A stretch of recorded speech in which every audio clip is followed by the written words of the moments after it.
My head aches terribly. They said this drink wouldn't give me a hangover. What a farce. Su Sheng groaned, clutching his head as he slowly rose from the bed. Before him hung a pink curtain draped over a mosquito net and a delightful fragrance, a blend of youthful perfume with hints of body wash and shampoo, wafted into his senses. Refreshing and invigorating. Su Sheng blinked in confusion. Where am I? In the next moment, a torrent of profound memories surged through his mind like a tidal wave. After a considerable pause, he exclaimed, "Oh my, I've actually traversed into another world." The complexity of his emotions was overwhelming as he tried to grasp this new reality. He had landed in a realm where spiritual energy had revived, where powerful warriors roamed freely, and monstrous beasts prowled the land. In this world, talent and strength dictated everything. Status, respect, and material wealth could only be acquired through sheer might. His previous self had indeed gained admission into one of the top high schools in Lucheng, Sanzhong, yet due to an ordinary background and an infatuation with the class beauty, Chen Rue, he had devoted himself entirely to her rather than to cultivation. As a result, he had barely mustered a punching power of 416 kilograms by the time of graduation, just scraping the surface of a mid-level martial artist. He had a significant distance to cover before reaching the 500-kilogram requirement for the martial arts university. To make matters worse, just yesterday evening, he had confessed his feelings to Chen Rue on the playground, only to be ruthlessly rejected in front of everyone, met with scorn and ridicule. Unable to bear the humiliation, he had decided to drown his sorrows in drink, which tragically led to his demise due to excessive consumption. Wait a minute, if I crossed over, then the person sleeping beside me. Su Sheng suddenly jolted, turning his head sharply to gaze at the stunning beauty slumbering next to him. Her skin was as flawless as jade, and her long, lustrous black hair cascaded lazily over the pillow. Her delicate eyelashes fluttered gently, and her exquisitely featured face radiated an innocent charm unique to young women. Su Sheng was momentarily stunned. He had thought she was merely his girlfriend, and in his hazy state, he had stripped off his clothes and embraced her in sleep, even indulging in some familiar gestures, yet according to the memories of his former self. This was unmistakably Song Zhanyue, the class beauty of the third year. Had he just arrived in this world and found himself sharing a bed with the school's goddess? And to complicate matters, he was completely nude. Moreover, Song Zhanyue had a notorious temper. She was known as the domineering queen of Sanzhong, feared and revered by many. Most alarmingly, she was a formidable martial artist with a punching power of 1890 kilograms, already entering the first realm, a paragon of talent and strength. Adding to his anxiety, her father was none other than Song Zhanyue, the lord of Lucheng, a figure of immense power, regarded as the strongest master in the region. What am I going to do? Su Sheng felt bewildered. He recalled how Song Zhanyue often took pride in her status as the top student, frequently bullying those weaker than her. With such a tyrannical disposition, coupled with her unparalleled strength and the prestige of her father, no male student dared to approach her. And yet here he was, not only close to her, but also lying naked beside her. As he cautiously attempted to withdraw his hand from its precarious position atop her, a mechanical voice echoed in his mind. Ding! The supreme synthesis system has been activated. From this day forth, the host may consume synthesis points to combine two identical items, yielding results with varying multipliers. The higher the multiplier, the more effective. The synthesized item, ding. Congratulations, host, you have received a new player gift pack containing 100 synthesis points. The two mechanical notifications resonated in Su Sheng's mind. He paused, recalling that he had indeed heard this voice when he first arrived in this new world, though he had been too intoxicated to ponder its significance. How could a traveler like me not have a system? His initial apprehension dissipated somewhat, but it was clear that now was not the time to delve into the workings of the system. Casting a glance at the enchanting beauty still lost in slumber beside him, he couldn't help but marvel at the exquisite feel of her skin. With that thought, he cautiously stood up, careful not to disturb her. Just as he lifted his left leg to step down from the bed, Song Zhanyue's long eyelashes fluttered, and she opened her eyes. The first sight that met her gaze was the undeniable evidence of Su Sheng's state. Oh no! Su Sheng's heart sank. He dreaded what was to come. In the next instant, a piercing scream shattered the tranquility of the dormitory. Ah! As Song Zhanyue shrieked, she hastily shielded her eyes with her delicate hands, her fair cheeks flushing a deep crimson as if splattered with paint. Su Sheng felt a wave of embarrassment wash over him. Anyone unaware of the situation might assume he was a lecherous brute. He swiftly leaped to the floor, hastily pulling on his underwear, feeling slightly less mortified. Meanwhile, Song Zhanyue remained in a state of utter shock, having grown up under strict supervision. She had never been this intimately close to a male before. Even speaking to them was a rarity. Her father, Song Zhanyue, was an old-fashioned man with rigid values. Though she was known for her domineering attitude, this was a scenario she had never encountered before. For a moment, Song Zhanyue was at a loss for how to react. "Sorry, I drank too much and must have wandered into the wrong dormitory. I truly apologize. I didn't do anything to you last night." Su Sheng hurriedly explained as he dressed. "Rest assured, I won't breathe a word of this to anyone." Regardless of the circumstances, he felt it was only right to express his sincere apology. "What's your name?" Song Zhanyue suddenly inquired, cautiously peeking through the gap between her fingers. Su forgot. I need to get going." Su Sheng, aware of Song Zhanyue's formidable reputation, was reluctant to divulge his true name. After all, with her immense strength and status, she could hardly recognize someone as inconsequential as him. Perhaps she would learn his name eventually, but with the system on his side, he was not overly concerned about any potential repercussions. Having spoken, he hastily donned his pants and made a hasty exit. Song Zhanyue murmured to herself, "Su forgot? Is there such a person?" Then she suddenly paused, her expression shifting to one of fury. "Hey, you little brat, are you trying to deceive me?" With that, she threw off the covers and sprang up to pursue him, only to realize with a gasp that she was accustomed to wearing only her underwear to bed, feeling the chill of the air against her exposed skin. In that moment, "Sorry, I forgot my phone." Su Sheng re-entered the room without warning, carefully making his way to the desk. But out of the corner of his eye, he caught sight of Song Zhanyue's stunning figure in her cute little underwear. "You prepare to pay." Song Zhanyue's embarrassment peaked. How dare he return? She made a lunge at him, but her sudden movement caused her chest to rise and fall dramatically. In an instant, she retreated under the covers like a flash of lightning.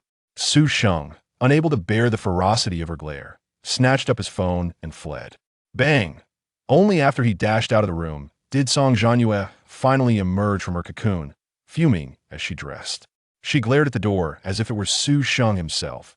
"Just you wait. You'll regret this, you insufferable brat." Meanwhile, Su Sheng swiftly navigated his way back to his own dormitory, relying on the memories of his former self.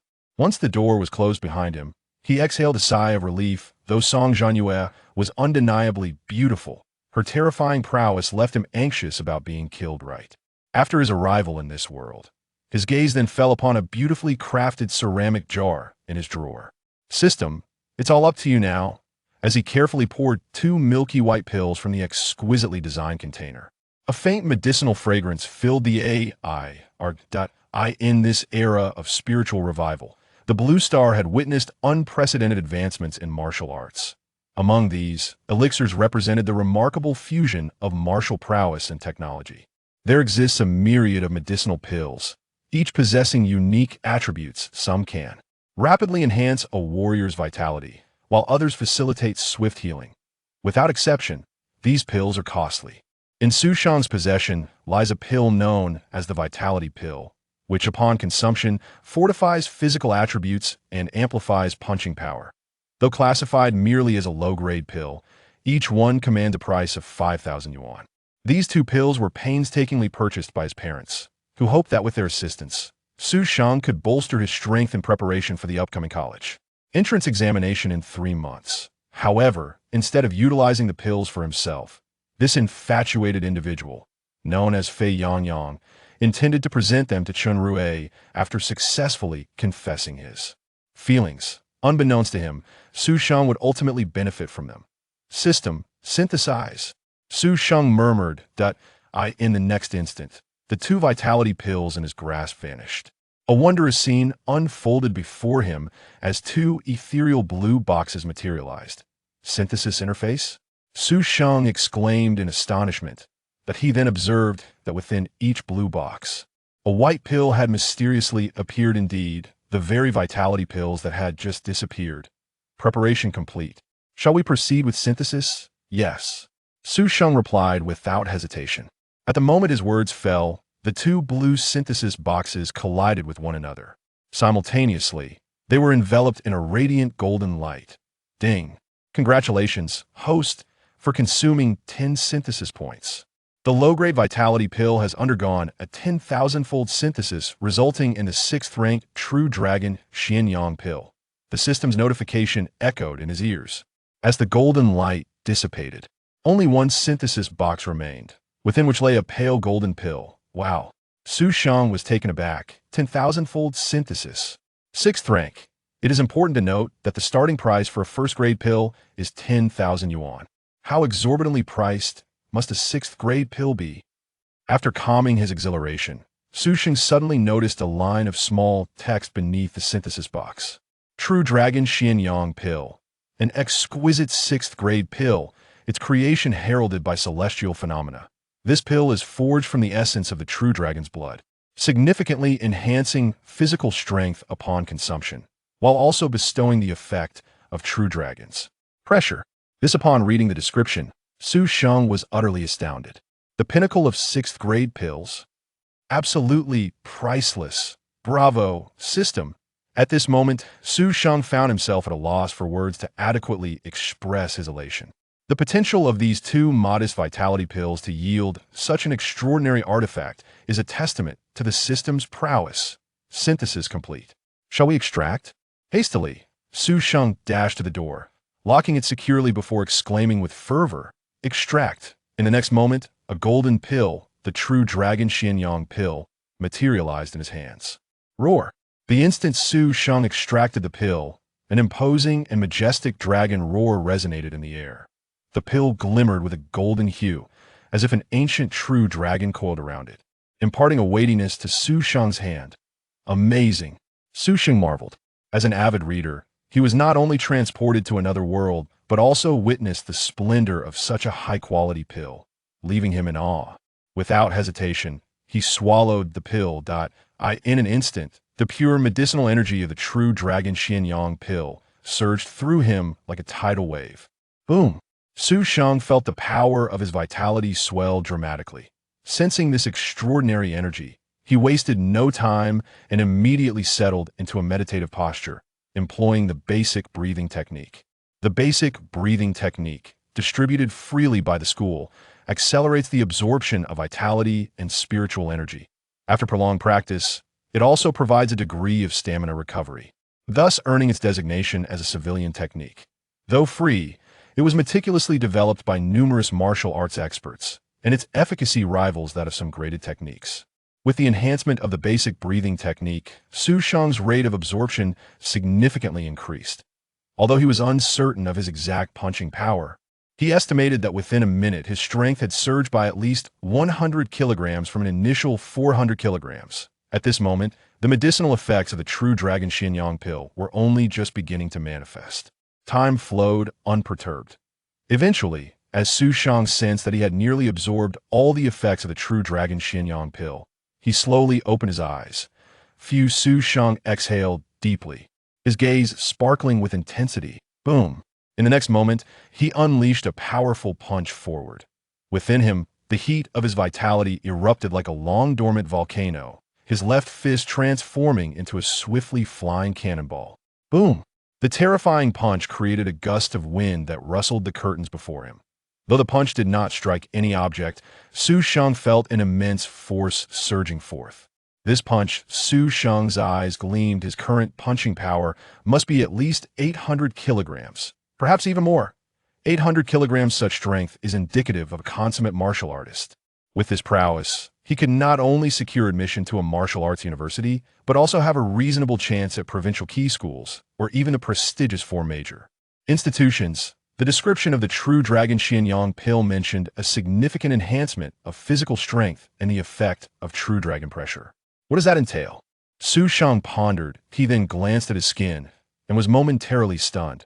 His arms appeared as though cast from pure bronze, with a pale golden complexion that was both taut and resilient, and his muscles had visibly increased. The definition of his muscles resembled that of finely hewn sculptures, emanating a captivating sense of power. His golden skin shimmered with an otherworldly glow, although the radiance was fleeting, soon dissipating. Wow, no wonder the punch created such a tremendous wind. Su Sheng was astonished to what extent had his physical strength been enhanced. Alas, coming from an ordinary background with mediocre talent, Su Sheng's perspective on martial arts was limited, preventing him from fully grasping the extent of his improvement. System. How does one acquire synthesis points? As he reveled in the unprecedented strength coursing through him, curiosity compelled him to inquire. After all, synthesis points are crucial without them. Even with the system at his side, he would be unable to utilize its capabilities. The system responded, "Host, simply hunt extraordinary beasts to obtain them." Upon hearing this, Su Sheng furrowed his brow. Hunt extraordinary beasts? It wasn't that he feared taking lives, but given the formidable strength of the Dragon Kingdom, extraordinary beasts have been driven to specific regions outside the city. As a high school student, he could only venture beyond the city to hunt them if he became a martial artist, for only martial artists possess the privilege of freely entering and exiting the city. Moreover, the more perilous battlefields teeming with extraordinary beasts were currently inaccessible to him. "Lao Su, are you there?" At that moment, a frantic knock echoed at the dormitory door. Chapter 3. The school exam begins. The anxious black-skinned Sun Can, also known as Black Skin, was the first to catch Su Sheng's attention as he unlocked the door. "What happened? When did you get back? Why did you lock the door?" He bombarded Su Sheng with questions. Black Skin was Su Sheng's deskmate and roommate during his 3 years of high school, earning his nickname due to his notably dark complexion. After reminiscing about their past, Su Sheng replied, "I just returned. Why aren't you in class? Have you really been affected by that Chenrue girl?" Black Skin glanced at Su Sheng and responded, "We have the school exam today. Don't you remember?" The term school exam struck a chord with Su Sheng, bringing him back to reality. In this meritocratic world of martial arts, high school seniors faced even greater pressures than those in his previous life.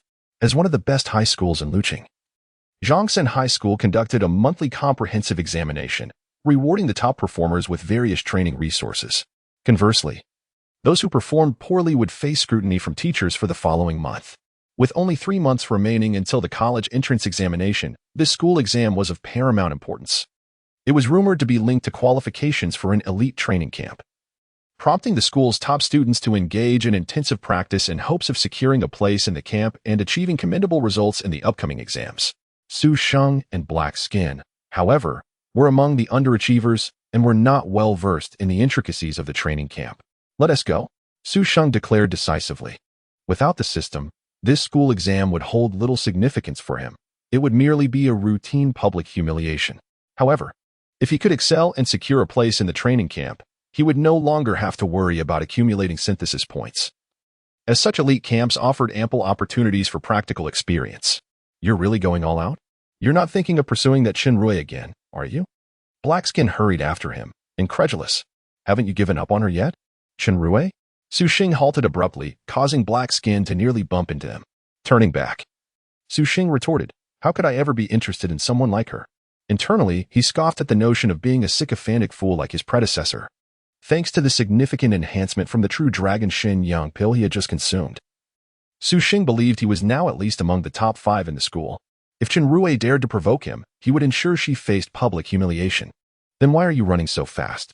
"Just being stubborn," Black Skin chided, feeling exasperated with his friend's infatuation. Yet, deep down, he couldn't help but feel fondness for Su Sheng, even if he often found his behavior irksome. Frustratingly, Su Sheng had even fallen out with him multiple times over Chenrue. "Honestly, I advise you to let it go. That woman is a viper and not suitable for you. If you really want to pursue someone, Lu Yinyin from Class 3 seems to have a bit of interest in you. Alternatively, if you don't fancy her, we could just continue gaming together. A day at the internet CAF would be much more enjoyable." "Wait, why are you running so fast?" "Wait for me." Su Sheng dismissed Black Skin's chatter, knowing his friend meant well, but was simply too talkative. Meanwhile, the schoolyard was bustling with activity. Nearly 500 students from Class 1 to Class 10 had gathered. Among them, a tall figure led the line, clad in a simple yet exquisite sports outfit. Her high ponytail swaying gracefully. Despite her striking appearance, her youthful innocence shone through her enchanting, expressive eyes, and perfectly shaped lips. This was Song Zhanyue, the school S-flower, who had just recovered from a night of embarrassment spent with Sheng. Boss, I heard that only the top 3 in the school exam qualify for the elite training camp, and they seem to have changed the admission assessment this year. I wonder if it will be difficult. A short-haired girl, Zhou, expressed her concern from behind. Why worry? With your strength, 3rd place should be within reach. If not, I can help you deal with Li Rui from class 6, Song Zhanyue replied, glancing around on her tiptoes. As the top student, Song Zhanyue seldom focused on socializing, compounded by her fiery temperament. Zhou was her only friend, and she was formidable in her own right, boasting a punch strength of 820 kilograms and ranking among the top 5 at their school. Zhou sighed. In the previous 2 school exams, Li Rui and I were evenly matched. If I can defeat him this time, 3rd place is guaranteed. It's frustrating that last year, just being in the top 5 qualified us for the training camp assessment, but this year it has changed. Not only has that changed, but I've also heard that the number of people officially admitted has decreased. This year, they seem to be concentrating resources to cultivate even more extraordinary talents. Song Zhanyue said excitedly. The stage at our school is too small. Luching isn't sufficient either. I hope that when the time comes, I won't find it too easy to defeat the geniuses from all over the country. Zhou rolled her eyes, regarding her friend as a battle fanatic. Just then, she noticed something odd. Boss, what are you looking at? Looking for someone. Looking for someone? Are you in love, boss? Zhou teased, her interest piqued. Get lost. I'm looking for an enemy. Song Zhanyue's eyes glinted with menace. Although Sheng had not revealed his name when he left, she distinctly remembered his face. She would recognize him instantly if he dared to show up. Zhou was even more intrigued, leaning in curiously. Who would dare to provoke you? Zhou, you talk too much. Song Zhanyue snapped, casting a fierce glare at her friend. Zhou jumped back in surprise. Everyone feared Song Zhanyue's fierce reputation. And even she felt intimidated. Isn't it someone from high school? Song Zhanyue murmured, continuing her search.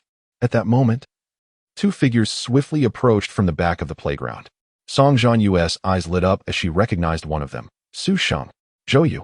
Which class is that person in? Which one? Zhou squinted into the distance. Oh, the tall one over there. Song Zhanyue inquired further. Zhou narrowed her eyes and exclaimed, wow, that person is so handsome. Strange, how come I don't remember him? Upon closer inspection, he should also be a senior. Wow, he is really handsome, but I don't know him at all. Idiot, why would I need that? Song Zhanyue playfully punched Zhou, who looked wronged. Boss, I'm not a teacher. How could I possibly know everyone? But if you want to get acquainted, I could help you get his WeChat. Get lost. You're not helping at all, Song Zhanyue retorted, though inwardly she mused that if even Zhou didn't recognize him, this guy's abilities must not be impressive. Wait, I know who it is. Zhou suddenly exclaimed, her eyes brightening. Chapter 4 Boss. You can't possibly have developed feelings for Sheng, can you? He is from class 2 of the senior year, Zhou said, her expression brimming with gossip. This guy is quite handsome, but unfortunately he is a total loser. I heard Sheng confess to Chen Rui from our class last night on the playground.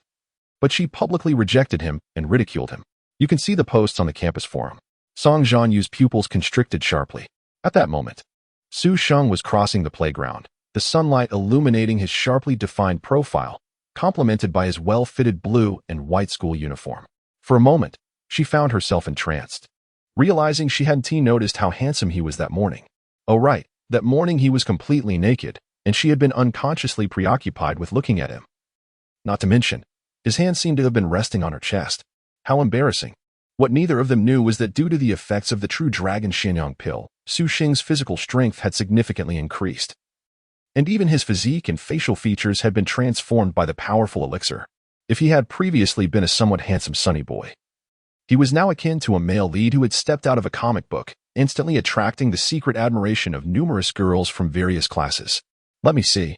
Song Zhanyue, suppressing her embarrassment, forcefully snatched Zhou's phone.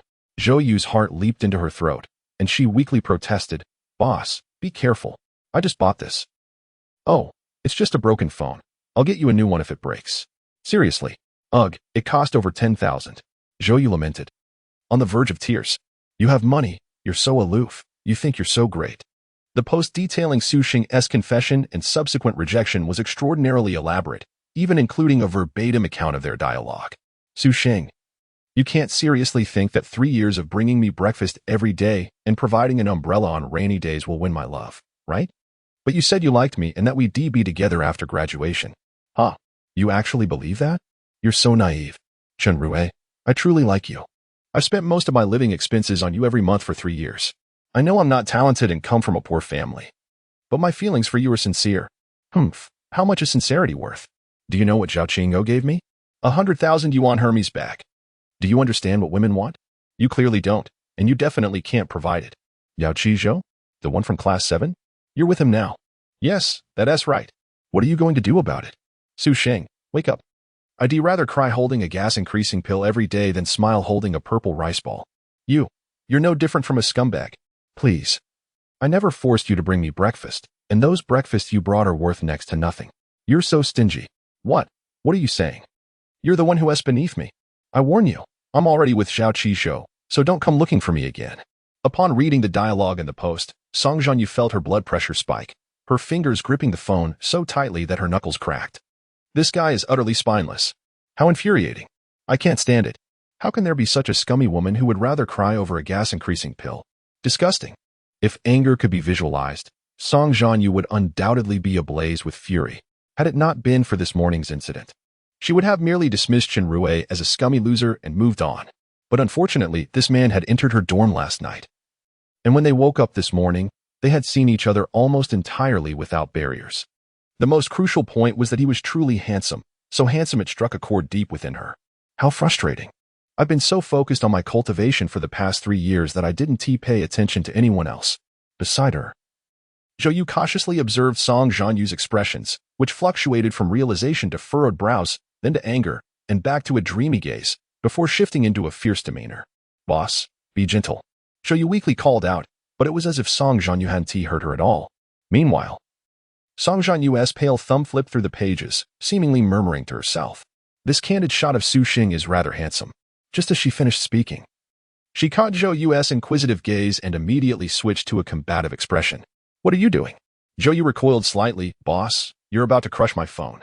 Come on, I'm being gentle. Here. Song Zhanyue glanced towards class 2. How infuriating, given how pitiful he was. She couldn't just step in to teach him a lesson. However, if she didn't teach this guy a thing or two, she wouldn't be able to swallow her frustration. Song Zhanyue gazed at Sheng disappearing into the crowd, her mind a whirlwind of chaos. Ahem, boss. I've sent you the photo, Zhou said. Huh? What photo? Song Zhanyue replied, a hint of guilt in her voice. Zhou, exasperated, remarked. You just downloaded that photo of Sheng 3 times. Well, what? I didn't I must have clicked the wrong thing. Should I delete it then? You dare. Song Zhanyue glared at Zhou fiercely, causing her to immediately concede. Okay, I'll send it. I didn't mean anything by it, Song Zhanyue stammered. Zhou rolled her eyes secretly, thinking, I don't believe you. At that moment, someone shouted, Hey, look, Sheng is coming. I heard he was quite drunk when he went home last night. He might have even fallen asleep by the roadside. So pitiful. That blow was quite severe. But he asked for it, daring to dream of a toad wanting to eat swan meat. Exactly. As if Zhanyue would ever be interested in him. I wonder how he'll react when he sees her. Haha. What else? He'll probably beg her not to abandon him. Huh? Of course. This guy has been rejected so many times. Has he ever given up? In class 2 of the senior year, upon hearing the discussions, Zhanyue, delicately made up and looking exquisite, couldn't help but smile. Initially, she had worried that her actions last night might make others unhappy. But it seemed the crowd's eyes were indeed sharp. However, when Zhanyue glanced at Sheng with a victorious pride, she noticed he didn't even look in her direction, still putting on an act. Zhanyue scoffed at Sheng. For the past 3 years, she had kept him hanging because he was not only quite handsome but also incredibly sincere. Having someone so devoted catered to her vanity, while there were others pursuing her. None could compare to Sheng's sincerity. If it weren't for Zhao Qingzhou's immense wealth, she wouldn't have considered letting Sheng go. No. I need to stir things up with Zhao Qizhou. I've sacrificed so much for him. Zhanyue's gaze was fixed on the testing device ahead. Her mind already concocting plans. Old Su, don't mind what others say. It's all in the past, Hype said, looking at Sheng with concern. Afraid he couldn't handle the public scrutiny. Sheng shrugged. Don't worry, the old Sheng is dead. Hype. Unaware of the literal truth behind Su Sheng's words, patted his shoulder and said nothing further. Everyone, please line up. The school examination is about to begin. At that moment, the class teacher, Tang Tao, hurried over. Chapter 5, The Power of Song Zhanyue, Su Sheng makes his entrance. Dear students, with only 3 months remaining until the college entrance examination, this marks our final 3 internal assessments at this school, thus carrying significant importance. At the podium, Principal Zhang Guokuan surveyed the crowd, his voice resonating like a grand bell. As the strongest figure in the 3rd middle school, Zhang Guokuan possessed a formidable punching power of 19.56 tons, a true embodiment of a second-realm golden body warrior. Particularly, the top 3 candidates in this assessment will earn the coveted selection for a prestigious training camp, a renowned program that guarantees admission into the 4 major universities. Therefore, after deliberation, the school has decided to substantially enhance the rewards for the top 3 performers in this assessment to encourage exceptional performances. So, let us strive for excellence. Upon concluding his remarks, the Director of Education, Sheng, stepped forward and announced in a clear voice, the rules for this internal assessment mirror those of the college entrance examination. Each participant will have 10 seconds to strike the punching target to test their power. The highest score within this time frame will be recorded as the assessment result. I kindly ask each student to test in the order of their student numbers, beginning with the first 10. Soon, students from various classes entered the gleaming silver testing chambers, each standing approximately 2 meters tall. These chambers not only ensured privacy but also provided excellent sound insulation. Even the mightiest punches struck against the target would scarcely reach the outside world. Gao Qiqiang had recorded a punching power of 480 kilograms in the last assessment, and now it was anticipated he had surpassed 500. It seemed certain he would secure a place in the Martial Science University. This young man had been exceptionally dedicated since entering his senior year, often declaring that the more arduous the training, the greater the improvement. He was almost obsessed. In the 2nd class of the senior year, whispers of excitement circulated among the students. Shortly, a series of soft thuds emanated from the 10 testing chambers. Moments later, the first 10 participants emerged, each displaying their scores on the screens above the chambers. Who was in testing room number 3? A punching power of 635 kilograms. Indeed, a solid candidate for province-level recognition. It seemed to be from class 9.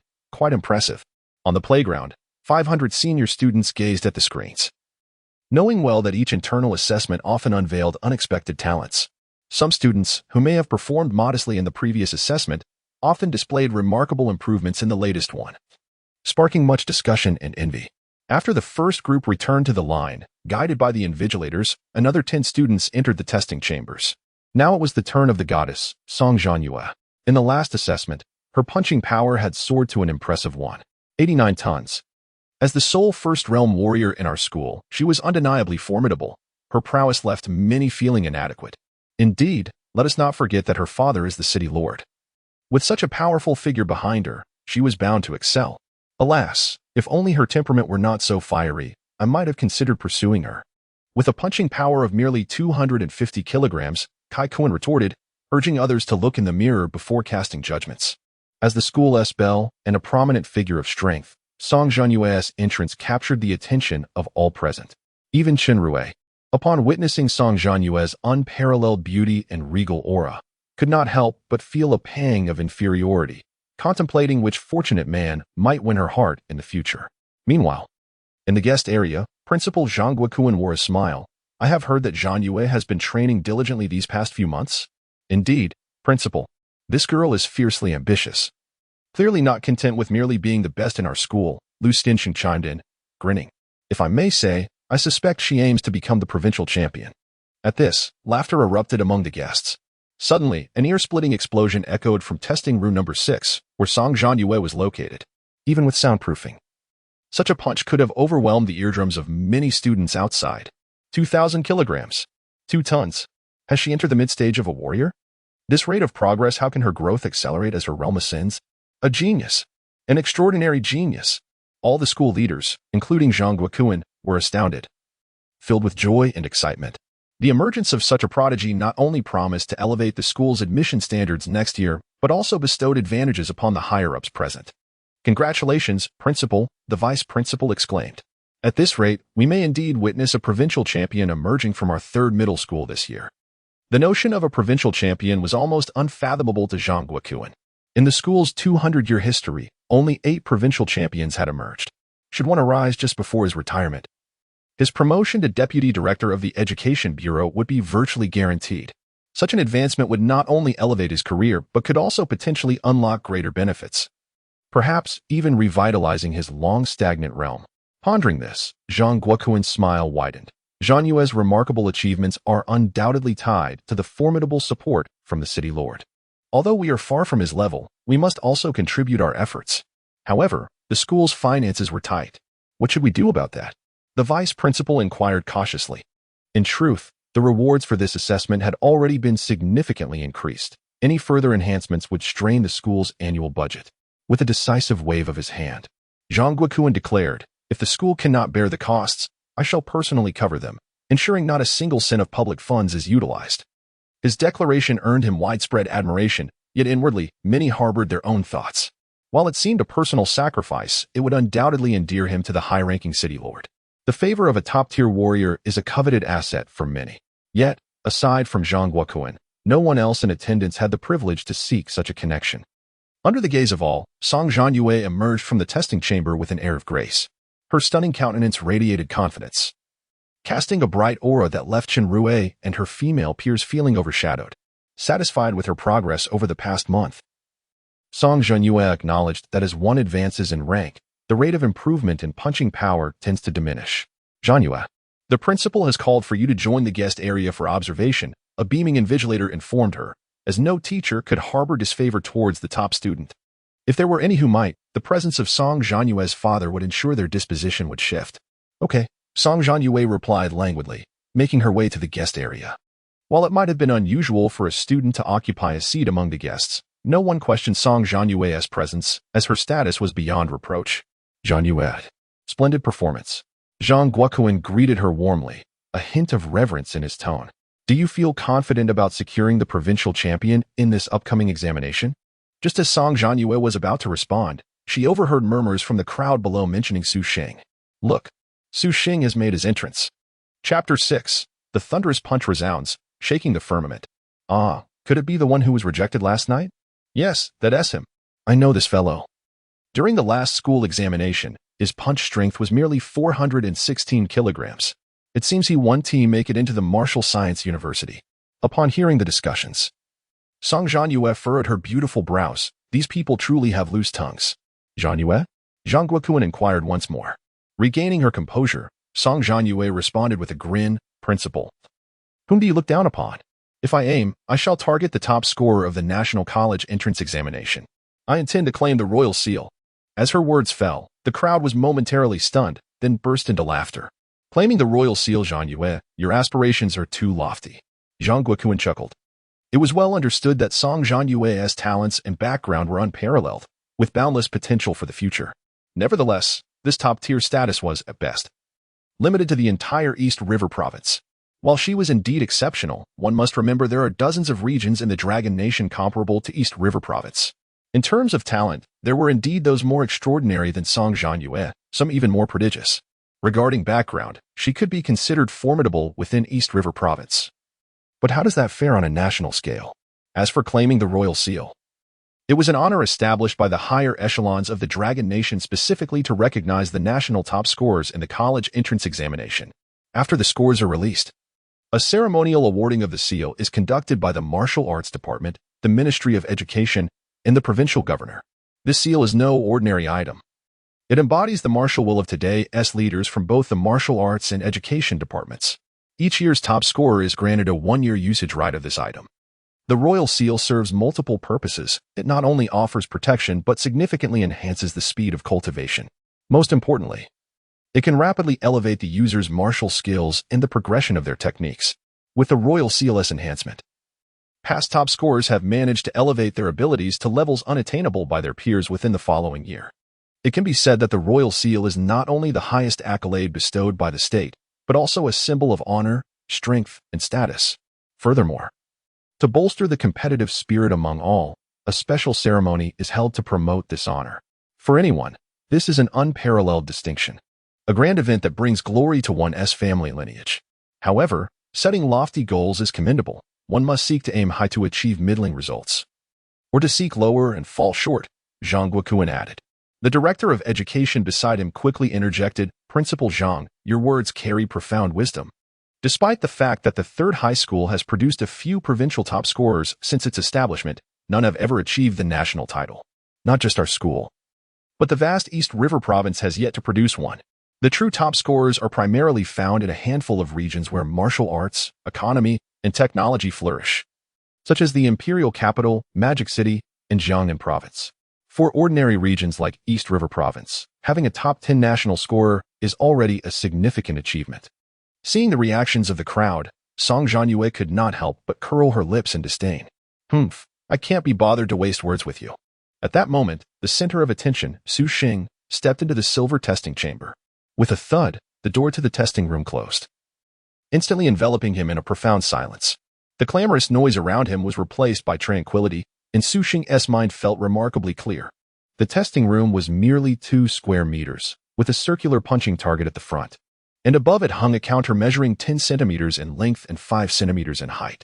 Sheng was all too familiar with this kind of test. Let me see just how astonishing my punch strength has become with the aid of top-tier elixirs. Taking a deep breath, Sheng's eyes gradually sharpened. In the next moment, it felt as though a high-powered pump had been installed within him, and his vital energy surged like molten lava, rapidly directed towards his right fist. Then, he gathered strength, twisted his waist, and struck. Boom. Outside the testing room, a deafening explosion reverberated, echoing through the ears of everyone present like the first thunder of spring. It was as if an old-fashioned popcorn machine had erupted beside them, the thunderous sound startling everyone, including the guests. The silver testing room shook slightly from the impact. Holy cow, that scared me. Who was that? It seems to be from testing room number 8. What did you say? I can't hear you. Roommate? Isn't that Sheng? Our class Sheng possesses such formidable strength? Indeed. The sound produced by Song Zhanyue previously wasn't even this loud. On the playground, numerous students raised their heads in unison, some searched for the source of the noise, while others hurriedly whispered inquiries. Upon learning it was testing room 8, all gazes converged upon the large screen displaying the results from that room. 600 kilograms. 700 kilograms. The numbers on the screen began at 600 kilograms and swiftly climbed to 700 kilograms. So impressive is Sheng truly this powerful? Could it be that his final punch strength reaches a ton? A ton of warrior? Everyone's mouths gaped in astonishment. Could it be that the third high school is about to produce a first-realm warrior? Would that not rival the first high school? In the crowd, Chenrui, who was sending flirtatious messages to Zhao Qisho, also looked up, initially filled with disdain, thinking it impossible for Sheng, that good for nothing. However, she quickly realized that it was indeed Sheng entering testing room 8. As Chenrui's gaze fell upon the figures above, her mouth dropped open in shock, her eyes wide with disbelief. In the blink of an eye, the numbers on the screen surged from 700 kilograms to 800 kilograms. Next second, 900. The numbers continued to leap wildly. 1,000 kilograms. 1,200 kilograms. 1,500 kilograms. When the figures reached 1,900 kilograms, the vice principal and director of education, among other higher-ups, stood up in astonishment, their eyes filled with incredulity and immense delight. Sitting beside Zhang Guokuan, Song Zhanyue's beautiful eyes sparkled with a strange glimmer. Her lovely face was filled with confusion. What is happening? Wasn't it said that Sheng was a good-for-nothing? Didn't he only achieve 416 kilograms in the last school examination? Were people mistaken? Or had this fellow progressed too rapidly? 2,000 kilograms. In the silent playground, Zhang Guokuan murmured softly, and then a rare glimmer of excitement appeared in his eyes, causing him to rise involuntarily. The numbers continued to ascend. 2,200 kilograms. 2,300 kilograms. Only when the value reached 3 tons did the rate of increase begin to slow. In the vast playground, a profound silence enveloped the crowd. Every individual fixated on the large screen, even instinctively pausing their breaths. The invigilator beside testing room 8 was left dumbfounded. The teachers and students of Class 2, Senior 3, were simultaneously frozen in disbelief, until the number stabilized at 2,400 kilograms. A martial artist at the mid-level. Oh my goodness. He surpassed Song Zhanyue by a staggering 400 kilograms? A dark horse, a super dark horse. Who is this person, and how is he so strong? Sheng, he is indeed that Sheng from Class 2. But how could he, as the numbers settled, the previously silent playground erupted once more. The vast majority of people did not recognize Su Sheng, for his prior strength was woefully inadequate, only gaining some notoriety after his failed confession. Yet, when that thunderous crack echoed like the first rumble of spring thunder, a man destined to become a legend was born. From that moment forth, the name Su Sheng resounded throughout the third high school. Just when everyone thought it was over, Su Sheng struck again. Chapter 7. Zhanyue. Do you think you are worthy? Boom. Inside the testing room, the punching bag trembled, showing a slight indentation where it was struck. A testament to the terrifying power behind Su Sheng's punch. In truth, a punch with a force of 2 tons could easily slay a bull. Su Sheng beamed with delight. After consuming the true Dragon Xin Yang pill, his physical strength had dramatically surged. It was akin to upgrading from a bird gun to a cannon, and initially, Su Sheng found himself somewhat unaccustomed to this newfound power. His astonishing achievement of 2 tons with his first punch genuinely startled him. The earlier apprehensions of not breaking into the top 3 quietly dissipated. Su Sheng was well aware that once he fully familiarized himself with and mastered this remarkably transformed body, his punching power would increase even further. Thus, when Su Sheng unleashed his second punch, the numbers on the screen fluctuated at a faster pace, finally halting at 2,580 kilograms. Reflecting on the shortcomings of his previous 2 punches, he prepared to unleash a third strike. With 5 seconds remaining, he felt he could deliver a few more punches. Boom. The third punch registered at 2,650 kilograms. Boom. The fourth punch reached 2,700 kilograms. The fifth punch struck at 2,800 kilograms. The vast playground fell into an eerie silence.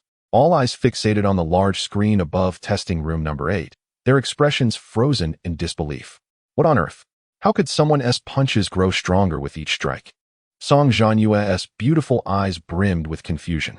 Human stamina and vitality have their limits. The initial momentum is always the strongest, and as one progresses, energy and vitality diminish swiftly, leading to a decrease in power, much like how sprinting 10 meters is inevitably faster than running 100 meters.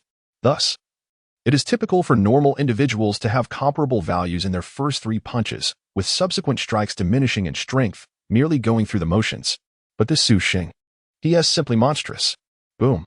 The 6th explosive sound reverberated within the modest testing room. Punching power, 2,900 kilograms. In the guest area, Zhang Guoquan watched in stunned silence. As a formidable second-tier golden body warrior, he had seen much, yet his mind was rendered blank by the staggering numbers that kept escalating. What in the world is happening? Song Zhanyue was equally bewildered. Su Sheng's punch was a full 900 kilograms stronger than hers. Nearly a ton?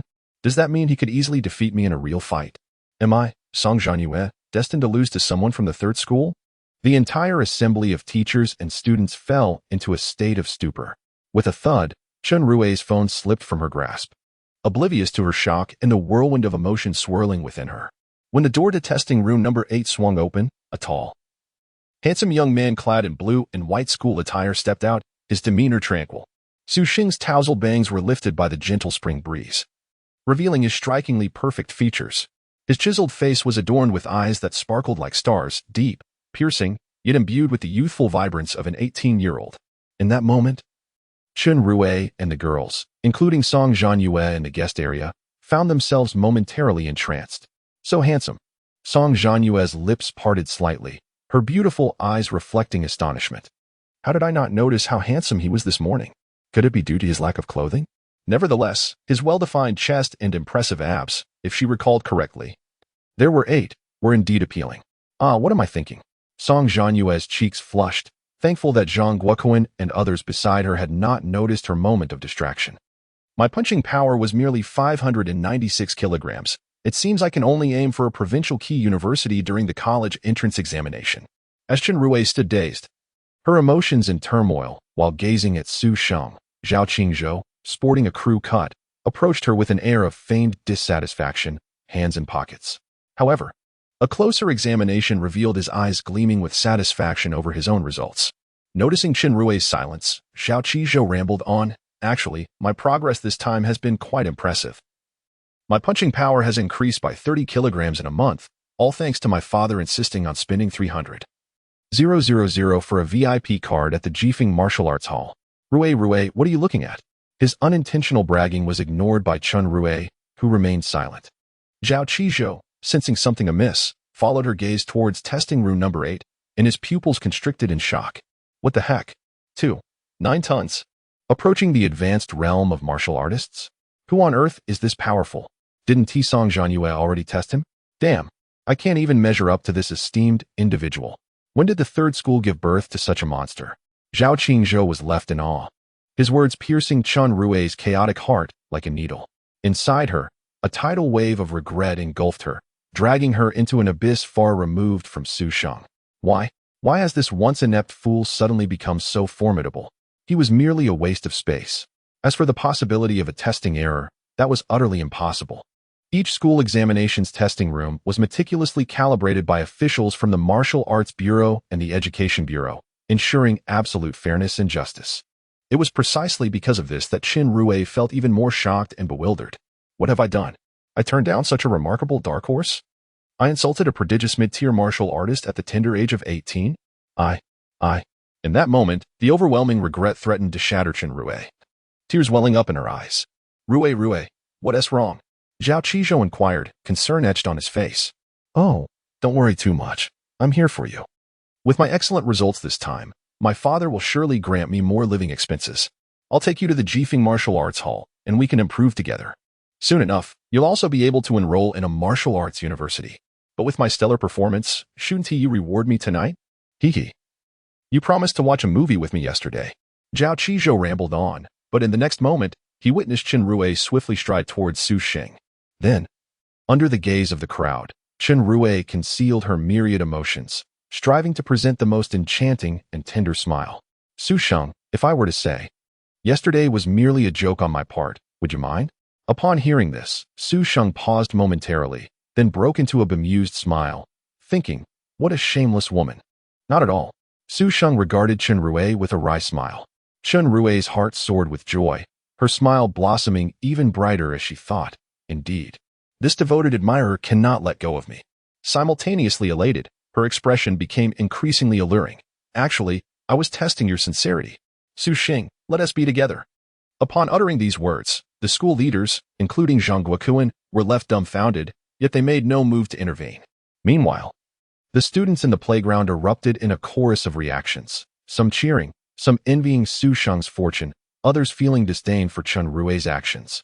In the distance, Zhao Qingzhou's expression soured drastically. Damn, this woman is playing with me.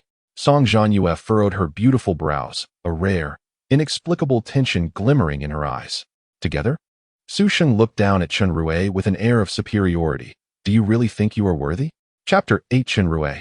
You are utterly useless even when given the opportunity. The moment those words escaped his lips, the flirtatious smile on Chen Rui's face froze.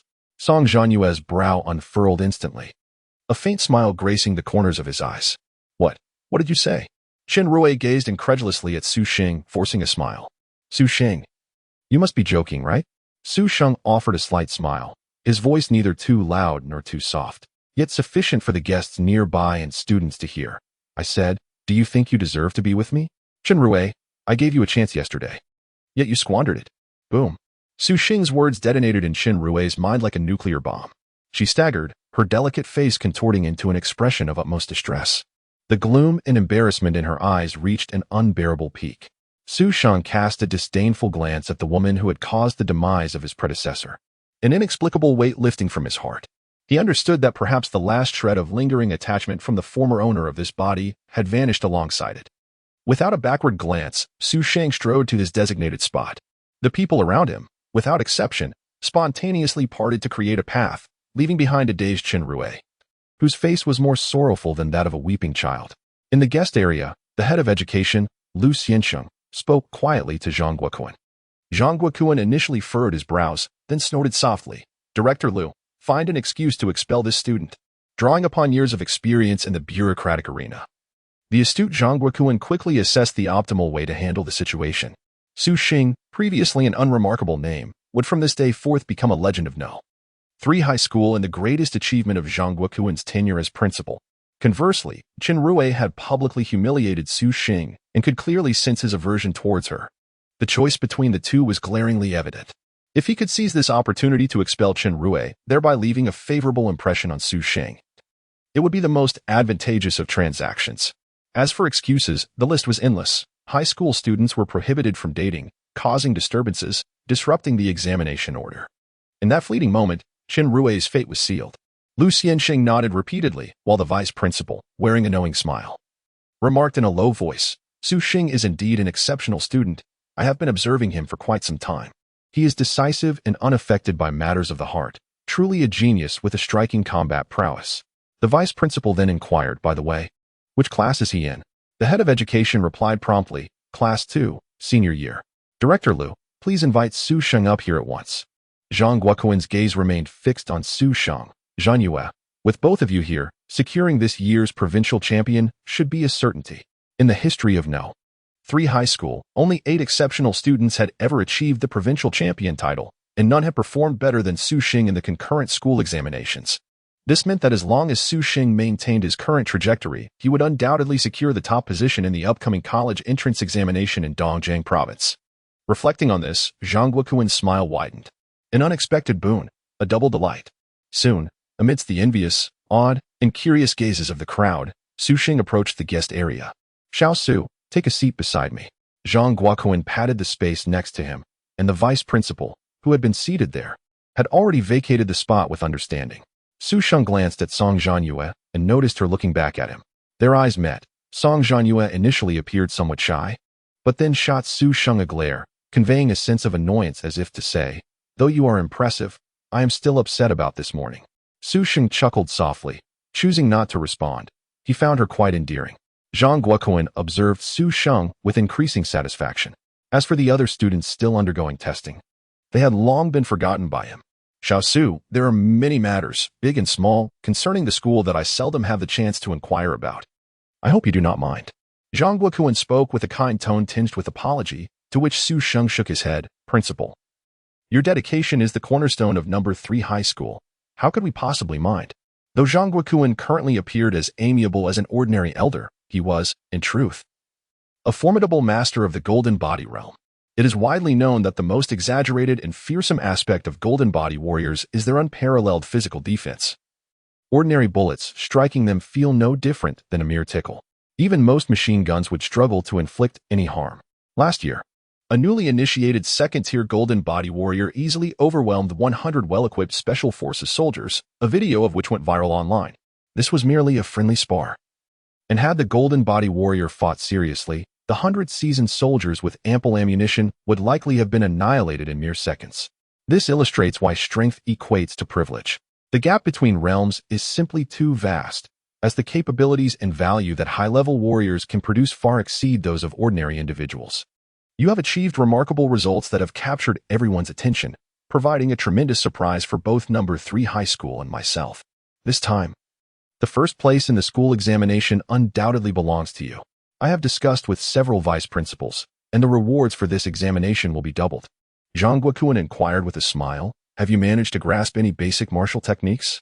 Martial techniques are special skills that enhance a warrior's combat capabilities, classified into basic, intermediate, advanced, and top-tier techniques based on their power.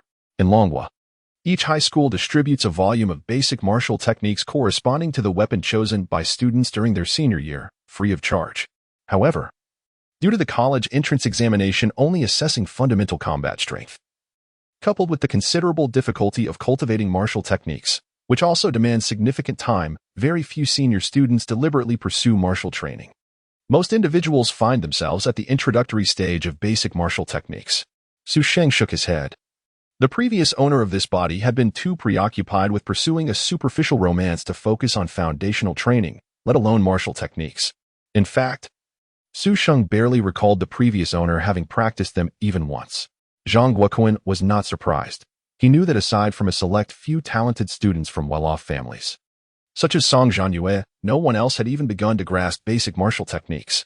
The intention was to reward the top student with a superior intermediate martial technique. Additionally, there were 2 first-grade body refining pills. Indeed, the total value of the rewards for first place exceeded 300,000. Zhang Guoquan remarked with a smile. Good quality basic martial techniques generally cost around 10,000, while superior ones might be slightly more expensive but would not exceed 30,000. Basic martial techniques are primarily utilized by first-tier warriors, as their training difficulty is manageable while intermediate martial techniques pose a significantly greater challenge, typically employed by second-tier golden body warriors. The cheapest intermediate martial techniques start at around 100,000. And a superior intermediate martial technique would certainly be valued at 250,000 or more. Coupled with 2 genuine first-grade pills, Zhang Guoquan was not exaggerating. Su Shi was somewhat taken aback. Such generous rewards? He recalled that previous first-place winners were only awarded body-refining pills, and this value had multiplied several times over. However, this was fortuitous, as he was in dire need of resources. With adequate resources, he could continuously synthesize and grow stronger. Zhang Guoquan continued, his eyes sparkling with understanding. Considering your overall situation, I have personally decided to grant you 3 months' use of my Black Diamond card from the Swift Wind Martial Arts School. Chapter 9. The invitation from Song Zhanyue for the next 3 months. You are free to utilize the training facilities of the Swift Wind Martial Arts Hall to assist in your martial arts and fundamental training. Xiaosu, with your current strength. Passing the entrance assessment should pose no challenge. However, I presume you do not wish to remain an obscure figure in the special training camp, correct? Unlike Zhanyue and the others, you lack resources, at least, you did prior to the commencement of the special training camp. Su Sheng was taken aback. The Swift Wind Martial Arts Hall's Black Diamond card? It was rumored to cost 2 million to acquire, and merely possessing the funds was insufficient. One also needed the right status. In this high martial era, people employed diverse methods for cultivation. Martial arts halls are the most prevalent. Within these halls, whether it be high school students focusing on foundational training, university students who have begun their martial arts journey, or even formidable adult martial artists, all can find suitable facilities for their training. However, martial arts halls do not come cheap. Even the most basic training facility costs 200 per hour, a sum that ordinary families cannot afford. As for the facilities that assist in martial arts training, the cheapest Su Sheng knew of cost at least 2,000 per hour. 2,000, an entire month's living expenses for him. Regardless of Zhang Guoquan's motives, these resources are undeniably tangible, especially the Black Diamond card, which cannot be purchased with money alone. Now, let us discuss the prestigious school special training camp. Su Sheng immediately perked up. Such information was typically known only to the top students, and being privy to this knowledge could only benefit him. The prestigious school special training camp is composed of mentors from the 4 renowned institutions, and the necessary training resources are provided by these same schools. Upon entering the camp, aside from other benefits, one can freely utilize the energy enhancement pills without any limits. And even the body refinement pills can be exchanged for a small amount of points. Moreover, many of the training facilities available there are unique to the 4 prestigious schools. You are aware of these 4 distinguished institutions, are you not? They are Daijing University, Modi University, Zhenhui University, and Jiangnan University. Su Sheng nodded. Even if his previous self was a failure, he certainly knew of these 4 prestigious schools. Each of these institutions possesses comparable strength and heritage, with only slight discrepancies in their histories. Notably, Zhenhui University stands out, as it is a military academy sponsored by the military and co-organized by the Ministry of Education. Among the remaining 3, Jiangnan University is slightly less prominent, though the overall differences are minimal. These 4 schools boast a long history and have produced countless extraordinary martial arts prodigies. 6 of the 8 renowned martial kings of our dragon country hail from these 4 prestigious institutions. As long as you can become a formal student of the special training camp, you will undoubtedly gain admission to one of the 4 prestigious schools. At this point, Zhang Guoquan remarked, graduates from the 4 prestigious schools possess no less than a second realm golden body. Su Sheng cast a glance at Zhang Guoquan, realizing that this was indeed the legendary realm beyond realms. He then inquired, Principal, when will the selection for the special training camp commence? 1 week later, Zhang Guoquan replied. The special training camp is hosted in rotation by the 4 schools, and this year it is Modi University's turn. The top 3 from the school examination will be eligible for the entrance assessment, so you should be departing in 6 days. The selection rules for the special training camp are simple yet challenging. They involve hunting extraordinary beasts. The assessment lasts for 3 days. Whoever hunts the most extraordinary beasts within that time frame will pass the evaluation and become a formal student. Thus, martial skills are crucial. Su Sheng understood. No wonder Zhang Guoquan intended for him to use the Black Diamond card of the martial arts hall. After all, hunting extraordinary beasts cannot be accomplished with mere fists. One needs the combination of weaponry and martial skills, which happens to be Su Sheng's shortcoming. Beside them, Song Zhanyue. unable to contain herself after listening to Zhang Guoquan's lengthy discourse, interjected, "Hey, I practice swordsmanship too. I can offer you some special training for a few days." Pausing. A proud and provocative glint appeared in her beautiful eyes. "By the way, I have already mastered the school's preliminary martial arts techniques." Su Sheng, astonished yet unsurprised, recognized that her father was the esteemed city lord, Song Zhanyue, with such a top-tier master supporting her and Song Zhanyue's innate talent. Her achievements were indeed to be expected. However, Su Sheng replied, "I have a name." "I know you have a name. So what?" Song Zhanyue retorted playfully, her eyes narrowing. Su Sheng regarded her with a bemused expression, scanning her form. It seemed Song Zhanyue recalled something from the morning, her lovely face flushing as she faltered. Yet, her eyes glinted with a fierce determination, exclaiming internally, "How infuriating." This rascal, Zhang Guoquan, perceptive as ever, quickly caught on to the subtle interaction between the two and chuckled, "Indeed, with Zhanyue's guidance, you should be able to grasp the basics of your preliminary martial skills within 6 days. Consequently, your prospects for the special training camp assessment will be significantly enhanced, ensuring greater safety." Su Sheng sincerely expressed his gratitude. "Thank you, Song School Flower. A free coach is an opportunity not to be missed." A hint of delight flickered in Song Zhanyue's lovely eyes, her lips curling into a proud smile. "Well, it all depends on your comprehension. If you fail to grasp it, you cannot blame me." Yet, in her heart, she began to devise ways to teach this rascal a lesson. In the evening, at Fenglin Community, Su Sheng stood at the southern entrance, carrying his sports bag, reflecting on his life.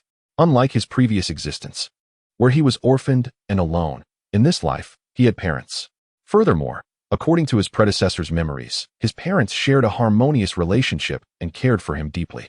His father, Su Heping, was a grassroots cadre in a state-owned enterprise in Luqing, earning just over 7,000 monthly, while his mother, Sun Xiaoying, was a homemaker, managing the household for the father and son, much like most ordinary parents.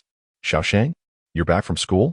greeted Grandpa Li, the security guard, with a warm smile, his walnuts in hand. Su Sheng nodded. "Yes, Grandpa. Did you just buy those walnuts? They look polished. Your memory serves you well. It's all due to my little grandson's antics, but I haven't let him touch these." As an old community security guard, the property management naturally opted not to employ younger individuals.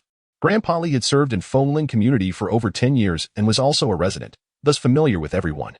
He could be considered a neighbor who watched Su Sheng grow up. Su Sheng waved his hand. "Grandpa, you said that last time too." Grandpa Li paused. "Did I? Haha.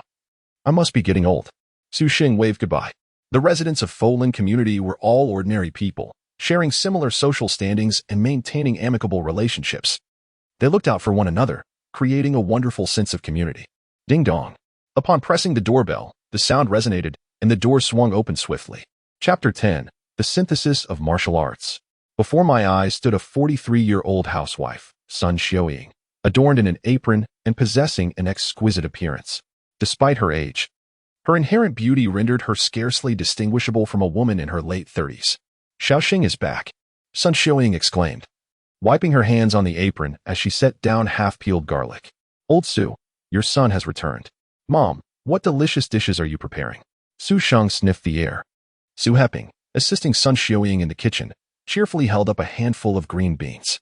"We're making your favorite steamed noodles with green beans. Your mother knew you were coming back and sent me to buy vegetables early this morning." Su Sheng placed his school bag down and skillfully declared, "Dad, you take a break. I'll handle the green beans." Su Heping, a tall and robust man, bore no signs of the weariness typical of laborers. Having spent years in an office, his graying hair only added to his charm, with a change in attire. He could easily embody the archetype of a middle-aged man who captivates many young hearts. Sun Xiaoying smiled at Su Sheng. "You don't have classes tomorrow, do you? How about I take you shopping for clothes? Your father had a good month at work and earned 10,000. "Oh, Dad, you're likely to receive a promotion." "Promotion? At my age?" Su Heping replied with a light-hearted demeanor, resigned to the reality that at 45, he was merely a department head and unlikely to ascend further. If his background were better, he might even have already stepped back from active duty. Yet, with a family to support, he supplemented his income by writing scripts and hosting events for friends. As they chatted and busied themselves, a steaming plate of fragrant steamed noodles with green beans soon graced the table. Su Sheng, possessing a hearty appetite, devoured 2 large bowls before feeling satisfied. Across the table, Su Heping and Sun Xiaoying exchanged glances, and eventually, Sun Zhanyue ventured, Sheng, have you encountered any troubles at school lately? None at all.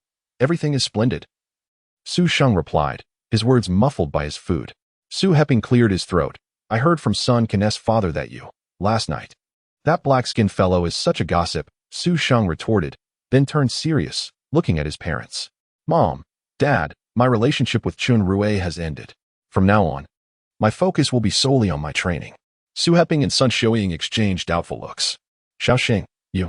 Sun Zhanyue began, wishing to ask if he was under too much pressure, but hesitated, fearing it might discourage him. Over the past 3 years, their son had been utterly engrossed in romance. His academic performance had suffered, and they worried most about any psychological scars he might carry. Seeing their skepticism, Sheng promptly opened the campus forum post. The pinned post featured a bold headline, Dark Horse Sheng shatters the records of number 3 middle school, accompanied by a stunning high-definition photo of Sheng. See for yourselves. Why would I deceive you? Sheng handed his phone to his mother, Sun Zhanyue, knowing that his achievement in the school assessment would be hard to conceal. Moreover, he had no intention of hiding it from the moment he reunited with them. He had fully embraced his role as their son. Su Heping leaned in, joining Sun Zhanyue to read the post. A few days ago, I encountered an eccentric old man who expressed great admiration for me and gifted me several pills. I initially dismissed it, but last night, I realized that after consuming them, my strength surged remarkably. As he concluded, Sheng set down his chopsticks and effortlessly lifted the heavy marble dining table, weighing over 300 pounds. Su Heping and Sun Zhanyue gaped in astonishment. Such a feat would have been unthinkable for the Sheng of old. The post detailed the events surrounding his achievements, including his test results and his emergence from the testing room. They were convinced. Su Heping asked in a low tone, did that old man mention anything else? What is his identity? Those pills he gave you, they couldn't possibly be problematic, could they? In a world where martial arts were commonplace, Su Heping, who had not been without talent himself, having achieved a maximum strength of 910 kilograms in his youth, understood the stakes. At 45, his strength had diminished to a mere 400 kilograms, maintaining only an ordinary level. Yet, despite his waning prowess, he still possessed discernment. Sun Zhanyue, concerned, gazed at Sheng. For a mother, her son's success was indeed heartening, but his health and happiness would always take precedence. Sheng smiled and nodded. The old man didn't mention anything else. Just that he has traveled widely and that the pills are precious, advising me not to disclose our encounter to others. This excuse had been premeditated. Rather than wait for their inquiries, he preferred to alleviate their concerns early on. Sun Zhanyue looked at Su Heping, clearly placing her trust in him. After a moment of contemplation, Su Heping remarked, in this prosperous era of martial arts, anything is possible. This should be Sheng's opportunity. However, Sheng, you must remain vigilant and observe whether those pills have any side effects. If they do, you must inform us immediately. Though I may lack strength now, I still have some connections. Perhaps I could take you to the hospital in Lu City for a checkup? Sheng shook his head. Dad, just trust me. I'm perfectly fine. Reassured, Su Heping and Sun Zhanyue finally relaxed. The atmosphere at the dining table grew lighter and more joyful. Sheng even noticed that his usually reticent father had become quite talkative, while Sun Zhanyue's worries seemed to diminish significantly. As night fell, with his parents fast asleep, Sheng eagerly unzipped his sports bag, retrieving a waist pouch. Inside lay the rewards bestowed upon him for achieving first place in the school assessment. A beautifully crafted booklet detailing the advanced martial technique, Wind and Thunder Slash, specifically designed for students training in swordsmanship, perfectly suited for Sheng. The remaining item in a ceramic vial contained 2 first-grade body tempering pills. Such a slender booklet was worth several $100,000. Truly, the adage of wealth and martial prowess, poverty in literature rang true. Sheng mused, recognizing that his father, Su Heping, was not without talent. Otherwise, he would not have achieved such strength in his prime. Unfortunately, his family's poverty and his grandparents' chronic illnesses meant that in his youth, Su Heping could scarcely afford to eat, let alone train. Had he been born into a wealthy family, Sheng speculated that his father might have reached at least the mid-stage of a martial artist, boasting a strength of 2 tons. In that case, their current family circumstances would be vastly improved. After a moment of reflection, Sheng resolved to synthesize the martial technique, Wind and Thunder Slash. Chapter 11. Sheng's Speculation, Advanced Martial Technique, Dragon Flame Fury Slash. Although Su Sheng had inquired with the system about the synthesis points required for mid-grade martial techniques and first-grade elixirs, the system had remained unresponsive. Su Sheng's current strength was formidable. According to Zhang Guokuan, his remarkable fist power would undoubtedly pass the rigorous training camp assessment. Therefore, the most pressing deficiency he needed to address was his martial techniques. It is widely acknowledged that martial techniques can significantly enhance the combat capabilities of the user. Mastery of a primary martial technique can amplify fist power by 1.2 times, while a mid-grade technique can increase it by 1.5 times. In other words, in combat, if one possesses the same fist power but lacks martial techniques, they are destined to lose to an opponent who wields them, even those from noble families with inferior strength. If they have trained in martial techniques, can hold their own in a confrontation. Thus, it is evident that mastering martial techniques is the most effective way to create a disparity in strength. For the time being, Su Sheng need not be overly concerned about his fist power. Having made his decision, he promptly took out paper and pen, intending to transcribe the Wind Thunder Slash. Since the system had previously indicated that any two identical items could be synthesized, if he wrote neatly and clearly, it could theoretically qualify as a mid-grade martial technique. After all, the content would be identical. If this approach failed, he would have to consider printing an exact replica at a print shop, but that would involve considerable risk. 2 hours later, Su Sheng finally inscribed the last character. To ensure the system would recognize his work, he even bound the pages with a stapler. Once this was completed, he nervously stated, "System, synthesize the martial technique Wind Thunder Slash." The moment his words fell, the 2 copies of Wind Thunder Slash on his desk vanished instantly. Indeed, it worked. Su Sheng felt a surge of joy. This development alleviated his concerns significantly. As the 2 ethereal synthesis slots reappeared, Su Sheng noticed that the right-hand slot contained the hand-copied version of Wind Thunder Slash. Prepared, he confirmed, "Synthesize." In the next instant, the 2 synthesis slots collided, emitting a brilliant blue light. Ding! Congratulations, host, you have consumed 80 synthesis points. Mid-grade martial technique Wind Thunder Slash synthesized into advanced martial technique Dragon Flame Fury Slash. 100-fold? That's quite satisfactory. Su Sheng nodded. The system had mentioned that synthesis crit multipliers were variable.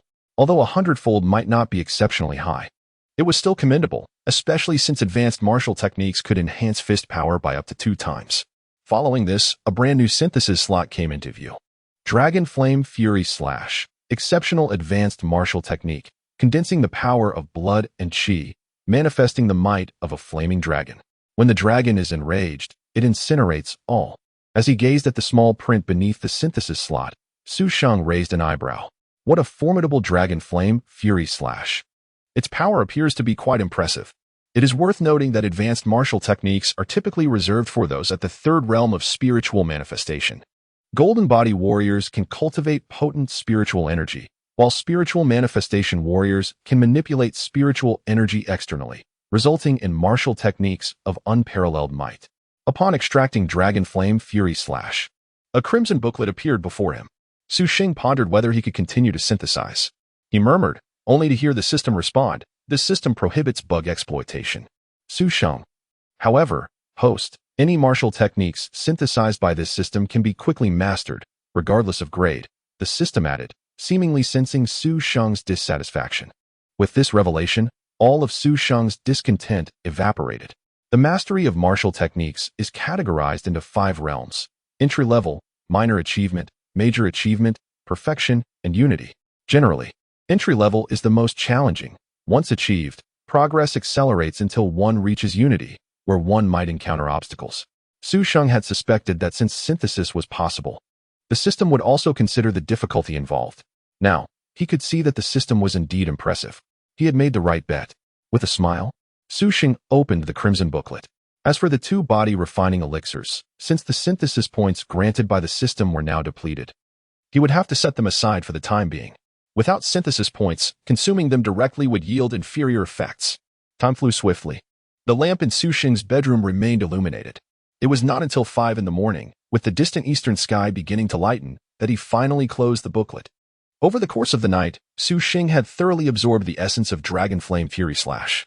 He estimated that with the aid of supplemental facilities, he would soon reach the entry-level mastery. This martial technique advocates decisive action, The more audacious one is, the greater its power becomes, making it highly compatible with Su Sheng. Additionally, having previously consumed the true Dragon Shin Yang elixir, which was fire-aligned, further enhanced this compatibility. The following morning, Su Sheng hurriedly finished his breakfast and said, "Mom and Dad, I'm heading to the martial arts academy to train." Sun Xiuying paused, surprised. "Aren't you going shopping?" "No," Su Sheng replied. "This morning, Song Zhanyue sent me a message asking if I wanted to go to the Jifeng Martial Arts Academy today, and I naturally agreed. Though I have the system support to quickly grasp Dragon Flame Fury Slash, I still need to practice the primary martial techniques assigned by the school." As an advanced martial technique, Su Sheng had already regarded it as his trump card, while for daily combat and training, the current primary martial techniques were entirely sufficient. Principal Zhang had generously provided him with a free Black Diamond card for Jifeng Martial Arts Academy to encourage his training, and he intended to seize this excellent opportunity. "All right. Will you be back for lunch?" "Depends. I'll message you later," Su Sheng replied. "Okay, if you don't return, make sure you eat," Sun Xiuying reminded him. "Got it. By the way, do you have enough money? Should I transfer you 2,000? As Su Sheng walked away, Sun Xiuying remarked, "Sanzhong is truly remarkable." Allowing Xiaoxing to use the Black Diamond card at Jifeng Martial Arts Academy for free. Su Heping chuckled, "I've met Zhang Guokun a couple of times. He's quite the capable person. Our Xiaoxing is finally enjoying some good fortune." With her eyes slightly reddened, Sun Xiuying hoped, "I wish this little rascal smooth sailing in the future." At the intersection of Linhai Road and Lushan Road, a vast venue adorned entirely with floor-to-ceiling windows loomed like a colossal ancient beast beside the road.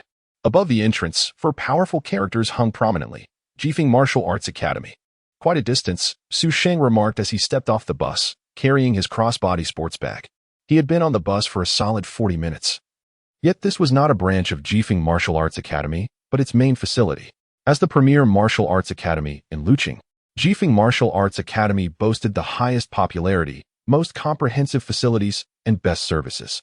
The main facility on Linhai Road housed numerous state-of-the-art martial technique training aids, making it the most suitable place for Su Sheng at present. "Hey, you're quite punctual. You said 9 o'clock, and here you are." A melodious and lively voice called out from behind him. Chapter 12. A sparring match with Song Zhanyue. Su Sheng turned around and was met with the sight of an exquisite girl, tall and clad in a pale yellow tracksuit, whose bright and lively eyes were gleaming with a playful smile directed at him. Her skin was fair and flawless, her ample figure barely concealed by the loose-fitting attire, exuding a faint, alluring fragrance. This was none other than Song Zhanyue, the goddess adored by countless boys at school. Unlike her usual appearance in school, she now bore a black battle knife slung across her back, its shape suggesting it was a Tang-style saber housed in a pearl fish leather sheath. Standing at 185 meters, Su Sheng towered over Song Zhanyue by a full 17 centimeters, looking down at her with a bemused smile. Undaunted, Song Zhanyue stepped forward, tilting her snow-white neck, her expression haughtily challenging as she locked eyes with him. "What are you looking at? Not convinced?" Su Sheng, unyielding to the so-called school beauty, retorted, "Little brat.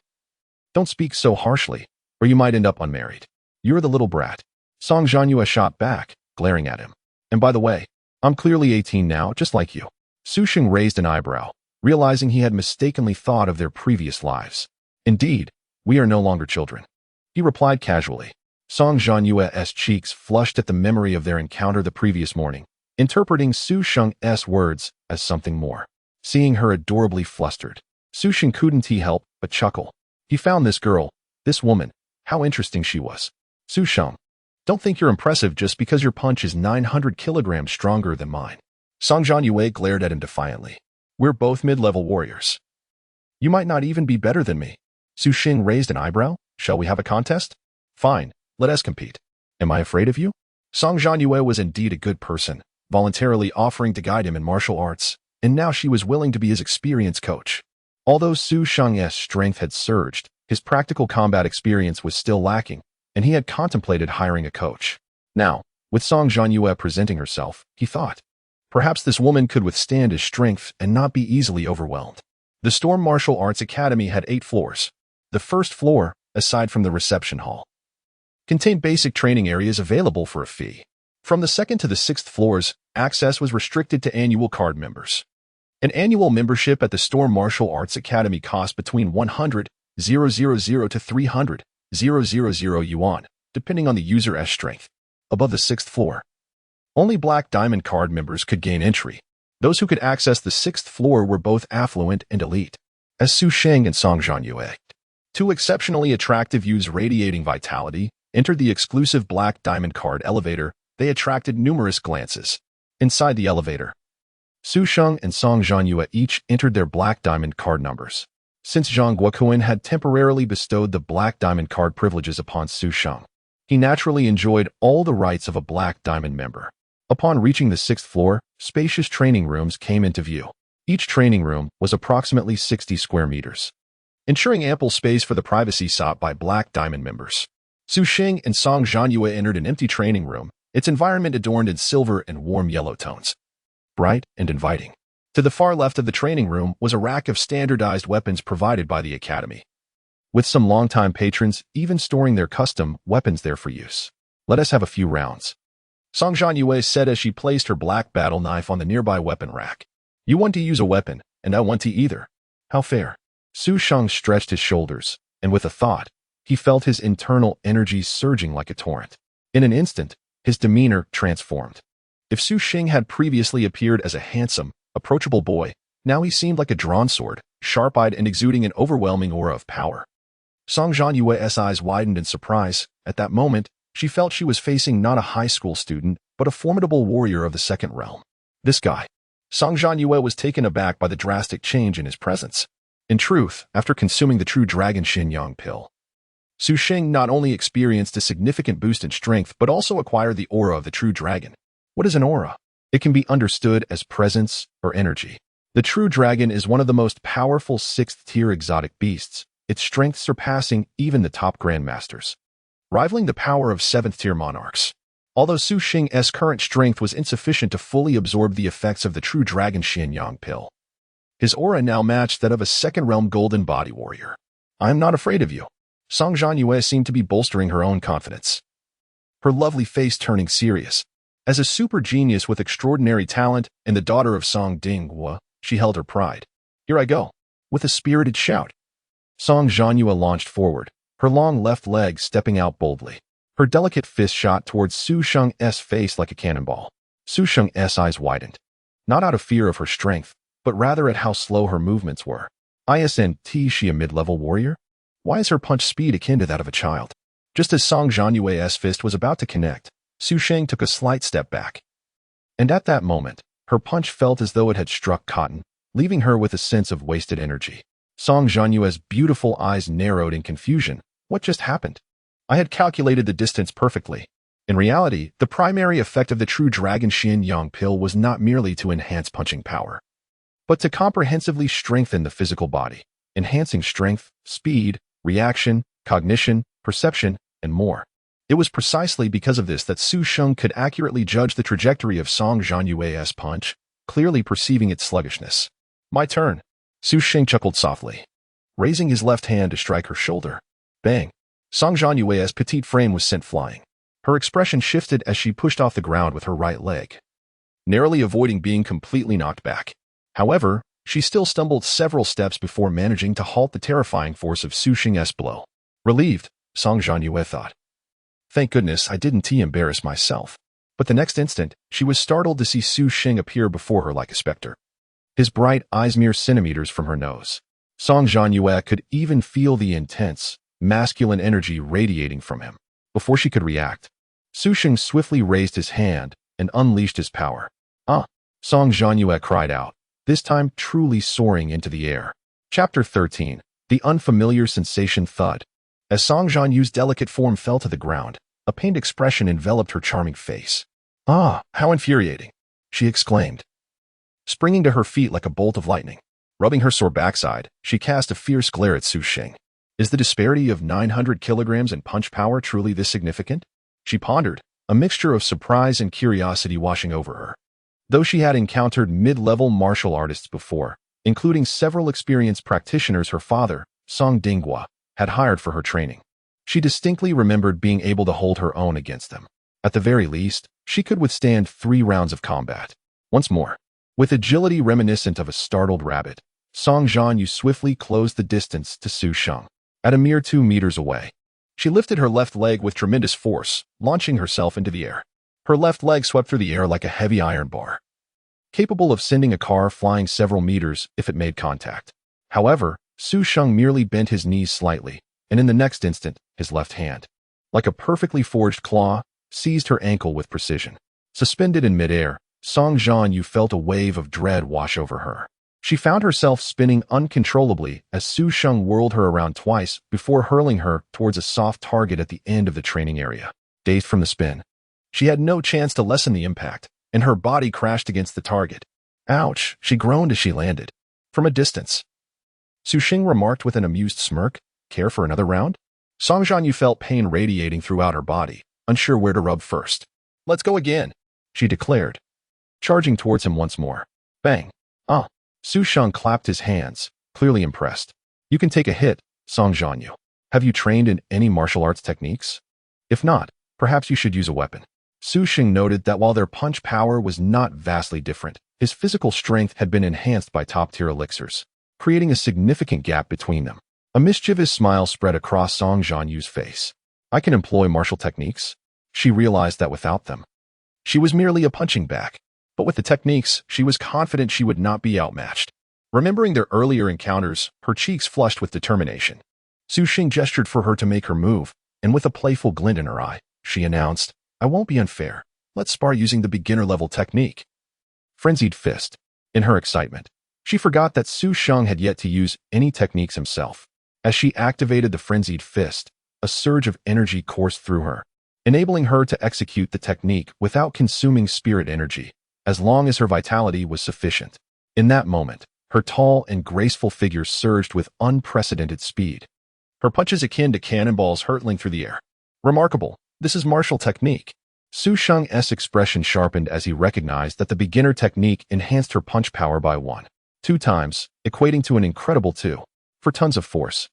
While this figure was still beneath his own capabilities, it revealed to him the remarkable potential of martial techniques. In truth, most prodigies from affluent backgrounds not only trained in the techniques of their chosen weapons but also cultivated a form of hand-to-hand combat or kicking techniques. After all, in real combat, a weapon could be disarmed, rendering the associated techniques significantly less effective. This disparity also highlighted the differences between the wealthy and the less fortunate.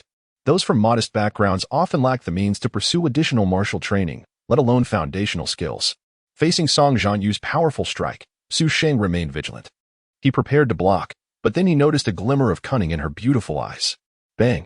At the moment their fists met, Song Zhanyue utilized Su Sheng's formidable force to leap into the air. Her long, graceful legs coiled around his neck like a serpent, and she seated herself on his shoulder. "Remarkable. I didn't expect that move," Su Sheng thought. If an ordinary person were to be ensnared by Song Zhanyue's tremendous strength, their neck would likely snap in an instant. With a triumphant grin, Song Zhanyue began to exert pressure with her legs.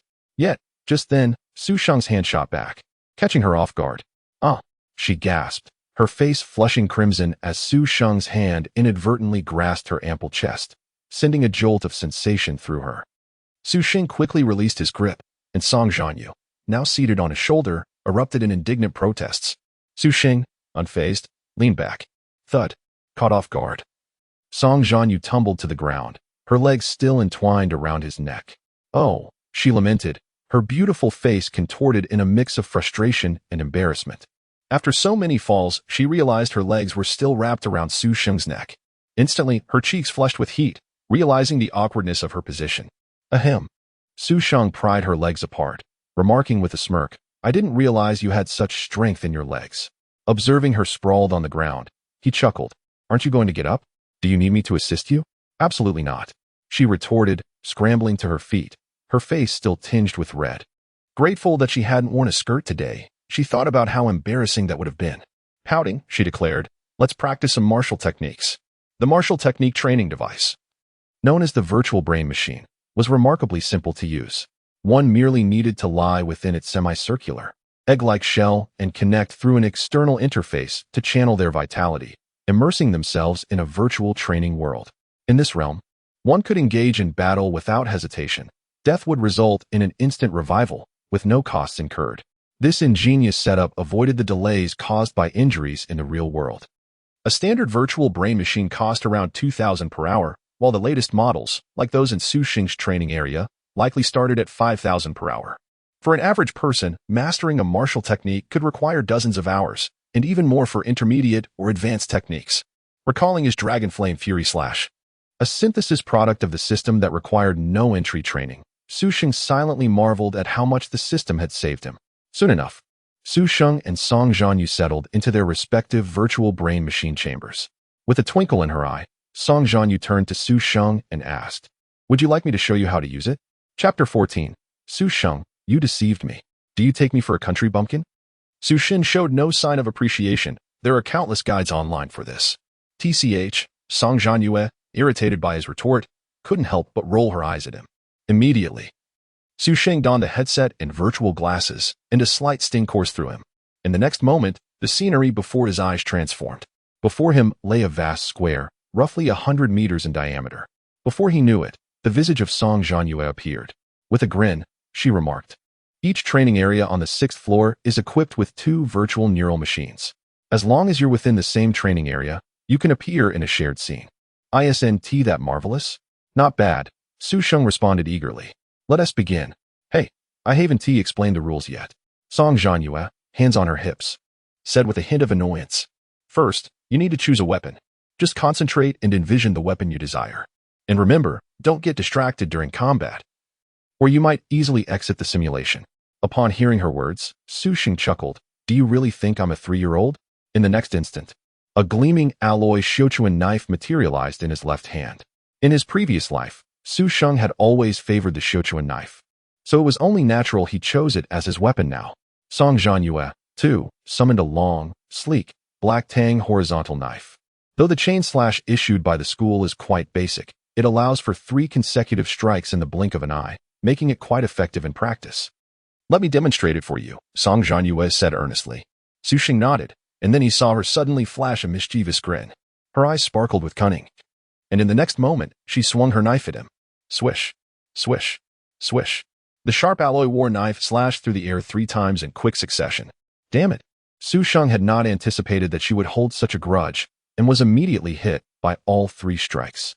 Soon, his form dissipated, only to coalesce again moments later. With a triumphant smirk, Song Zhanyue exclaimed, "Hee, that's what you get for bullying me." A wave of satisfaction washed over her. Su Sheng shrugged. "Let me give it a try." "All right." Song Zhanyue's lovely face gleamed with the joy of a successful prank, but her smile soon faded. Su Sheng wielded the silver-white Shochuan knife and executed 3 swift strikes. Swish, swish, swish. Though his speed was not as swift as Song Zhanyue's, he had clearly executed the chain slash. Song Zhanyue was taken aback. "You've already grasped this? This guy is his talent this high?" Once she reformed after dissipating, she stared at Su Sheng with a fierce glare. "Su Sheng, you clearly have mastered it." Su Sheng spread his hands. "I'm just practicing." He hadn't expected the chain slash to be this simple. Upon reflection, he understood that the system's synthesized martial arts allowed for rapid mastery. Even though he had yet mastered the Dragon Flame Fury Slash after a night of practice, he already had a foundational understanding. If he could quickly grasp the Dragon Flame Fury Slash, how much easier would it be for a mere introductory martial technique? "Hiki, let me show you again." Song Zhanyue resembled an impish sprite, and before she could finish her sentence, she swung her knife again, fearing Su Sheng would react.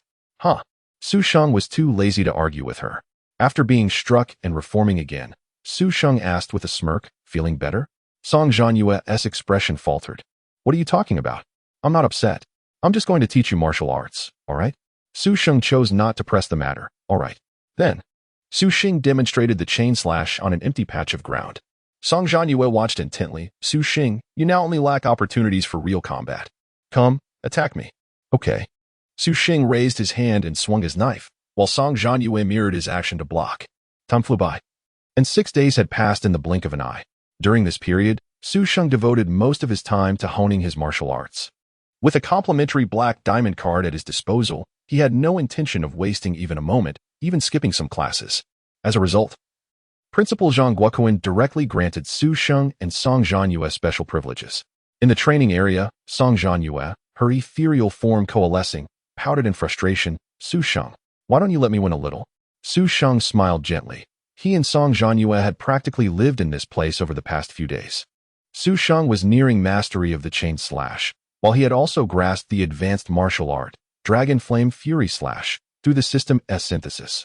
However, he had not yet used this technique in front of Song Zhanyue, as it was a trump card best-kept secret.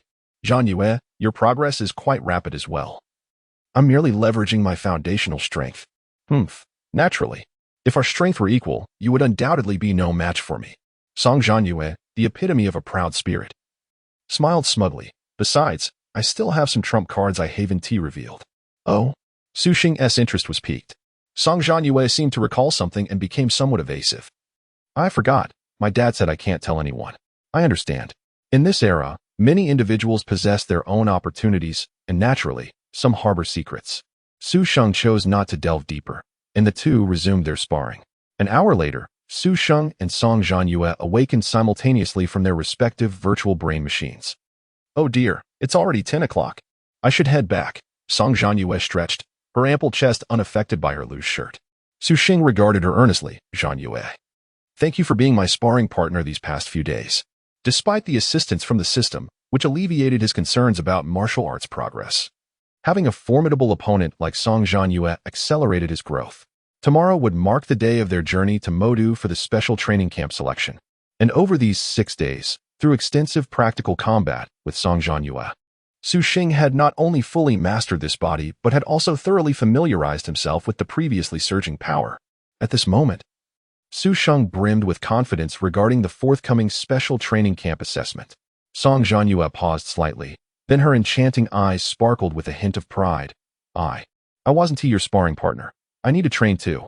All right then, I was planning to treat you to milk tea. Su Sheng smiled. This woman was soft in every other aspect, but her tongue was sharp. Oh, milk tea is fine too. Song Zhanyue quickly amended, grinning. There's a shop right at the entrance. I want a supersized cup. Wait, I seem to have forgotten my money. Su Sheng feigned searching through his backpack. Behind him, Song Zhanyue shot him an annoyed glare. Su Sheng, you deceived me. No way, you must treat me today. Haha, silly girl, let us go. You're the silly one.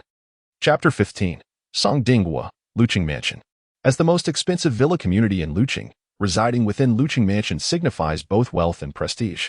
The community comprises a total of 21 villas, with the smallest spanning 700 square meters. At this moment, within Villa Number 1 of Luqing Mansion, Song Zhanyue, freshly bathed and donned in a delicate pink nightgown, reclines languidly on the grand sofa, her long, dark hair cascading like ink over her shoulders. Her fair, rosy hands occasionally reach for grapes, which she pops into her mouth. Miss, everything for your trip to Magic City is ready. A graceful nanny in her 60s remarks as she walks in. Watching television, Song Zhanyue nods. Got it. Aunt Lu, you should take a break. Aunt Lu, let Zhanyue handle such matters herself from now on. A deep, resonant voice emanates from the second floor. A tall, robust man with a square face, clad in a dark blue tang suit, descends the staircase. It is Song Zhanyue's father, Song Dinghua. As the Lord of Luqing and a high-ranking official in the entire Dongjiang province, Song Dinghua is often preoccupied with work, rarely having the chance to spend time with his daughter. Glancing sideways at her father, Song Zhanyue inquires, Dad, when did you return? I've been home all day. Song Dinghua replies, noticing his daughter lounging on the sofa, his brow furrowing slightly. At 18, you should sit properly. Rolling her eyes, Song Zhanyue retorts, Dad, want a grape? I'll peel one for you. Really? The stern expression on Song Dinghua's face melts away, replaced by a warm smile, pleasantly surprised by his daughter's thoughtfulness. However, in the next moment, Song Zhanyue quips, You're 50, do you still need someone to peel grapes for you? His smile freezes instantly. Well, this child still hasn't matured. Taking a seat beside her, Song Dinghua asks, Zhanyue, have you kept up with your training recently? Dad, you're really asking about my classmates, aren't you? Song Zhanyue rolls her eyes. Just say it. Having grown accustomed to her retorts, Song Dinghua adopts a serious tone. At your age, it's crucial for your strength to grow rapidly. You can't be distracted by romantic matters. Yeah. I know you were formidable back in your day, mid-level martial artist at 18, late-stage golden body martial artist at 20, and graduated university as a grandmaster in all 3 realms. You've told me that hundreds of times. As she munches on grapes, she parrots her father's usual lectures. Aunt Lu, observing the banter, chuckles and hands over a cup of tea, sir, tea. Taking a sip from the cup, Song Dinghua remarks, I heard you haven't been going to school much lately. But you've been frequenting the Jifeng martial arts school, accompanied by a boy? Did Uncle Chen tell you? Song Zhanyue responds, somewhat exasperated. Uncle Chen is the head of the Jifeng martial arts school and also one of Song Dinghua's subordinates. Song Dinghua smiles slightly. Did you forget? Luching is your father's domain. I can easily find out about my precious daughter's every move. Dad, there's no one else here. So you don't need to put on a show, Song Zhanyue replies lazily. Nearby, Song Dinghua inadvertently spits out his tea in surprise. Mind your language, young lady. He scolds, irritated. Giggle, what did I say, Dad? You. Realizing he cannot win this verbal sparring match, Song Dinghua shifts to a more earnest tone. What is this boy like, and how are his grades? Without turning her gaze from the television, Song Zhanyue replies, Dad, didn't you say Luching is your territory? Why not just find out? Song Dinghua's lips twitch. Who has the time to investigate a high school student? Seeing his father's expression, Song Zhanyue chuckles, Dad. His name is Sheng. Don't overthink it. We're just ordinary friends. Plus, he is quite impressive. His punching power exceeds mine at 9 tons. Song Dinghua's eyes narrow. When did such a talented individual emerge from Sanzhong? So he is joining you for the special training camp? Song Zhanyue nods. Yes.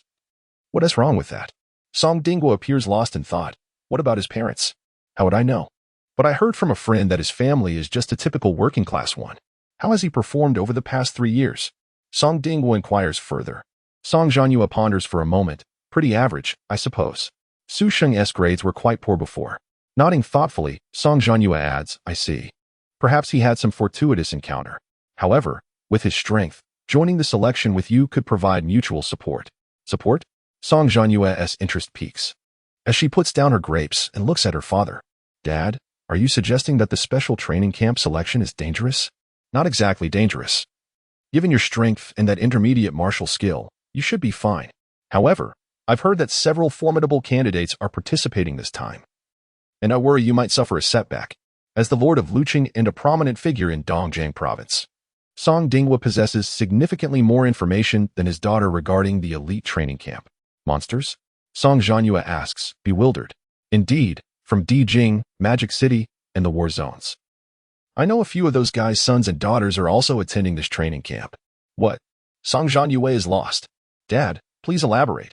Song Dinghua chuckles, regardless. This special training camp presents a great opportunity for you.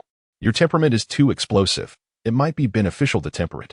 Dad, do you look down on your daughter? Song Zhanyue asserts confidently, I'm definitely going to excel in this training camp. Not only that, but I will also be this year's top scorer in the college entrance examination. Song Dinghua bursts out laughing again, spitting out his tea. Dad, Song Zhanyue exclaims, exasperated. What do you mean? You don't believe in your daughter? Seeing his daughter's anger, Song Dinghua quickly suppresses his laughter and responds earnestly. I believe. That is more like it. Only then does Song Zhanyue relent. The following morning, at the entrance of Sanzhong, a black sedan draws the attention of numerous students as it parks at the school gate. Good morning, Principal. A boy with a buzz cut greets cheerfully while carrying his backpack. In the passenger seat, Zhang Guoquan is conversing with the driver and, upon hearing the greeting, responds with a smile. Get in, Li Rue. Your recent school exam results were impressive. Li Rue, from class 6 of the senior year, had consistently ranked among the top 5 in previous exams, and this time achieved a punching power of 835 kilograms, surpassing the 4th place Zhou Yu by 5 kilograms, thus earning a selection. Principal, haven't Song Zhanyue and Su Sheng arrived yet? Li Rue asks after getting into the car. Zhang Guoquan nods. Just as he is about to speak, when he spots a striking pair of students approaching. Here they come. Chapter 16, An Unprecedented Training Camp. The young King Helian Yufeng. After exchanging greetings with Zhang Guoquan, the two individuals boarded the vehicle in succession. You sit in the middle, Song Zhanyue declared to Su Sheng. Why should I sit in the middle? You're shorter. You take the middle seat. Su Sheng shrugged. Oh no, I insist on sitting by the side, Song Zhanyue replied, pushing Su Sheng into the car. Su Sheng relented, nodding. All right, this time I'll let you have it. Hee, that's more like it. Song Zhanyue beamed with satisfaction. Li Rue, witnessing this exchange, couldn't help but feel a bit vexed. Was this training camp assessment or a romantic rendezvous? Am I merely a third wheel here? Once Su Sheng settled beside him, Li Rue cleared his throat. Good morning, both of you. Morning, Su Sheng replied, just as Song Zhanyue squeezed closer to him. Once the door was shut, the warmth of their bodies pressed together, forming a perfect fit. As the vehicle began to move, Zhang Guokuan turned to the three of them and asked, "So, feeling nervous?" "Not at all. What's there to be nervous about?" Song Zhanyue and Su Sheng replied. Li Rui, however, felt a twinge of anxiety. "Principal, do you think I can pass the assessment with my current abilities?" Among the three, he was the weakest. While both Su Sheng and Song Zhanyue were in the mid-stage of martial arts, he felt a sense of uncertainty creeping in. Zhang Guokuan pondered for a moment and said, "Li Rui, don't dwell on whether you will pass or not. Just take this opportunity to broaden your horizons. That in itself is quite valuable." Upon hearing this, Li Rui's expression fell. "Does that mean I'm out of the running this year?" Each year, the prestigious training camp selects 200 outstanding individuals from across the nation through a rigorous assessment process. In previous years, those admitted usually had a combat strength around 800 kilograms. Zhang Guokuan reassured him, "Li Rui, remember, our school is one of the top high schools in Luqing, second only to number 1 high school. Being in this car already puts you ahead of countless others. Just getting into our school signifies a decent level of talent. And those in this vehicle are among the top 3 in our school's rankings, truly a rare breed." After finishing, Zhang Guokuan turned to Su Sheng and Song Zhanyue, his expression becoming serious. "However, I must inform you that this year's training camp is exceptionally prestigious. Not only are the mentors of a high caliber, but the talents participating in the assessment are also of remarkable quality. I have an internal list that you must keep confidential."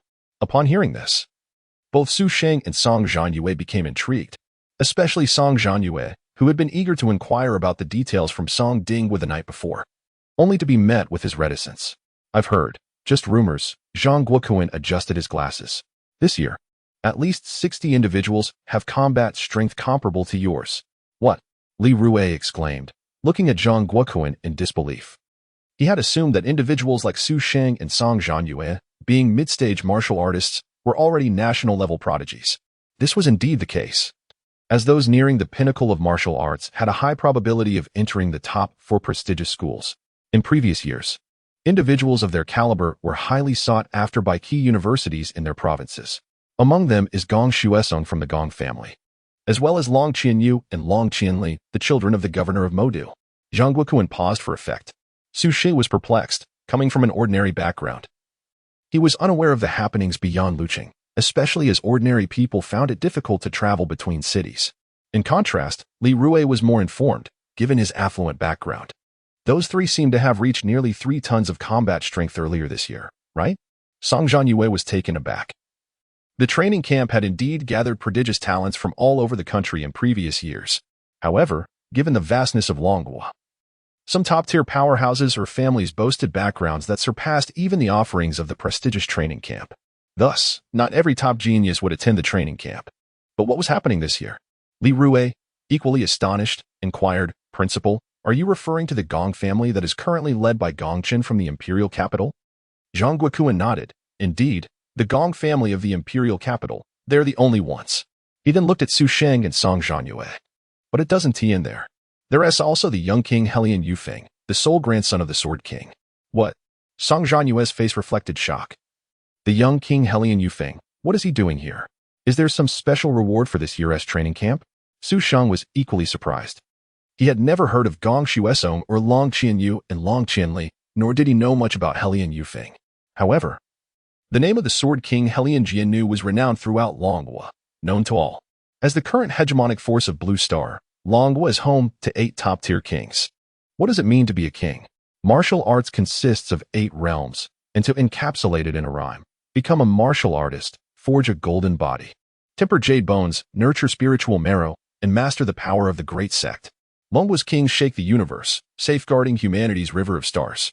Each of these represents the 1st to the 8th realms of martial arts. The 6th realm is the Grand Master, while the 7th is the king. Among the kings, the most exceptional and those with the highest potential to ascend to the throne are the kings themselves. Currently, within Blue Star, there are over 100 nations. But the total number of king-level powerhouses is merely 32, with Longhua possessing 8. At this level, a mere flick of their hand could annihilate a city, and a king's wrath could obliterate an entire nation with ease. This is precisely why Longhua is hailed as the overlord of Blue Star, the Sword King Helian Jiannu. One of the 8 kings is undoubtedly a figure known to all. To have his grandson participate is indicative of a compelling reason. Perhaps some extraordinary reward or unique allure this year. Otherwise, such a person would have no need to compete with ordinary individuals for resources. Zhang Guoquan regarded Su Sheng with admiration. You are quite astute, Su Sheng. This year's training camp, the higher-ups are planning to open the Martial God Tower. The Martial God Tower. Song Zhanyue gasped, while Su Sheng appeared bewildered. Even Li Rue looked equally confused. Zhang Guoquan elaborated. The Martial God Tower was originally accessible only to those of the 5 realms or higher in Longhua, and one needed corresponding resources to enter. Without the requisite strength, even those of noble lineage, including the offspring of kings, could not gain entry. The Martial God Tower was crafted collaboratively by the 8 kings, resembling an incredibly realistic virtual world, filled with mysteries and significant rewards. This year, the higher-ups have designated the Martial God Tower as a benefit for the training camp, reflecting their commitment to nurturing top talents. This is unprecedented. Upon hearing Zhang Guoquan's words, the 3 of them could not hide their yearning. Although Su Sheng was unaware of the specifics of the Martial God Tower, he was certain it would empower him rapidly, and that was sufficient. Principle. Have the young kings awakened their talents? Chapter 17. The powerful, talented warrior Song Zhanyue's delicate face bore a serious expression, clearly indicating that the strength and caliber of this year's training camp participants far exceeded her expectations. Zhang Guoquan appeared perplexed, wondering if this was something within his purview at his level. Well, perhaps, or maybe not, he mused.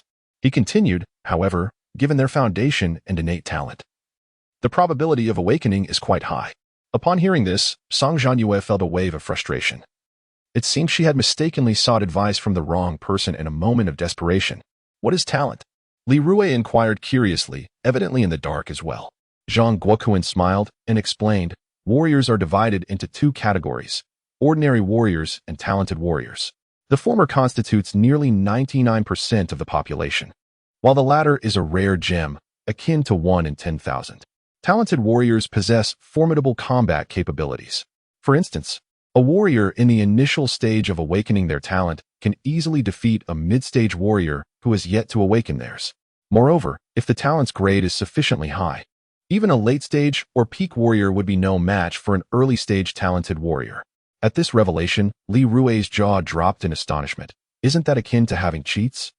Su Sheng also appeared somewhat shocked, realizing that the world was likely far more exhilarating than he had previously imagined. Indeed, it is akin to having cheats. Zhang Guoquan remarked enviously.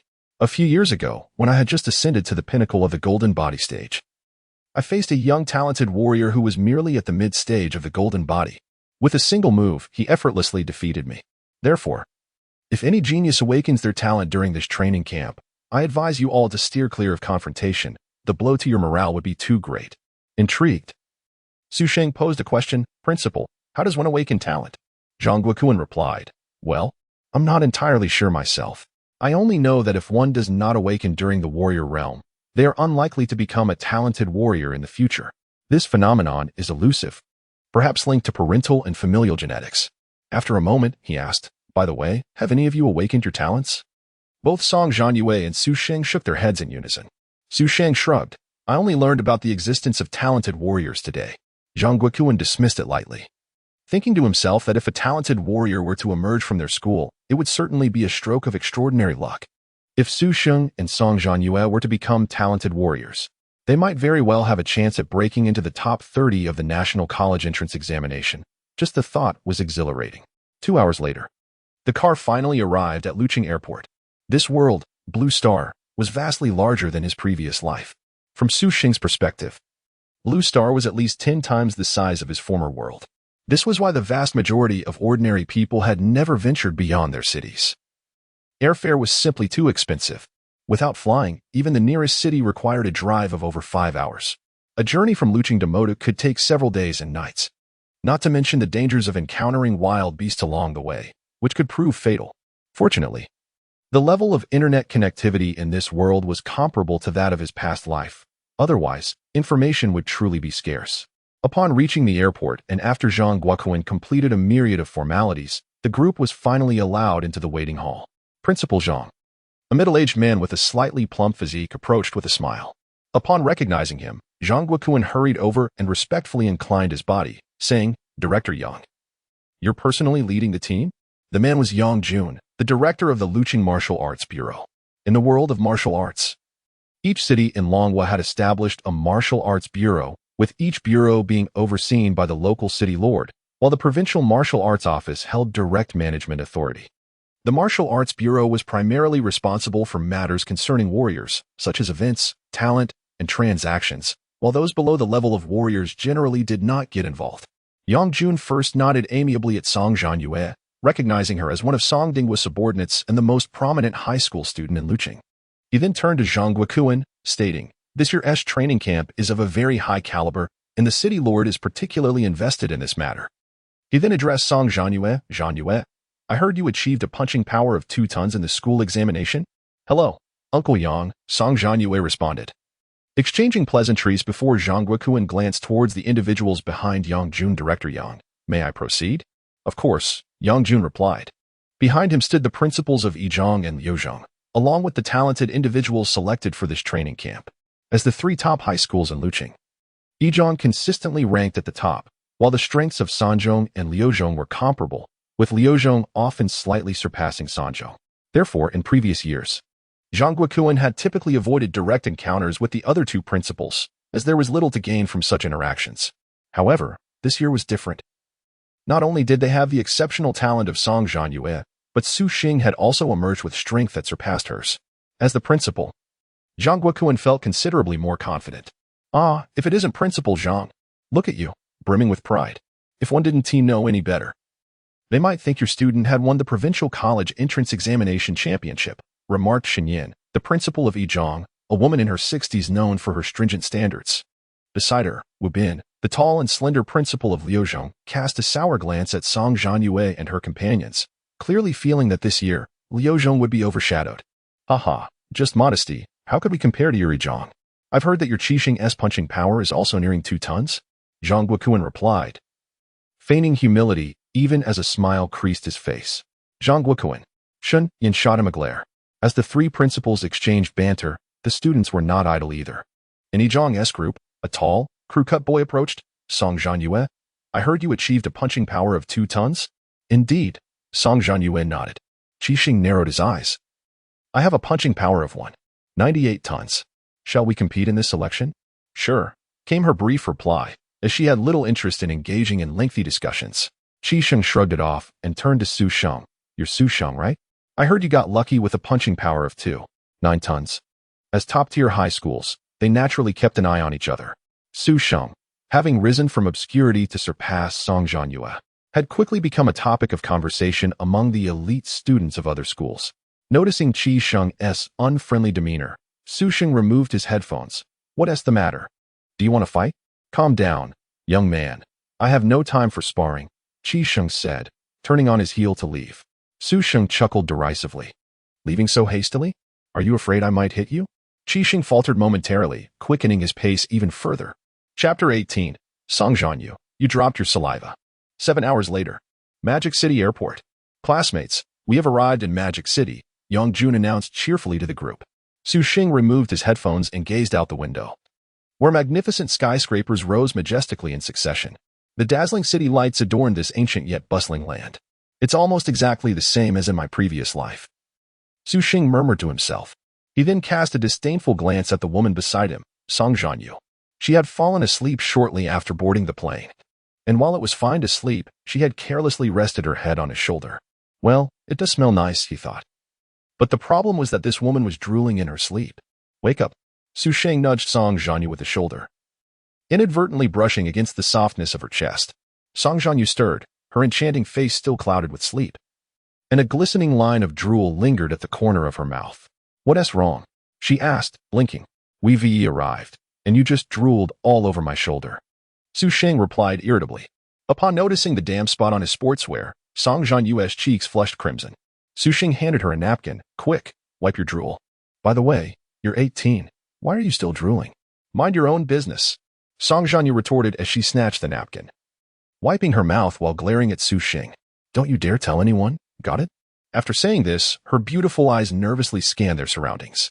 Fortunately, they were seated in a 2-person row towards the back, and the dim lighting of the airplane allowed everyone else to rest with their eyes closed. so no one noticed.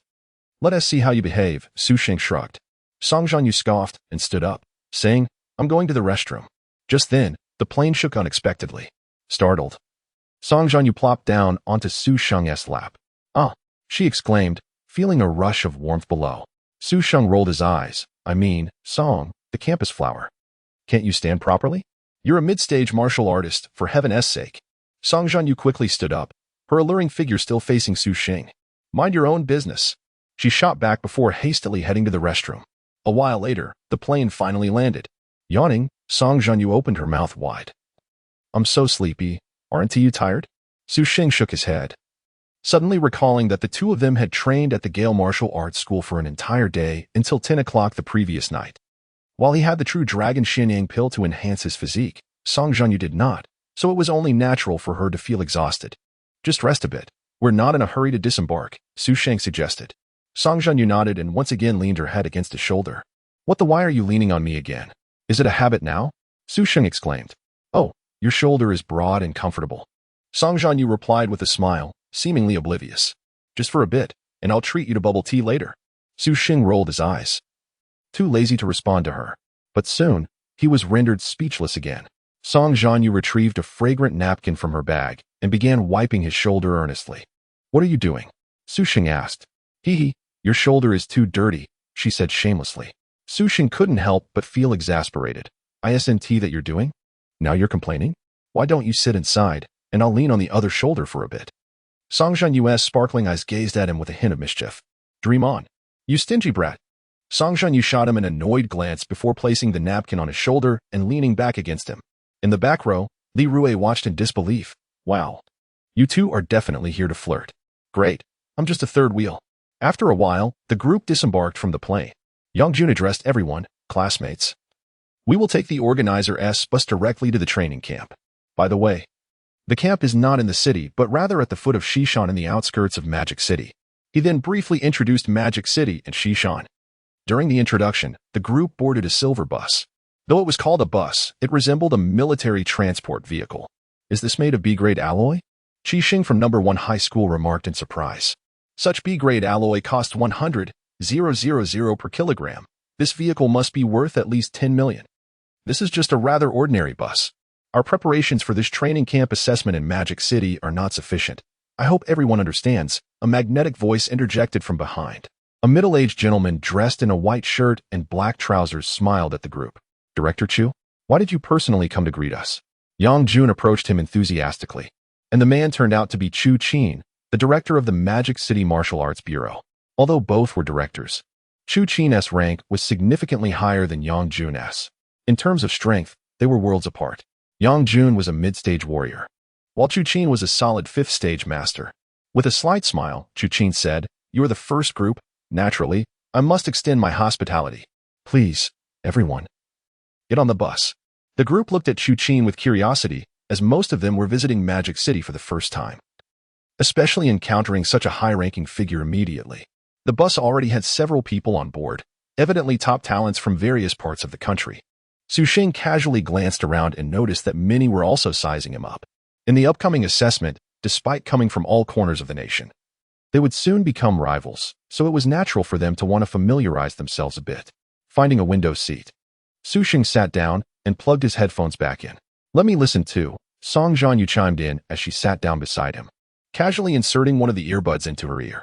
Just as Su Sheng was about to speak, he noticed Chu Qin and Yang Jun conversing with Zhang Guokuan before hurriedly exiting the bus.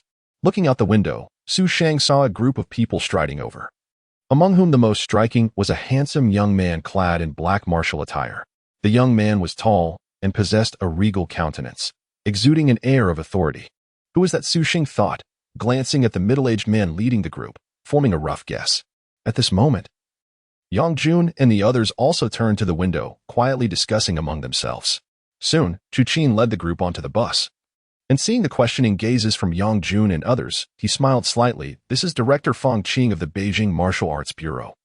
And next to him is Gong Shuesong from the affiliated No. 1 High School of Beijing University.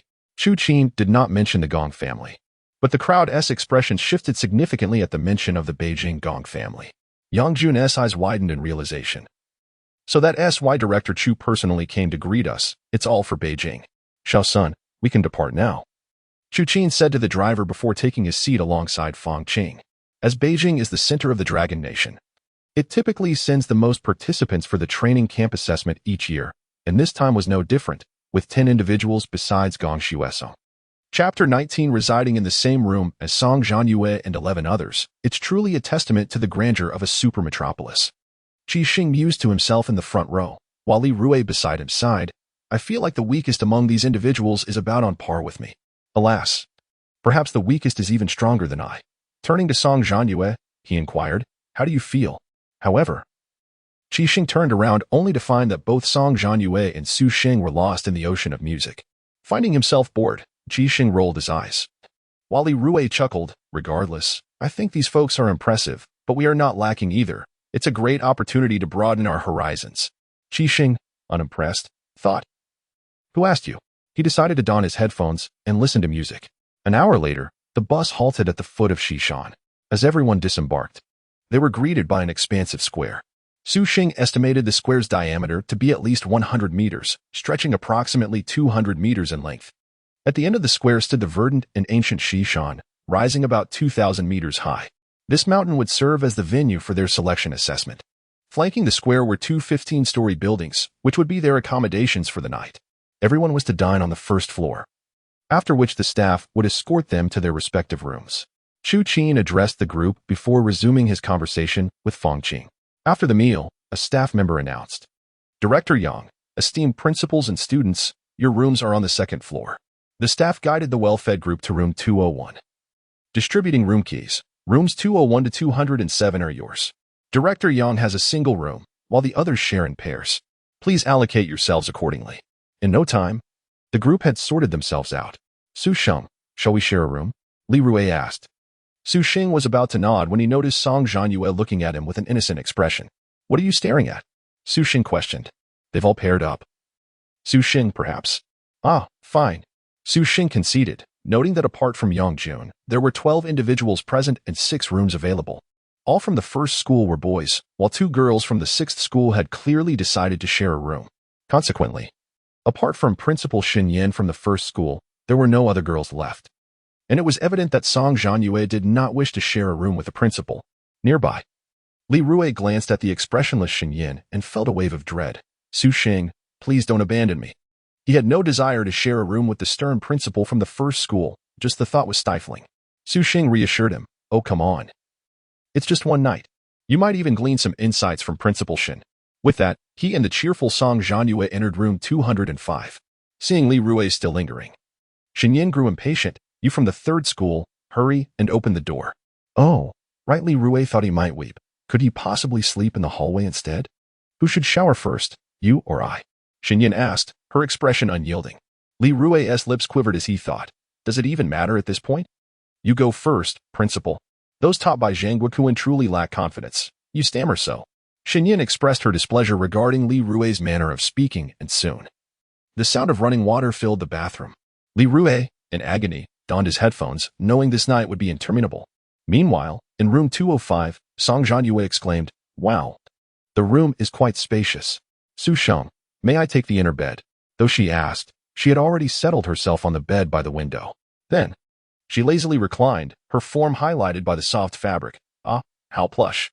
Su Sheng rolled his eyes. If I were to refuse, would it still be possible? Nope. Hee hee. After saying this, Song Zhanyue sprang up, seemingly recalling something. Su Sheng, turn around. Why? I need to change and shower. No way. I'll shower first. With tomorrow being the assessment and having endured a day of travel compounded by several days of intense training, Su Sheng felt fatigued. Song Zhanyue dashed to block Su Sheng. No, I must go first. Dream on. Su Sheng pushed her aside, but upon seeing her pitiful gaze, he chuckled. How about we shower together? I have no issues with that. Now it was Song Zhanyue's turn to protest. You wish. After a while, Su Sheng, clad in pajamas, spoke to his mother. Sun Xiaoying, through a video call, rest assured, everything is going smoothly. Just don't overexert yourself. I've heard the assessment is quite perilous. When did you become so well informed? No interruptions, just be cautious and communicate with your principal if there is danger. All right, Mom, it's getting late. You should sleep. Just as Su Sheng was about to end the call, He noticed a curious little head peeking from outside the bathroom, revealing a bewildered Song Zhanyue. "What's up?" he asked. She mumbled to herself, "Strange, did I forget something?" Then, with a hint of apology and shyness, she said, Sheng, could you help me fetch something?" "What is it?" "It's just, never mind. Could you bring my small box over?" She intended to mention something else, but such words were unthinkable to utter. Sheng rolled his eyes. "Song Zhanyue, you were quite troublesome." "Mom, I'll hang up now." On the other end, Sun Xiuying paused. "Song Zhanyue? Isn't she the school bell from your school? Oh dear, are they sharing a room? Sheng, please help me." Song Zhanyue extended her head further, and Sheng caught a glimpse of her fair neck and the subtle curves beneath. The scene was undeniably alluring, especially since Song Zhanyue was exceptionally beautiful. In that instant, Sheng felt a stirring within. "Goodness, this woman is truly stunning." "Sheng, I'm not wearing anything. Please help me retrieve it." Calming his racing heart, Sheng placed the box at the bathroom door. Once he departed, Song Zhanyue quickly stretched out her fair arm to pull the box inside. Moments later, she emerged clad in a comfortable, soft pink silk nightgown, wiping her face dry and cheerfully saying, "Thanks," just as Sheng prepared to turn back to his phone. He was startled to find that Song Zhanyue was using his bath towel to dry her face. "What the heck, Song Zhanyue? Why are you using my towel?" he exclaimed in distaste. Song Zhanyue looked perplexed. "Huh? Isn't this the towel provided by the hotel?" "Of course not. Don't you have a habit of bringing your own towel?" "I do, but I forgot to grab it when I came in."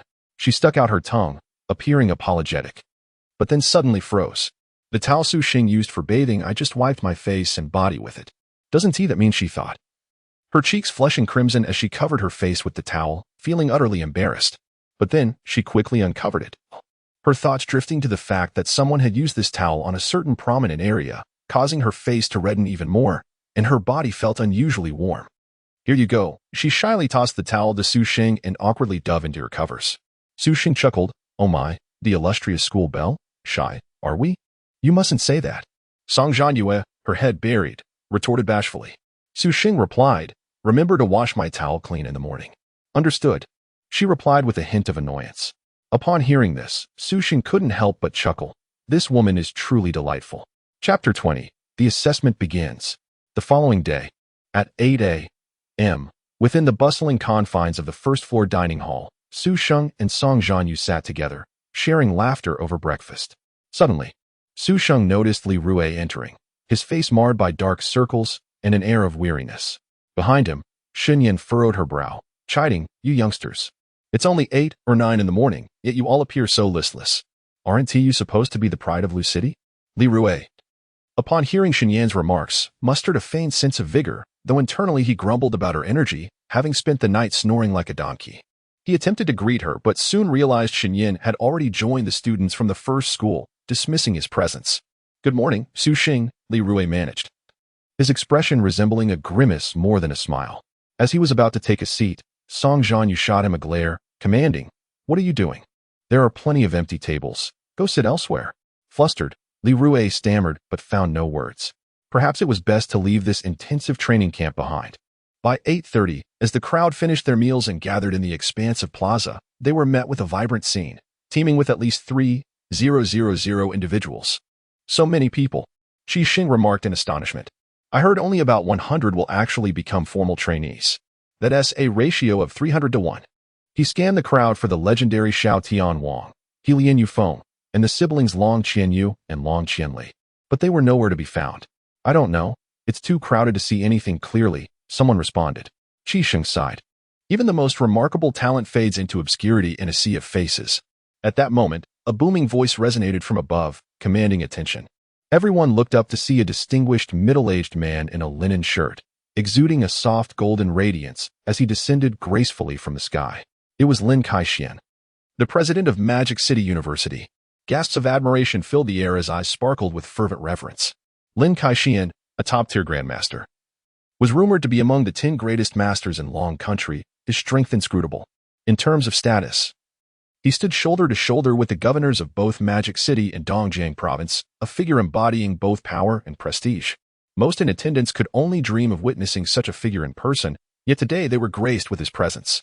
Lin Kaixian surveyed the crowd. "The selection for this intensive training camp is about to commence. Before we begin, let me outline the assessment rules. At his words, all ears perked up, eager to absorb every detail.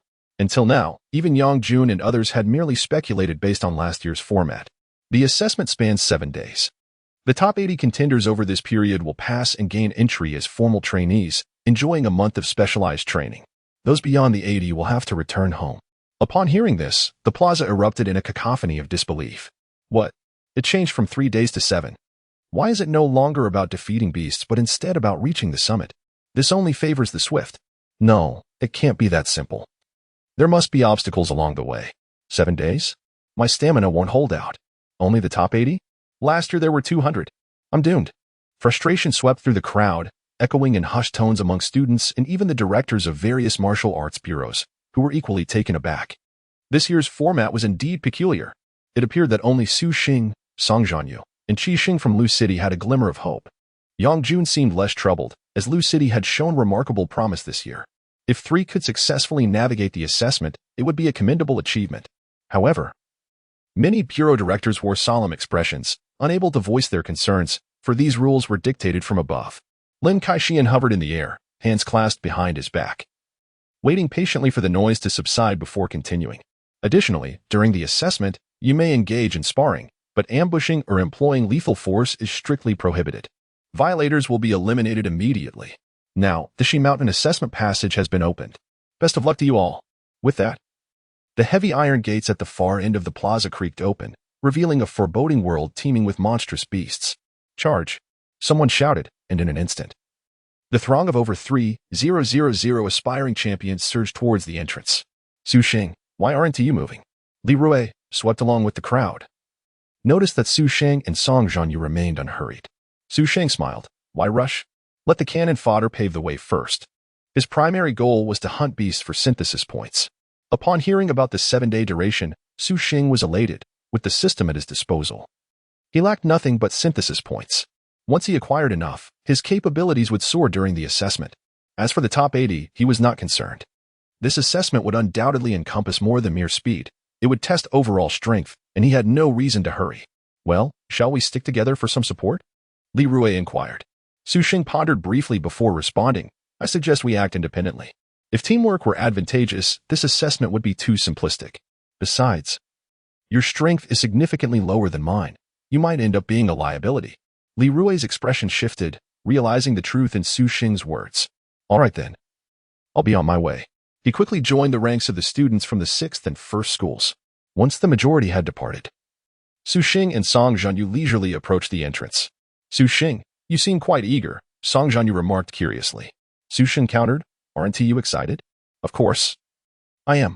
With laughter, the two entered the testing passage, their demeanor starkly contrasting with the anxious and exhilarated expressions of those around them. This scene did not go unnoticed. As many competitors exchanged glances, recognizing that these two must possess formidable strength to remain so composed. Upon entering Shi Mountain, Su Sheng was struck by its vast expanse. He surveyed the surroundings, dense foliage obscuring the view of other contestants, while only small groups of competitors could be seen sprinting in the distance. Deep within, Su Sheng's acute hearing picked up the roars of beasts. The battle had commenced. Let us go. Su Sheng spotted a suitable climbing route halfway up the mountain. Drawing a silver-hued alloy blade from his back, a weapon gifted to him by Principal Zheng Guokuan, crafted from D-grade alloy and weighing 80 kilograms, perfectly aligning with his strength, he felt ready for the challenges ahead. Chapter 21. Slaying the Beast and Gaining Synthesis Points. In the depths of the forest, a wolf-like creature, its size akin to that of a golden retriever, stood menacingly, its pitch-black form exuding a terrifying aura as it fixed its gaze upon Su Sheng and Song Zhanyue. It was Su Sheng's first encounter with a beast of this nature, his eyes reflecting both wonder and caution. Unlike ordinary wild animals from his previous life, these beasts had evolved following the resurgence of spiritual energy in this world. Humans were able to absorb the energy from the cosmos, and as a result, they became warriors, while the native beasts evolved into extraordinary creatures. However, in comparison to humans, beasts of the same rank possessed greater strength, particularly in terms of physical prowess. This creature was known as the Shadow Wolf. Its attack power was average, yet its speed was remarkable, and it had not yet reached the first tier. Song Zhanyue, attentive to Su Sheng's background and previous displays of strength, began to explain, aware that he likely had little opportunity to venture into the wild. The wilderness in this world was not a place for just anyone. Su Sheng nodded, stating, Zhanyue, from now on, I will handle the extraordinary beasts. A creature that had not yet reached Tier 1 was comparable to a human novice warrior, while a Tier 1 beast paralleled a first-tier warrior. Despite being in the mid-stage of warrior development, Su Sheng felt no sense of arrogance, for this was his first genuine battle against an extraordinary beast. With a growl, the shadow wolf seemed to sense Su Sheng's wariness and instinctively regarded him as the weaker of the two humans. It let out a chilling howl, more terrifying than that of an ordinary wolf, and charged towards Su Sheng. Swiftly, Su Sheng grasped his combat knife and delivered a powerful slash. In his desire to accumulate combat experience against the extraordinary beast, he refrained from employing any martial skills. However, the anticipated scene of the shadow wolf being cleaved in two did not materialize. Just as it was about to approach Su Sheng, the creature suddenly halted, as if it had encountered something profoundly unsettling, a hint of fear gleaming in its dark pupils. Observing closely, Song Zhanyue's eyes widened in surprise. Why has the shadow wolf stopped moving? When she noticed the creature cautiously retreating, her astonishment grew. It wants to flee. Su Sheng, momentarily bewildered, soon realized it was the true dragon's pressure. After consuming the true dragon's yang pill, he could exert this formidable presence. He had previously tested it in his dormitory. But without an opponent, the results were inconclusive. Yet, perhaps even without actively invoking it, the true dragon's pressure indirectly heightened his aura. Since it won't move, that simplifies things. Su Sheng replied to Song Zhanyue, and his speed surged. As he charged forward, the shadow wolf's fur bristled. Its eyes filled with deep-seated fear and an overwhelming fight-or-flight response. Known for their ferocity, Su Sheng had never witnessed an extraordinary beast exhibit such intense fear in the face of a human adversary. With a swift motion, Su Sheng closed the distance. His left hand wielded the knife for a strike. The shadow wolf, paralyzed by terror, found its body unresponsive, though it attempted to escape the presence that emanated overwhelming dread. It was too late. With a sharp sound, the D-grade alloy combat knife sliced through the shadow wolf's back, leaving a gaping wound down to the bone. Blood gushed forth like a fountain, some even splattering onto Su Sheng's pristine sportswear. This single strike severed the creature's spine, causing the shadow wolf to collapse. Its body rendered motionless, eyes now filled only with fear and despair. Su Sheng's gaze burned with intensity as he twisted the knife within the beast's body. A familiar notification echoed in his mind. Kill the shadow wolf. Gain 0.1 synthesis points. His eyes sparkled with excitement. Indeed, synthesis points had been awarded. However, the amount seemed rather meager. Was it due to the significant disparity in their strengths? After a moment of contemplation, he concluded that must be the reason. Beside him, Song Zhanyue regarded Su Sheng with curiosity. Su Sheng, you are incredibly impressive. Impressive? It was merely a non-tier beast, Su Sheng replied, wrinkling his nose at the pungent odor of blood.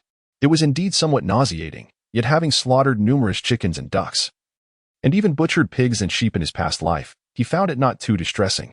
This is merely the foothills of Shi Mountain. There are too few extraordinary beasts here. We should ascend quickly. Hey, why are you walking so fast? Wait for me. You're just too slow. If you can't keep up, go on your own. I cannot afford to be held back. Humph. Who do you think you're looking down on? Watch me leave you behind. Meanwhile, in a nearby building adjacent to the square, a spacious conference room had filled with attendees, including prominent figures such as Yang Jun and Zhang Guoquan from Lu City, all seated toward the back. At the front of the room sat Lin Kaixian, the principal of Modu, along with Chu Qin, the director of the Martial Arts Bureau, Fang Qing, and other influential martial arts experts. Strangely, Principal Lin did not occupy the central seat. In the back, Zhang Guoquan conversed with Shen Yan. Clearly, the position in the middle is of greater importance. That figure should be Long He, the governor of Modu. Who sits in the center? Yang Jun queried, shaking his head in unrecognition.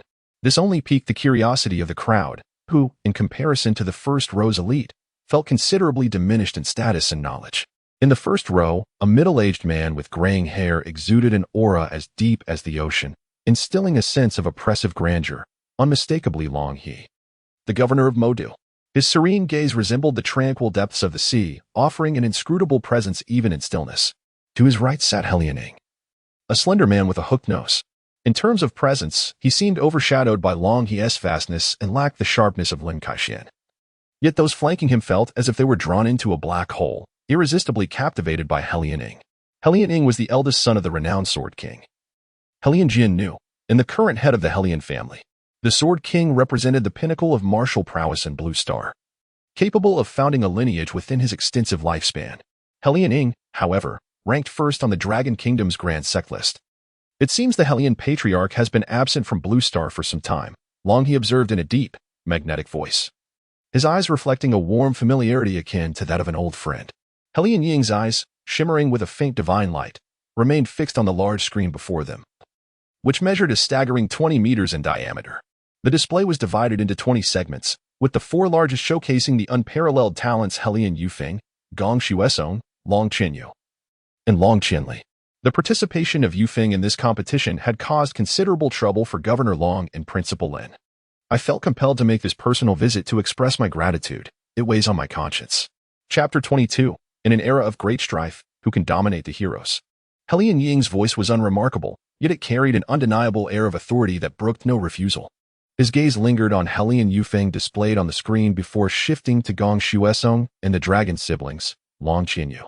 Lin Kaixian, with his refined demeanor, wore a smile as well. We are in an era of great contention, and with contention comes great opportunity.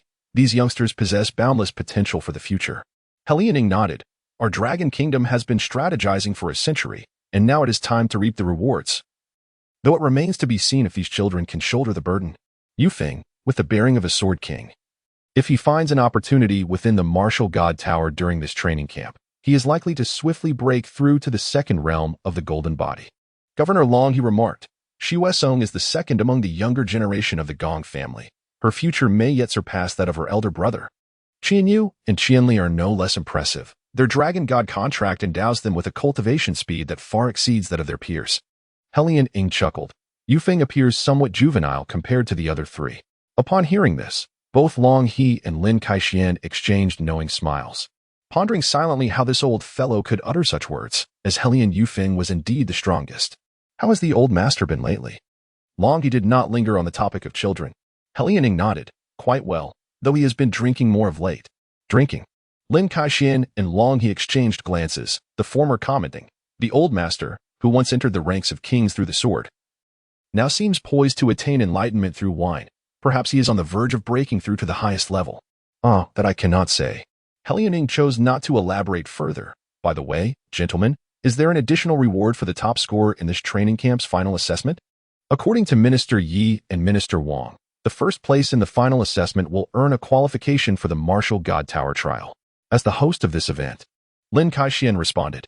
Minister Yi refers to Yi Zun, the Minister of Education of the Dragon Kingdom and one of the 8 kings of today, while Minister Wang is Wang Quan, the Minister of Martial Affairs and the Emperor King among the 8 kings. In comparison to Hellion Jiannu, Yi Zun and Wang Quan enjoy greater popularity within the Dragon Kingdom, as their every action directly impacts the interests of nearly 10 billion citizens. After Lin Kaixian's remarks, Hellion Ing nodded, saying nothing further. Yet inwardly, he mused that Yufeng's purpose for this journey is indeed the Martial God Tower and the ultimate trial. Thus, this expedition has been fruitful, and returning from the secret realm would not be in vain. With this thought, Hellion Ing turned his gaze back to the large screen ahead. Although the organizers had not explicitly informed the competitors, the entire event was being live-streamed. Cameras were concealed within tree trunks, hidden among stones, or even embedded within the bodies of exotic beasts. In this era of advanced martial arts, technology has also undergone an explosive development. Meanwhile, on Shi Mountain, roar. A fully white-spotted tiger glared fiercely ahead, its eyes aflame with murderous intent. As a peak first-tier exotic beast, the spotted tiger's strength rivaled that of a pinnacle martial artist. And in one-on-one combat, it was even superior.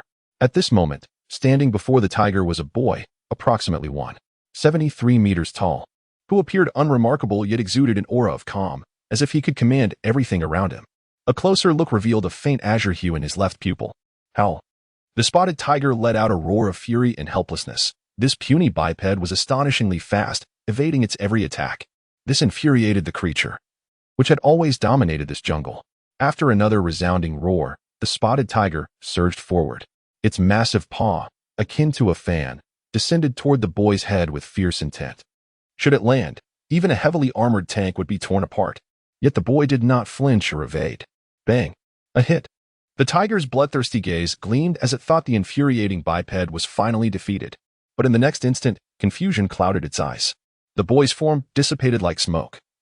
transforming into a gust of wind and vanishing. Not in the mood to play. This is dull. 10 meters away, the boy's slender figure perched on a tree trunk. Observing the tiger below, which was frantically searching for him, he shook his head, finding the encounter rather tedious. The top-tier exotic beasts of Shi Mountain were hardly impressive. Compared to the secret realm, these beasts were akin to domesticated pets. Had it not been for the allure of the martial god tower, he would not have wasted time in such a juvenile setting. In the next moment, a gust of wind rustled the leaves. The boy seemingly teleported above the spotted tiger and, with the tip of his left foot directed downward, lightly tapped the tiger's head. This seemingly weightless motion caused the immense creature to tremble uncontrollably upon contact. Boom! The tiger's head exploded, flesh, blood, and shattered bones raining down like a torrential downpour. Yet the boy had already appeared dozens of meters away, untouched by the filth. I hope Gong Shuesong and Long Qianyu can surprise me. Otherwise, the coming month will be unbearably tedious. The boy yawned lazily, speaking to himself, and he was none other than the renowned little king, Helian Yufeng. On the other side, despite it being early summer, the vegetation here was blanketed in thick snow. Above, snowflakes as large as goose feathers fell swiftly, starkly contrasting with the lush greenery typical of early summer. Below, a massive python, entirely encased in heavy stone armor, stared ahead in terror. The heavy armored python, known for its formidable defense, was also a peak first-tier beast. The physical quality of exotic beasts is inherently high, and those like the heavy armored python, renowned for their defense, possess terrifying resilience. Even a peak martial artist, unleashing their full might, would struggle to inflict harm upon it. Yet at this moment, this seemingly invincible creature was engulfed in profound panic. The instant its stone armor made contact with the falling snowflakes, a cracking sound erupted, and it shattered. Those seemingly light snowflakes possessed an astonishing sharpness. In the distance, a boy clad in white pants and a white shirt stood with his hands in his pockets, chewing gum with an air of indifference. The so-called top-tier defense of Shi Mountain is merely this. How uninteresting. The boy was Gong Shuesong, who spoke to himself in the dialect of the imperial capital. Had I known, I wouldn't have come. I hope the martial god tower offers me ample opportunities. Or else my brief visit to the secret realm, which I had so eagerly anticipated, will feel like a loss. Chapter 23. The terrifying flesh of Su Sheng. Observing the heavy-armored python lying lifeless below, Gong Shuesong shook his head in mild boredom. Helian Yufeng. They say you are the foremost of the younger generation, yet I, Gong Shuesong, find it hard to believe. With a casual wave of his hand, the heavy-armored python, which had turned into an ice sculpture due to extreme cold, shattered instantaneously. The surrounding snowflakes and accumulation of snow vanished in an instant. Remarkably, not a single droplet of water remained on the vegetation that had been covered in snow, as if the previous wintry scene had been but an illusion. Before entering the secret realm, Helian Yufeng had narrowly triumphed over Gong Shuesong, a memory that lingered in Gong Shuesong's mind. This journey was not merely to further enhance his innate abilities within the martial god tower, but more importantly, to defeat Helian Yufeng and secure the national championship in the upcoming college entrance examination 3 months hence, thus becoming the one in command.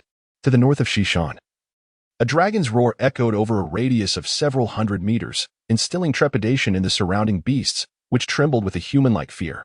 For bloodthirsty rats, each as robust as bulls, lost their earlier ferocity and began to shiver like the other beasts.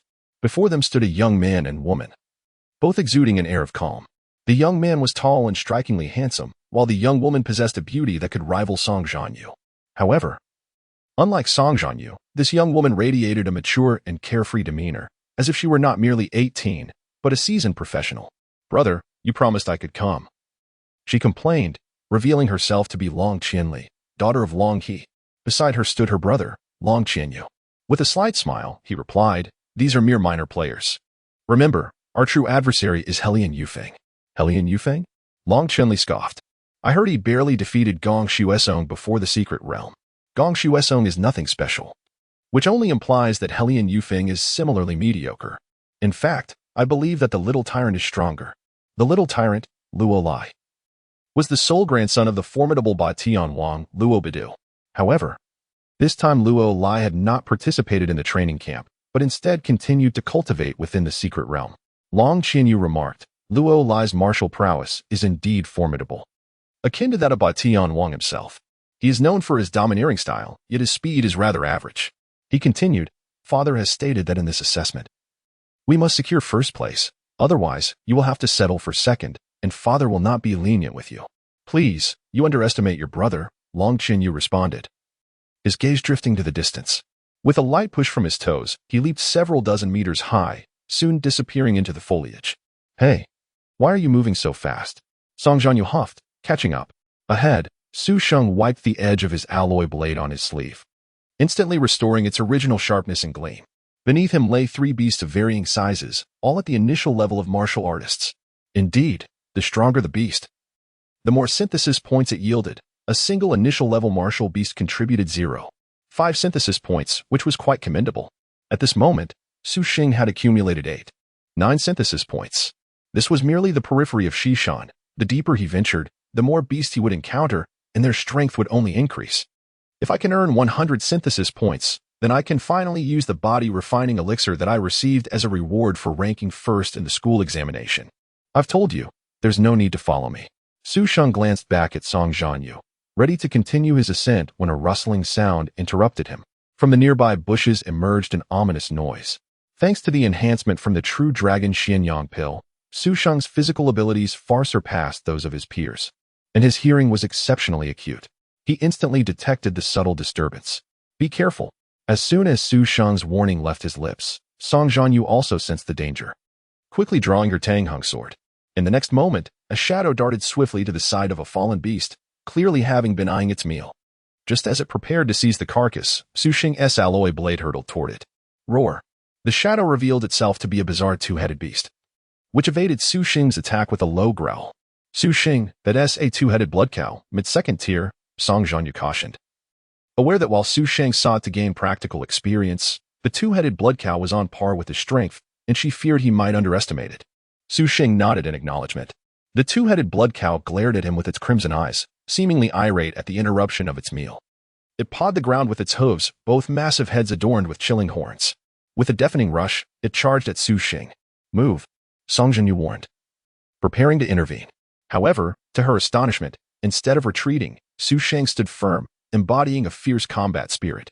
As the two-headed blood cow closed in, Su Sheng bent his legs into a horse stance. With a simultaneous exertion of strength, he grasped the beast's formidable horns with remarkable precision. Boom! The collision of their immense forces created a shockwave, instantly indenting the soft ground beneath Su Sheng's feet.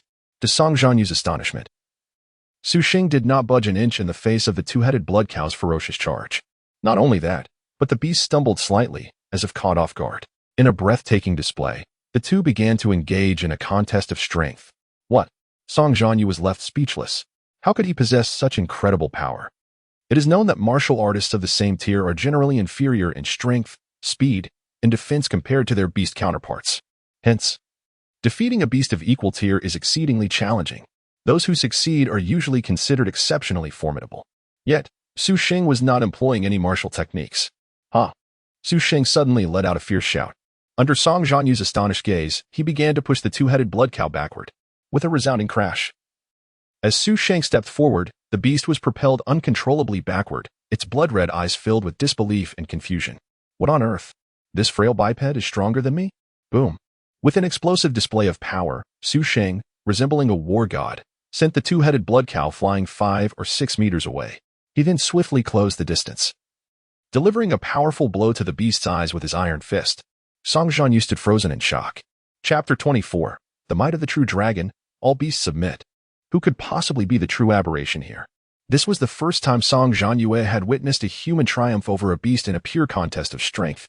It was well known that the two-headed blood bull was renowned for its speed and power, making it a formidable opponent among mid-tier beasts. Even a late-stage martial artist might struggle to defeat such a creature. Yet, Su Sheng had accomplished this feat without even employing martial techniques. Was this individual's combat prowess truly so extraordinary? As Su Sheng picked up the battle knife lying on the ground, the two-headed blood bull seemed to regain its senses. Although the previous blow was not lethal, it had left the beast disoriented. Just as the bull prepared to charge again, Su Sheng's alloy battle knife plunged deeply into its jugular. With a spray of blood, Su Sheng's blade stirred the crimson liquid. The notification chimed, killed a two-headed blood bull. Gain 1 synthesis point. A surge of joy filled Su Sheng's heart upon hearing the prompt. Indeed, defeating a beast of the same tier granted a synthesis point, allowing him to accumulate them at a gratifying pace. After all, there were well over 100 beasts within the Shi Mountain that matched his strength. Continuing on, Sheng nonchalantly flicked the blood from his battle knife and strolled leisurely up the mountain. Typically, others would tread carefully, anxious to avoid attracting the attention of beasts. The purpose of this assessment was to race, not to slay creatures, and engaging in combat would inevitably waste precious time. Moreover, injuries would only prolong their efforts. However, Sheng remained unhurried, for the regulations allowed 7 days. Such an ample time frame suggested that reaching the summit would not be a matter of mere hours. It was well understood that a martial artist could ascend the 2,000-meter Shi mountain at full speed without taking much time at all. This explained why Sheng was still at the mountain's base while the sounds of competitors had almost faded away. Most had already begun their ascent. Yet, Sheng surmised that the organizers had set a 7-day limit for a reason, hinting at unforeseen challenges awaiting them at the top. This competition would undoubtedly offer no loopholes to exploit. It was not merely a race of speed or brute force. Such an assumption would be a gross insult to the intellect of top-tier warriors. In light of this, it was wiser to amass more synthesis points. For Sheng, training camps and the martial god tower were mere illusions. Only synthesis points represented tangible means for rapid advancement. Sheng, there are beasts ahead. Wow, so many. Not far off, Song Zhanyue, responsible for locating beasts for Sheng, peered eagerly, her posture exuding curiosity. Sheng couldn't help but admire her figure. But the allure of synthesis points was paramount. Squinting slightly, Sheng observed a densely packed cluster of no fewer than 200 aberrant creatures in a nearby ravine. These creatures were relatively small, the largest resembling a basketball, while the smallest was no bigger than a table tennis ball. Each was a deep black, akin to an oversized ant, with silver teeth on their foreheads that sent chills down one's spine. Ah, those are golden-eating ants, Song Zhanyue explained, noticing Sheng's lack of recognition. They are social creatures, usually numbering between 150 and 500 in a colony. Individually, they are not very powerful. Each is roughly on par with the shadow wolves we encountered earlier. The strongest among them barely reach the peak of the quasi-martial artist stage, while most are at the pinnacle of that tier. But remember, Sheng, they are social creatures and have a penchant for metallic items. If they surround you, even a mid-tier martial artist would be in grave trouble. Recalling similar information he had encountered online, Sheng nodded appreciatively. Thank you for the explanation. You may step aside now. His gaze burned with fervor as he surveyed the colony of ants, envisioning the synthesis points awaiting him. Even if each yielded only 0.1 points, the sheer number promised around 20 points, a veritable bounty. Rolling her eyes playfully, Song Zhanyue obediently stepped aside as Sheng accelerated, swiftly closing the distance to the ravine. Be careful not to get surrounded, she called out from a distance. Sheng smiled faintly. Despite her usual carefree demeanor, she was remarkably perceptive in crucial moments. He had indeed planned to be cautious. However, after effortlessly dispatching 5 golden-eating ants in quick succession, the situation grew precarious.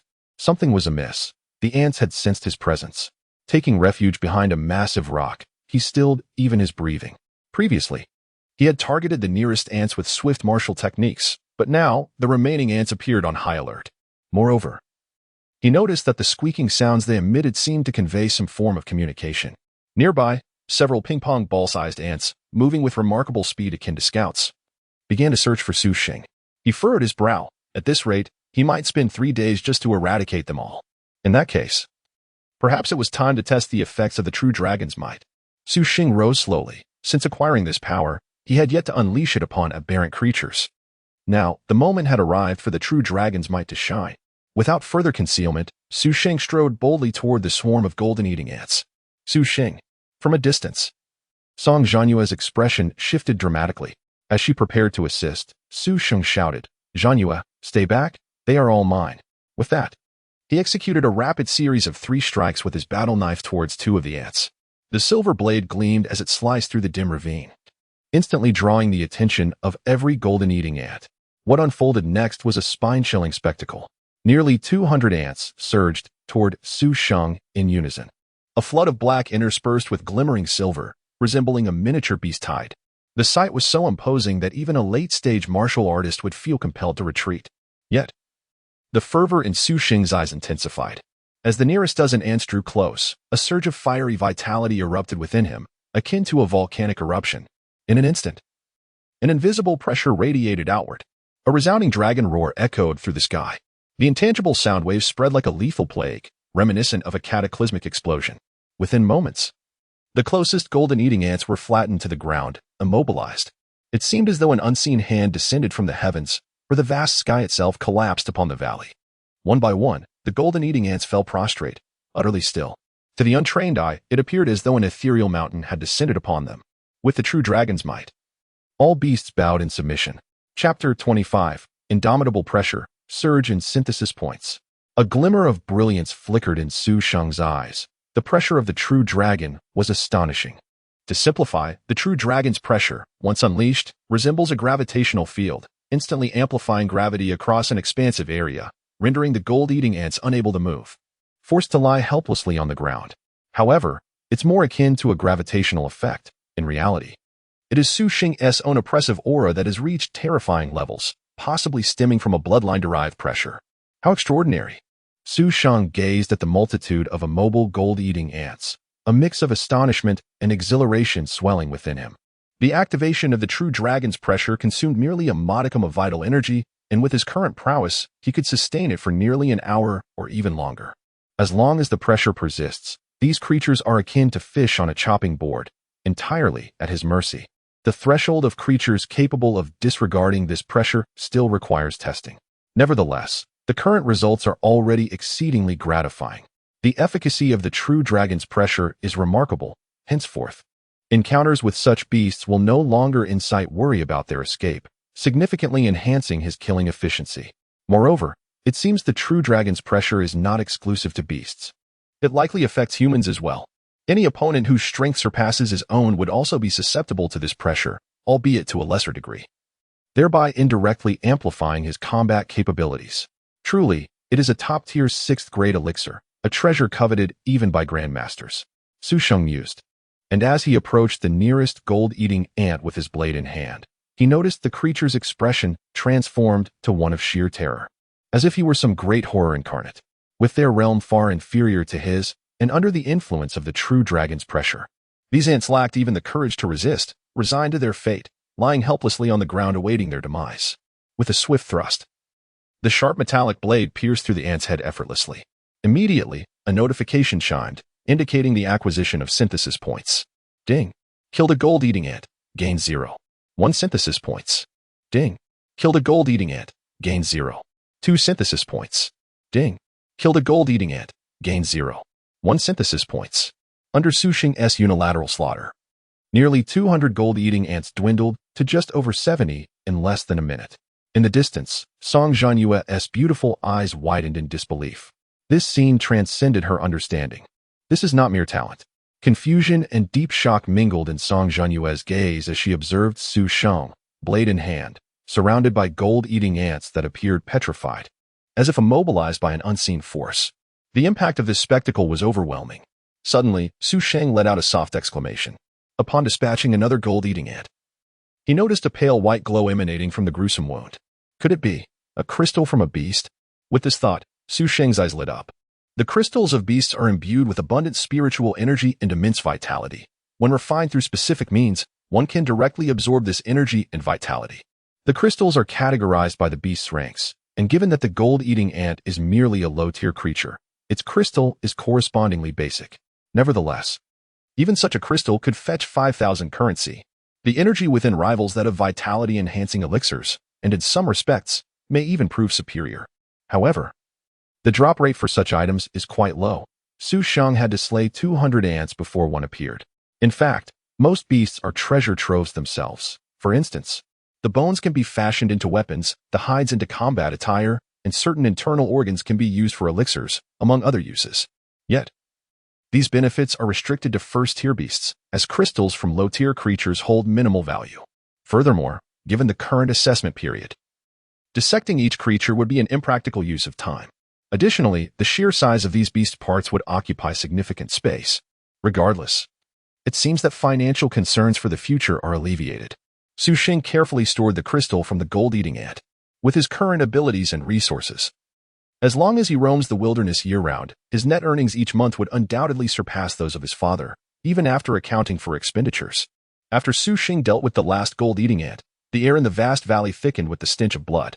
The ground was a river of crimson, and Su Sheng's once white sneakers were stained red, the liquid seeping uncomfortably inside. Observing his blood-soaked trousers, he muttered to himself, I must purchase a set of combat attire soon. Combat gear not only offers superior protection but is also entirely waterproof and, to some extent, fire-resistant, with comfort and safety far exceeding that of ordinary clothing. Previously, lacking both strength and purchasing power, he could only dream. Now, he was ready to act. As Su Sheng disdainfully stepped over the corpses of gold-eating ants, preparing to return, he saw Song Zhanyue rushing towards him. Su Sheng, you fool, she exclaimed, pointing towards a nearby ravine. Have you forgotten the third reason beasts choose their habitats? Su Sheng paused, realization dawning upon him. Indeed, high school had a course on the fundamentals of beasts. And the third reason for their habitat choice was the presence of rare natural treasures. In a realm saturated with spiritual energy, not only do wild animals evolve into extraordinary beasts, but even the most unremarkable flora can undergo transformation due to the abundant aura. Such treasures are regarded as invaluable by warriors. The presence of gold-eating ants here could indicate something significant. Su Sheng immediately began searching the area. Song Zhanyue giggled. How about that? You still need my help? Let us find it first, Su Sheng replied with enthusiasm, wielding his D-grade metallic blade like an axe against the underbrush. There. Before long, Su Sheng discovered something within a narrow cave.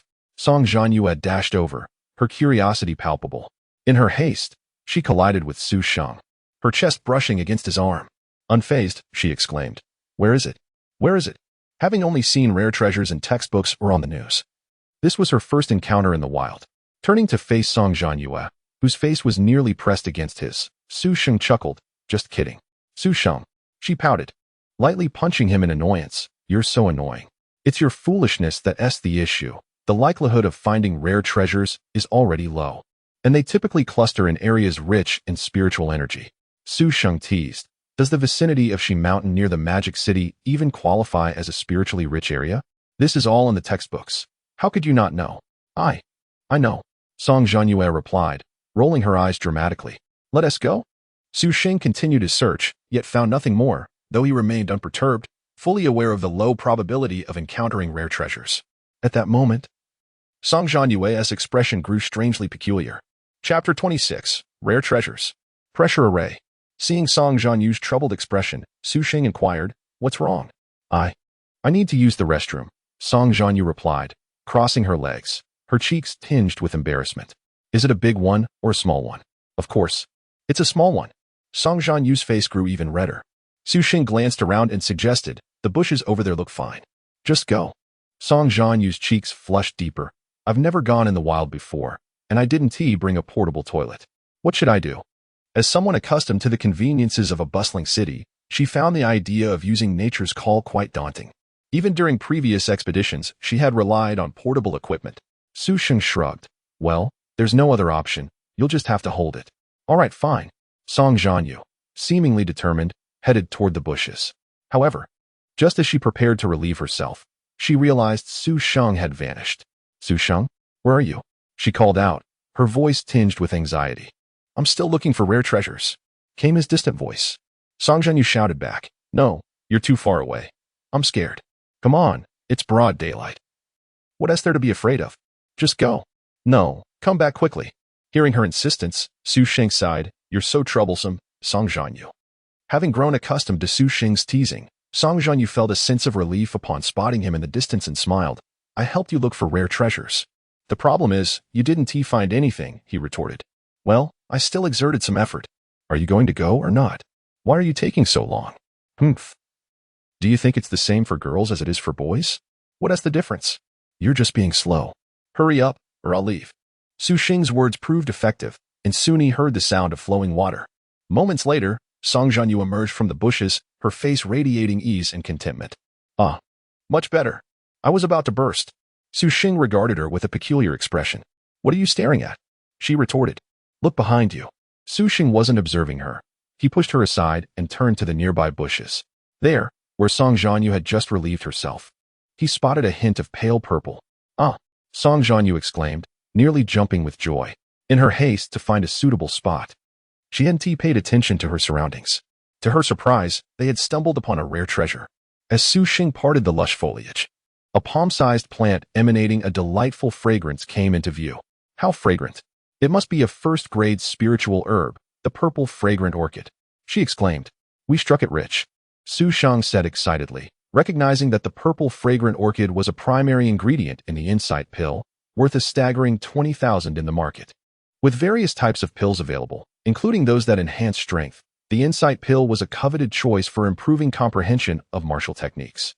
Song Zhanyue beamed at Su Sheng, seeking acknowledgement. What do you think? Am I amazing? Indeed, you are incredible.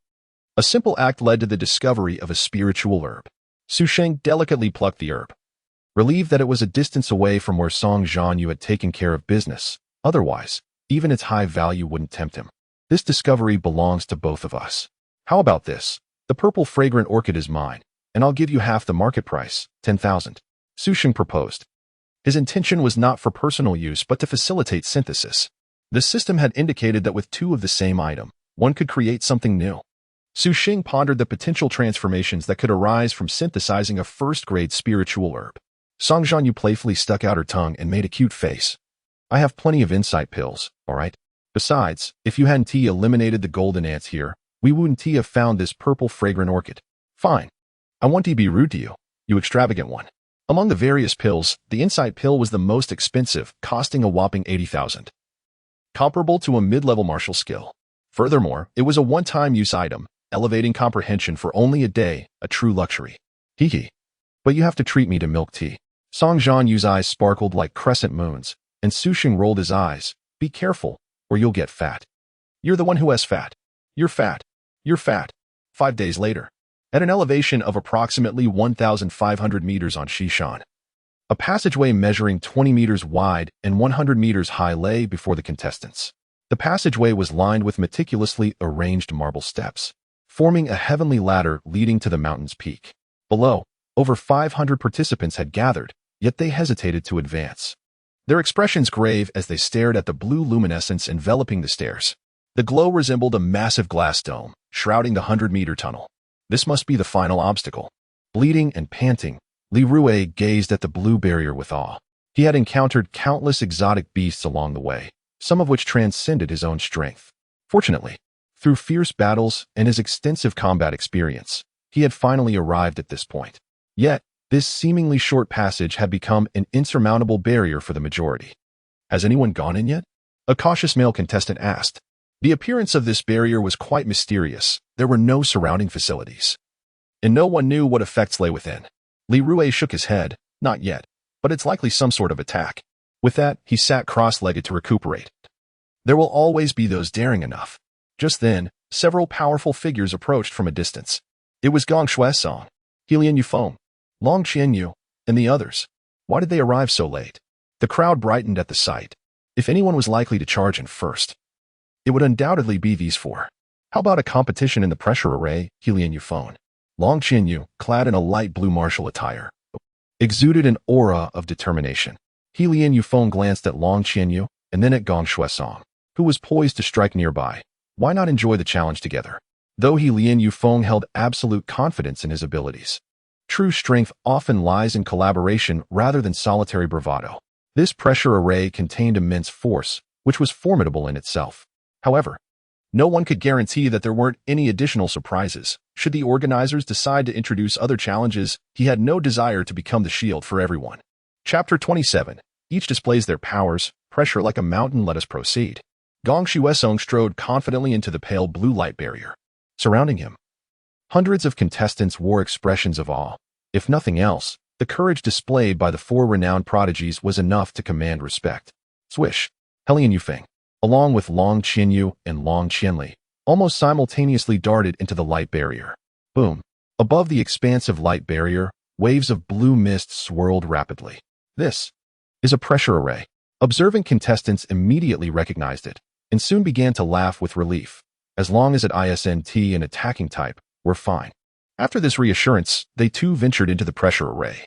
With a few examples set, the other contestants followed suit, stepping into the pressure array. However, boom. A contestant of lesser strength was suddenly overwhelmed by a terrifying wave of pressure, collapsing onto the ground, unable to move even an inch. Such formidable pressure. In the crowd, Li Rue's expression shifted as he faced this terrifying force at the end of the passage. Could he truly endure it? As Li Rue took a step forward, he felt as if an invisible hand was pulling him back. slowing his pace significantly, even with all his might. He could only manage a speed akin to a normal walk. The deeper he ventured into the pressure array, the heavier the burden became. If it felt this daunting at the outset, one could hardly imagine what kind of monstrosity could make it through. A male contestant, taken aback and distressed, remarked, "Though it may only be 100 meters high, to many, it resembles a mountain of 10,000 meters, the ascent akin to reaching the heavens." Indeed, the outer regions of the pressure array exert at least 5 times the normal gravity, while the peak could very well reach 10 times. They say only the top 80 can become official students. I'd be surprised if 50 manage it. It's too difficult. Let us all conserve our strength. As the contestants entered the pressure array, their expressions grew increasingly grave. Not far off, Sheng and several others from Lucheng shared the same sentiment. Each gritted their teeth and pressed forward, yet even with all their effort, they could only move at a normal pace. Soon, they advanced 20 meters.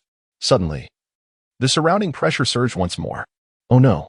Some were caught off guard, their knees buckling, nearly kneeling in defeat.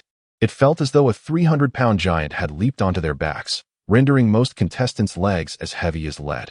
Previously, they could at least walk normally with all their might, but now, nearly everyone moved like an octogenarian, staggering with effort. Behind them, Sheng remarked, "This is a pressure array, and many have already begun their entry." The weary Song Zhanyue and Sheng, having battled their way through, finally laid eyes on the vast pale blue light barrier ahead. For Sheng, these past 5 days had been the happiest of his life. After countless hunts, he had amassed a total of 150 synthesis points, including 15 beast crystals and 3 first-tier spiritual herbs, valued at over 90,000. This experience had thoroughly enchanted Sheng, especially as he wielded the true dragon's pressure, which made him feel almost invincible. After hundreds of battles, he found that the true dragon's pressure was effective even against peak first-tier beasts. As they pressed on, Song Zhanyue transitioned from astonishment to sheer numbness. This fellow was simply extraordinary. In fact, Song Zhanyue had not lifted a finger. All the battles were resolved by Sheng. Sheng gazed at the densely packed figures within the barrier and mused, "As I estimated, this speed test is far from simple."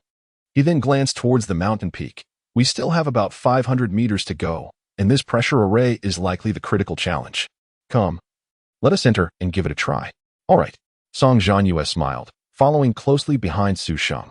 After days of companionship, they had transformed from mere acquaintances to the closest of comrades. Boom! As Sheng and Song Zhanyue stepped into the pale blue light barrier, the blue mist thickened once more. This? Gravity? Sheng felt as though someone were seated upon his shoulders, rendering his entire body somewhat heavier. Nevertheless, he was able to maintain his speed with little impact, while Song Zhanyue, though slightly slower, kept pace commendably. Before long, they reached the 65-meter mark, where the bulk of the group congregated. Li Rue. Sheng recognized a familiar face in the crowd. At that moment, Li Rue was drenched in sweat, veins bulging on his forehead, his legs trembling incessantly. Sheng. Li Rue turned slowly, initially elated to see a classmate. Yet, upon noticing that Sheng bore not a single bead of sweat, his expression froze. It would have been better not to meet. What a blow to his morale. Here he was, exhausted and soaked, barely managing to reach this point, while Sheng strolled over with his hands in his pockets, seemingly unfazed. Beside them, Song Zhanyue couldn't help but comment, "You all are rather weak, aren't you? Is this really all you can manage?" Cough, cough, for someone in mid-stage martial arts. "It's easy for you." Li Rue took another step, feeling drained. Sheng patted Li Rue's shoulder in encouragement, and Li Rue gestured towards the distance. However, they mentioned that the last 30 meters are truly terrifying. The gravity is said to reach 10 times. "Be careful, and let us strive to all pass." Sheng nodded, noticing that 4 figures ahead moved significantly faster than the rest. Yet, he could sense that even they were not without their strain. Boom! As Sheng advanced to the 70-meter mark, only 30 meters from the finish, the surrounding pressure suddenly intensified immensely. Sheng's legs bent slightly before he regained his composure. This pressure. Sheng's eyes widened in astonishment. Such a terrifying intensity would likely leave few capable of passing by the 7th day, or perhaps, as more people entered, the pressure within the array would diminish to some extent. It could only be so. Otherwise, given the current intensity, it would be challenging for even 30 to succeed, let alone 80. Sheng noticed that Song Zhanyue was also beginning to struggle, a fine sheen of sweat appearing on her delicate face, her breathing quickening. "Are you all right?" Sheng inquired, to which Song Zhanyue nodded. Yes. In that case, I shall go ahead, Su Sheng announced, as Qi Sheng rolled his eyes behind him, thinking, go ahead and show off, why don't you? With such daunting pressure. It was evident that the challenge was not designed for swift passage, but rather to forge and refine everyone's strength. As for clearing it, Qi Sheng estimated they would be lucky to do so by tomorrow. Not only Qi Sheng thought this, the vast majority present shared the sentiment. At the forefront, Helian Yufeng took a deep breath, feeling as though a mountain had settled upon him, rendering him exceedingly heavy. Long Qianyu, Long Qianli, and Gong Shuesong felt similarly. Strange. Why is this pressure so overwhelming? Long Qianli frowned slightly. This is completely beyond expectations. Chapter 28. The first challenger. Although the four had reached a height of 89 meters, they were acutely aware that the final 10 meters posed an even greater challenge. With each step they ascended, their bodies felt increasingly burdened, as if they were trudging through thick, viscous glue, making every lift of the leg an arduous endeavor. Upon reaching the 90-meter mark, an overwhelming pressure suddenly descended upon them like a torrential downpour, causing their legs to buckle and their forms to hunch. How amusing! How delightful!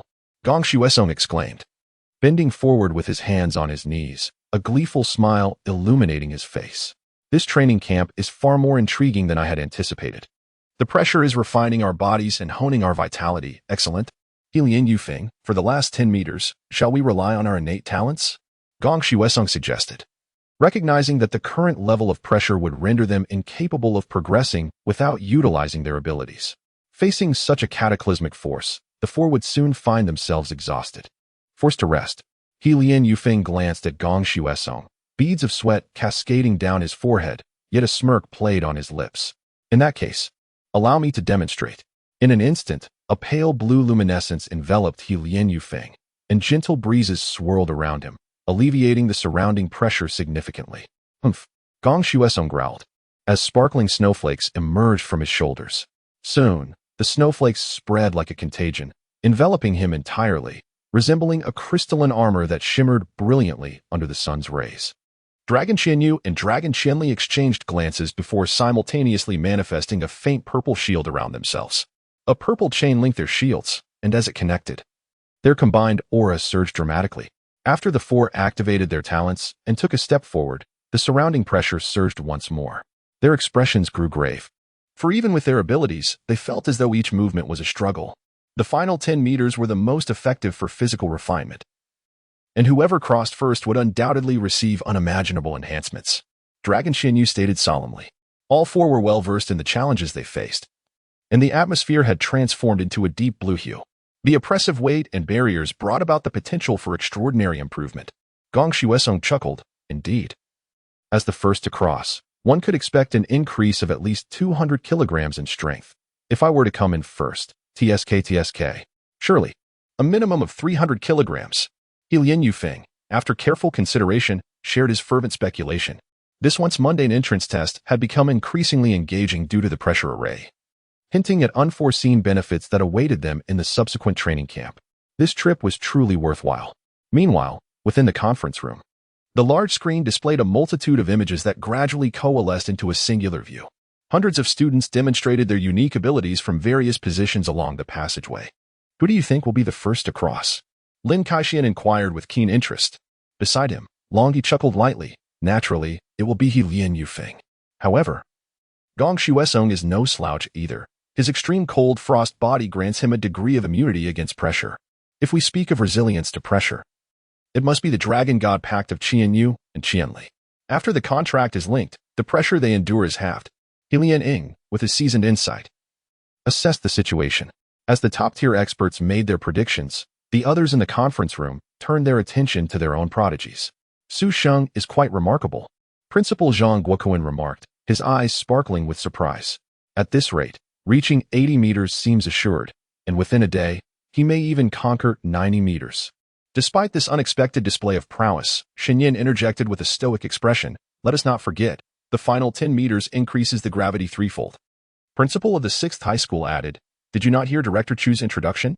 The last 10 meters serve to temper the bodies of top talents. Only by the final day will the power of the pressure array diminish somewhat. Indeed, I suspect that even Helian Yufeng and his companions will find it challenging to cross within an hour, Yang Jun remarked. Su Sheng is already impressive. He appears to be only scratching the surface of his potential. I believe he will confidently reach 90 meters within a day. Just then, Yang Jun's eyes widened suddenly. What is this? Principal Zhang Guokuan exclaimed. On the screen, they witnessed Su Sheng, who had previously been moving slowly and hunched over, suddenly straighten up as if the pressure had vanished. Yang Jun quickly interjected, "The pressure has not disappeared, has it?" "Certainly not," Principal Zhang Guokuan replied, his gaze fixed intently on the screen. Within the passageway, a revelation struck Su Sheng as he activated the true dragon pressure. His previously heavy body felt inexplicably light. This is indeed effective. Su Sheng rejoiced inwardly, realizing that the true dragon pressure countered the effects of the pressure array, reducing his own burden to nearly zero. Then it seems the honor of being the first to cross shall fall to me. Just as the others struggled to advance, an unexpected scene unfolded. A tall, exceptionally handsome youth suddenly accelerated, leaving the others astounded. How swift! Someone gasped, eyes nearly bulging from their sockets.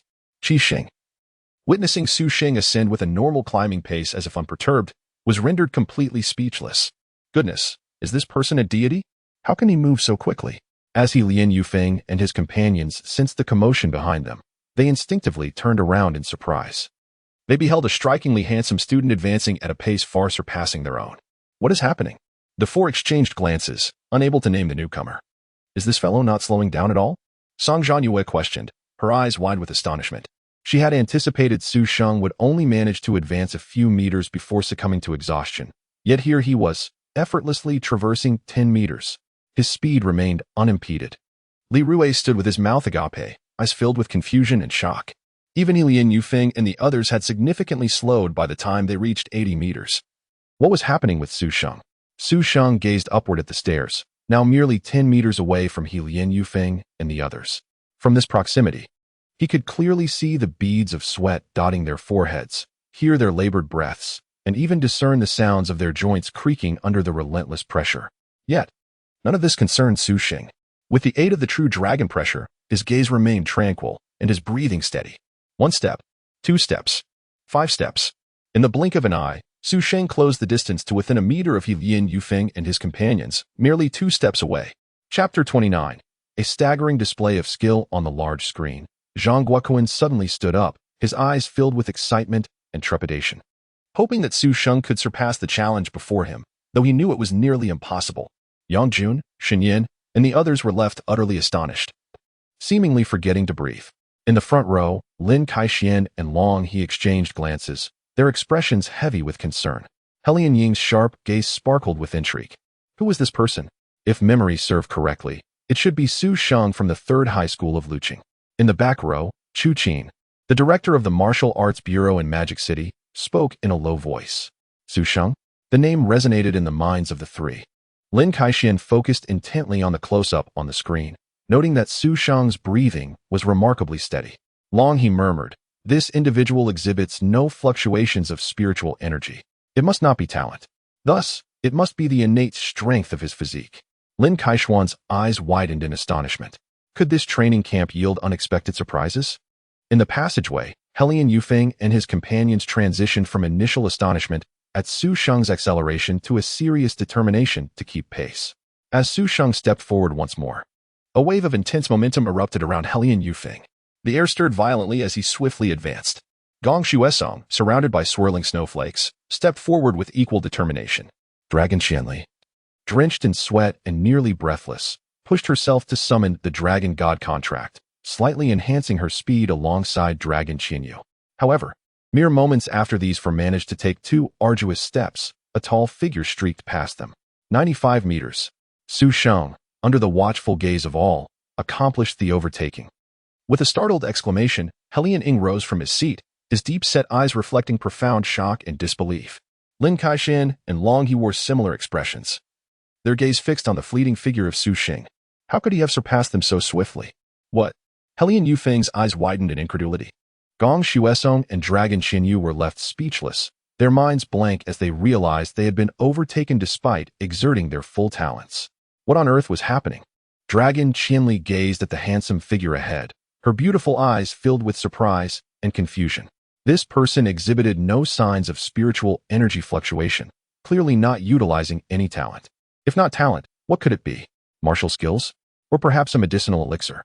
But as far as she knew, there were no low-tier elixirs potent enough for such feats. Was it possible that this individual had reached the pinnacle of martial prowess? That seemed even less plausible. With a roar, Hellion Yufeng, who had been calm until then, suddenly became intensely serious. He let out a low shout, and a whirlwind of clear air enveloped him, transforming into a small tornado. Having exerted his talent for an extended period, he felt himself nearing his limits.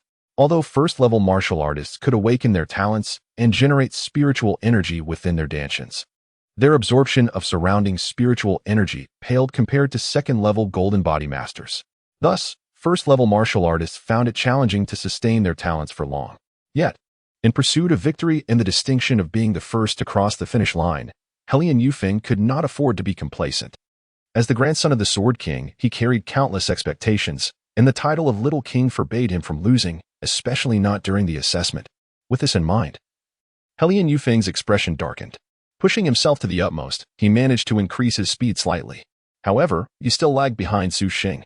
Sensing Hellion Yufeng's acceleration, Su Sheng shook his head inwardly. This must be his limit. Yet, Hellion Yufeng's maximum speed remained inferior to his current pace, not due to any lack of ability on Hellion Yufeng's part, but rather because the dragon's might was overwhelmingly dominant. It is crucial to understand that no individual could consume a medicinal elixir far beyond their level. A first-level martial artist could only safely consume a third-grade elixir. Attempting a fourth-grade elixir could lead to catastrophic consequences, as the terrifying potency contained within was beyond the capacity of lower-tier martial artists to digest. It was akin to a basketball-sized balloon. Overinflation would inevitably lead to an explosion. Su Sheng, on the other hand, benefited from an advantage. With the system's assistance, any item synthesized through the system could be utilized without limitation. The enhancement provided by a top-tier 6th-grade elixir to a first-level martial artist was beyond ordinary comprehension, even unfathomable to anyone in this world. Damn it! Gong Xuesong and Dragon Xinyu gazed at Su Sheng with a mix of shock and urgency. They could disregard the immense force of the pressure array, but losing to someone whose name they could not even recall was intolerable. They would have accepted defeat to Hellion Yufeng without question. Only 2 meters remained. Su Sheng's eyes sparkled as he beheld the translucent barrier within his reach. He felt the surge of blood and energy within him. He knew without doubt that his punching power had likely exceeded 3 tons. This pressure array possesses such effects? Su Sheng exclaimed in delight, having believed it to be merely a typical pressure. Reflecting on it, the formidable individuals had created this pressure array, and this so-called pressure was a manifestation of their martial will. To temper oneself with the resolve of martial masters, was it that a concept often discussed in textbooks? It seemed he had not fully grasped it upon first encounter. Indeed, one must not merely memorize texts. Under such pressure, his bones, flesh, and vitality were pushed to their limits. This pressure was akin to a colossal grinding wheel, and they were the beans within it. Only through thorough compression and refinement could the beans transform into something of greater value. Moreover, as the frontrunner, he bore the greatest pressure, leading to superior refining effects. It was no wonder Hellion Yufeng and the others were so determined. In the conference room, Hellion Ying and other high-ranking officials were riveted by Su Sheng. A staff member hastily delivered Su Sheng's initial information to the esteemed figures. Lin Kaixian and Longyi glanced at it, committing all details to memory. Mediocre talent, unremarkable performance. Infamous for a single school examination. Lin Kaixian shook his head in silence. This background was quite ordinary. Many like Su Sheng, previously unknown, had experienced sudden leaps in power due to fortuitous opportunities. Longyi murmured, this child must have refined his physique to the extreme through some means, allowing him to withstand such immense pressure. Or perhaps he possesses a secret technique capable of counteracting the pressure. How intriguing. As representatives of a top-tier sect, the two swiftly deduced the situation. In truth, the dragons might indeed resemble the form of secret technique. What constitutes a secret technique? The effects derived from top-tier elixirs or the application of martial arts could be deemed as such. At that moment, on the screen, Su Sheng unexpectedly made a move that took everyone by surprise. Chapter 30. Su Sheng, our affair is not over. Huh? Hellion Yufeng raised his head, noticing that Su Sheng, who had been ascending, suddenly halted. Not only that, but he also turned around. At the moment their gazes met, Hellion Yufeng felt a twinge of inadequacy in his intellect. Su Sheng smiled slightly. Apologies, but you were too far forward and it disrupts my body tempering. Upon hearing this, Helian Yufeng's eyes widened in disbelief. What audacity! The path does not belong to you. Besides, the organizers intended for everyone to temper their bodies, didn't they? So, with sweat beading on his forehead and confusion in his mind, Helian Yufeng inquired. Su Sheng grinned, so? You can either step down or I can assist you in doing so. As soon as Su Sheng finished speaking, an eerie silence enveloped the surroundings. Gong Xiansong, Long Zhanyue. And Long Qianli gaped in astonishment, staring at Su Sheng as if he were a fool. Helian Yufeng felt a mix of anger and amusement. He had been the formidable Helian Yufeng, and this was the first time someone dared to threaten him. Just you? Helian Yufeng retorted, to which Su Sheng nodded. Outside this passage, I might not be your match. Oh, certainly not your match, but right now. Su Sheng scrutinized Helian Yufeng with a hint of malice, noting how he struggled to stand while he himself moved with ease. In other words, at that moment, Helian Yufeng resembled a novice unable to maintain his balance. What do you intend to do? Helian Yufeng eyed Su Sheng warily, realizing he was dealing with someone unreasonable, despite his unwavering confidence in his own strength. Su Sheng was undeniably impressive within the pressure array. How could he maintain his footing when Su Sheng could easily push him down? As expected, Su Sheng began to descend. The immense pressure of ascending was unfathomable, but descending was far less burdensome. Ahem, my apologies. This pressure array is simply too effective, and I wanted to enjoy it alone. Besides, as the little king, you surely do not lack this body tempering effect, right? Su Sheng feigned remorse, lamenting the scarcity of resources. How could someone from a small place advance without a fight? With that, under Helian Yufeng's furious and humiliated expression, and the stunned gazes of Gong Xiansong and the others, Su Sheng forcefully pushed Helian Yufeng down. Su Sheng, you. Helian Yufeng's upbringing forbade him from cursing. Yet as he fell backward, he couldn't resist uttering a word, fortunately managing to suppress the last syllable. Bang! Amidst the astonishment of the crowd and the collective petrification of hundreds of high-ranking officials in the conference room, Helian Yufeng's head collided with the steps behind him. He then began to roll down, coming to a stop after retreating 20 meters, having rolled back a total of 75 meters. Helian Yufeng sat on the steps, utterly dazed. The entire venue fell silent. What the? Long Chenyu's eyes nearly popped out in disbelief. Su Sheng truly dared to act so boldly. Gong Xiansong stared wide-eyed, questioning his very existence as he processed Su Sheng's unprecedented and unconventional action. In the passageway, everyone simultaneously gaped, as if turned to stone, staring at Su Sheng. Li Rue felt his body hairs stand on end, inwardly exclaiming, Su Sheng is remarkable. Su Sheng is remarkable.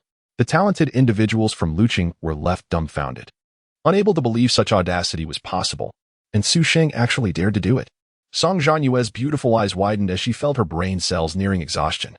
In the conference room, silence reigned. Lin Kaixian and Long He exchanged glances at Helian Ying, who, usually as steady as a mountain, wore an expression of rare surprise and confusion. As they witnessed Helian Yufeng's embarrassed visage, Helian Ying's face reddened in tandem. Goodness, how embarrassing. Noticing Helian Ying's subtle change, Lin Kaixian and Long He struggled not to burst into laughter. Ahem, Lin Kaixian coughed. It seems we haven't prohibited such actions, have we? Long He hastily added, Yes. Su Sheng truly does not play by the rules, haha. Both were astute individuals, wary of Helian Ying's potential wrath leading to the cancellation of Su Sheng's participation. Helian Ying regained his composure, his expression returning to normal. They are just young people. Youth signifies endless possibilities. Hiki, this is the first time Yufeng has faced a setback. After speaking, Helian Ying glanced at Long He, whose expression faltered as he recalled Su Sheng's earlier words. You were too far forward. This included his precious son and daughter. Suddenly, it was Helian Ying's turn to stifle a laugh. In the silent passageway, only the heavy sound of Su Sheng's footsteps echoed. When he looked at the still-dazed Gong Xiansong, Long Zhanyue, and Long Qianli, he maintained his apologetic demeanor. My friends, Helian Yufeng has already set the example. Ahem. Will you descend on your own, or shall I invite you down? Coming back to reality, Gong Xiansong clenched his fist in anger. Su Sheng, is it? Don't go too far. Even if you can force us down here, once we're out of the pressure array, I refuse to believe you won't be afraid.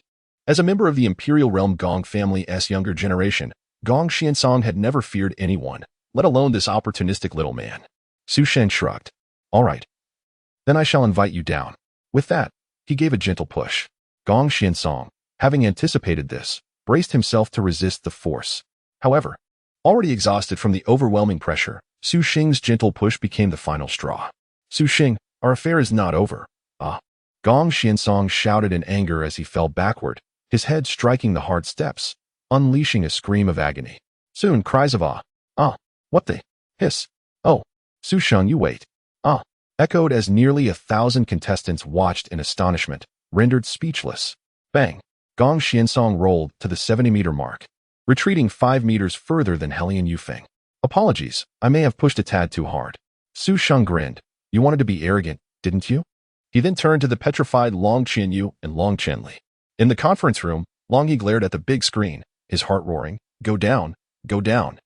In the passageway, Long Zhanyue and Long Zhenli snapped back to attention, the former's expression darkening. Su Sheng, you don't need to monopolize this body tempering, do you? Is it then that I must ask you to leave? Su Sheng shrugged, while Long Zhanyue's face shifted between emotions, knowing he could never agree to descend. Yet, seeing the dismal fates of Helian Yufeng and Gong Xiansong filled him with embarrassment. If he faced a similar fate, it would be utterly humiliating. What punishment would his father impose afterward? However, he was Long Zhanyue, the son of the governor of Magic City. To be forced down by an obscure individual? How could he face the world afterward? After weighing the pros and cons, Long Zhanyue seemed to arrive at a resolute decision. Chapter 31. Su Sheng's bravado. With a fierce glare, Long Zhanyue fixed his gaze on Su Sheng and declared, "Just you wait." After uttering these words, he turned away, burdened by an overwhelming sense of frustration and humiliation. Within the conference room, Helian Ying and Lin Kaixian simultaneously heard He's long exhale, their eyes widening in surprise as they noted the glimmer of admiration in his gaze. Zhanyue has such a steady temperament. Long He felt an immense satisfaction with his son's conduct at that moment. I won't lay a hand on the girl. You can handle it yourself, Su Sheng remarked, grinning at the dazed Long Zhenli, before shifting his attention to the crowd behind her. At a distance of 70 meters, aside from Helian Yufeng and Gong Xiansong, there were several other top-tier prodigies. Upon meeting Su Sheng's gaze, Long Zhenli's beautiful eyes flashed with anger. I want to go down.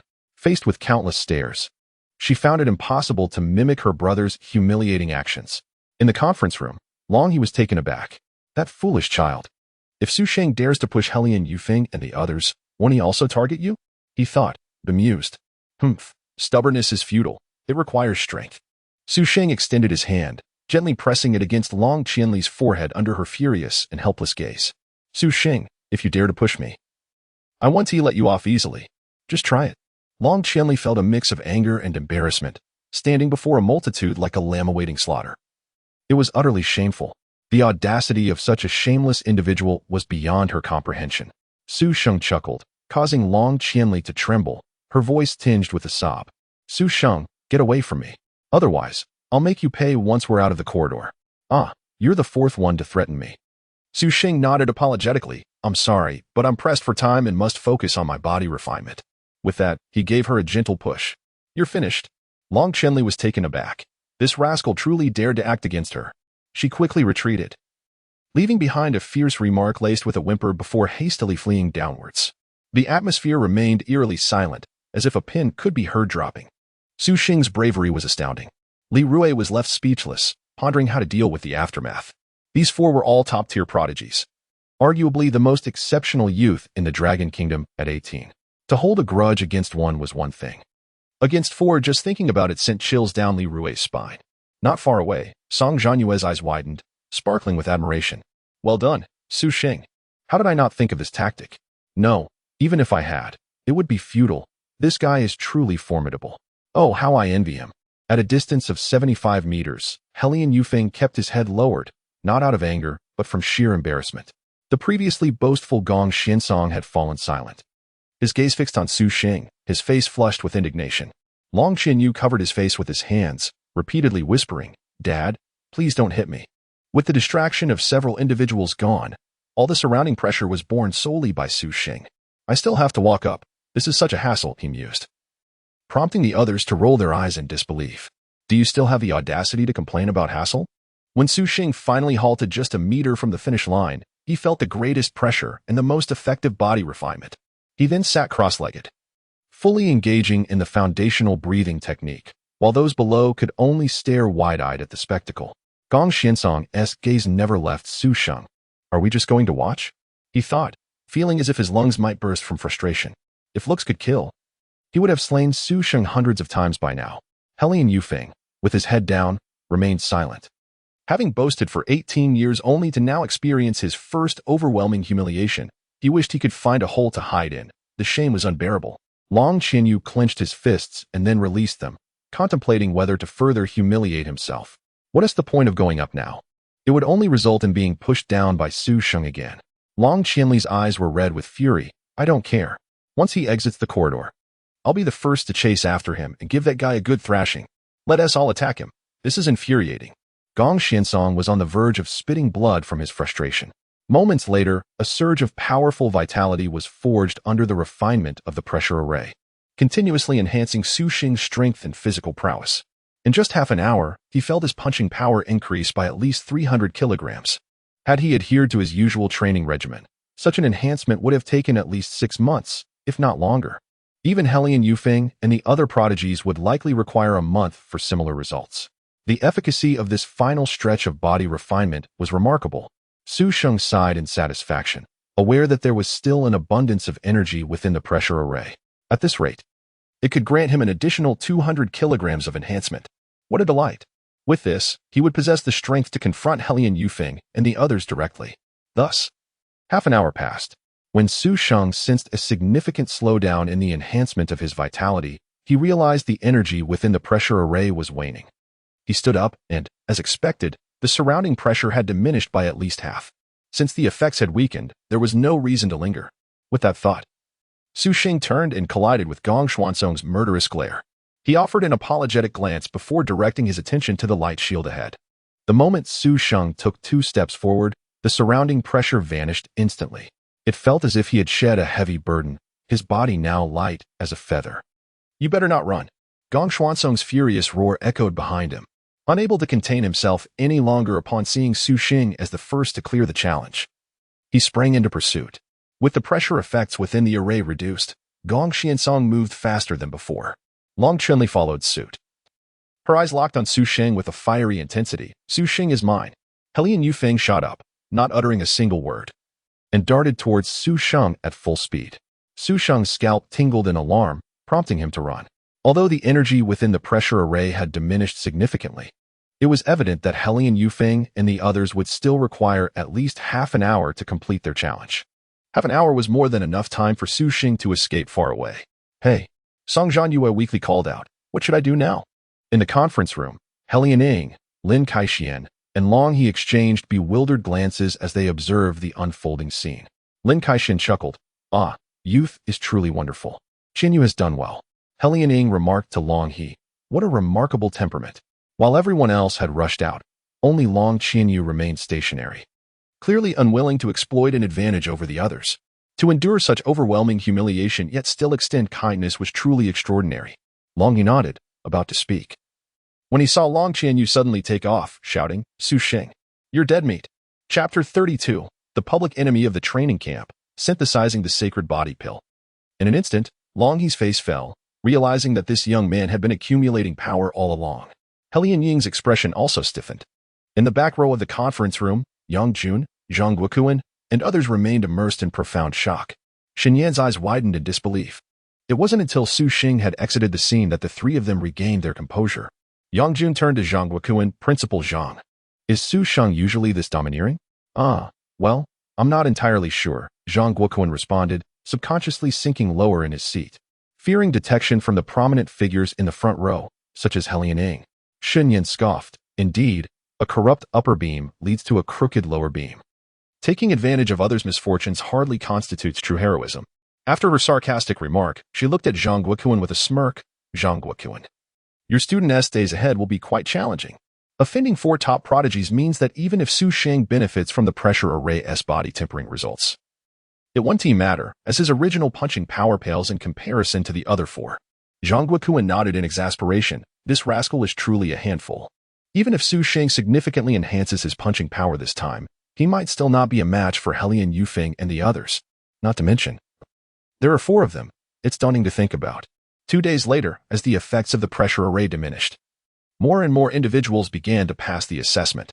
At the summit of Shi Mountain, on a small platform, Gong Xuesong was on the verge of losing his mind. Where on earth has Su Sheng gone? Since passing the pressure array 2 days ago, Gong Shuesong and Helian Yufeng had been searching high and low for him. However, the mountain was vast, and the area near the summit was densely forested and filled with jagged rocks, making it nearly impossible to locate the elusive Su Sheng. Beside him, Helian Yufeng appeared dejected, expressing frustration over his first defeat in life. "It's bad enough that I'm struggling to find him," he lamented. Long Qinyu spoke solemnly. "Over 50 people have reached the summit now. Su Sheng will certainly show up unless he has no intention of participating in the assessment. Indeed, it's infuriating. I can hardly bear to let a second pass without teaching Su Sheng a lesson," Long Qinli added, scanning the surroundings yet failing to spot Su Sheng. In truth, Su Sheng was not intentionally avoiding anyone. After exiting the passage, he continued his journey of hunting exotic beasts to acquire synthesis points. At this moment, in a secluded valley, Su Sheng exclaimed with excitement, 230 synthesis points. That should last me for a while. He rubbed his hands together eagerly before taking out 2 first-grade body-tempering pills. Over the past 2 days, he had obtained a spirit herb and 9 exotic beast crystals. Although he already possessed 4 first-grade spirit herbs, they were of different varieties and therefore could not be synthesized. "System, synthesize the body-tempering pills," Su Sheng commanded.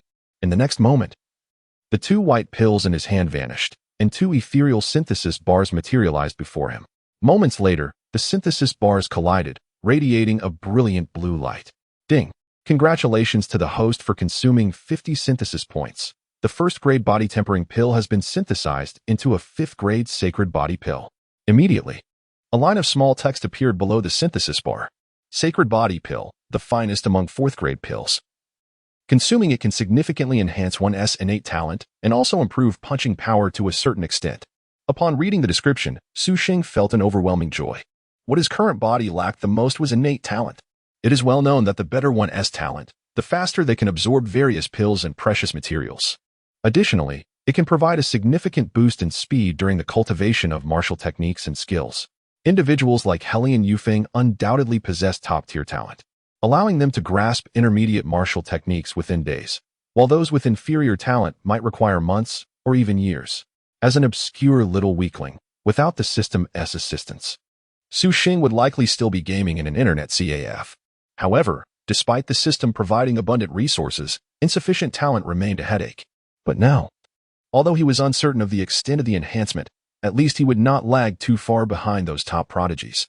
After extracting the reward, Su Sheng looked at the pill in his hand with great satisfaction and promptly consumed it. Half an hour later, Su Sheng opened his eyes, concluding the basic breathing technique. The absorption period was not prolonged, but he could distinctly feel a boost in his punching power. Boom! When Su Sheng unleashed a punch imbued with overwhelming pressure and a fierce wind, the world around him brightened. Though it might not be as potent as the true Dragon Shenyang pill, it likely enhanced his strength by 400 to 500 kilograms. This meant that now, his punching power was nearing 4 tons. 4 tons marked the pinnacle of martial artists. Reflecting on how just half a month ago he was at the bottom of his class, he marveled at how rapidly he had ascended towards the peak of martial prowess. As for innate talent, it was something that couldn't be sensed. However, with an enhancement in talent, perhaps he might awaken his abilities during his time as a first-level martial artist. Despite Su Sheng's limited knowledge of talent, he could infer from Helian Yufeng and others' performances that it could significantly amplify one's combat strength, much like martial techniques. Gazing at the time, Su Sheng realized it was nearly time to return. At the summit of Shi Mountain, Su Sheng had yet to arrive. Song Zhanyue, with her captivating eyes, surveyed the surroundings and muttered, "Could it be that he really isn't coming? If I were him, I wouldn't show up either." A moment of bravado isn't worth being chased into hiding. Qi Sheng looked disdainfully at Su Sheng's behavior. Despite being previously overwhelmed, what good has come of it? Nothing at all. Just then, Helian Yufeng, who had been meditating nearby, suddenly opened his eyes. Rising swiftly, he wore a look of joy mixed with the anticipation of revenge. "Su Sheng is here." Those 4 words fell like a boulder thrown into a lake, stirring up a tempest at the summit. Everyone stood up simultaneously, craning their necks to look into the distance. 100 meters away, a tall and handsome young man dressed in sportswear was approaching leisurely. 65, not bad. Su Sheng nodded inwardly, his estimation aligning closely with reality. This assessment only considered the top 80, as long as he was not outside the top 80. He was indifferent to being the first to reach the summit. "Su Sheng, hurry up. Song Zhanyue gestured frantically, her enchanting eyes almost blinking at a rapid pace. Want to escape? Gong Shuesong shoved through the crowd blocking his path, striding towards Su Sheng. Long Qianyu and Long Qianli also glared at Su Sheng with unfriendly expressions. Seeing this, Helian Yufeng quickly interjected, Gong Shuesong, Su Sheng is mine. Nonsense. Gong Shuesong had been seething with anger for a long time. Before he could finish speaking, he dashed forward. Heh, are you so eager to get a beating? Su Sheng grinned, observing the fierce Gong Shuesong, who seemed to be nearing 4 tons of punching power. Chapter 33, Long Qianli takes the stage. Su Sheng, I won't bully you. Wait. Just as Gong Shuedong was about to strike, Su Sheng suddenly raised his hands to call for a halt. The surroundings fell silent, each spectator gazing at Su Sheng with curiosity or delight at his predicament. Gong Shuedong indeed paused, glaring at Su Sheng with an unfriendly expression. Brother, are you begging for mercy now? It's too late. Su Sheng chuckled. You really know how to joke. The arriving Long Qianyu coldly regarded Su Sheng. Weren't you quite arrogant in the corridor? Why are you yielding now? Helian Yufeng and Long Qianli, though silent, conveyed their sentiments through their eyes, clearly indicating they had no intention of letting Su Sheng off the hook. This fellow certainly knows how to read the room.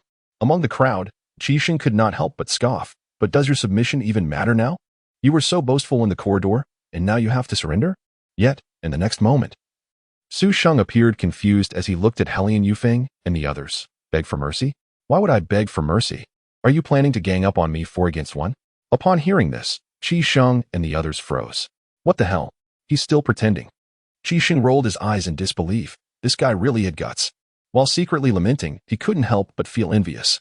Before arriving at the training camp, who wasn't he the top talent in their respective schools? As the foremost in his academy, Qixing had relished the attention and superiority over others. Yet here, all that had vanished, and he was merely ordinary among extraordinary individuals.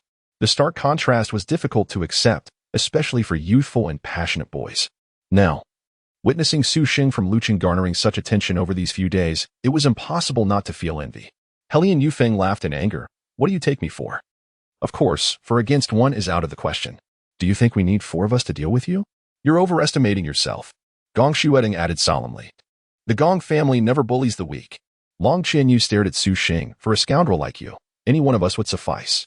I don't care. Su Sheng is mine. Long Qianli's chest heaved with anger. She was still furious about being humiliated in front of so many high-ranking individuals just days prior. Su Sheng shrugged. So, who among you will come first? Or perhaps you can decide among yourselves to send one out. I have no intention of facing all 4 of you in succession. Of course, if you have the audacity to gang up on me, I won't mind if you all come at once. Su Sheng's words struck deep within the hearts of the 4. Helian Yufeng fell silent. Being forced down the corridor by Su Sheng was already humiliating enough. If they all attacked together, it would be more than mere embarrassment. Word would spread that the Helian family bullied the weak, wielding their power unjustly. Even if they achieved extraordinary results in this training camp, they would surely face repercussions upon returning home. Gong Shuedong frowned slightly. Although this kid obviously didn't want to be beaten, he spoke some undeniable truths. The Gong family had guarded the imperial capital for generations, contributing countless glorious military achievements for the empire and the Dragon Nation. Now, having been granted the title of imperial capital by the 8 kings, it would be disgraceful to strike against an unknown individual.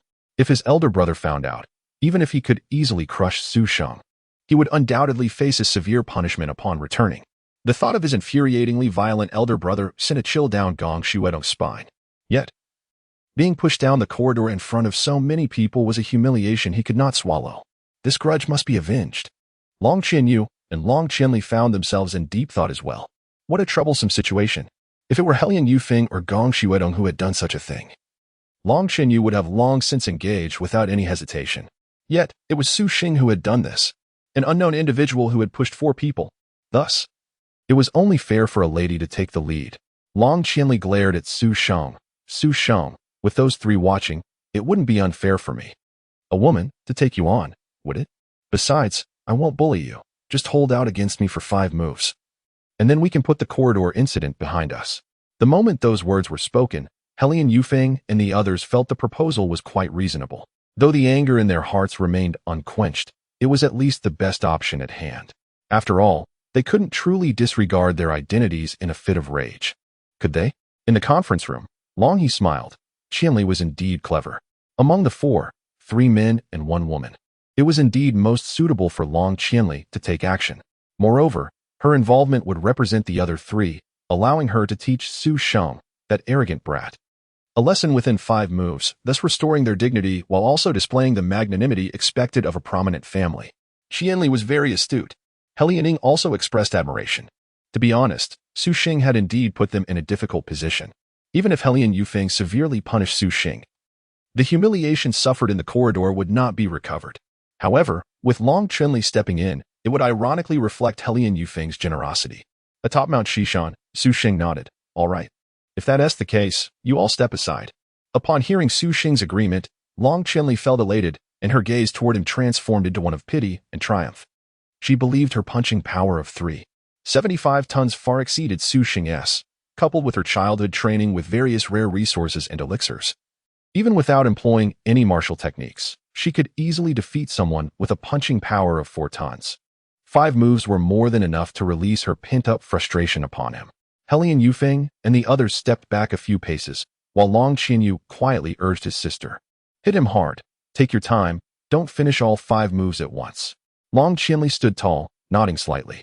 You go first. That way, it won't seem like I'm bullying you. Long Qianli spoke with a clear voice, exuding an unexplainable sense of ease. Soon, the obstacle in the corridor would be flattened by her. Su Sheng shook his head.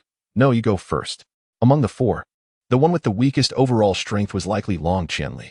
Su Sheng feared that if he struck first, she might not have another chance. Long Qianli furrowed her brows. Snorting, let us see how long you can keep this up. Before her words fell, Long Qianli's long legs suddenly surged with power. In an instant, she charged towards Su Sheng like a speeding car. Her small fist, imbued with tremendous force, swung fiercely at Su Sheng's abdomen. Chapter 34, Dominance. Su Sheng's unyielding spirit.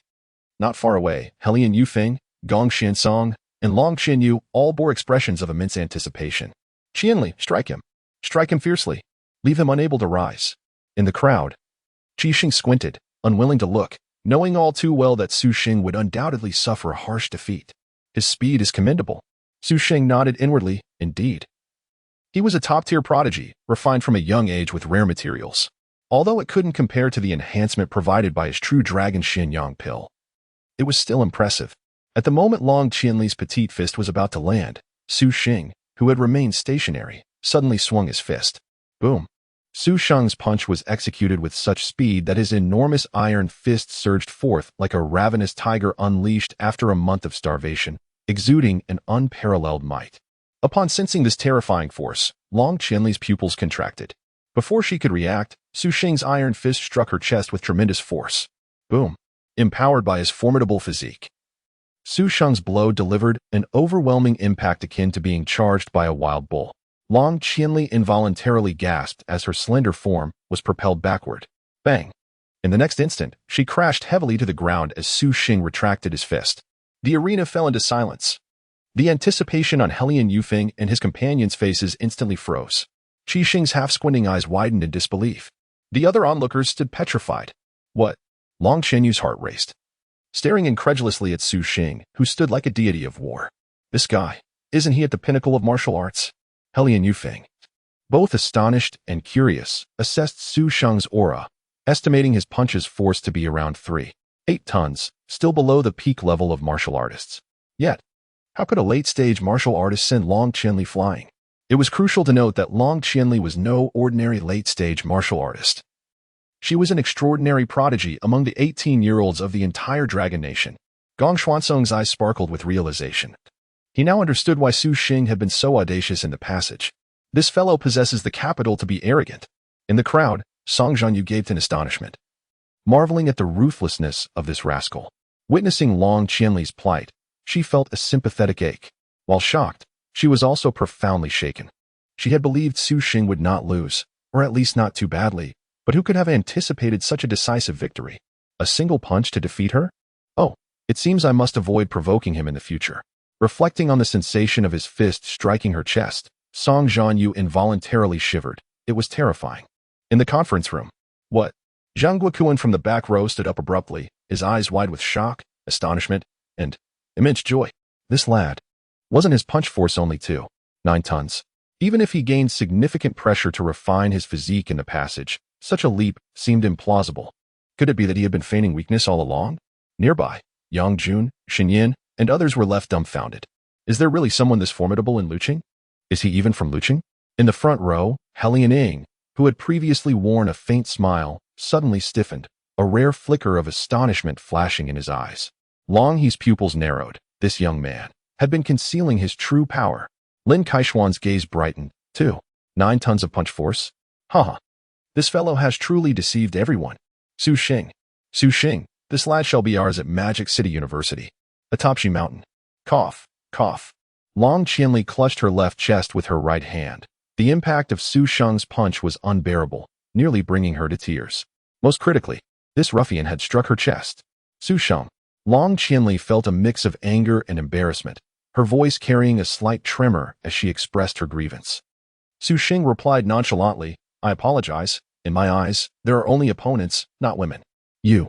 Long Qianli felt a burning sensation in her chest, wanting to rub it. But with so many eyes upon her, she hesitated. She could only bend over in pain, hoping to alleviate her discomfort. Shall we continue? Yes. Long Qianli gritted her teeth, determined not to back down. With that, a faint purple glow enveloped her. Talent? Su Xing's gaze sharpened. The woman was now serious. If so, my true dragon's pressure is not to be underestimated. Boom. In the next moment, a scorching, searing energy surged from Su Xing's body. Long Qianli was momentarily taken aback. This aura was intensely hot. Then, she shook her head inwardly, realizing she had been frightened by this fellow. It wasn't a talent. Following this, Long Qianli's speed increased several-fold.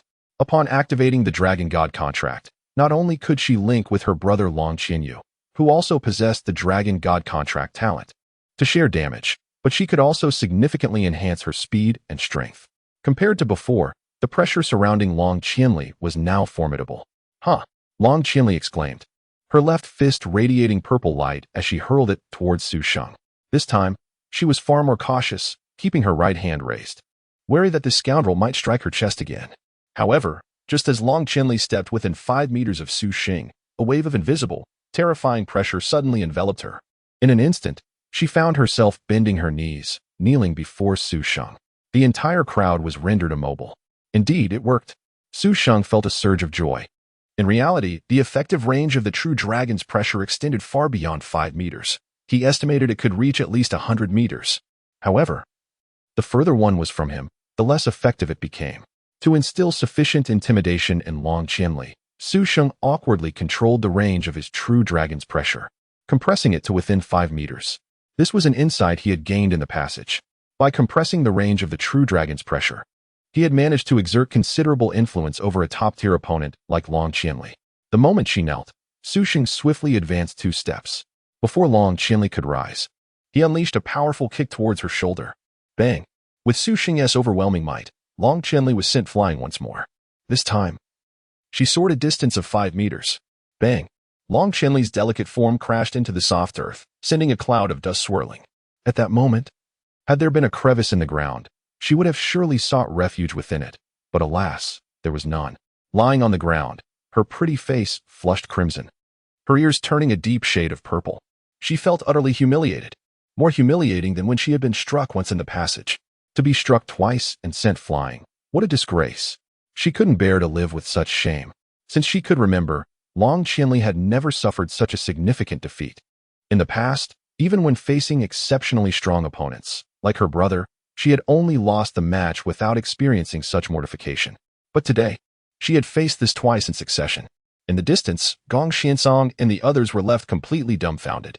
Helian Yufeng's eyes gleamed with excitement, a spark of exhilaration igniting within him. It was the thrill of the hunt. Chapter 35. The assessment concludes. Rewards for Su Sheng, to everyone's astonishment. There exists within the borders of the Dragon Kingdom, aside from that scoundrel Luo Lai, another individual of such formidable prowess. Helian Yufeng's eyes sparkled with fierce intensity as he fixated on Su Sheng, his desire to engage in a duel palpable, were it not for the onlookers surrounding them. How impressive! Long Zhanyue initially felt a surge of anger, quickly followed by a profound shock that left his scalp tingling. The fellow known as Su Xing was not merely arrogant, he possessed genuine merit. He was intimately familiar with his sister, Long Qianli. It could be said that while he might triumph in a sparring match, it would not come easily. Indeed, if he were to be slightly careless, defeat could be a possibility.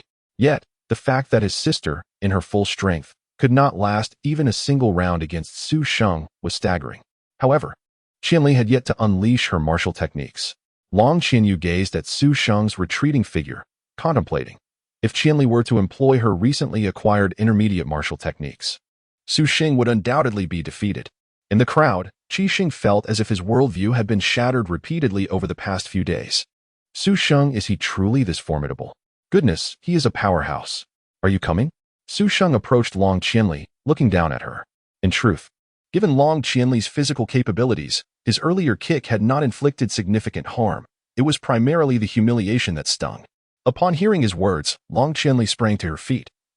Her cheeks flushed with embarrassment. What followed shocked everyone. Brother, he hit me. Long Qianli sobbed as she ran towards Long Zhanyue, crying out loudly. 3 times. 3 times of humiliation. Why must it always be me? Woe is me. Long Zhanyue was taken aback, quickly enveloping his sister in an embrace, offering her comfort. Qianli, you still have 3 moves left. Su Sheng called out to the weeping Long Qianli. If you don't strike back, shall we conclude this here? At his words, Long Qianli's sobs grew louder. Su Sheng shrugged, and then turned his gaze to the complex expressions on Helian Yufeng and Gong Shuesong. And you too? Gong Shuesong scoffed but remained silent. He was not afraid of Su Sheng. Rather, he had previously stated he would not resort to overwhelming numbers to gain an advantage. Engaging now would be dishonorable. After all, the young man was destined for the special training camp, where he would have ample opportunity to confront Su Sheng. Helian Yufeng chuckled. A man of his word is as steadfast as a horse's reins. Su Sheng, consider our previous matters resolved. He paused, his demeanor shifting to one of sharp intensity. However, I hope you are prepared when the special training camp commences. I shall be ready to accompany you at any time. Su Sheng nodded. In the conference room, he wore a dark expression. Had he known that today would be a spectacle, he would have opted not to attend. This unfortunate child was indeed a source of trouble. Helian Ying and Lin Kaixian struggled to suppress their laughter, the former nearly bursting forth in mirth. Yang Jun stood in stunned silence, having envisioned countless outcomes. Yet never did he anticipate Su Sheng would emerge victorious, and with such ease. Was Long Qianli weak? Certainly not. It was Su Sheng who was exceedingly strong. A whirlwind of emotion swirled within Yang Jun, a mixture of shock and delight. Lu City, this here is destined to witness the rise of a true dragon. Beside him, Zhang Guoquan's face was alight with glee, eliciting feelings of both disdain and envy from Shen Yan. Goodness, why is Su Sheng not from my class? Ahem. Principal Shen need not be overly envious. Qi Sheng is quite remarkable as well. Just look at how he stands out in the crowd. Zhang Guoquan, a longtime rival of Shen Yan, seized the opportunity to press further upon noticing her subtle reaction. Shen Yan's expression darkened at his words. Goodness, are you pointing at me? Qi Sheng? This lad is practically bowing down in admiration of Su Sheng. What a farce. Oh dear, Su Sheng is simply too ostentatious. It is all my fault for not setting a proper example. Zhang Guoquan reclined comfortably, a satisfied smile gracing his face, relishing this splendid day. Several hours later, as dusk began to settle, a brilliant golden light suddenly illuminated the skies above Shi Mountain. Lin Kaishuan's voice resonated in the ears of the gathered crowd. Esteemed participants, the selection for this year's special training camp has concluded. From this moment forth, the top 80 climbers will partake in a month-long intensive training led by renowned instructors from the 4 prestigious universities. As he finished speaking, the dazzling light gradually faded, revealing 5 figures of varying heights. A wave of cheers erupted from the students, their previously taut expressions now relaxed, their eyes gleaming with anticipation. The month in the special training camp promised each individual rapid enhancement. Some rejoiced while others felt disheartened. Those who ranked beyond the top 80 were filled with envy and regret. Currently, the strength among all was relatively equal, yet after a month, those who had passed the assessment would undoubtedly experience significant growth, widening the gap among them. The standards and resources for this year's special training camp had been notably elevated. Lin Kaixian surveyed the crowd, his gaze inadvertently settling on Su Sheng. Flanking me on either side are the top instructors from the 4 universities, Mentor Nieyun from Diqing University, Mentor Chen Feng from Zhenhua University, Mentor Wu Weiying from Jiangnan University, and myself, Mentor Zheng Hong from Moda University. During the training camp, you may undertake tasks to earn points. Accumulated points can be exchanged for valuable resources provided within the camp, as well as for extended practice time with any training facilities. Furthermore, to optimize your task completion, we will distribute reward points based on your comprehensive performance during the selection process, enabling you to dive straight into training upon the camp's commencement. Additionally, we have assigned 15 experienced logistical instructors to assist you throughout your time in the camp. These instructors are all exceptional in their respective fields, and you may consult them without expending any points at any time. With that, I have outlined the essential rules. Any further inquiries can be directed to the life instructors once the camp begins. Lin Kaixian suddenly wore an enigmatic smile. Based on the comprehensive performance in this assessment, the first place will receive 500 points, the second place 300 points, and the third place 100 points. His gaze turned towards Su Sheng, Helian Yufeng, and the others. After prior deliberation, the individual with the best overall performance in this assessment is Su Sheng, followed by Helian Yufeng, and thirdly, Song Zhanyue. Upon utterance of these words, the entire venue erupted in astonishment. All eyes were fixed upon Su Sheng. While many had anticipated this outcome, none expected the reward to be a staggering 500 points. It is worth noting that in previous years, the highest achiever had only received a mere 100 points. Su Sheng was overjoyed. The possibilities with 500 points were boundless. However, this year introduced a novel twist. Lin Kaixian, with a half-smile, looked at Su Sheng. The points awarded can be plundered. Should you manage to defeat any of those among you, you may claim their awarded points. Chapter 36. Entering the camp. The cohabitation with Song Zhanyue. As Lin Kaixian finished speaking, the atmosphere erupted with excitement. Long Qianyu and Long Qianli immediately directed their intense gazes towards Su Sheng, their eyes ablaze with fighting spirit. Helian Yufeng and Gong Shuesong also shared a moment of joy as they glanced at Su Sheng. What a delightful turn of events! Not only could vengeance be exacted, but there were also potential gains to be had. Su Sheng looked innocently at Lin Kaixian, suspended in midair, feeling that he was being unfairly targeted. However, he posed a question. Principal, if those who challenge me happen to lose, do their points then belong to me? Lin Kaixian was momentarily taken aback, clearly surprised by Su Sheng's audacity. He nodded in affirmation, of course. Upon hearing this, many students who had initially intended to challenge Su Sheng immediately reconsidered their plans. If losing did not result in a deduction of points, it was a risk-free endeavor. Even if the odds of winning were slim, they were inclined to give it a shot. But if points were to be deducted, then there was no point in proceeding. Lin Kaixian then waved his hand dramatically. Boom! A stunning spectacle unfolded before them. A golden fissure appeared in the space ahead, as if a piece of white paper had been torn apart by scissors. A rich surge of spiritual energy rushed towards them. Su Sheng's gaze sharpened, tearing apart the void. Is this the might of a top-tier sect? Indeed, as martial arts progressed, the power escalated. Top-tier sects were beyond human comprehension. If a 6th-tier grandmaster possessed such prowess, what could be said of those in the 7th or 8th tiers? Su Sheng's eyes gleamed with fervor. With the system at his disposal, his future was undoubtedly radiant. One day, not only would he face 6th-tier opponents, but even 8th-tier monarchs would be within his reach. Beside him, Song Zhanyue leaned in to whisper, the special training camp exists within an independent space, vast in size, and it houses a premier spiritual vein. This space is jointly controlled by the 4 prestigious academies. Upon hearing her explanation, Su Sheng was enlightened. He had initially thought it was situated atop Shi Mountain, but after nearly traversing the mountain during the 7-day assessment, he had not encountered a single structure. Those who have passed the assessment may now enter the camp. Shortly, life mentors will assign dormitories to everyone, Lin Kaixian announced, observing the expressions of disappointment and regret among some students. As for the others, do not despair upon returning. Remember that life is long, and the path of martial arts is fraught with uncertainties. A moment's gain or loss does not dictate a lifetime's fortune. After saying this, Lin Kaixian snapped his fingers lightly. A miraculous scene unfolded as he and the 4 other mentors vanished in an instant, as if they had never been there. Principal Lin possesses a rare talent in spatial manipulation. I heard he recently toyed with a 7th-tier monarch-level beast on the battlefield of another realm. A student with a dialect from the Magic City remarked. The talent for spatial manipulation is among the most rare and formidable of all abilities. It is precisely this talent that elevated Lin Kaixian to one of the 10 top-tier sect leaders of the Dragon Nation, though his true combat prowess remains known only to the upper echelons. As everyone passed through the rip in space into the independent training camp, a vast open area came into view. Surrounding them were numerous standalone villas, each varying in size and design. The dense aura of spiritual energy enveloped them, imparting an unprecedented sense of comfort. Sheng felt a profound sense of appreciation. After the revival of spiritual energy on Blue Star, numerous spiritual veins had emerged, enabling cities to experience rapid development. Luqing was among them. Yet, the spiritual energy of Luqing paled in comparison to this place. One day of body tempering here would likely equate to 3 to 5 days elsewhere. Sheng's mind raced. Those top-tier prodigies were steeped in such environments from a young age, while those from ordinary backgrounds could only hope to catch up through a 100-fold effort. Welcome to the special training space. A short-haired middle-aged woman appeared before the group, her presence commanding attention.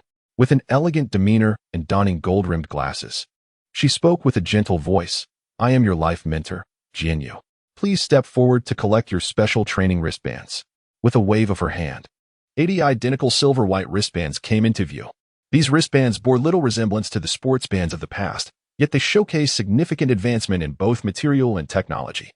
As the students collected their wristbands, Zhanyue continued, the special training wristbands will accompany you for an entire month, serving as a point card, access card, and meal card.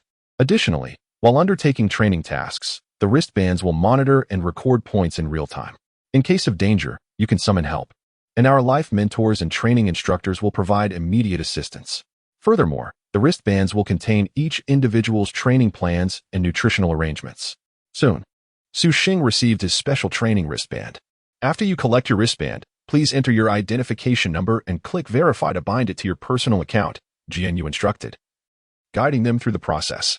Once everyone completed the binding, Zhanyue smiled softly. My task is now complete. You may follow the prompts on your wristbands to locate your respective villa dormitories. Of course, if you wish to share accommodations for more interaction, that is also permissible. Upon finding your residences, you may consult the intelligent robots within for information regarding the layout and functions of the training space. 20 minutes later, this special training space is truly expansive.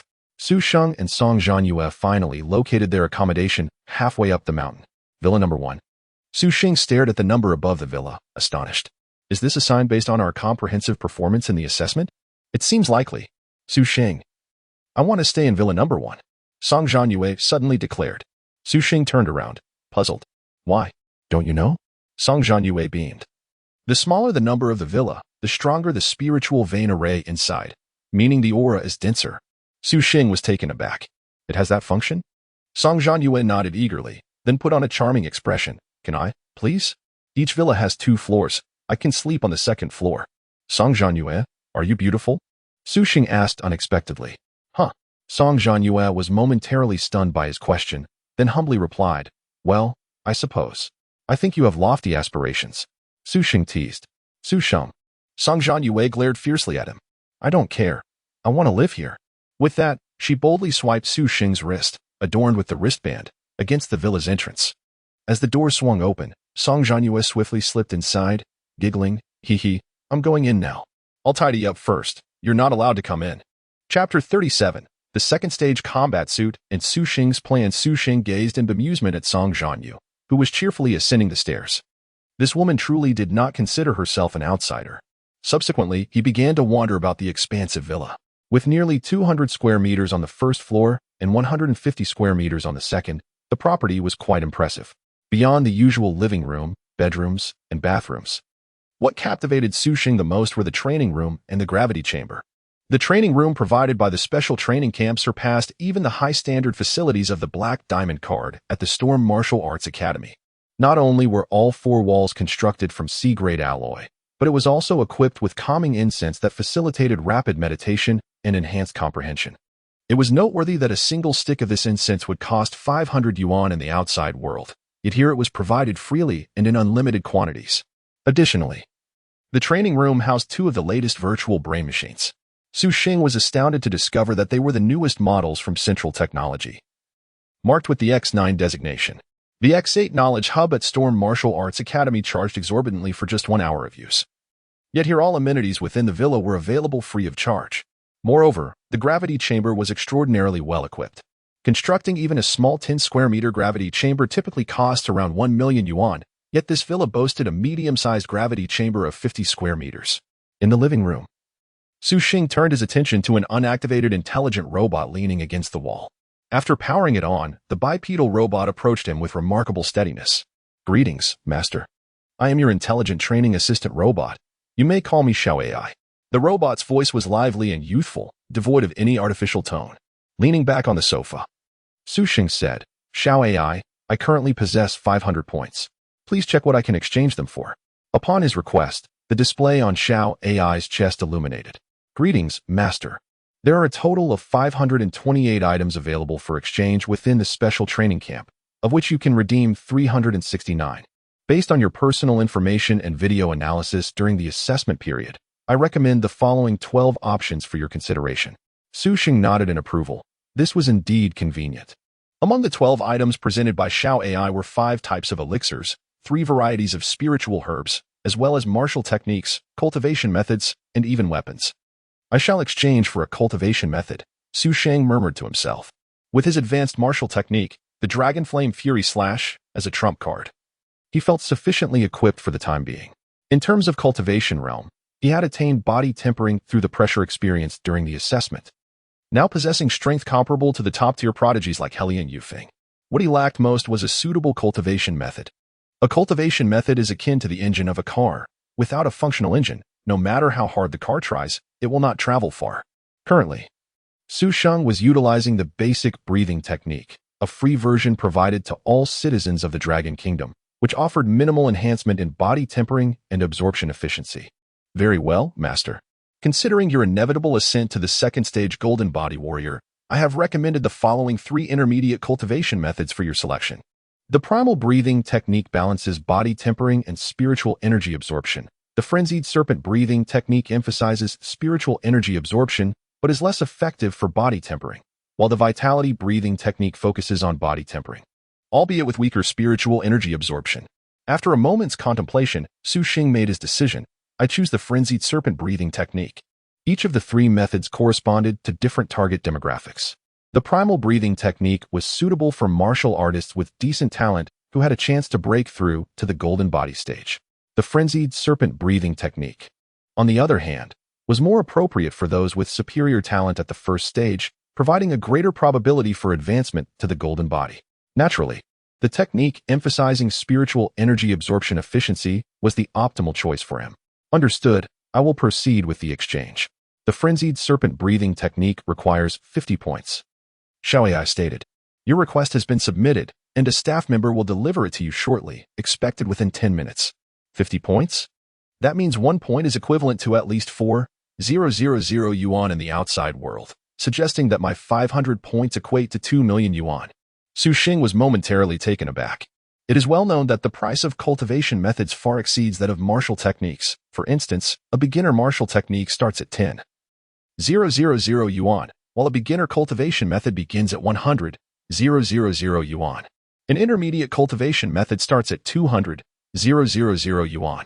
In essence, he had entered the special training camp and received 2 million yuan worth of training resources without lifting a finger.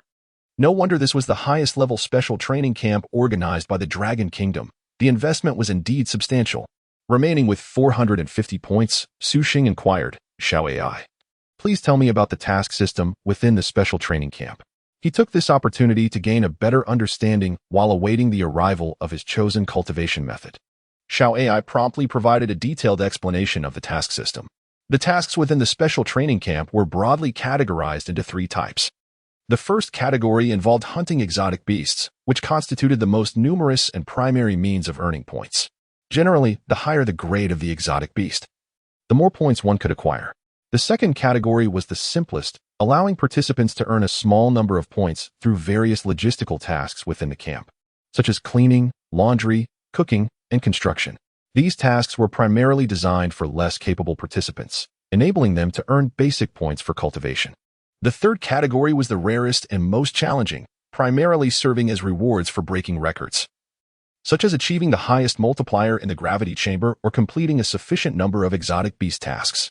Subsequently, Sheng gathered information regarding the point expenditures for the training facilities. Overall, the costs were reasonable, yet prolonged usage would still require a considerable number of points. Lastly, Xiao AI, help me exchange for a second-stage combat suit, Sheng pondered. This decision was reached after careful consideration. The combat suit encompassed battle attire, boots, weapons, and a tactical backpack. The battle attire, as expected, provided substantial defensive benefits while also being waterproof and heat insulating. For martial artists who often operated in the wilderness, a suit like this was essential. Given Su Sheng's intention to accumulate more synthesis points, long-term outdoor combat was inevitable, making the combat suit indispensable. The combat boots functioned similarly to exoskeleton devices, offering a degree of speed enhancement, as well as alleviating burdens with their advanced technology. The tactical backpack differed from ordinary backpacks, possessing significantly superior defensive capabilities while also boasting a greater capacity. Such tactical backpacks utilized exoskeleton frameworks, allowing even a 500-kilogram load to feel like merely 50 kilograms, greatly reducing the burden on the martial artist. As for the weapons, their quality spoke for itself. With sufficient points, the weapons in the second stage combat suit were forged from C-grade alloy, excelling in sharpness, toughness, and durability, ensuring they would serve Su Sheng well for an extended period. Understood. Master. The second stage combat suit requires 400 points, and I have successfully completed the exchange. Chapter 38. The Peerless Talent Wu Jing-ong with only 50 minutes remaining. Su Sheng shook his head in disbelief at how swiftly his funds were depleting. However, it was undeniably a worthy investment. A set of second-tier combat gear typically sold for 1.8 million in the outside world, yet here it only required 400 points, making it far more economical than purchasing it outright. With this gear, my combat prowess will significantly enhance, and my efficiency in hunting beasts will double. Su Sheng nodded to himself, then proceeded to exchange some healing elixirs and blood-replenishing potions. In outdoor combat, injuries are almost unavoidable. It merely depends on their severity. Prolonged battles lead to exhaustion, which not only diminishes strength and affects the efficiency of accumulating synthesis points, but also increases the risk of danger due to weakened capabilities. Having spent all 500 points, Su Sheng was left with merely 10. After his expenditure, he aimlessly stared at the television, noticing the second floor remained quiet. Song Zhanyue, where are you? Su Sheng inquired, curiosity piqued. He then ascended to the second floor, only to find Song Zhanyue's room eerily silent.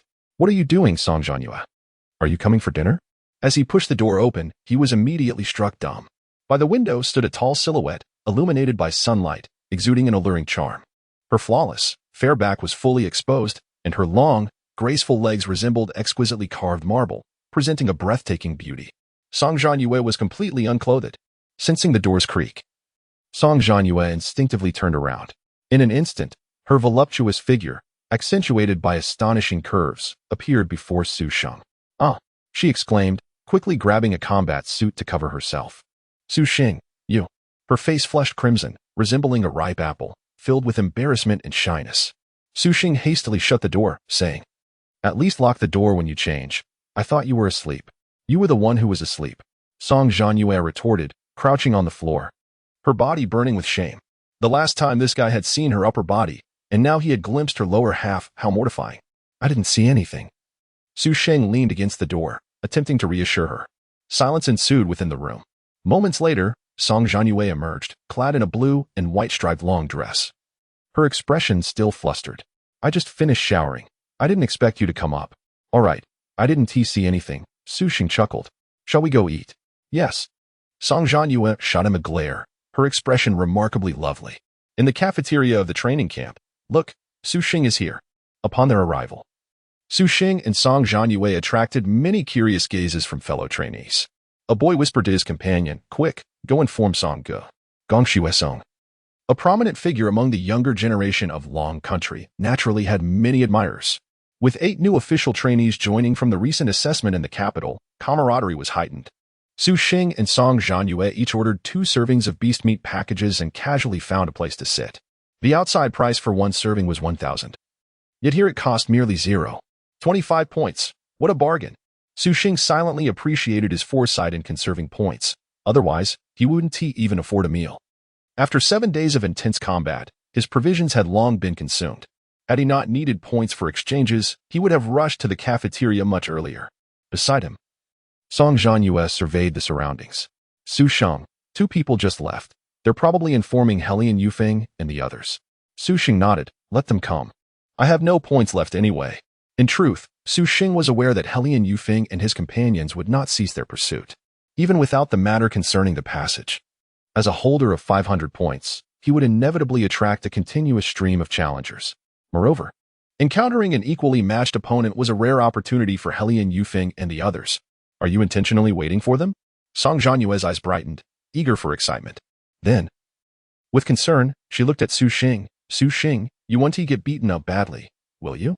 You're overthinking it, Su Sheng replied, observing him relish his meal. Song Zhanyue continued, I don't know much about Long Qianyu, but I know quite a bit about Gong Shuesong and Helian Yufeng. Helian Yufeng's talent is said to be exceptionally strong, particularly in speed.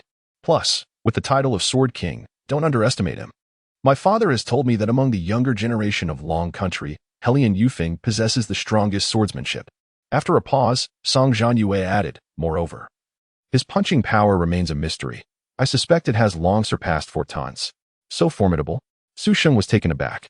In reality, if not for the dragon pressure he wielded within the passage that countered the pressure array, he wouldn't have been able to force Helian Yufeng and the others to retreat. As for Helian Yufeng's true strength, Su Sheng was naturally unaware. Song Zhanyue nodded. He awakened his talent earlier this year, and there were said to be omens accompanying it, which vanished swiftly, likely due to the intervention of the Sword King. In any case, Helian Yufeng is exceptionally formidable. None of the heirs of the 8 kings are weak. I heard them mention the little overlord Luolai, who is the 3rd generation of the Tyrant King. What about the other 6 kings? Su Sheng inquired, intrigued. Song Zhanyue, whose father, Song Dinghua, was a top master and the Lord of Luqing, undoubtedly possessed a wealth of knowledge about the upper echelons. Such information was beyond Su Sheng's current reach.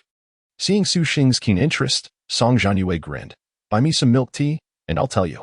Say what you will, Su Sheng continued to eat. Oh, come on. I'll tell you, she insisted. After a moment, she elaborated. Among the other 6 kings, some of the 3rd generation are quite aged and belong to a different era than us. Some have already entered society, and one has no offspring. Currently, the most formidable among the 3rd generation is likely the granddaughter of the Shadow King, Wu Jinghong. Su Sheng nodded thoughtfully at this revelation. 2 of the 8 kings frequently appeared in the media, Yi Zun, the Heavenly King, and Wang Quan, the Emperor King who managed most of the affairs of Long Country. The remaining 6 were seldom seen publicly, though news occasionally circulated about them. Among them, the Shadow King Wu Yi was the rarest to appear. The Shadow King was said to be 126 years old, making him relatively young among the 8 kings. As for his granddaughter, Su Sheng had no prior knowledge. Wu Jinghong was reportedly in her early 20s and had already achieved master-level strength, marking her as the youngest master in the history of Long Country. With admiration, Song Zhanyue declared, she is my idol. My future goal is to surpass her. Chapter 39, Talent Grade. Su Sheng's Grand Synthesis. Su Sheng was somewhat taken aback. To reach the level of a grandmaster at just over 20 years of age, it is well known that the vast majority of individuals are not even martial artists by the age of 20, even for some prodigies. Achieving the Golden Body realm at 20 is considered remarkable. The likes of Song Zhanyue and Gong Shuesong, who were top-tier talents, would likely only be at the 3rd realm of spirit transformation by 20, right? This person's talent is truly formidable. Su Sheng pondered. In Long Kingdom, there are many grandmasters, yet the majority only break through to this level around the age of 50. A few exceptionally gifted individuals manage to achieve this around 40. Attaining the status of grandmaster in one's 30s is exceedingly rare, and to do so at 20 is simply astonishing. A look of reverence appeared on Song Zhanyue's beautiful face.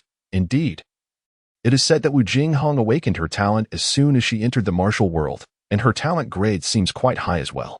Talent grade? Su Sheng was momentarily perplexed. What does that mean? Song Zhanyue patiently explained. Oh, talent also has grades, primarily determined by its potential, which is the ceiling of development. It is mainly divided into primary, intermediate, advanced, and top-tier talents. Beyond that, I am uncertain. The grading of talent is akin to the grading of martial arts techniques. Su Sheng nodded thoughtfully, and Song Zhanyue continued. Yes, the higher the talent grade, the greater the power manifested after exertion. Moreover, a high talent grade signifies a higher potential for future growth. Generally speaking, martial artists with primary talent can inevitably reach the 4th realm of battle general. Those with intermediate talent will surely attain the 5th realm of grandmaster, and so forth. The highest tier of talent guarantees a future as a 7th realm sovereign. The higher the talent grade, the faster the cultivation speed. Undoubtedly, those with top-tier talent will reach the 6th realm of grandmaster more swiftly than those with advanced talent. Of course, this is merely a probability, as the path of martial arts is fraught with uncertainties, Some top-tier talent holders may suffer injuries along the way.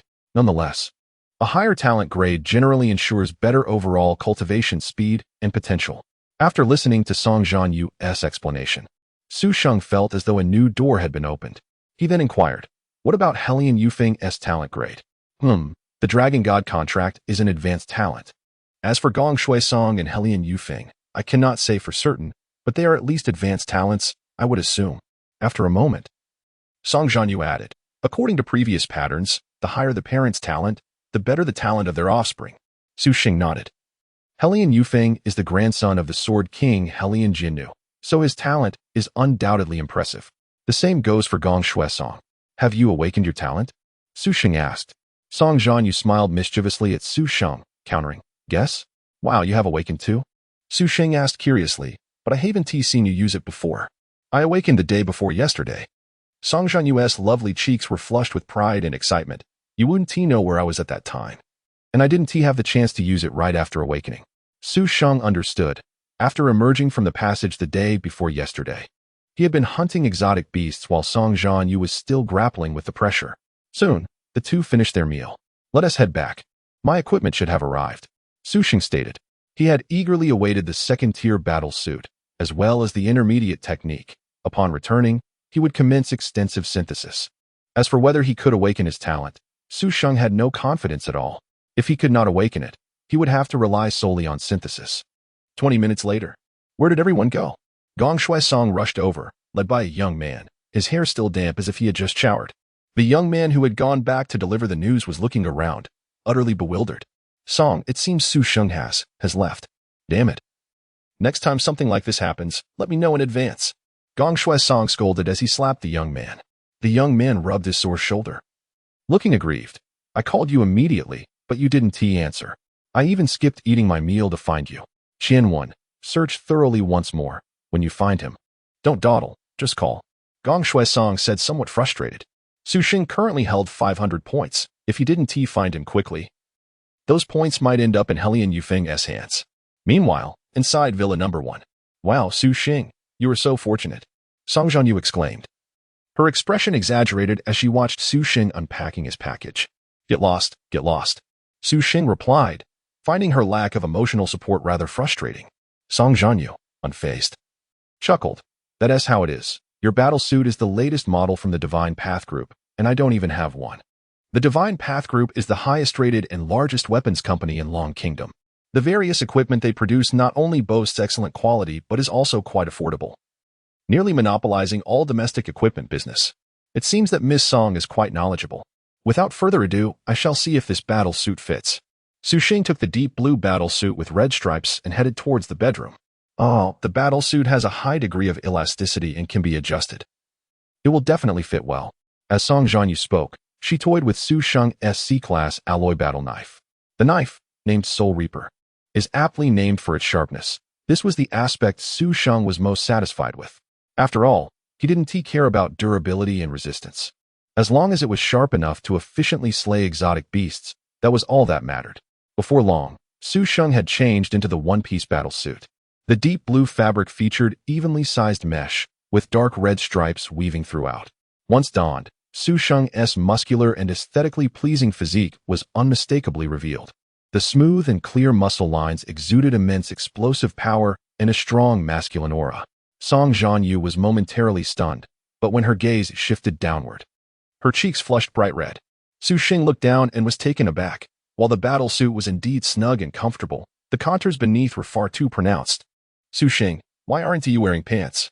Song Zhanyue, blushing, shyly averted her gaze. The memory of an incident in her dormitory half a month prior flashing through her mind.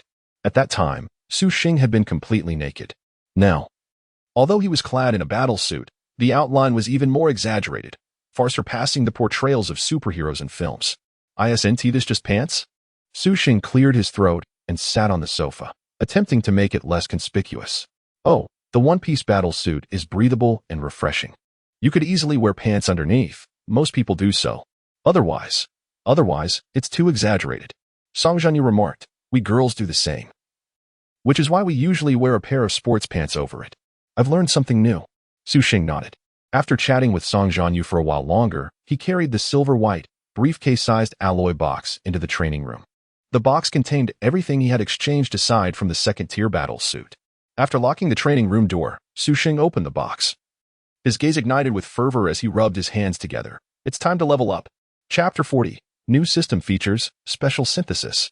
A bottle of first-grade snow ginseng pill, a box of spirit blood ointment, and a selection of restorative elixirs including a first-grade Huayang pill alongside 20 spirit essence capsules, sufficient provisions indeed. To my surprise, there are also 2 body refinement pills. Could they be an additional bonus from my exchanges? After counting the items, Sheng could not suppress his joy, for he had plucked a single cup from the vast river of weakness, a rare find. Given this, he resolved to synthesize the body refinement pills first. Originally, Sheng intended to transcribe the techniques before synthesizing, but with this unexpected windfall, he could not let it go to waste. System, commence synthesis. He silently commanded as he produced the body refinement pills. In an instant, the pills vanished into the ethereal synthesis column before his eyes. Previously, synthesizing a body refinement pill yielded a sacred body pill. He now wondered what this synthesis might produce. Anticipation surged within him. At that moment, the 2 synthesis columns collided. In the next instant, a brilliant golden light filled his vision. Sheng's heart raced. Golden light. The last synthesis of the true dragon Xianyang pill had also emitted golden light. Could it be that this time? Ding. Congratulations, host. You have consumed 50 synthesis points. The first-grade body refinement pill has been synthesized into a 6th-grade true dragon Xianyang pill for 1,000-fold. Upon hearing the system's prompt, Sheng was overwhelmed with elation. Another true dragon Xianyang pill. Such a treasure. He immediately glanced at the small text below the synthesis column, and indeed, the description matched perfectly with that from his previous synthesis. He wondered what level of physical enhancement he might achieve this time. As for the true dragon pressure, its effectiveness would undoubtedly be even greater. Upon extracting the true dragon Xianyang pill, a familiar and rich medicinal fragrance enveloped him. Marvelous. Sheng inhaled deeply, feeling a wave of tranquility wash over him. Unbeknownst to him, the true dragon Xianyang pill was an ancient elixir long lost to time. Exceedingly rare, and its effects remarkably formidable, almost defying the heavens.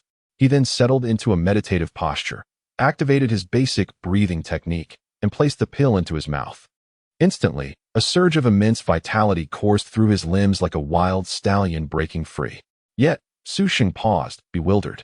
What was this? Although the potency of the pill remained vigorous, it paled in comparison to the overwhelming impact he experienced during his first ingestion of the true dragon Xianyang pill. Was it due to repeated consumption? A tolerance? Sheng was taken aback. Surely not. While many elixirs could only be taken once due to side effects or diminished effects upon repeated use, he had never anticipated encountering such a phenomenon. Thus, this synthesis felt somewhat disappointing. Although the enhancement from the true dragon pressure was still invaluable, it fell short of his expectations. Nevertheless, he reassured himself that, with the system in place, an increase in strength was merely a matter of time, so there was no need for haste. Time slipped by, and before long, 2 hours had passed.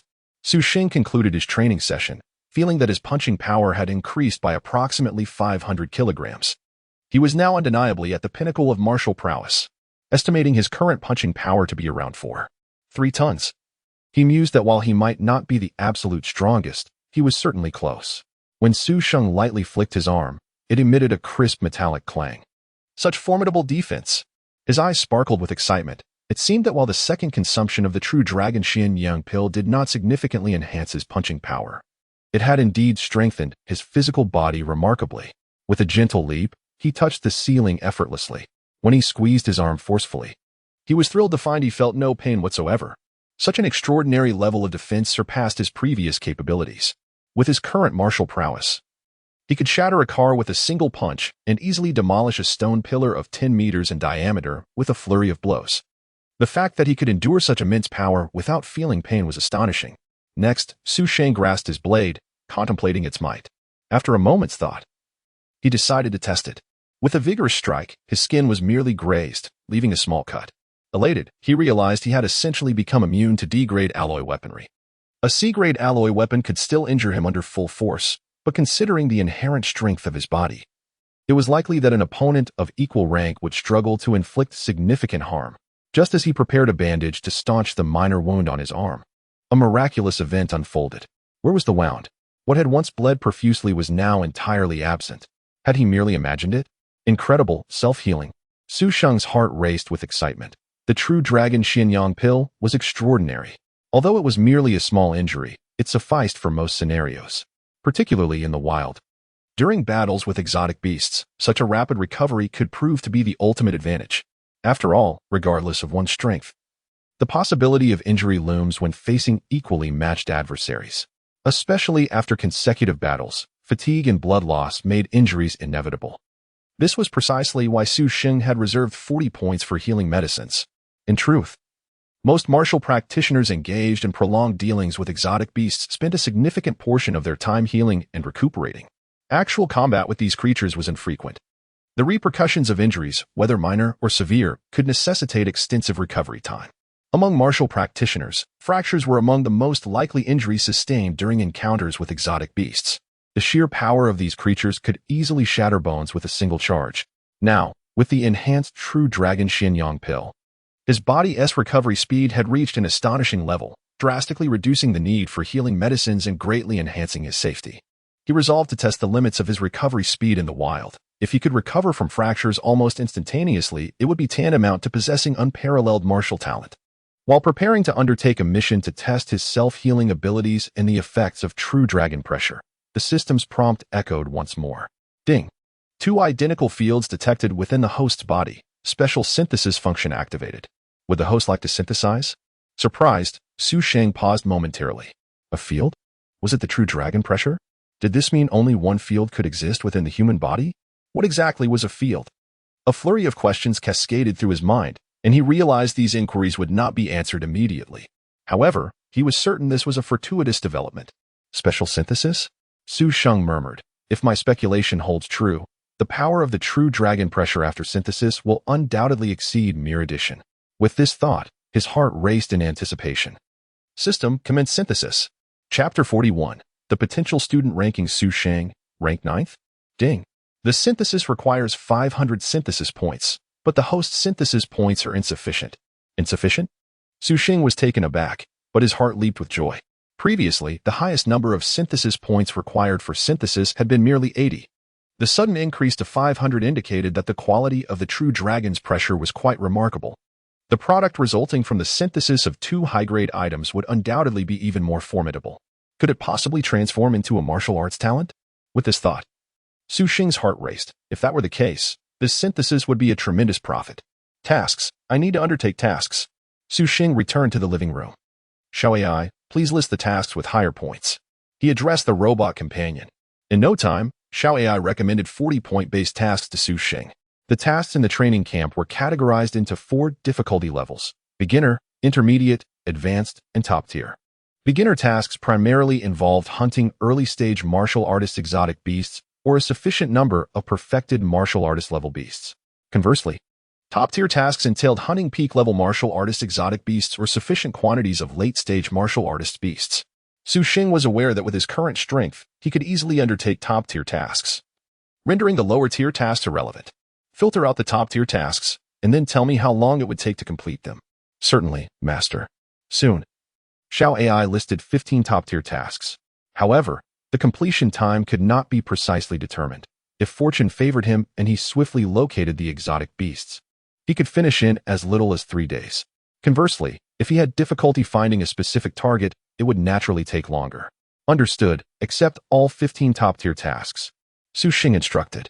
Half an hour later, upon exiting the densely packed accommodation area, Su Sheng was greeted by a magnificent forest, lush with verdant foliage. He gazed up at the sun. The environment in this independent space mirrored that of the outside world, yet the cycle of sunrise and sunset seemed altered.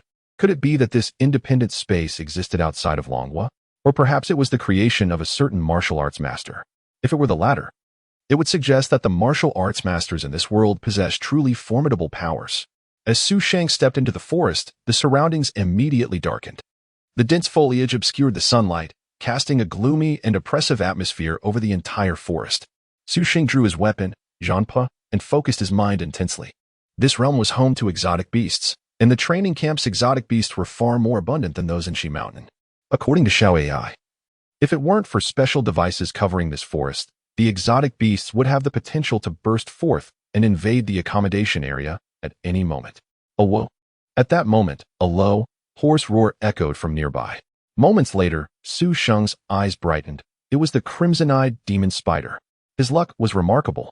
He had just entered and already encountered a task target. One of his top-tier tasks was to hunt 5 crimson-eyed demon spiders. These creatures excelled in poison, which, while not lethal, would significantly impair the vision and recovery speed of those poisoned, greatly affecting a martial artist's combat effectiveness. The most troublesome aspect was that the spider's toxin could be sprayed from a distance, often poisoning the victim before they could approach. Fortunately, Su Sheng possessed the true dragon's pressure, a devastating weapon against exotic beasts. Boom! The moment Su Sheng activated the true dragon's pressure, a wave of scorching energy surged forth. Within a 10-meter radius around him, an invisible gravitational field seemed to manifest. Crackle! Upon detecting Su Sheng, the crimson-eyed demon spider raced forward on its slender legs. However, once it entered the range of the true dragon's pressure, it immediately felt as though an invisible mountain loomed above. Simultaneously, an inexplicable sense of dread arose. The spider's speed diminished considerably, its crimson eyes trembling as if Su Sheng were a true dragon, the king of all beasts. Faced with the king of beasts, the diminutive crimson-eyed demon spider had no will to resist. Su Sheng advanced, Zhanpa slicing through the air above the spider's head. The sharp C-grade alloy cleaved through with ease, instantly decapitating a significant portion of the creature's head. Ding! You have slain a crimson-eyed demon spider, earning 1-2 synthesis points. Upon hearing the notification, Su Sheng felt a wave of elation. The system's voice was undoubtedly the most melodious sound in the world. At this rate, within 3 days, he should be able to accumulate 500 synthesis points. The stronger the exotic beast, the more synthesis points the system awarded. This was the primary benefit Su Sheng saw in attending the training camp. Without this opportunity, he would scarcely acquire such a wealth of synthesis points. Regrettably, without becoming a spirit manifestation martial artist, he could not engage in ranged attacks and was limited to close combat.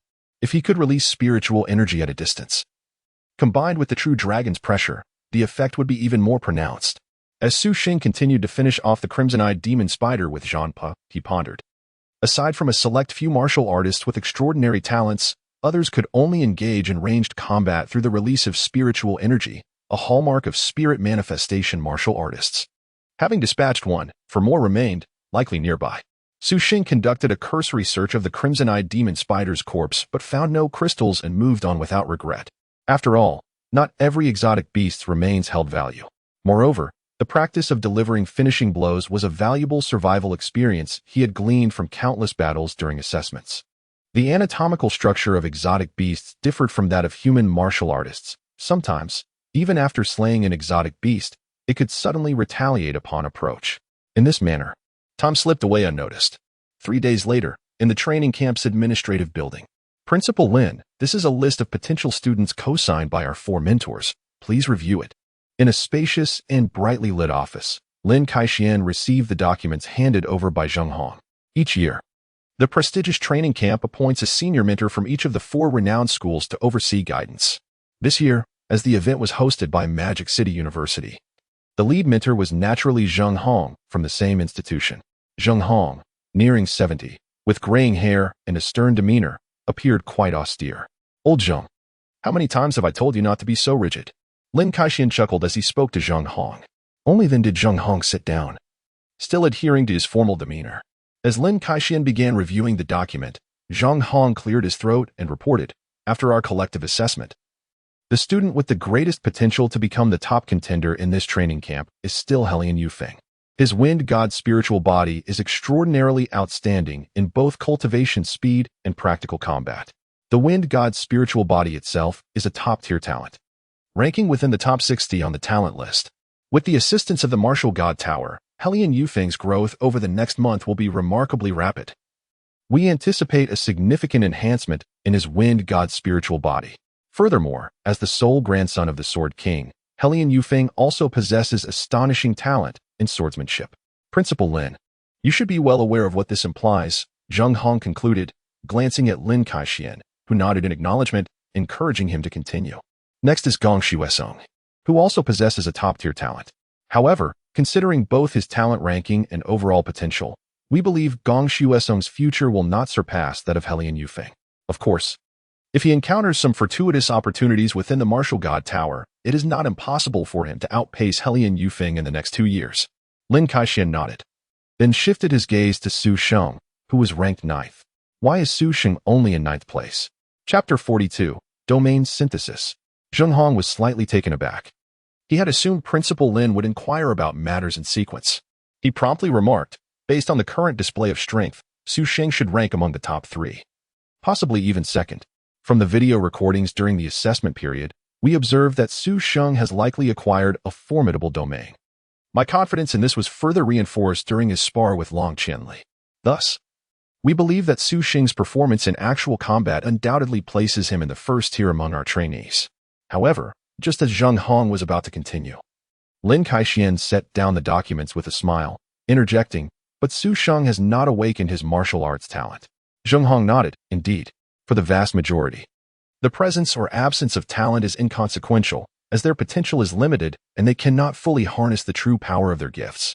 Yet, the special training camp aims to cultivate future super warriors for Long Nation. If Su Sheng were still in Lu City, he would undoubtedly stand out. However, here, it seems he is overshadowed at this stage. Nevertheless, within the next month, the gap between Su Sheng, who lacks martial talent, and the likes of Helian Yufeng will only widen. Looking ahead 5 years, Helian Yufeng and others will almost certainly achieve the 3rd realm of spiritual transformation, while Su Sheng will find it exceedingly difficult." After listening to Zheng Hong's analysis, Lin Kaixian nodded, "Your analysis is astute and comprehensive. This young man, Su Sheng, is quite appealing to me. Given his current performance, entering one of the 4 prestigious schools is undoubtedly within reach. Regrettably, the unawakened martial talent is a fatal flaw." Lin Kaixian lamented, "This young man has made quite the impression upon entering the camp, yet in the following month, he will likely face the discouraging reality of being surpassed by talented martial artists. Indeed, Principal Lin, based on your assessment, what position should we assign Su Sheng?" Zheng Hong inquired. Lin Kaixian pondered for a moment before responding, 7th place. Although this list of potential trainees is not related to others, it presents an exceptional opportunity for the younger generation to catch the attention of the upper echelons. The top 10 on the list are all from illustrious backgrounds, with Su Sheng being the sole exception. In Lin Kaixian's view, Su Sheng is precisely the individual in need of exposure. Very well. We shall amend it as you suggest, and then report to the Ministry of Education, Zheng Hong stated. Lin Kaixian nodded, rubbing his temples wearily. Noticing Lin Kaixian's expression, Zheng Hong seemed to have an epiphany. "Principal, are you concerned about this year's admission rates? This special training camp, despite gathering a host of stars, certainly boasts the highest caliber in nearly 2 decades, if not 50 years. However, several top-tier prodigies have already secured their futures. Gong Shuesong, being a descendant of the Imperial Capital's ruling family, is assuredly destined for Imperial Capital University. Likewise, Helian Yufeng, also from the Imperial Capital, is likely to follow the same path. Though Long Zhanyue and Long Qianli are natives of Magic City, He has decided to send them to military university to prevent them from becoming sheltered flowers under his rule. In other words, although this year Magic City is the host of the special training camp, it has not reaped any benefits. It's truly troubling, Lin Kaixian mused, feeling somewhat disheartened. Last year and the year before, we had promising candidates, yet we missed out on the opportunity since Magic City was not the host. This year, we have the opportunity, but the talents have eluded us. Zheng Hong echoed his sentiments with a bitter smile. It's precisely because we failed to secure the most outstanding candidates in previous years that our university has lost momentum, to the point where even Jiangnan University, the perennial 4th, now dares to challenge us. Let us observe further. At worst, we shall simply be overshadowed by Imperial Capital University once more. Lin Kaixian yawned, acknowledging that we are in an era of great contention and transformation. Numerous significant events have transpired in recent years, and the next 3 years promise to be anything but tranquil, with a series of major occurrences poised to reshape Long Nation's landscape. Although he, as principal, is deeply concerned about the well-being of Magic University, he also bears responsibilities beyond that role. Meanwhile, deep within the forest, with a swift motion, the green-bladed mantis slashed at Su Sheng's neck with its razor-sharp claws. Despite Su Sheng's best efforts to evade, he felt a chill on his neck. Blood immediately flowed from the slender wound, and the searing pain caused him to gasp involuntarily. This green-bladed mantis truly exemplified the pinnacle of martial beasts. Just 2 kills would yield 30 points. Sheng had refrained from using his true dragon pressure earlier, on one hand. He wished to hone his combat skills against the powerful green-bladed mantis, and on the other, he sought to test his self-healing speed. The true dragon pressure was far too overwhelming. Once unleashed, these peak martial beasts would not stand a chance against him, leaving no opportunity for him to sustain injuries over the course of 3 days. At last, as Sheng retreated and touched his neck, he found the wound had already healed. He realized his suspicions were correct. Such superficial injuries healed almost instantaneously. Your task is complete.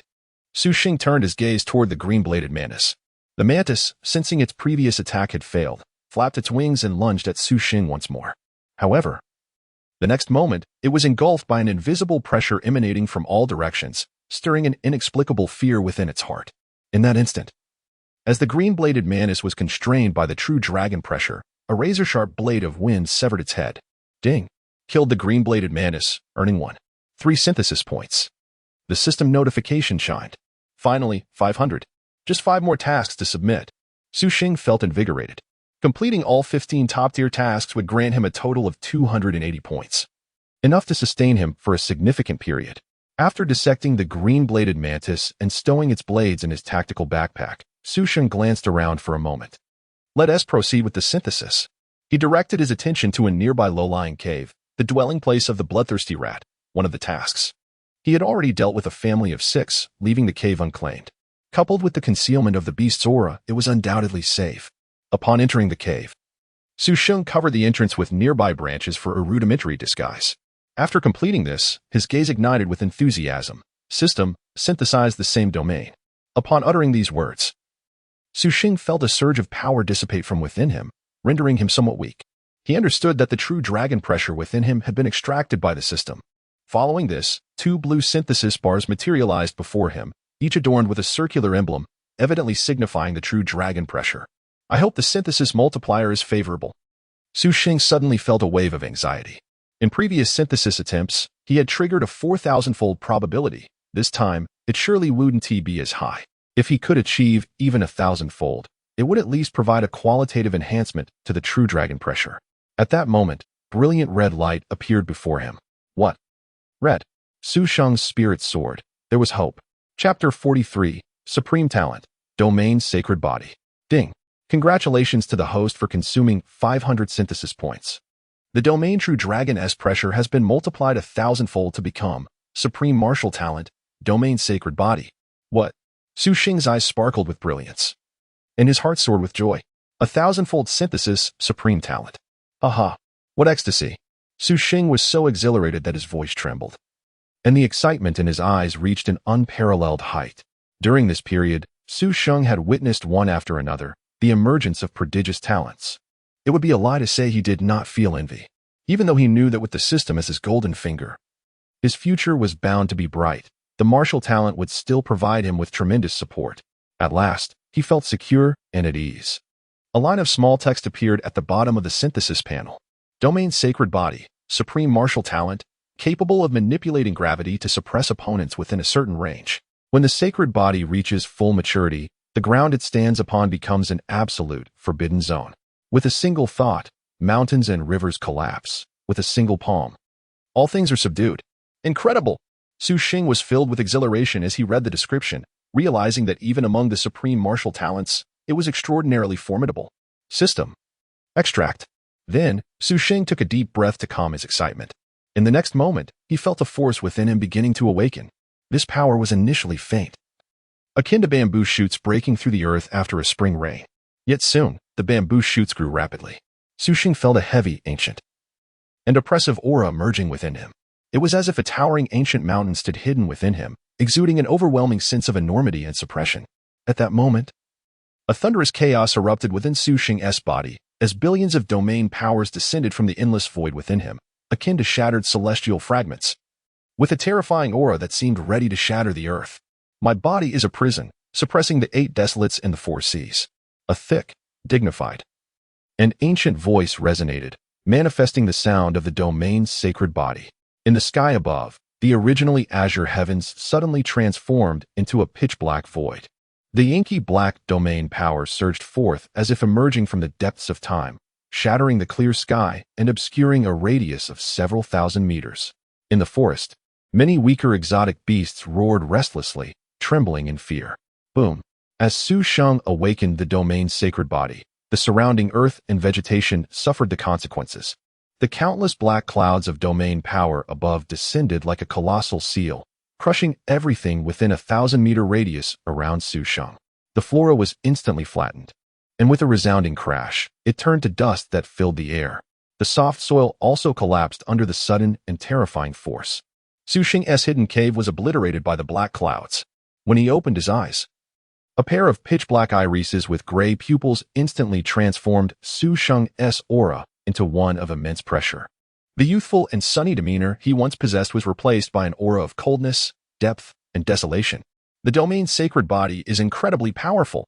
At the moment he awakened his martial talent, all aspects of the domain's sacred body automatically resonated within Su Sheng. At this instant, he finally comprehended what it truly meant for one's standing ground to be an absolute forbidden zone. Buzz. The moment Su Sheng's mind stirred to activate the domain's sacred body, a surge of black mist erupted around him. This mist formed from countless domain powers enveloped him, adding an air of mystery and majesty to his presence. The invisible domain power radiated outward, causing the ground beneath him to rumble under the immense pressure. Even though I have just awakened and have yet to fully master it, the power displayed far exceeds that of the true dragon's pressure. Su Sheng clenched his fist, and the surrounding black mist immediately coalesced like a serpent around his fist. Su Sheng's black pupils sparkled with intensity, and the fearsome iron fist, imbued with immense domain power, struck the ground ahead. Bang! The ground ahead emitted a deep thud, and under the influence of the domain, a terrifying fist-sized crater, measuring 2 meters deep and 3 meters wide, appeared. Unlike the true dragon's pressure, which is a domain, this talent can be projected externally. Just like Helian Yufeng and Gong Shuedo, Su Sheng was taken aback. This power is astonishingly exaggerated.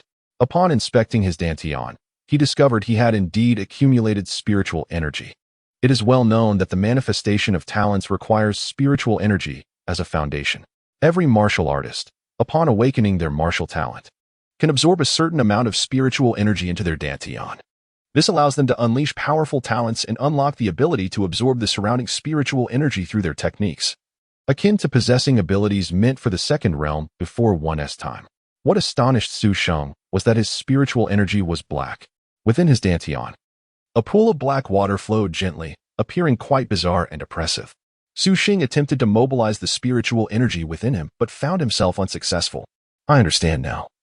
Although spiritual energy can be generated upon awakening a talent, one cannot utilize it independently without being a golden body martial artist. Su Sheng realized. Golden body martial artists can utilize spiritual energy without relying on their talents, while the third realm, Spirit Mirage, can manipulate spiritual energy with greater finesse, even transforming it to attack from a distance. Once I return, I will synthesize my techniques. I wonder how many times I can utilize my martial talent with the existing spiritual energy.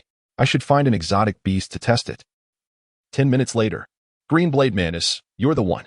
Deep within the dense jungle, a fully green mantis with silver blades rested atop a treetop. Upon sensing Su Sheng's presence, the green blade mantis immediately stood upright, brandishing its dual blades with a vigilant demeanor. As one of the more powerful beings in this forest, the mantis instinctively detected the dangerous aura emanating from Su Sheng, a scent that belonged only to the rulers deep within the woods. Boom! With a thought, Su Sheng activated the domain's sacred body, and the pitch-black domain power swirled around him like fragmented black mist. The black mist surged outward, forming a domain with a diameter of 10 meters, perfectly encompassing the green blade mantis. A terrifying force descended from above. The green blade mantis had no time to escape before being crushed by the spine-chilling domain power. Bang! The mantis was obliterated, and a mist of blood erupted like a spout of water. Creak! The tree trunk where the green blade mantis had been perched groaned under the weight, as if being suppressed by an invisible mountain. Then, with a crack, the trunk splintered. The dense leaves above were ground to dust as if crushed by a stone mill. Impressive! Su Sheng's gray pupils sparkled with brilliance. The domain's sacred body not only allows for the concentration of domain power for ranged attacks, but can also radiate outward in a domain form to inflict widespread damage. It is incredibly useful, exceedingly so. Chapter 44. Su Sheng, merely a pawn in the grand scheme of Soul. Moreover, Su Sheng discovered that after he wielded his domain power, the spiritual energy within him had not been significantly depleted. It is well known that a first-tier martial artist absorbs and recovers spiritual energy at a pace vastly inferior to that of a golden-bodied warrior, often exhausting their energy after only a few uses of their innate abilities or after maintaining them for a brief period. It dawned on me. It must be the effect of the True Dragon Shin Yang pill. After consuming the True Dragon Shin Yang pill twice, Su Sheng's physical form underwent a comprehensive enhancement. Not only did it grant him an astonishing recovery ability akin to instantaneous healing, but his endurance also became remarkably formidable. For instance, after 3 days of intense combat, while others would have been utterly fatigued, Su Sheng remained as vigorous as ever. I could fight for an entire day, he mused, grinning at the domain power swirling around his fists. In the special training camp, within the strength testing area, a thunderous sound erupted. Under the gaze of numerous onlookers, Gong Shueding's iron fist rained down upon the testing apparatus with the ferocity of a tempest. Each strike produced a resonant crack akin to thunder, echoing in the ears of the spectators. Upon closer inspection, one would notice that Gong Shuedong's right fist was encased in crystalline frost, freezing the target momentarily with each blow. After a while, Gong Shuedong withdrew his fists, and the expansive testing area fell silent. For tons of punch power. Truly impressive, Brother Song. Brother Song is incredible. His progress over these past few days has been remarkable. Indeed, Brother Song has been honing his body in the high-gravity chamber with the goal of surpassing Su Sheng. A group of younger followers looked on with a mix of reverence and envy. Gong Shuedong let out a cold snort and queried, "Can Su Sheng compare to me? He only excels in that peculiar domain of his. Brother Song, I believe Su Sheng is merely a flash in the pan. He has no match for you." One of the younger followers offered, handing him a towel. "Pan Feng, you should speak more if you can. By the way, where has he been? I haven't seen him in the training area these past few days," Gong Shueding inquired, wiping his face. Pan Feng, elated at the compliment, replied, "We've looked for him, but couldn't find him, not even in the cafeteria. Brother Song, I suspect Su Sheng is too intimidated by you to show his face, especially since you can endure an hour under 25 times gravity." "Humph, I reckon he is hiding in his dormitory, afraid of getting beaten," Gong Shueding remarked. He had been keeping a close eye on Su Sheng's whereabouts over the past 3 days, yet Su Sheng had seemingly vanished without a trace. The special training camp was far removed from the imperial capital, where he could leverage the Gong family's influence to locate individuals. Here, he could only rely on manual searches. Just then, the door to the gravity chamber creaked open. Lian Yufeng emerged, clad in a pale blue tracksuit, his forehead glistening with sweat, clearly having spent days acclimating to Su Sheng's true dragon pressure. "Lian Yufeng, what is your punch power?" Gong Shueding inquired. "Somewhat higher than yours," Lian Yufeng replied. Gong Shueding scoffed. "For a gifted martial artist, punch power is merely a reference. What truly matters is the application and mastery of martial arts talent." After a pause, he continued, "Lian Yufeng, how about we spar today?" "Sure. I was just feeling a bit bored," Lian Yufeng smiled. With 4 days remaining until the Martial God Tower opened, the first week of the special training camp had been quite dull. Hey. What are you two starting without us?" Dragon Zhanyue and Dragon Zhenli approached side by side.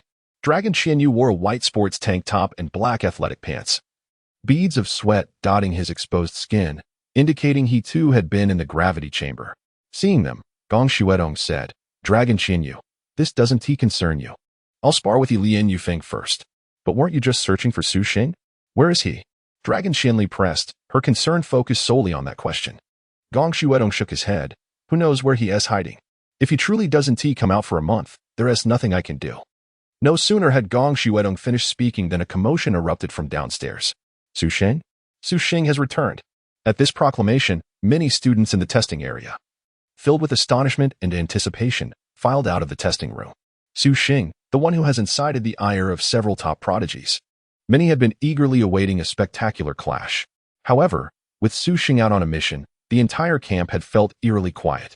Now, at last, they would see the outcome. Has he returned? Did he go on a mission? Lian Yufeng furrowed his brow, pondering if he had evaded them to undertake a task.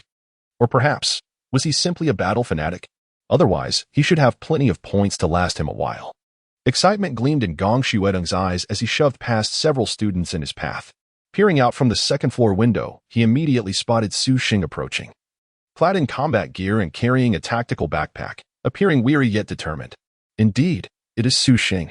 Gong Shuedong exclaimed joyfully, leaping from the second-floor window. He Lien Yufeng noticed too, his gaze sharpening. Something about Su Sheng felt different. Without further thought, He Lien Yufeng and the dragon siblings followed suit. Leaping from the second floor, Su Sheng, Gong Shuedong shouted as he sprinted toward the mission building. Su Sheng, who was about to submit his completed tasks, paused momentarily. He had accomplished all 15 tasks, earning an additional 219 synthesis points from the last 5, enough to last him several days. Gong Shuedong? Upon recognizing his companion, Su Sheng's eyes brightened. Here was a source of points. Upon lifting his gaze and spotting He Lien Yufeng and the dragon siblings, his excitement escalated. 300 points. 100 points. A total of 400 points. He had toiled for 3 days to accumulate 280 points, and now he could earn 400 simply by defeating these few opponents. Gong Shuedong, oblivious to the fervor in Su Sheng's eyes, smirked and said, "Brother, I've searched high and low for you. You won't be fleeing this time, will you? Fleeing? Who is spreading such rumors?" Su Sheng replied, bewildered. Gong Shuedong shrugged. "Let us not discuss anything else, Su Sheng. As men, let us settle this with a fight." "Very well, but..." Su Sheng glanced at He Lien Yufeng and the others approaching. "Do you wish to fight me as well?" He Lien Yufeng nodded. "Yes. But I understand the principle of first come, first served. Of course, if you prefer not to engage in a round-robin match. We can do this tomorrow or the day after. Even if you lose, I want to take your points." He Lien Yufeng's intent was straightforward, to defeat Su Sheng and rectify the singular setback he had faced in his life. For top-tier prodigies, setbacks were not daunting. What was truly frightening was encountering adversity after a smooth journey. To prevent any lingering doubts from developing into inner demons, he felt compelled to personally vanquish this challenge. As for points, the special training camp held little allure for him, and the only attraction, the Martial God Tower, required no points for entry. "And what about you two?" Su Sheng turned to Dragon Zhanyue and Dragon Qianli. Chapter 45. Let the 4 of you come at me together. Long Qianli spoke first. "This time, we are serious. We can use our martial skills." Ever since the last incident where Su Sheng kicked her, Long Qianli felt a persistent ache in her chest every time she recalled it. She realized that without employing martial techniques, she would likely remain no match for Su Sheng. Long Zhanyue turned to Su Sheng and said, "I share the same sentiment. However, I do not wish to bully you. If you lose, just give me 100 points, as I only have 100 points myself." Su Sheng nodded, then looked at Gong Shuesong. "What will you do if you have no points?" "Huh?" Gong Shuesong paused for a moment, then quickly grasped Su Sheng's intention. "You wish to follow Principal Win's rules? Losing means giving points?" Su Sheng shrugged, and Gong Shuesong, feeling exasperated, replied, "Fine. Since I currently have no points, if I lose, I will earn points to repay you. I merely wish to reclaim my honor after you took it from me in the passage. Everything else is secondary." "Merely saying it is insufficient," Su Sheng remarked. "Moreover, what if you say you'll pay me back a month later? I certainly cannot wait that long. What do you suggest?" Gong Shuesong asked, feeling a bit of a headache. Su Sheng pondered for a moment and replied, "A guarantee in the name of the Gong family." Although Su Sheng had reservations about Gong Shuesong, he had absolute trust in the Gong family of the imperial capital. Gong Shuesong, feeling a bit frustrated, thought, "Is it really necessary to go this far for a mere fight?" Nevertheless, he composed himself and declared seriously, "I, Gong Shuesong, guarantee in the name of the Gong family that if I lose this battle, I will do my utmost to earn points to repay Su Sheng. Is that satisfactory?" Su Sheng smiled. "What about you, He Lien Yufeng?" "I, He Lien Yufeng, also made a guarantee in the name of the Hellion family." Su Sheng then turned to Long Qianyu and the others. "You two need not stick to 100 points. I have 500 points, so let us proceed with that. If it is insufficient, you can also work hard to earn points for me." "Su Sheng, you are quite arrogant." Long Qianyu retorted with mild anger. "According to your logic, if you lose 4 matches, you would owe 2,000 points. What would you do for the next 20 days? Su Sheng replied earnestly, "If I lose, I will accept my defeat. If I truly lose, only a fool would evade responsibility. I am not from a large family and have no such concerns." "Well, if that's the case, then it's settled." Long Qianyu agreed without further ado. Unbeknownst to them, a crowd of over 20 had gathered, and upon hearing their conversation, excitement filled their hearts. The 5 prominent figures of this training camp were about to engage in battle. It was bound to be spectacular. "Let us proceed to the arena," Su Sheng urged, fearing the others might have second thoughts. The training camp had specifically set up an arena for students to spar. with a life mentor appointed to oversee the proceedings. This ensured that students had opportunities for practical combat while guaranteeing fairness and impartiality. The mentor's presence also prevented excessive aggression that could lead to unnecessary injuries. As Su Sheng and the others approached the arena, the 20 or so students followed eagerly. Additionally, many students pulled out their phones to inform acquaintances, with some even directly tagging everyone in the newly formed training camp group. Su Sheng, in a villa, Song Zhanyue, freshly bathed and having just completed her training, gasped in surprise. She quickly discarded her towel, revealing her flawless and stunning figure. After changing into her clothes, she hurried straight to the arena. Upon arrival, Su Sheng and the others found themselves on a circular arena with a diameter of 20 meters. This arena was constructed entirely from D-grade alloys, making it nearly impossible for even the most powerful martial artists to leave a mark on its surface. It was a favored venue for battle enthusiasts in all past training camps, as only such camps could gather so many prodigies from across the Dragon Kingdom. "I will go first," Gong Shuesong announced, glancing at Helian Yufeng and the other two. Around them, the crowd had swelled to over 60 spectators. Except for a few students who were engrossed in training in gravity rooms, nearly all students had gathered. This was the first public battle since the start of the training camp, and it was also the highest stakes match. In the crowd, Qi Sheng was sweating profusely as he tried to push forward. "What are you pushing for?" A boy in the front row couldn't help but exclaim angrily. Qi Sheng, who was an absolute king at Luqing No. 1 High School, found himself relegated to a lower tier here, thus losing his previous arrogance. He smiled apologetically. "Sorry, bro. Su Sheng is from the same city as me. Have they started fighting yet?" Hearing that Su Sheng was his fellow townsman, the boy's tone became much friendlier. "Oh, not yet." Many students surrounding them turned their attention to Qi Sheng. A student with a strong accent from Shanxing mocked, "Your fellow townsman is overestimating himself. He is about to get beaten. I suggest you look away to spare yourself the disappointment." "Exactly.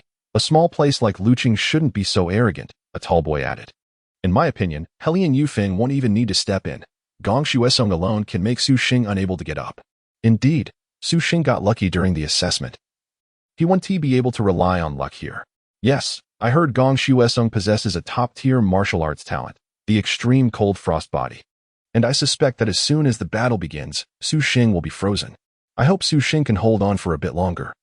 I sacrificed a hard-earned spot in the virtual training room for this fight. Su Sheng should be capable.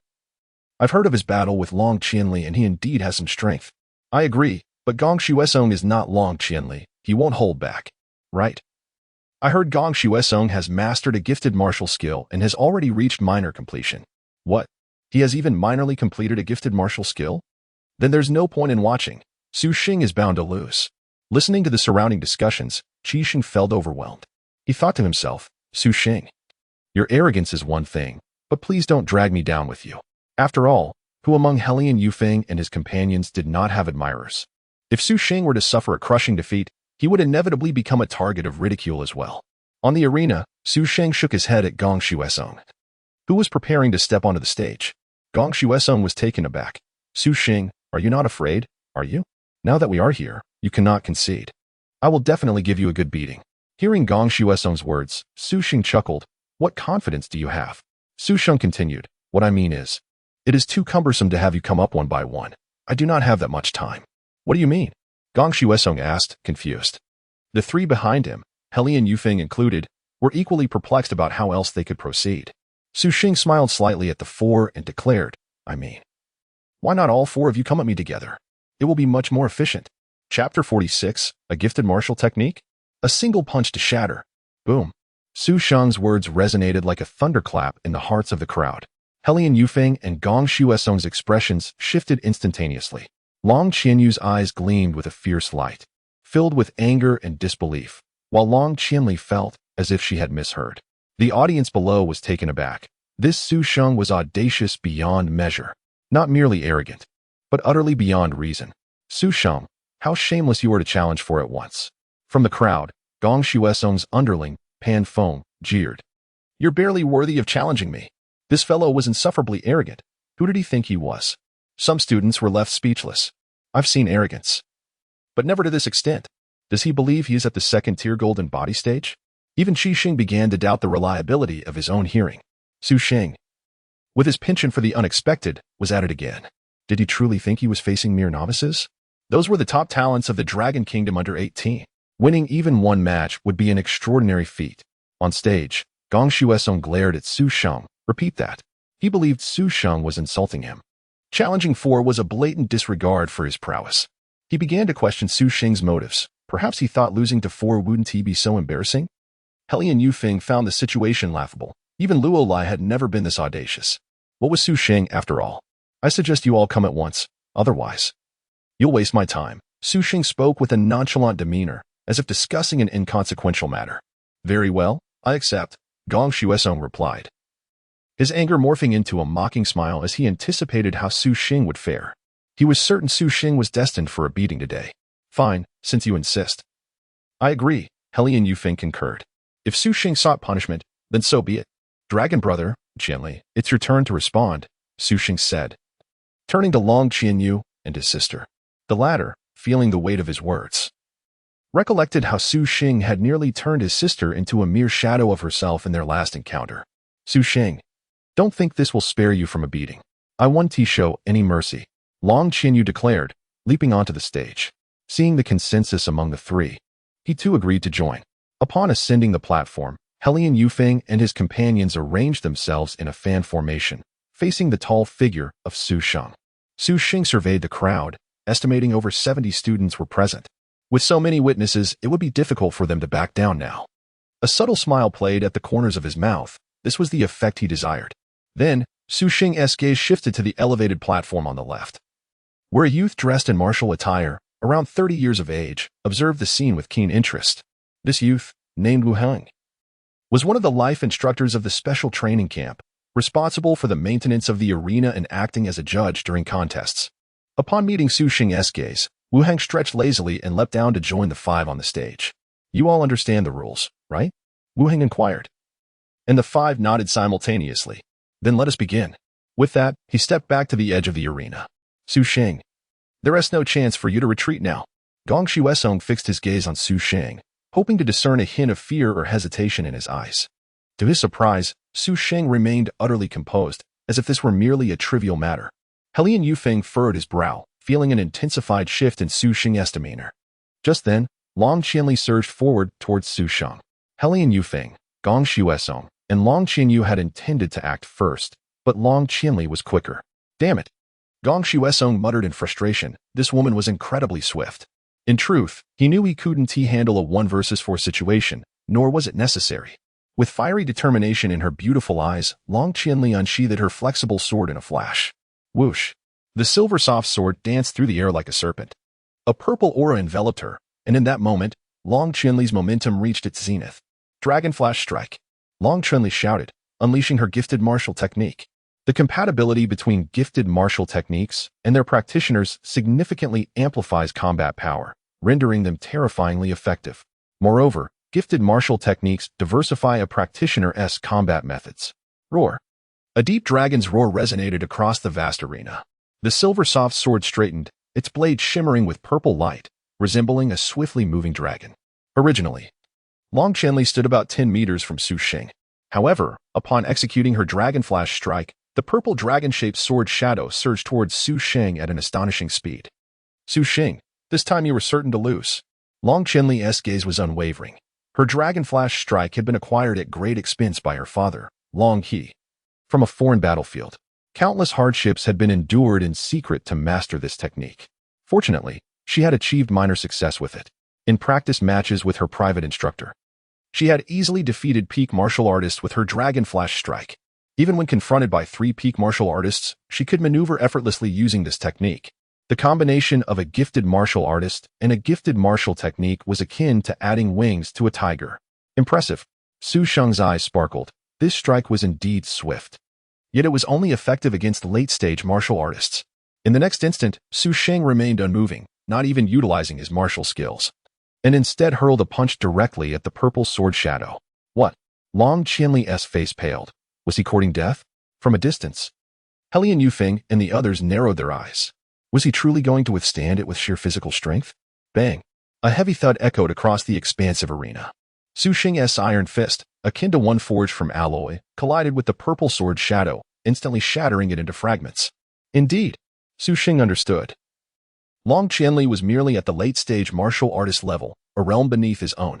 Moreover, after the transformations brought about by the true dragon Xianyang pill, his physical strength had reached an extraordinarily exaggerated level. He could even dominate against equally ranked exotic beasts without breaking a sweat. This level of physical strength was comparable to martial talents focused on body enhancement. Long Qianli was formidable, yet ultimately, she was still just a late-stage martial artist. If even a late-stage martial artist could breach his defenses, how could he, as a transmigrator, hold his head high? The power of gifted martial techniques was indeed remarkable. Su Sheng could not help but marvel. Even though he had been pierced, it still stung quite a bit. Impossible. On the opposite side, Long Qianli's expression shifted dramatically. He had withstood her dragon flash strike and shattered it. This was a gifted martial technique bolstered by the dragon god contract. How could this be? Helian Yufeng's demeanor became gravely serious, while Gong Shuesong, who had previously been distracted, immediately recognized the emergence of a formidable opponent. At that moment, Su Sheng spoke in a deep tone. I said, "Let the four of you come at me together. Are you three too afraid to face me?" Chapter 47. You cannot withstand this strike. After Su Sheng spoke, his gaze turned menacing as it fixated on Helian Yufeng and his companions. These fellows truly know how to stir trouble for me. What if I back down out of fear? What will become of my 1,500 points? If I miss this opportunity, it will be as difficult as ascending to the heavens to earn such points again. Thus, Su Sheng was compelled to employ provocation. Long Qianli was still immersed in the awe-inspiring punch Su Sheng had just delivered. Meanwhile, Helian Yufeng and his companions snapped back to reality. Their expressions varied. Long Qianyu's eyes were locked onto Su Sheng, a figure who had gone from unremarkable to continuously reshaping everyone's perception since the assessment began. What is his true strength? During the evaluation, he seemed to exhibit only mid-stage martial artist capabilities. Yet just now, he clearly displayed the prowess of a peak martial artist. Is he merely feigning weakness? Or has his strength surged at an extraordinary pace? Long Qianyu's mind raced, but regardless, he had already regarded Su Sheng as a formidable adversary. Very well, as you wish. Long Qianyu spoke, casting a glance towards the nearby life instructor, Wu Hang, his intentions unmistakable. Once we three strike together, Su Sheng must be prepared to sustain injury. So keep a watchful eye. Wu Hang nodded, a look of astonishment in his eyes. This year's special training camp is indeed filled with monsters, each more impressive than the last. Su Sheng, he seems not to have awakened any innate talent, does he? To compete with four individuals possessing top-tier talents despite lacking martial arts aptitude is truly admirable. Yet, I wonder how he will cope from here on. Below the arena, Qi Sheng and others were rendered speechless. Some prodigies from the Magic City appeared utterly petrified. They believed that with her innate martial skills, Long Qianli had reached an unparalleled level of strength. Even Helian Yufeng, the nominal top contender of the training camp, seemed to stand little chance against her. Yet, Su Sheng had managed to receive her strike without employing any techniques. The shock of this was even more profound than when he had kicked Long Qianli away during the assessment. Su Sheng, is this strong? Qi Sheng was dumbfounded. To him, Long Qianli was an unreachable figure, and what of Su Sheng? A single punch. Could it be that he has transformed into a beast, exhibiting such extraordinary physical strength? Go, Su Sheng. At that moment, a melodious voice reached from afar Song Zhanyue, hurrying through the crowd. Su Sheng looked up, and there she was. A vision of beauty, pushing aside those in her way while flashing a radiant smile at him. Su Sheng smiled faintly. This woman loves a spectacle, and it would be a miracle if she missed such a lively event today. Zhanyue, you're just in time. Lend me your blade, Su Sheng called out to her. Those who were pushed aside by Song Zhanyue initially felt disgruntled, but upon witnessing the interaction between Su Sheng and her, they fell silent, some even voluntarily clearing the path. After all, regardless of whether Su Sheng would lose this duel, his strength was evident. Very few in the entire training camp dared to offend him. Su Sheng, proceed, Song Zhanyue said, effortlessly navigating through the crowd until she reached the arena, tossing her weapon to him. Su Sheng caught it steadily and then turned to Helian Yufeng, stating, I know you possess exceptional talent in swordsmanship, so draw your sword. Otherwise, you won't be able to withstand my strike. Very well, I hope you do not disappoint me. Helian Yufeng replied with a grin. It had been a long time since he felt such fervor for battle, even more so than during his prior spar with Luo Lai. Su Sheng was domineering, confident, and audacious, defying conventional expectations.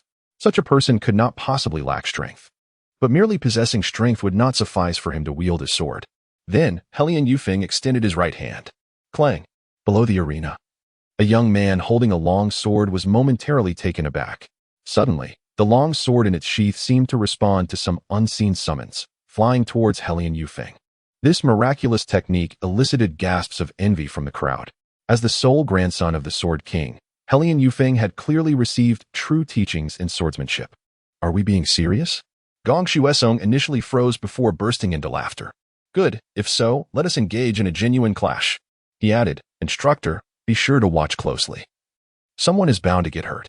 With that, a male student threw a pair of alloy gauntlets toward Gong Shuesong, while Long Zhanyue similarly drew forth a soft sword from his waist. With weapons in hand, the trio regarded Su Sheng as an equal opponent, even as a formidable rival. As Helian Yufeng made contact with the longsword, a series of azure whirlwinds swirled around him. The vast arena was engulfed in a sudden gust. Whoosh! The temperature in the air plummeted drastically, and as Gong Shuesong donned the gauntlets, a transparent frost enveloped him. Snowflakes began to fall without warning. Long Zhanyue and Long Qianli were surrounded by a purple aura, linked by a purple chain. While the Dragon God Pact may not rival the Wind God Spirit body or the Extreme Cold Frost body in individual combat prowess, its greatest strength lay in its ability to link those with similar talents. Once linked, their combat capabilities would experience an extraordinary enhancement.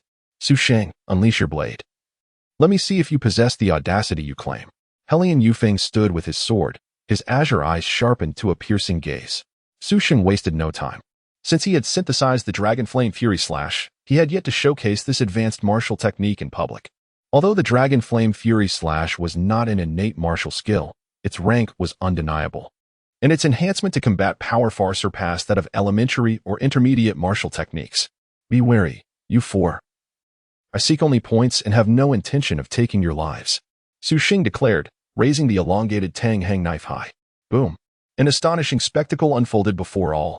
The silvery blade of the Tang Hung knife was instantly enveloped in crimson flames, surging like a colossal fire dragon yearning to soar into the sky.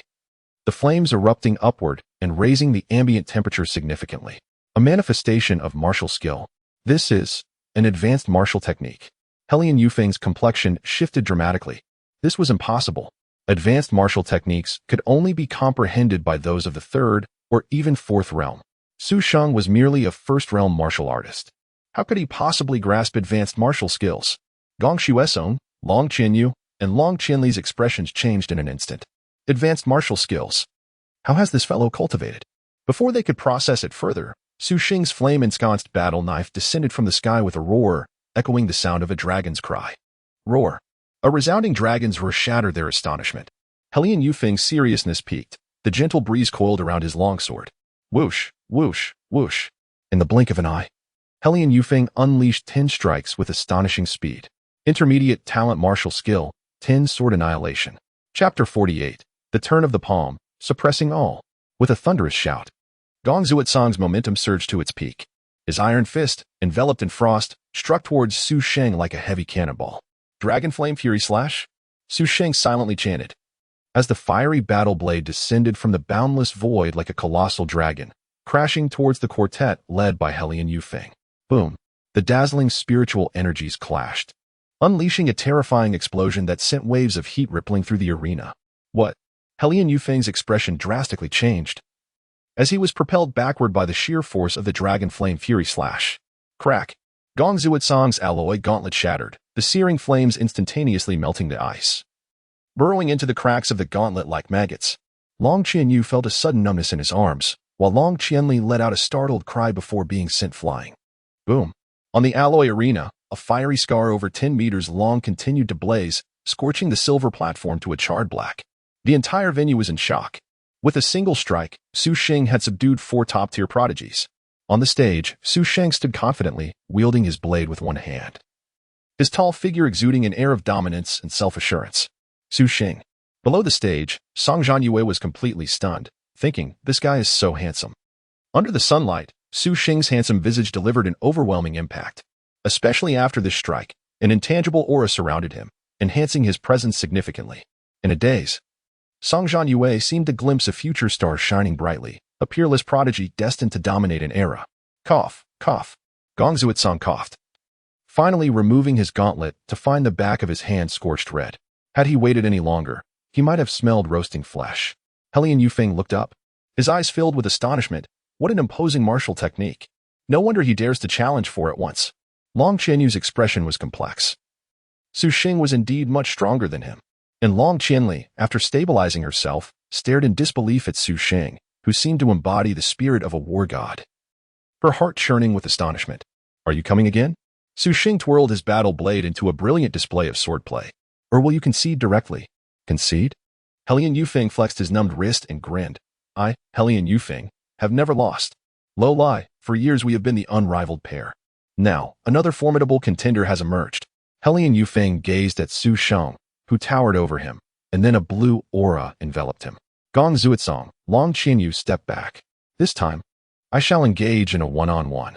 Helian Yufeng's aura suddenly sharpened, his eyes glowing azure as his alloy longsword pointed directly at Su Sheng. Su Sheng, apart from low lie, you are the second to compel me to unleash my full potential with the wind god spirit body. Helian Yufeng's voice rang clear. His title as a little king resonated throughout the Dragon Kingdom. He had initially thought this training camp would be a dull journey of improvement, never anticipating the emergence of someone like Su Sheng. Now, the battle intent within Helian Yufeng surged forth. A fierce wind held around him, transforming the vast arena into the eye of a storm. The azure whirlwind intensified, culminating in a tornado with a diameter of 2 meters and a height of approximately 10 meters centered around Helian Yufeng. Su Sheng, I can see that you are formidable. Setting aside talent, you rightfully deserve the title of the foremost among the 18-year-olds in the Dragon Kingdom. Unfortunately, you are not a gifted martial artist. Today, I shall demonstrate the true essence of talent with the utmost might of the wind god spirit body. Helian Yufeng's battle intent burned hotter, and his usually composed face flushed slightly, a sign of the strain from fully activating the wind god spirit body. Yet, in his quest to defeat Su Sheng and maintain his undefeated reputation, Helian Yufeng was determined to give his all. Gong Zuitsong and Long Qianyu exchanged complex glances. Judging by the might exhibited by the wind god spirit body, Helian Yufeng was indeed superior to them. Across from them, Su Sheng's eyes sparkled with intensity. The moment Helian Yufeng fully activated the wind god spirit body, Su Sheng sensed an exhilaration within his own sacred body of suppression. This sensation was akin to an invincible martial artist, long unchallenged, suddenly encountering a capable junior eager for a spar. It was also reminiscent of the wrath of the king of beasts in the forest, provoked by a meerkat. Come, Su Sheng, Helian Yufeng roared. This state could only be sustained for 10 seconds, yet that was ample time for him to overwhelm a peak martial artist. Even against an early-stage golden body practitioner, he felt he could contend.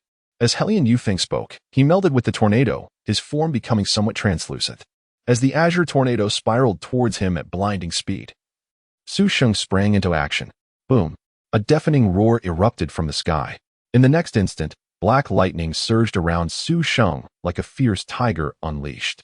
Simultaneously, his scara transformed into a pitch-black hue, while his pupils morphed into an oppressive gray. In this moment, Su Sheng resembled an ancient deity, suppressing all beneath the heavens. As the tornado approached, Su Sheng raised his left hand slowly, the power of suppression coalescing in his palm. Then, with a swift motion, he flipped his palm. The palm turned over, suppressing all. Bang! An unprecedented weight, desolation, and endless pressure descended upon the arena.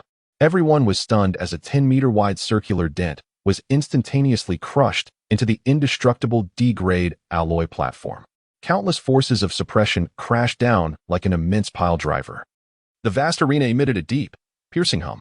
Meanwhile, Helian Yufeng, fully activating the wind god's spirit body, felt the terrifying power of suppression raining down upon him. Before he could react, whoosh! The towering 10-meter azure tornado visibly shrank under the overwhelming pressure of the suppression.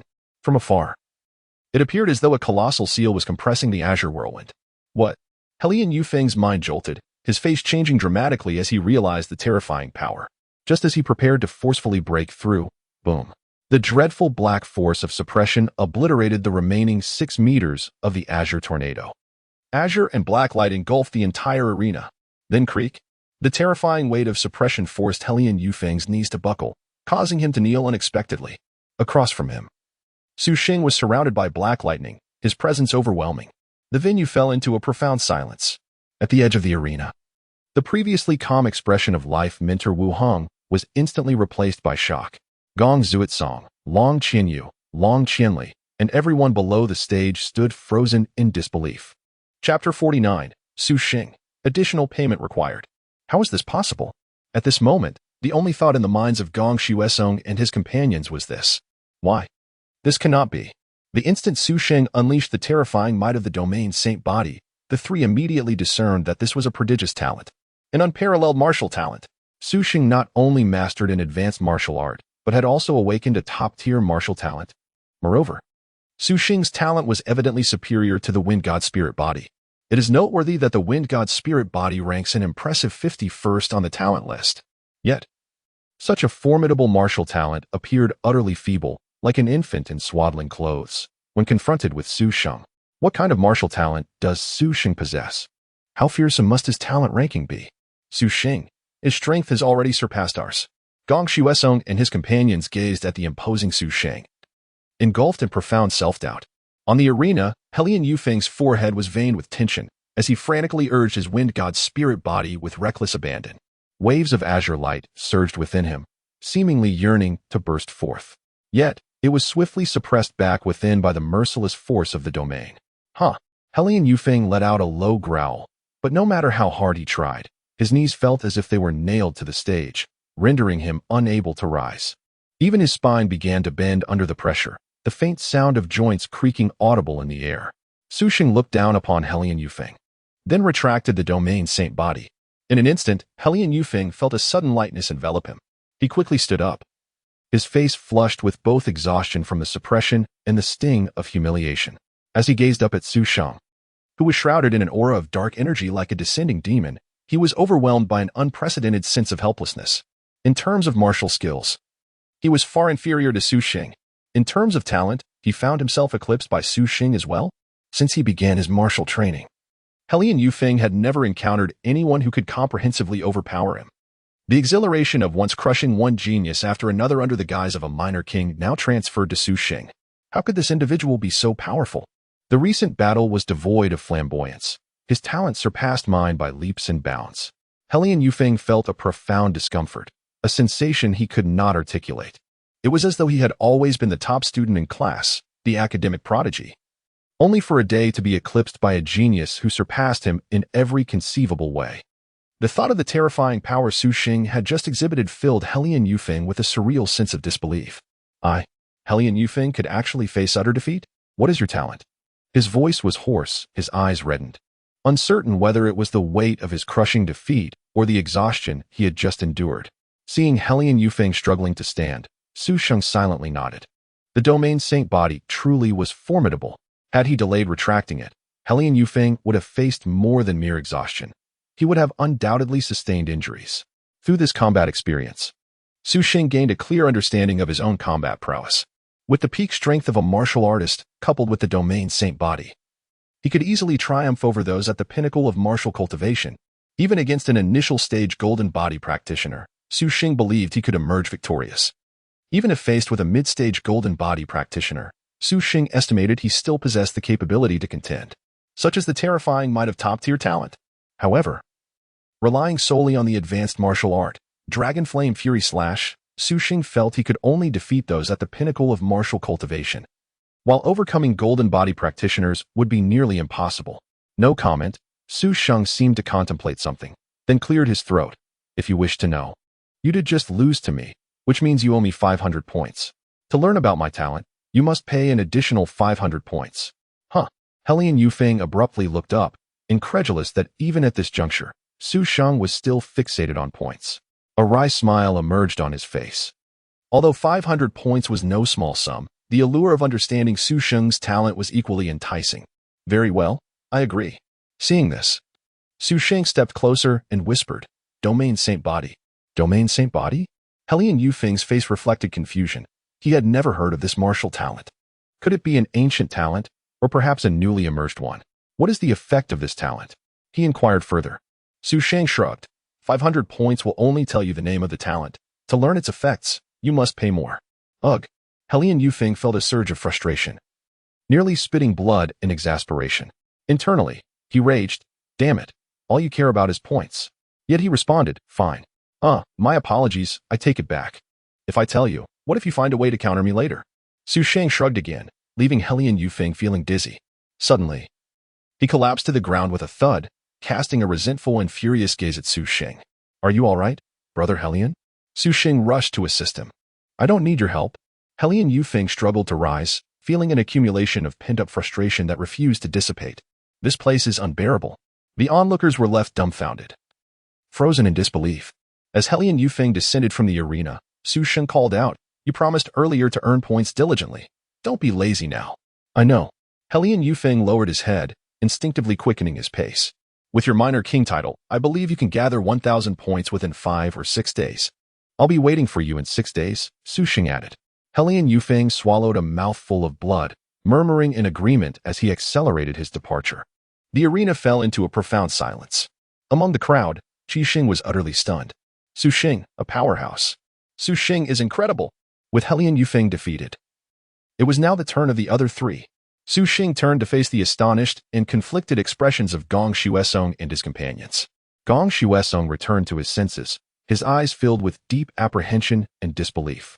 Although Su Sheng had just battled Helian Yufeng, the overwhelming, invincible aura emanating from him instilled a sense of hopelessness, an impression that he could never overcome. This feeling was something Helian Yufeng could never instill in him. "Why the silence? Are you three planning to concede directly?" Su Sheng inquired, his focus solely on the points, indifferent to everything else. Long Zhanyue took a deep breath, his gaze fixed on Su Sheng with mixed emotions. "In my dictionary, there is no such term as surrender. Su Sheng, you are formidable, but I, Long Zhanyue, will only concede in battle, not in spirit. Brother." Long Chenli's eyes sparkled with admiration. "Though my brother may falter today, he remains honorable. Surely, father would commend him as well?"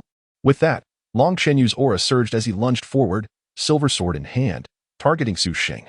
At that moment, Long Zhanyue clearly regarded Su Sheng as an opponent far mightier than himself. Boom.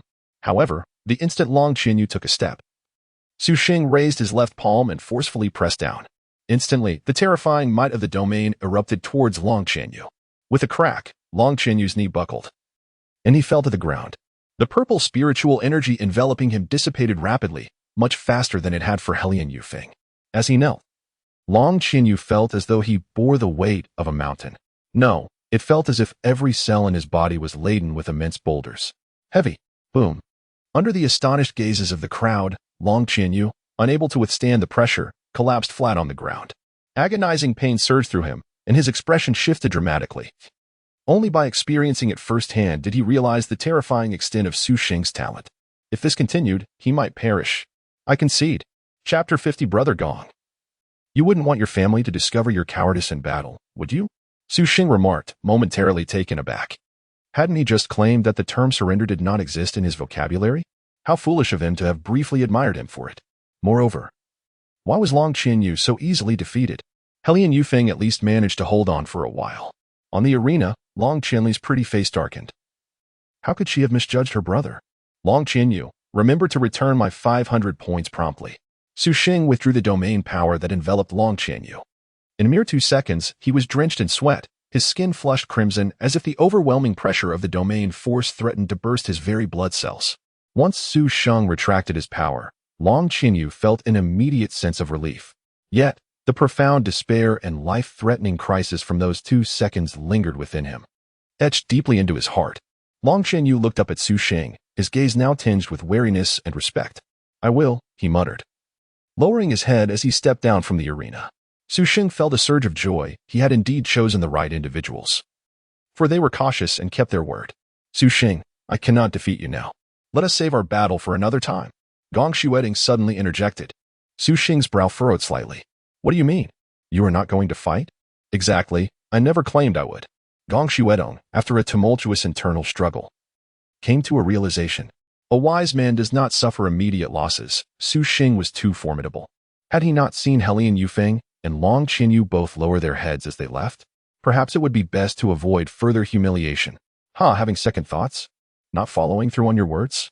Su Sheng fixed a penetrating gaze upon Gong Xuedong. Brother Gong, you wouldn't want your family to learn of your fear, would you? I hear your elder brother is quite strict with you. The moment Su Sheng's words fell, Gong Xuedong shivered involuntarily. Images of his stern father and violent elder brother flashed in his mind, sending chills down his spine.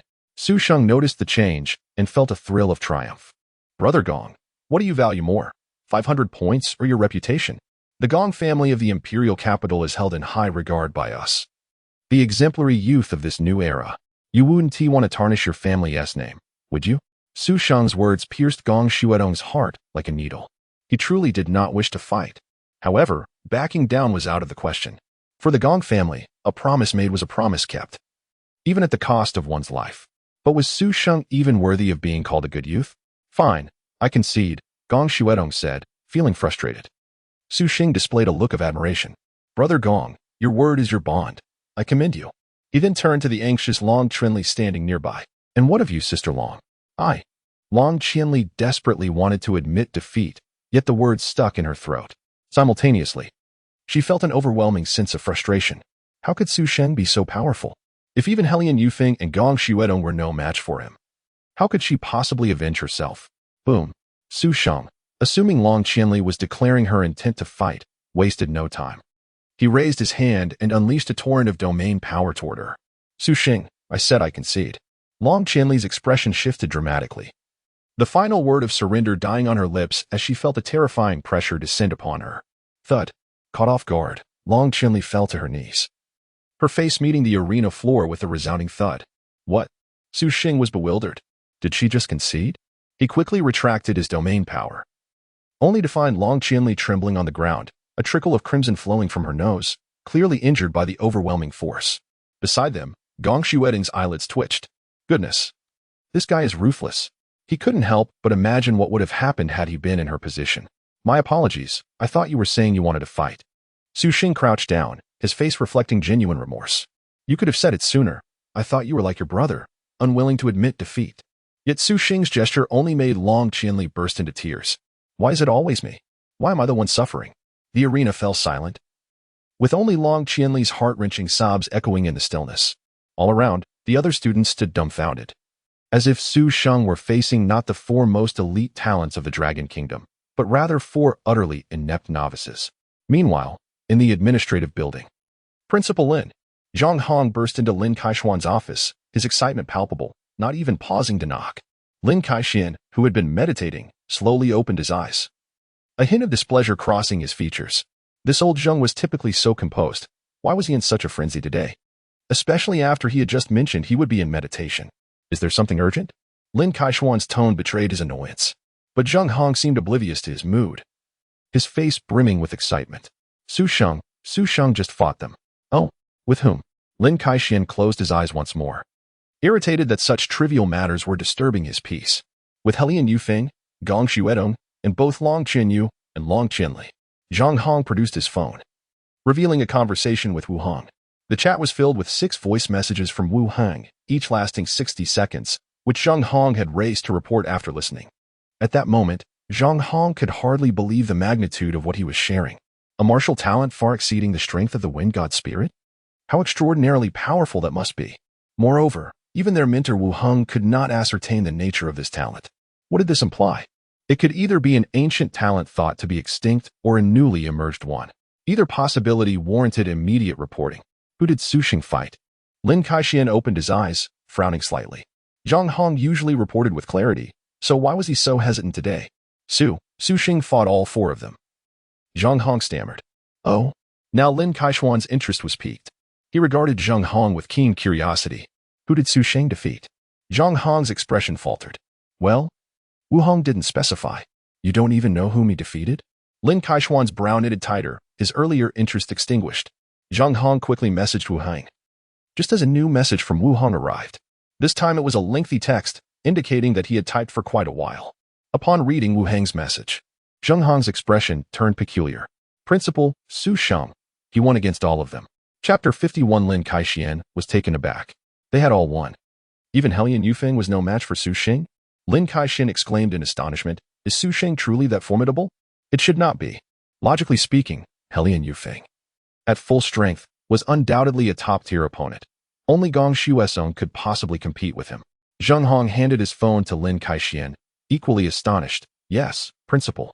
Helian Yufeng is indeed no match for Su Sheng. Moreover, Su Sheng triumphed by taking on 4 opponents at once. What? Lin Kaishuan sprang to his feet, his eyes filled with profound shock and disbelief. You can check the information for yourself. This news is too astounding. I scarcely know how to articulate it. Zheng Hong replied with a wry smile. Lin Kaixian quickly took the phone and opened the first chat between Wu Heng and Zheng Hong, which was a 60-second voice message. Oh my goodness, Teacher Zheng, you have no idea how powerful Su Sheng is. This training camp is simply incredible. As Lin Kaixian listened to Wu Heng's excited exclamations, he felt his heart tighten. Damn it, I should never have allowed that fool Wu Heng to be the life mentor. Zheng Hong felt embarrassed. Wu Heng's style was such that he became increasingly unreliable at critical moments, unlike himself, who remained steadfast. Just get to the point, Lin Kaixian urged. Unable to tolerate any further delay after 30 seconds of Wu Heng's rambling. Were it not for his status as principal and the shocking revelation that Su Sheng could take on 4 opponents, he would have gladly teleported to Wu Heng and given him a good thrashing. Zheng Hong quickly interjected. Here's the thing, Principal Lin. Su Sheng has recently awakened a remarkable talent. According to Wu Heng, Su Sheng's martial arts aptitude far exceeds that of the wind god body. Initially, Su Sheng refrained from using any martial talents or techniques, yet he shattered Long Qianli's gifted martial skill with a single punch. Then, he employed a high-level martial technique and defeated Helian Yufeng and his 3 companions with a single strike. Helian Yufeng, refusing to accept this, unleashed his full power using the wind god body, but was instantly subdued by Su Sheng. Wu Heng claims that had Su Sheng not restrained himself, Helian Yufeng would undoubtedly have been injured. The same went for Gong Xuesong and the others. After Zheng Hong finished speaking, he looked at Lin Kaixian, only to be astonished to see the renowned principal of Modu University wearing an expression of utter bewilderment that he had never witnessed before. Lin Kaixian stared at Zheng Hong, a cascade of questions flooding his mind. Every word Zheng Hong uttered seemed utterly implausible to Lin Kaixian, and each statement was more shocking than the last. A first-tier martial artist can contend against gifted martial skills? A first-tier martial artist can master advanced techniques that far surpass their own comprehension? Su Sheng's martial talent is even greater than Helian Yufeng's? Who are Helian Yufeng and his companions? They are among the most elite prodigies of the young generation in Longhua, having emerged from millions of candidates. Yet, Su Sheng managed to defeat them 4 against 1. Principal? Zheng Hong called softly. Lin Kaixian came back to his senses, his voice laced with disbelief. Are you certain of what you were saying? Absolutely. Zheng Hong affirmed. Though Wu Heng may be unreliable at crucial moments, he would never lie. Especially not about something of this magnitude. Lin Kaixian's eyes glimmered with renewed vigor, and his previously calm demeanor transformed into one of exhilaration. Modu University is about to rise to greatness, he declared, vanishing from the office in an instant. Let us go find Wu Heng. Laughter filled with excitement echoed in the distance as Lin Kaixian exclaimed, Incredible, Su Sheng. Zheng Hong could only shake his head, realizing that Wu Heng could not bear the brunt of the blame. After all, a flawed foundation leads to a crooked structure. On the arena, a dazzling golden rift appeared in the sky, signaling Lin Kaixian's arrival. Where's Wu Heng? Lin Kaixian scanned the area, only to find that the vicinity of the arena was already deserted. Principal, Wu Heng, who had been resting atop the high platform, quickly scrambled to his feet. Lin Kaixian landed on the platform, his tone serious. Tell me everything that transpired and get to the point, he added, fearing Wu Heng would ramble again. However, Wu Heng looked at Lin Kaixian with an odd expression. Lin Kaixian raised an eyebrow in confusion. What's wrong? Principal, did you forget there are surveillance cameras nearby? Wu Heng inquired. Lin Kaixian rolled his eyes. You could have mentioned that sooner. They swiftly retreated to the adjacent instructor's building. Half an hour later, after watching the footage of Su Sheng and his companions from their entrance to their departure, Lin Kaixian remained speechless. Wu Heng was still immersed in the unprecedented shock, his eyes sparkling with excitement. Principal, can you perceive the talent this kid possesses? Incredible! He is simply extraordinary. With a sharp slap, Lin Kaixian struck Wu Heng on the back of the head, clearing his throat. You could have said this back when you were a student. But now that you are a teacher, you need to be mindful of your influence. Wu Heng winced but remained fervent. Principal, just tell me, is Su Sheng impressive? Or not? He barely suppressed the last exclamation. Everything about you is fine, except for your foul language. Can you not speak without cursing? Lin Kaixian retorted. He then took a seat at the computer, clicked the mouse, and replayed the footage of Su Sheng unleashing his talent, this time at a tenfold slower speed. Just then, Zheng Hong arrived. Principal, can you discern what talent he possesses? Zheng Hong inquired softly, wary of interrupting Lin Kaixian. To be honest, even at nearly 70, with his vast knowledge, he still could not identify it. Lin Kaixian remained silent, his gaze fixed on the screen. Truthfully, he could not recognize it either. However, as the principal of a prestigious sect, it would be embarrassing if he failed to identify it. After a moment of contemplation, he cleared his throat. This is rather obvious. You all simply need to read more. What is it? Wu Hong leaned in to ask. Lin Kaixian swallowed hard, thinking, damn it, you talk too much. It should be the berserker body. Yes, Lin Kaixian replied somewhat sheepishly. Zheng Hong was taken aback. I didn't expect even the principal wouldn't know. Lin Kaixian immediately erupted in anger. Did I not say it was the berserker body? But Zheng Hong, noticing Lin Kaixian's evasive eyes, began to ponder from a psychological perspective. Cough, cough, he decided to remain silent. As Zheng Hong was about to explain in earnest, he noticed Lin Kaixian's ominous expression and promptly ceased talking. Wu Hong rolled his eyes, realizing that this old man was merely half-hearted in his knowledge. I suddenly remembered something, Lin Kaixian said, his demeanor turning serious. Chapter 52. No, Su Sheng must belong to Magic University. Su Sheng is so remarkable, other schools will undoubtedly covet him. As soon as Lin Kaixian's words fell, Zheng Hong and Wu Heng's eyes widened in realization. Yes, how did I not think of that? Principal, I will talk to the students. Today's events must not be disclosed. Zheng Hong immediately stood up. Lin Kaixian shook his head.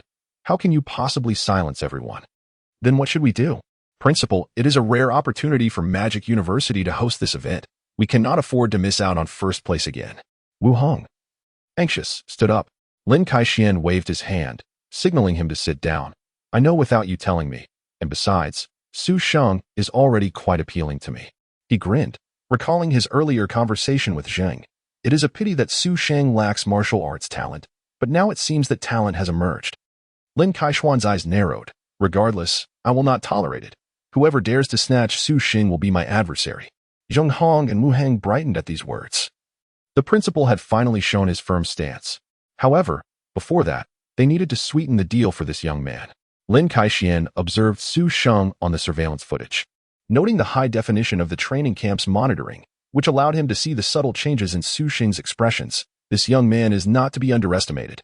Upon hearing this, Zheng Hong and Wu Heng nodded in agreement. Whether it was the pressure of the competition in the passageway or the points system that allowed one to take on 4 opponents, it was evident that this young man was quite domineering. For someone like him, it was essential to establish a good rapport in advance. Principal, do you have a plan? The two looked toward Lin Kaixian. Magic University has been quite weak over the past 2 years, barely keeping pace with Jiangnan University. The faculty at Magic University had been anxious, even dreaming of recruiting students nationwide, especially Zheng Hong as a longtime teacher. He most wished to see top talents join Magic University. Have you noticed how much worse Magic University has performed in national martial arts competitions in recent years? I have a solution. Lin Kaixian's eyes sparkled with intensity. A talent far surpassing the Fengshen spirit body. If such a prodigy does not come to Magic University, it would be a lifelong loss for me. Lin Kaixian. Within the villa, after accomplishing the remarkable feat of defeating 4 opponents, Su Sheng felt little emotional response. After all, for him, it was merely an ordinary occurrence. What truly mattered to Su Sheng were the 280 points and 219 synthesis points accumulated from the 3-day mission. He had yet to exchange his points. As there were still many training facilities in the camp he had not experienced, all of which required points. He also had no immediate plans to use his synthesis points. After copying the frenzied serpent breathing technique, Su Sheng let out a sigh. This intermediate technique was over 10,000 words long, and transcribing it was indeed exhausting. It seems I need to purchase a printer, Su Sheng murmured. Provided that the copies can be made, then I won't have to painstakingly write it out each time. With that, Su Sheng tossed his pen aside. System, synthesize the frenzied serpent breathing technique.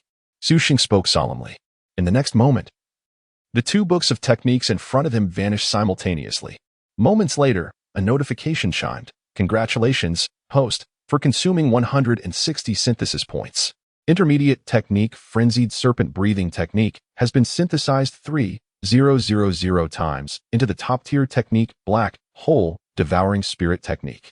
Immediately, an introduction to the technique appeared at the bottom of the synthesis panel. Black hole devouring spirit technique. When activated, a vast devouring domain centered around the user is created, significantly enhancing the efficiency and range of spirit energy absorption, while also greatly amplifying the range of martial skills talents used. Remarkable. Su Sheng's eyes lit up. From the second realm of Golden Body, the The primary task of a martial artist is to absorb spirit energy. This black hole devouring spirit technique seems tailor-made for spirit energy absorption. Just reading the description feels overwhelmingly powerful. The crucial part is the latter sentence. If the effective range of his town domain's sacred body can continue to expand, it would be utterly extraordinary. Currently, the effective range of the town domain's sacred body is a diameter of 10 meters, but if the technique can enhance that range, it would provide a significant advantage in battles against other martial artists. After all, golden body martial artists can use spirit energy to attack their opponents, and the attack range is further extended. Additionally, with the expanded range of the town domain's sacred body, he would be able to better sense the presence of opponents in the wilderness. If one day the town domain's sacred body could encompass the entire blue star, it would turn the entire planet into a forbidden zone for enemies. This top-tier technique will sustain me until I reach the fourth realm of battle general. For a long time, I need not worry about techniques. Sheng concluded, then began to extract the black hole devouring spirit technique. The most important task now was to rapidly elevate his strength to the second realm of golden body. Sheng assessed the resources at his disposal. He need not worry about points. In fact, if Hellion Yufeng and the others perform well, he wouldn't have to concern himself with resources for the coming month. At worst, if he runs out of points, he could provoke Hellion Yufeng. That guy is not as thick-skinned as Gong Shuedong. And a little provocation might lead to a spar, allowing him to gamble on points again. As long as he engages in combat, he could still wager points. And with a point extraction machine at his disposal, Sheng was completely unconcerned about points. With points comes resources, and with resources comes synthesis points. He planned to spend the next few days training in other facilities, especially since his town domain's sacred body had just awakened and his mastery over it was still quite low. Moreover, he needed to exchange for a talent martial skill. If he could synthesize a martial skill perfectly aligned with his martial arts talent, his combat power could see a significant boost. Sheng narrowed his eyes, contemplating. The training camp is replete with books, and since his return, he has perused much information related to talents. He has also learned a great deal about talent martial skills from Song Zhanyue at the cost of a cup of milk tea. For a talent martial artist, the significance of talent martial skills far surpasses that of ordinary martial skills. Indeed, some deeply rooted talent martial artists have ceased to train in ordinary skills, as they offer negligible benefits in terms of power or support from martial arts talent. Furthermore, training in ordinary martial skills is an immense waste of time. Sheng already possesses an advanced martial skill, Dragon Flame Rage Slash, which is sufficient for his needs. And he has no reason to squander precious time on less beneficial training. However, talent martial skills are not easily found. After all, there are countless types of talents. But the number of talent martial skills is quite limited. Each talent martial skill embodies the hard work of countless predecessors and cannot simply be created by having strength. One must possess the corresponding talent to have any chance of creating such skills. Moreover, the rarity of many talents, combined with the fact that not all who possess them have the requisite insight and fortune to create talent martial skills, highlights how rare perfectly matching talent martial skills are.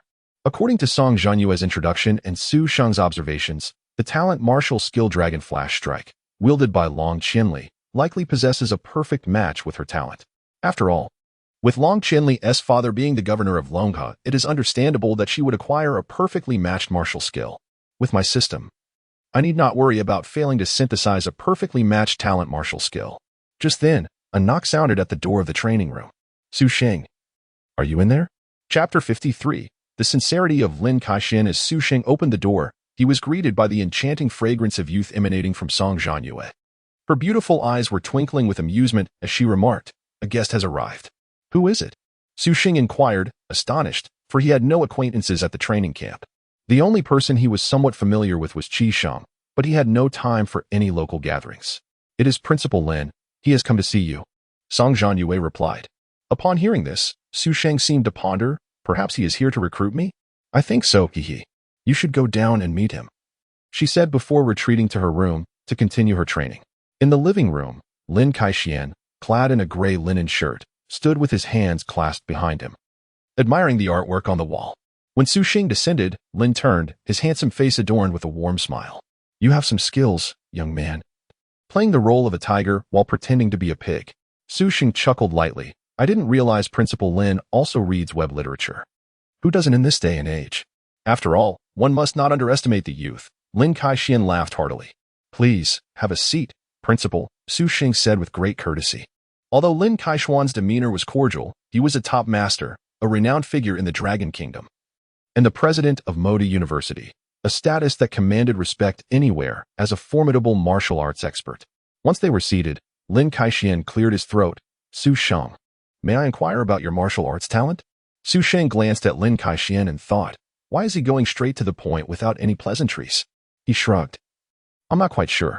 Lin Kaixian, being astute, quickly understood, inwardly reflecting that this young man was indeed not to be underestimated.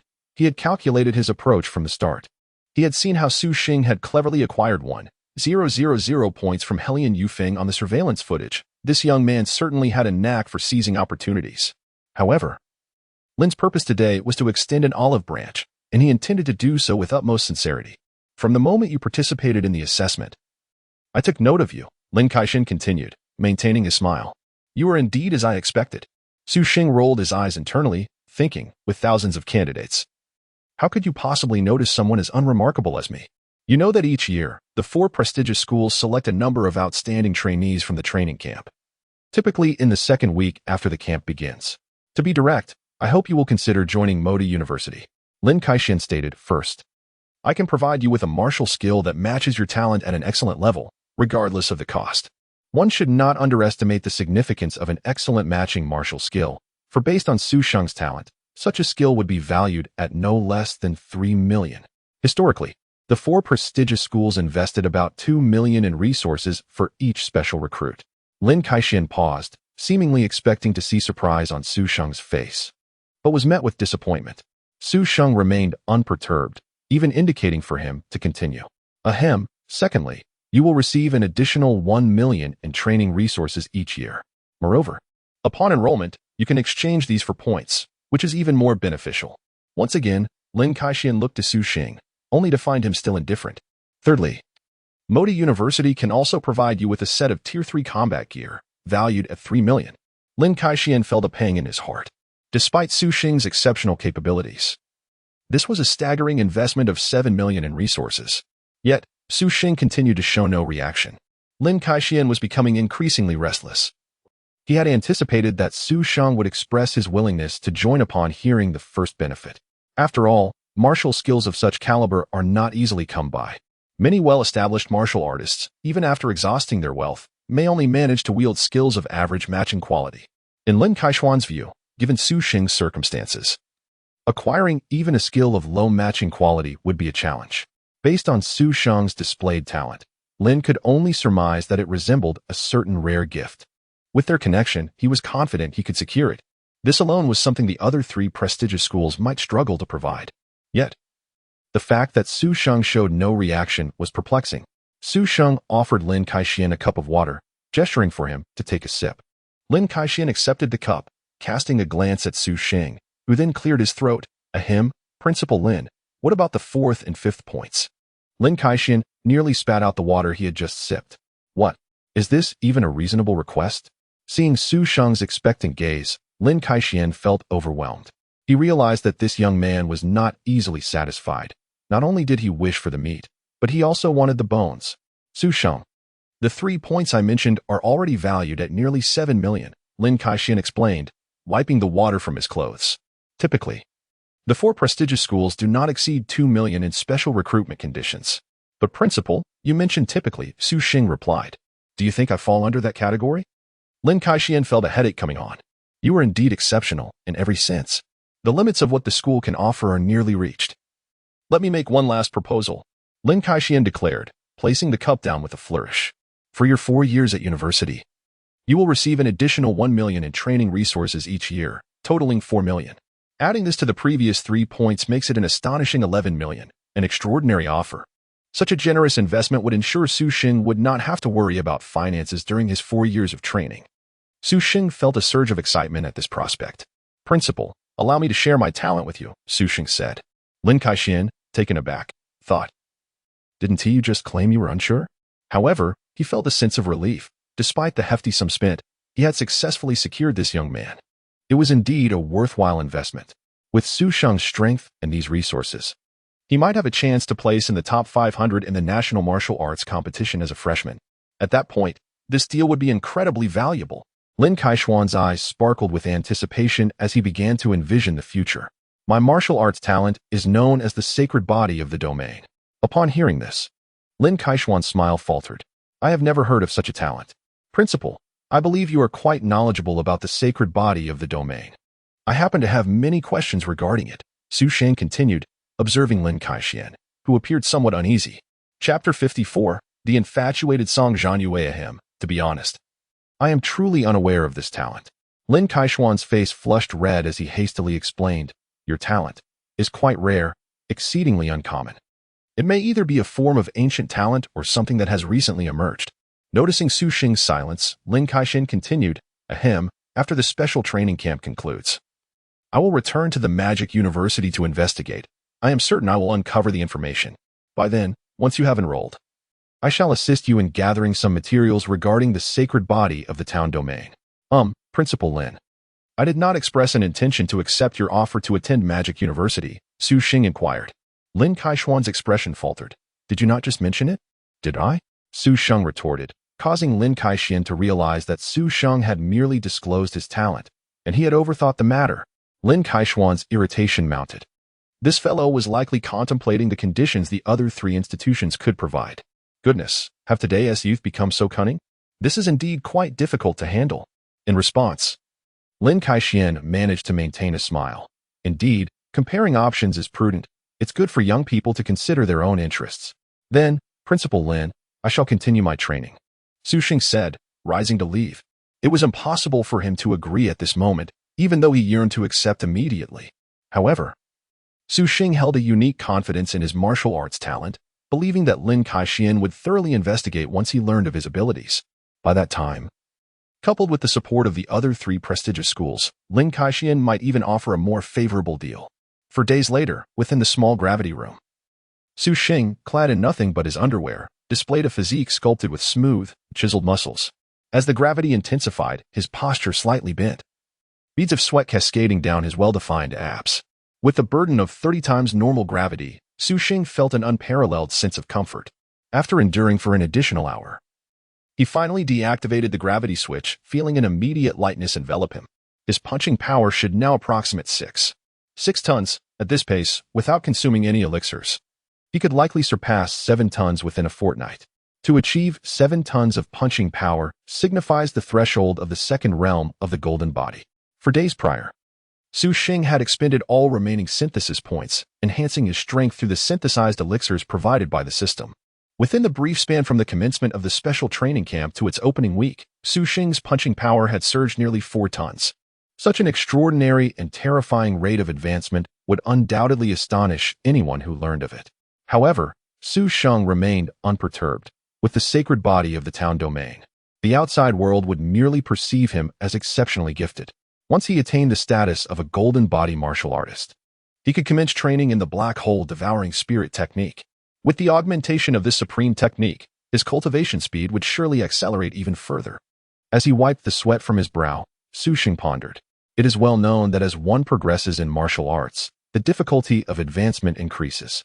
Transitioning from the early to mid-stage of a martial artist may take merely a month or even less for those with outstanding talent. Yet, ascending from the early to mid-stage of the golden body often requires half a year or longer, even for prodigies. With the black hole devouring spirit technique, which specializes in absorbing spiritual energy, Sheng was confident his training speed would surpass that of the first realm. At that moment, the door to the gravity room swung open. Song Zhanyue poked her head through the gap. Sheng, why are you still not done? She entered swiftly. However, upon shutting the door, she realized Sheng was nearly naked. Ah, you. Song Zhanyue quickly closed her eyes. Sheng chuckled. I told you to knock before entering. I saw your time on the large screen had already elapsed, so I assumed you were finished, she replied, turning her back. Her cheeks flushed. Once Sheng dressed, she turned back, her beautiful eyes filled with astonishment as she appraised him from head to toe. Sheng, you really look fit with clothes on and even more impressive without them, she exclaimed. Would you like to see more? I could remove my shirt for you. Sheng teased. Song Zhanyue hurriedly waved her hands. No.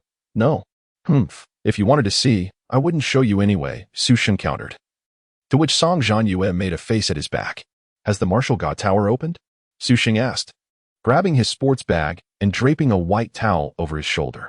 His rugged facial features, flushed from exercise, appeared even more radiant, captivating Song Zhanyue's gaze. Su Sheng smiled slightly.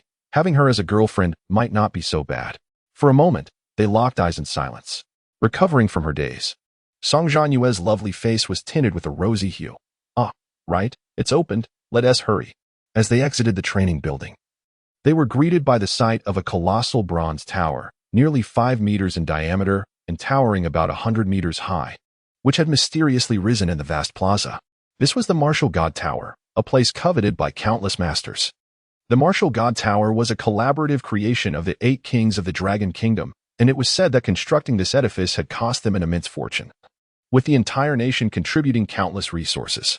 Thanks to the Martial God Tower, the Dragon Kingdom had produced hundreds of 6th Realm Grandmasters over the past century. With these newly minted martial arts powerhouses, the nation's strength surged rapidly. Helian Yufeng and Gong Shuesong, among others, sought entry into this tower, which was typically accessible only to those with sufficient martial achievements. The entrance to the first floor of the Martial God Tower had already opened. But it was not a physical door. Rather, it was a golden portal approximately 2 meters in diameter. At that moment, 80 students had gathered in the expansive square.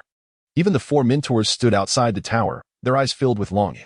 The 4 elite mentors from the 4 prestigious schools were all 5th Realm Masters and among the best in their field.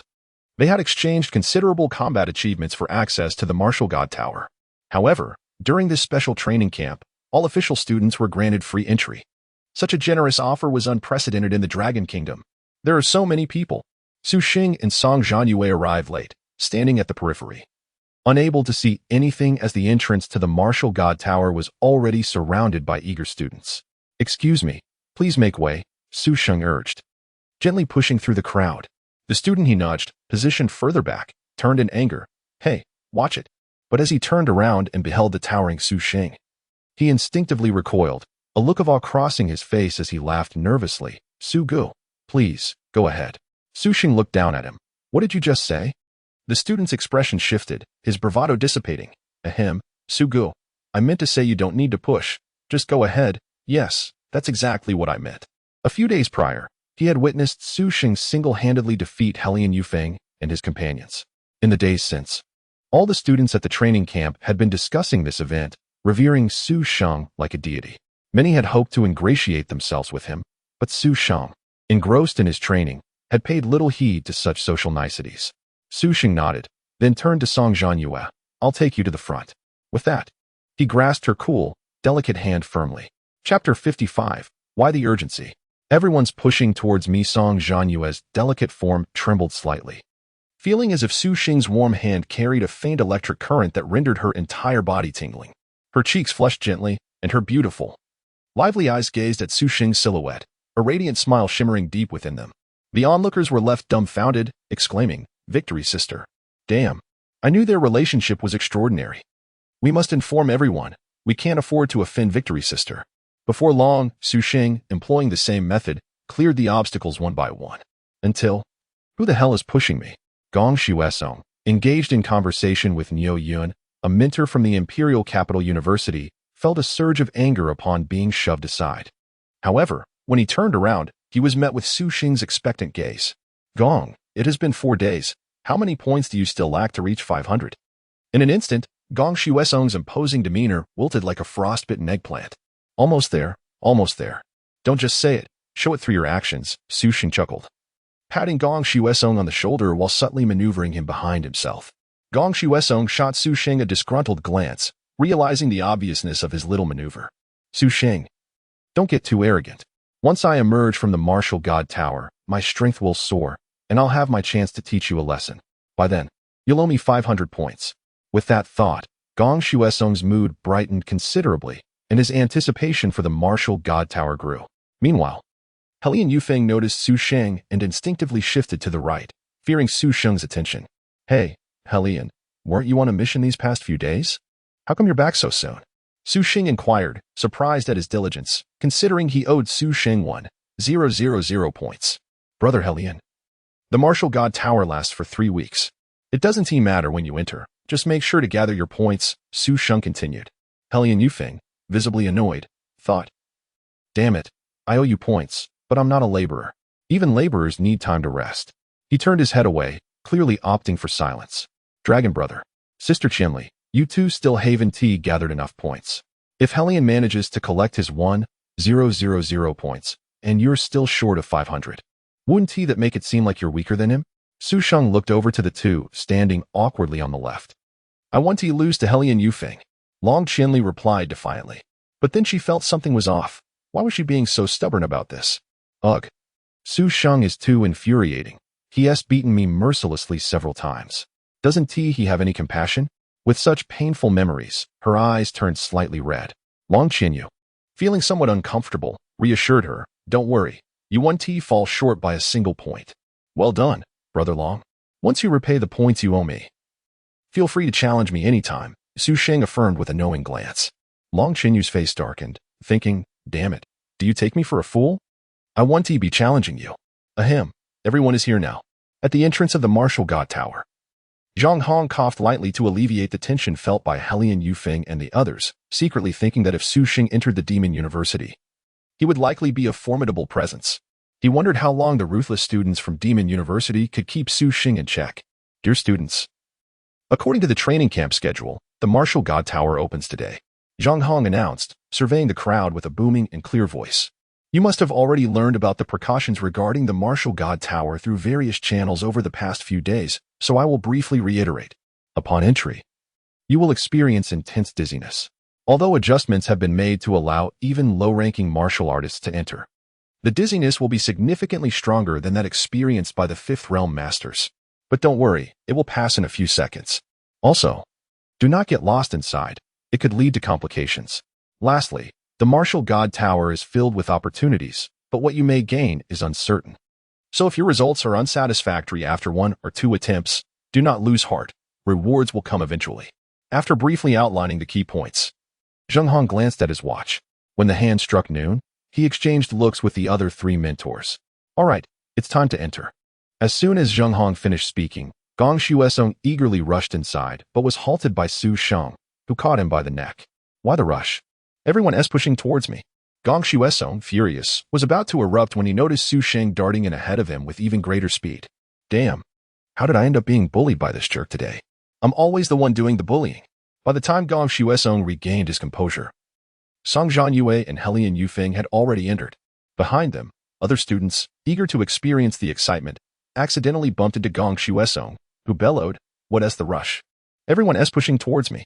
The student, looking forlorn, replied, Bro, Su Sheng yelled at you, and you're yelling at me? So, I'm the lowest on the food chain? Boom. The moment Su Sheng stepped into the golden circle, he felt as if everything around him was spinning at high speed. A wave of intense dizziness and discomfort washed over him. Fortunately, this sensation quickly dissipated, and as he regained his bearings, he couldn't help but be astonished by his surroundings. Before him lay an expansive square, bordered by 8 towering plaster statues, representing the renowned 8 kings of the Dragon Kingdom. How incredibly lifelike, Su Sheng remarked, touching the statue, which felt even more real than the virtual worlds provided by the virtual brain machine. So real that it almost felt surreal. Nearby, Long Qianli, who had also been transported, was retching from the dizziness. Song Zhanyue, how are you feeling?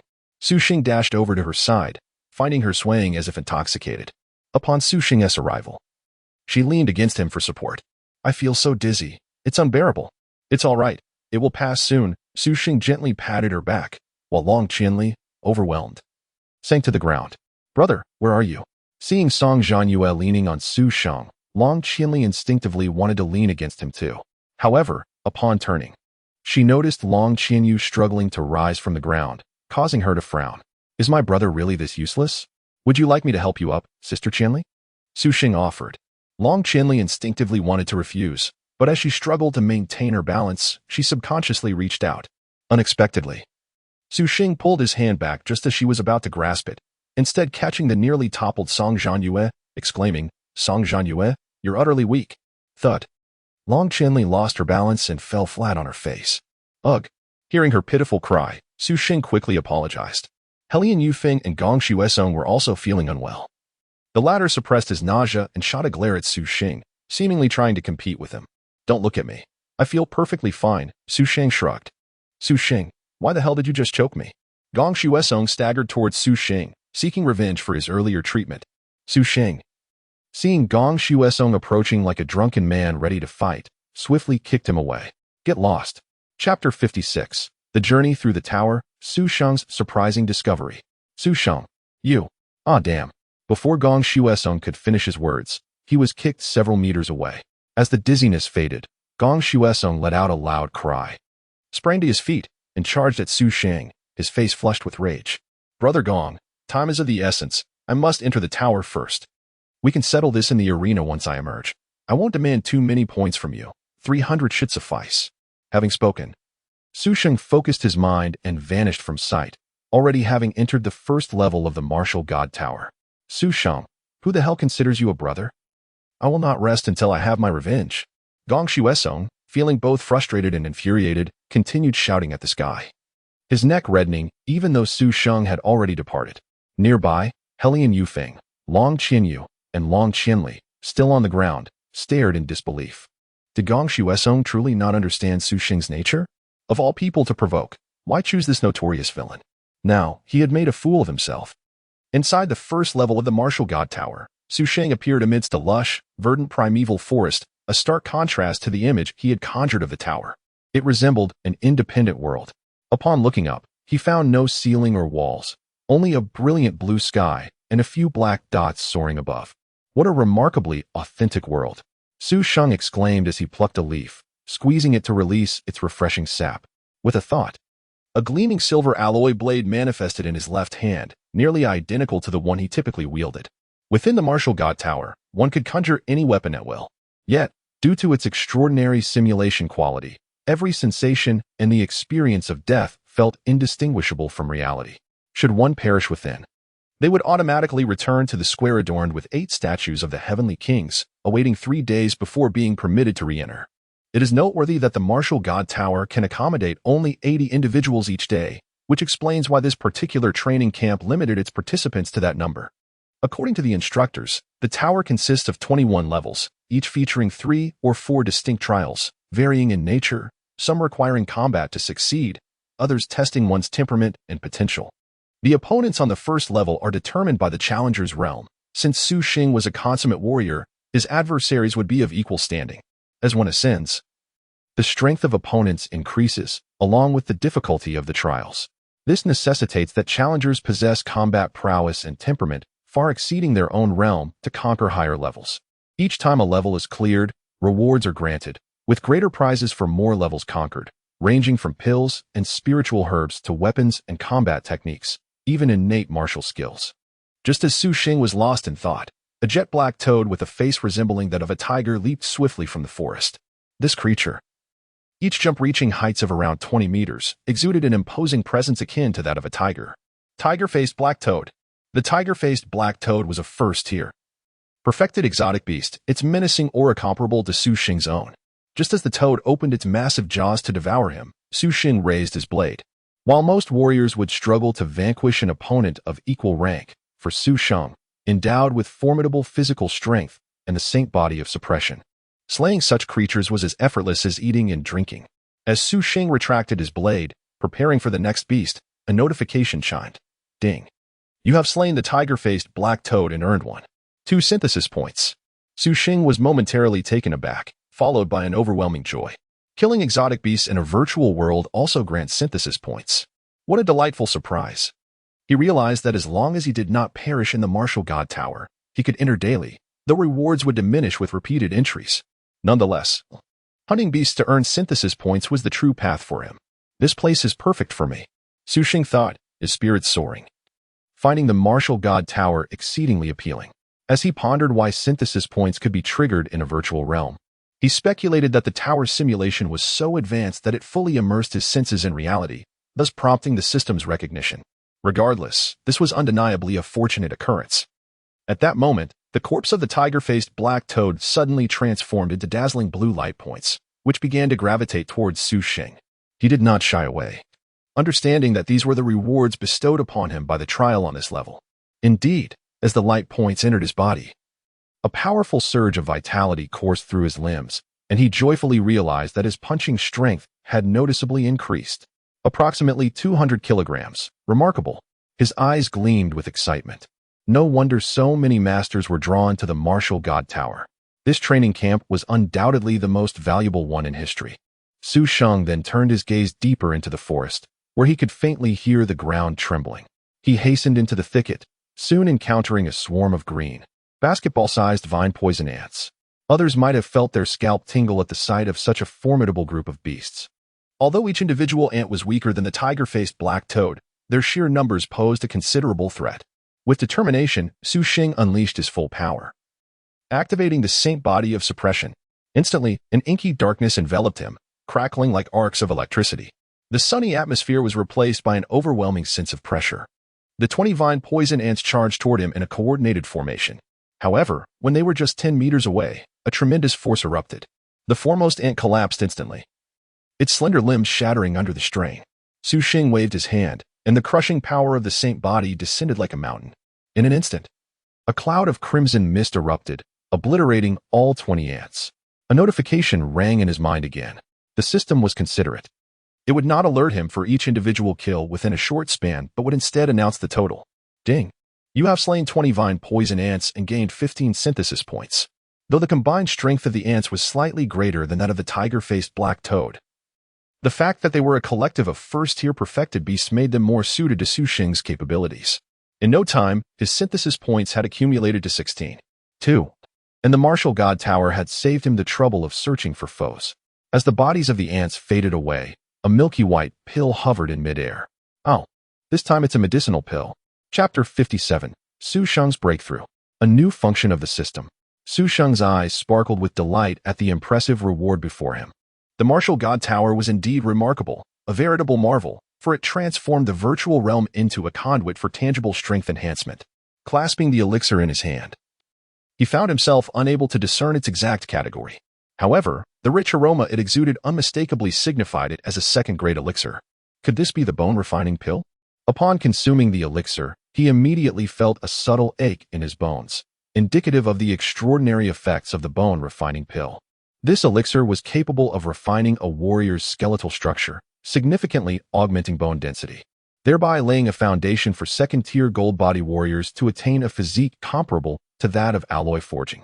Notably, the bone-refining pill not only reinforced the bones but also possessed exceptional body-refining properties. 10 minutes later, Su Sheng rose slowly.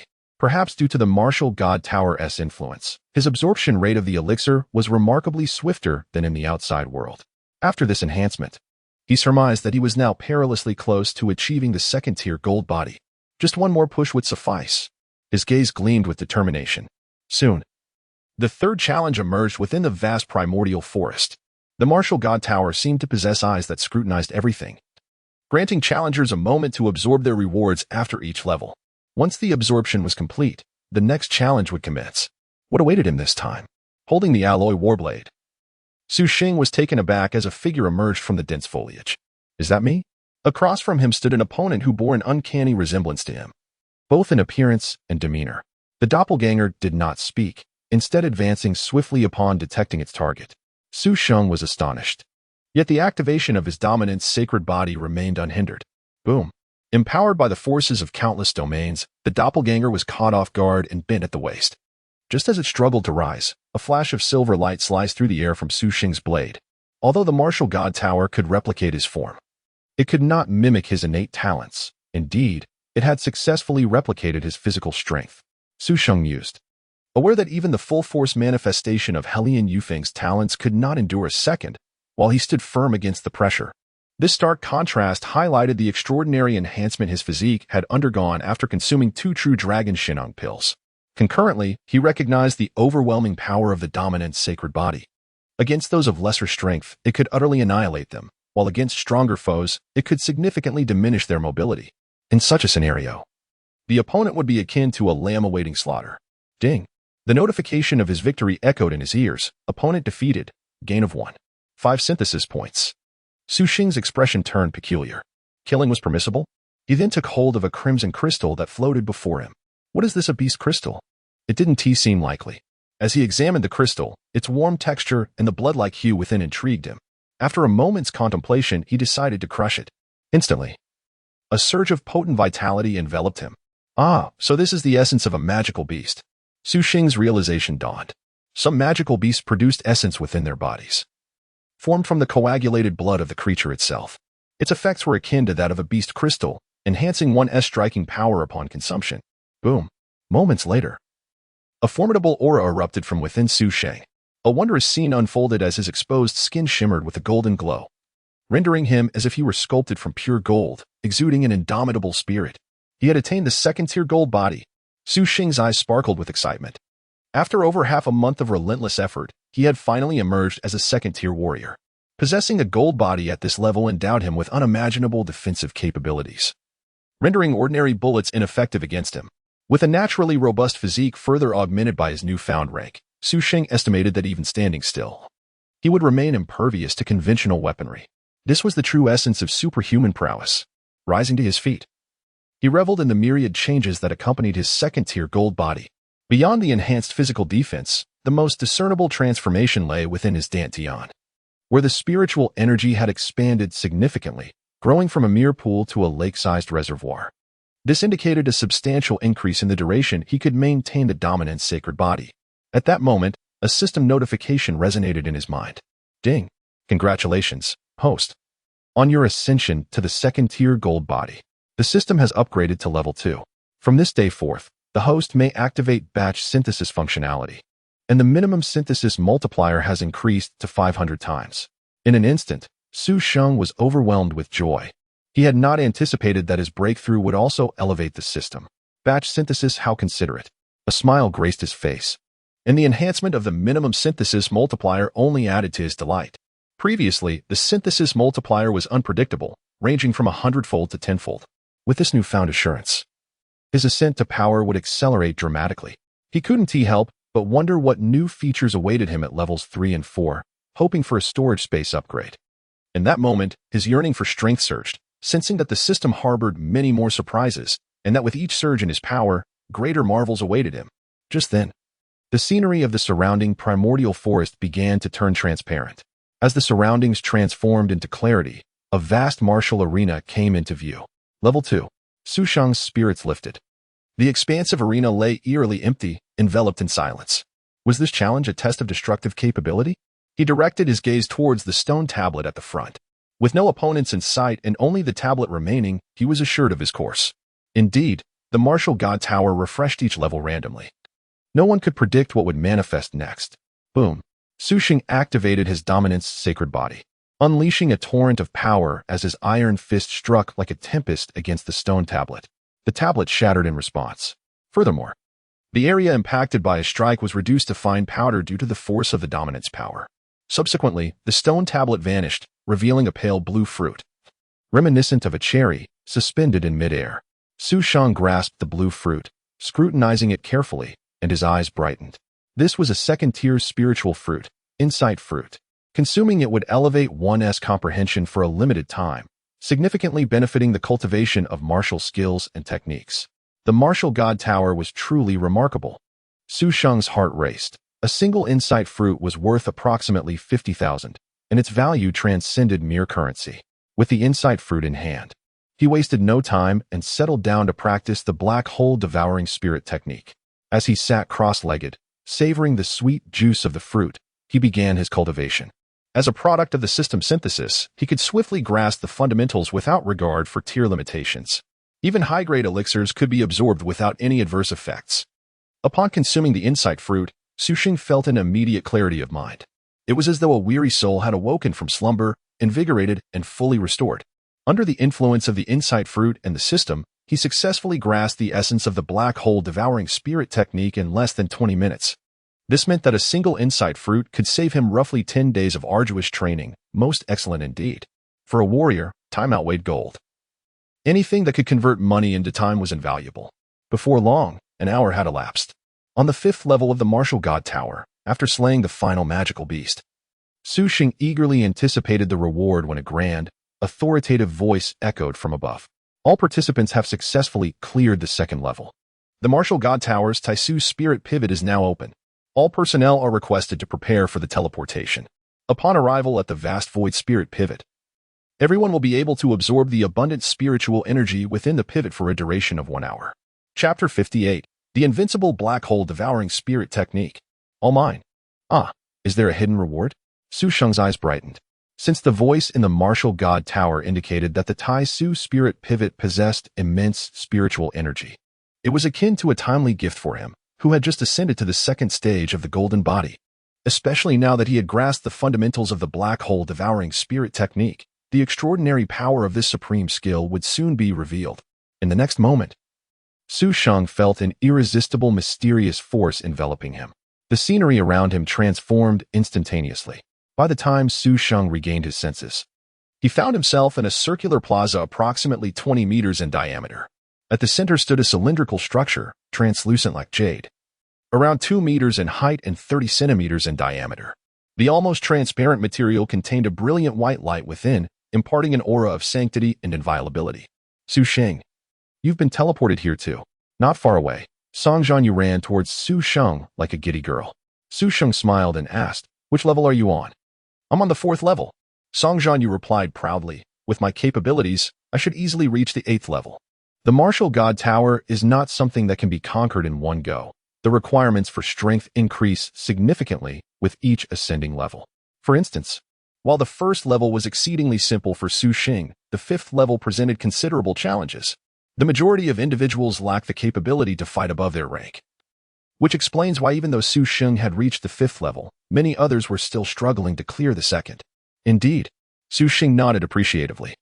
Song Zhanyue's talent was undeniably remarkable, especially since she had awakened her martial arts talent. However, he was still unaware of the nature of her martial arts abilities. At this moment, all 80 students had been transported to the Tai Su Spirit Pivot Plaza.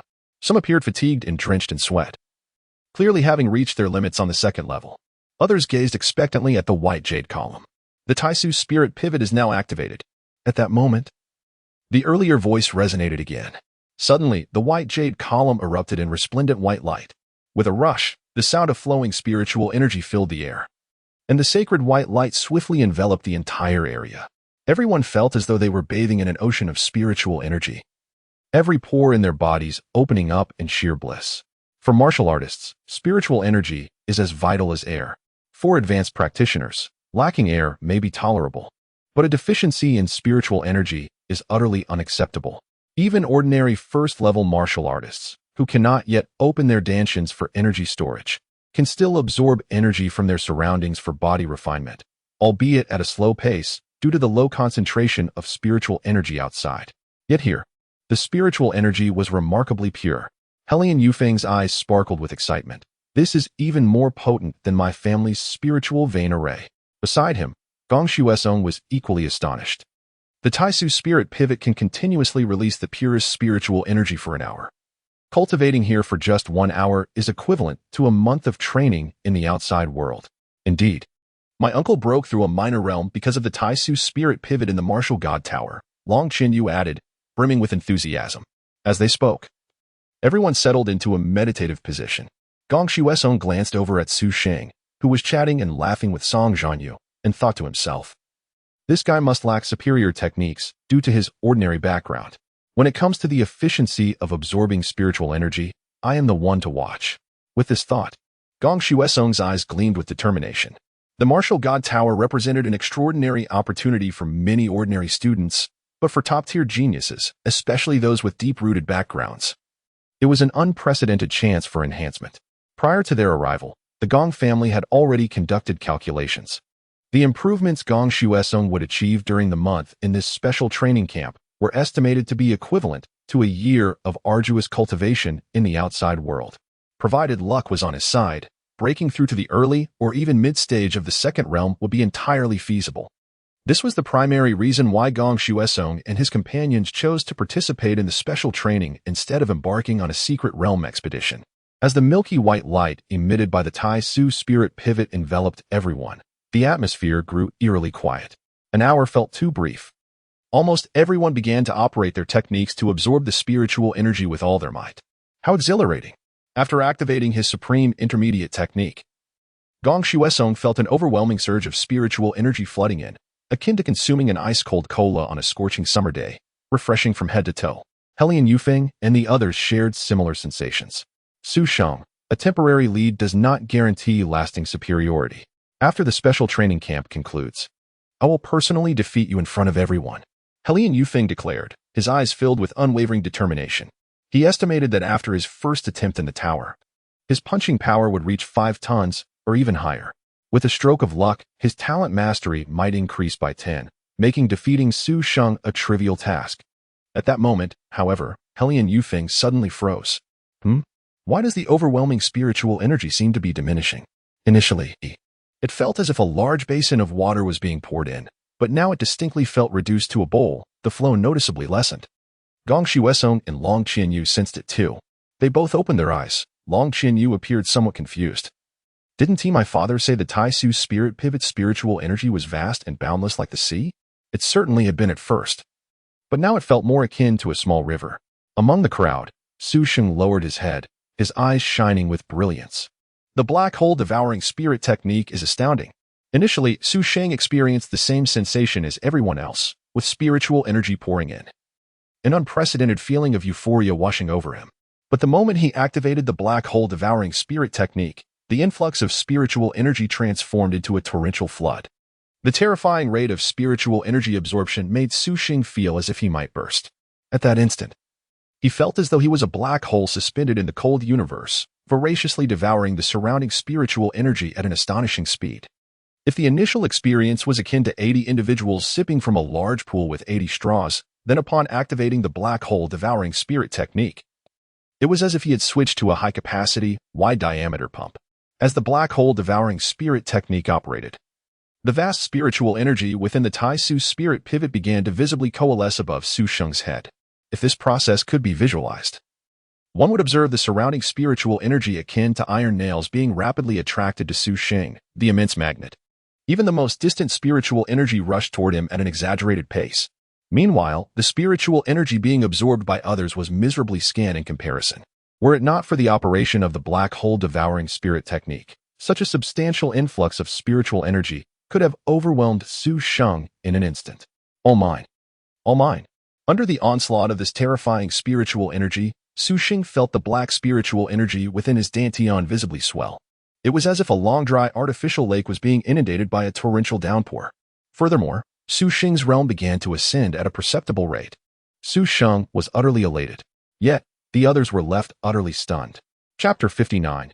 Su Sheng, is it you who absorbed it? 20 minutes later. Something feels amiss. Gong Shuesong could no longer contain himself. Despite exerting every ounce of his energy, he felt the spiritual energy he absorbed was pitifully meager. It was as though the energy he gathered outside was far superior. Was it said that the Taishu Lingzu could absorb as much energy in 1 hour as the outside world could in a month? Where has all the energy gone? Helian Yufeng glanced at the white jade column ahead, which appeared unchanged since the beginning, yet why did the absorption rate drop significantly around the second minute? Long Qianyu. Did you feel it too? Helian Yufeng turned to the perplexed Long Qianyu beside him. Long Qianyu nodded, his face displaying confusion. Is it because there are too many people? Impossible. Each time the Taishu Lingzu opens, 80 individuals absorb energy simultaneously. Helian Yufeng shook his head and speculated. I suspect the degradation of the martial god tower has resulted in insufficient spiritual energy within the Taishu Lingzu. Degradation means that those who were once restricted to masters can now enter, allowing first-tier warriors to join as well. When masters enter, the energy within the Taishu Lingyu is naturally abundant. However, it's understandable that the energy diminishes with the entrance of first-tier warriors. Yet the initial effects were so robust. Gong Shuesong furrowed his brow. At first, it was as if a faucet was turned to its maximum, with water flowing abundantly. Now, it felt like a trickle. Barely enough to be of any use, a complete waste of time. So, it began powerfully but then diminished significantly. After all, the martial god tower has degraded. I find it hard to believe that the martial god tower has malfunctioned, right? Gong Shuesong's expression was fraught with anxiety. He had come to the training camp specifically for the martial god tower, but if it truly malfunctioned, he might as well remain in the secret realm. Helian Yufeng shook his head. He too was oblivious to the situation since it was their first time in the martial god tower. At that moment, nearly everyone began to discuss among themselves. Why is the spiritual energy diminishing? Not far away, Su Sheng lifted his head, appearing bewildered. Damn, Everyone is chatting. If I'm the only one focused, wouldn't that draw too much attention? Upon hearing Su Sheng, Gong Xuesong seized the opportunity to mock him. You only just noticed? Su Sheng was taken aback. You all felt it long ago? Gong Xuesong laughed derisively. I sensed it from the beginning, Su Sheng. It seems your cultivation technique leaves much to be desired. Su Sheng humbly nodded in response. Yes, just the basic breathing technique. Upon hearing the term basic breathing technique, Song Zhanyue could not help but laugh.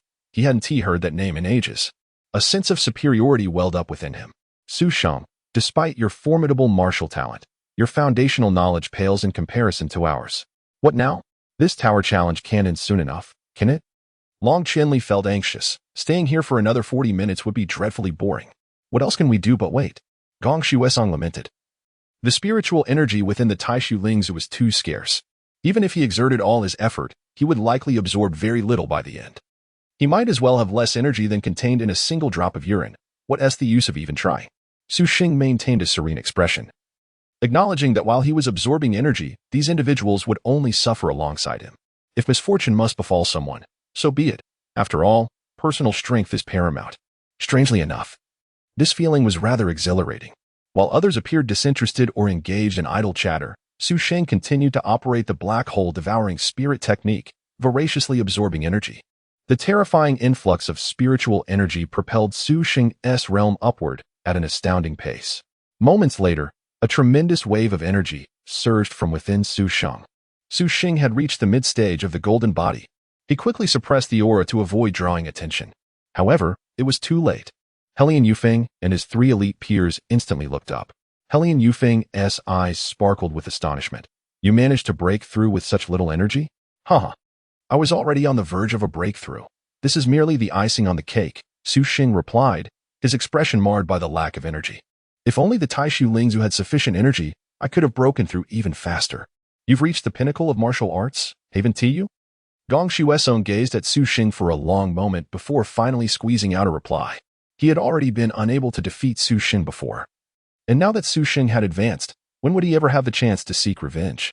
Little did he know that Su Sheng had only reached the initial stage of the golden body, making his revenge aspirations even more unattainable. Su Sheng nodded. Helian Yufeng, lost in thought, suddenly felt a sense of urgency. He resumed his efforts to absorb the scant spiritual energy available, for even the tiniest morsel could prove beneficial. Gong Xuesong and the others, observing Su Sheng, followed suit and began to absorb energy. Su Sheng felt a surge of determination. Damn it, this energy belongs to me. Even if they absorb a drop, it's a loss for me. Time passed, and when the light from the white jade column faded, everyone opened their eyes. An hour had elapsed. Song Zhanyue's face bore an expression of discontent. The energy he absorbed in that hour, despite exerting himself to the fullest, was less than 1% of what he usually gathered. Gong Xuesong grumbled. Damn it, the Taishu Lingzu must be malfunctioning.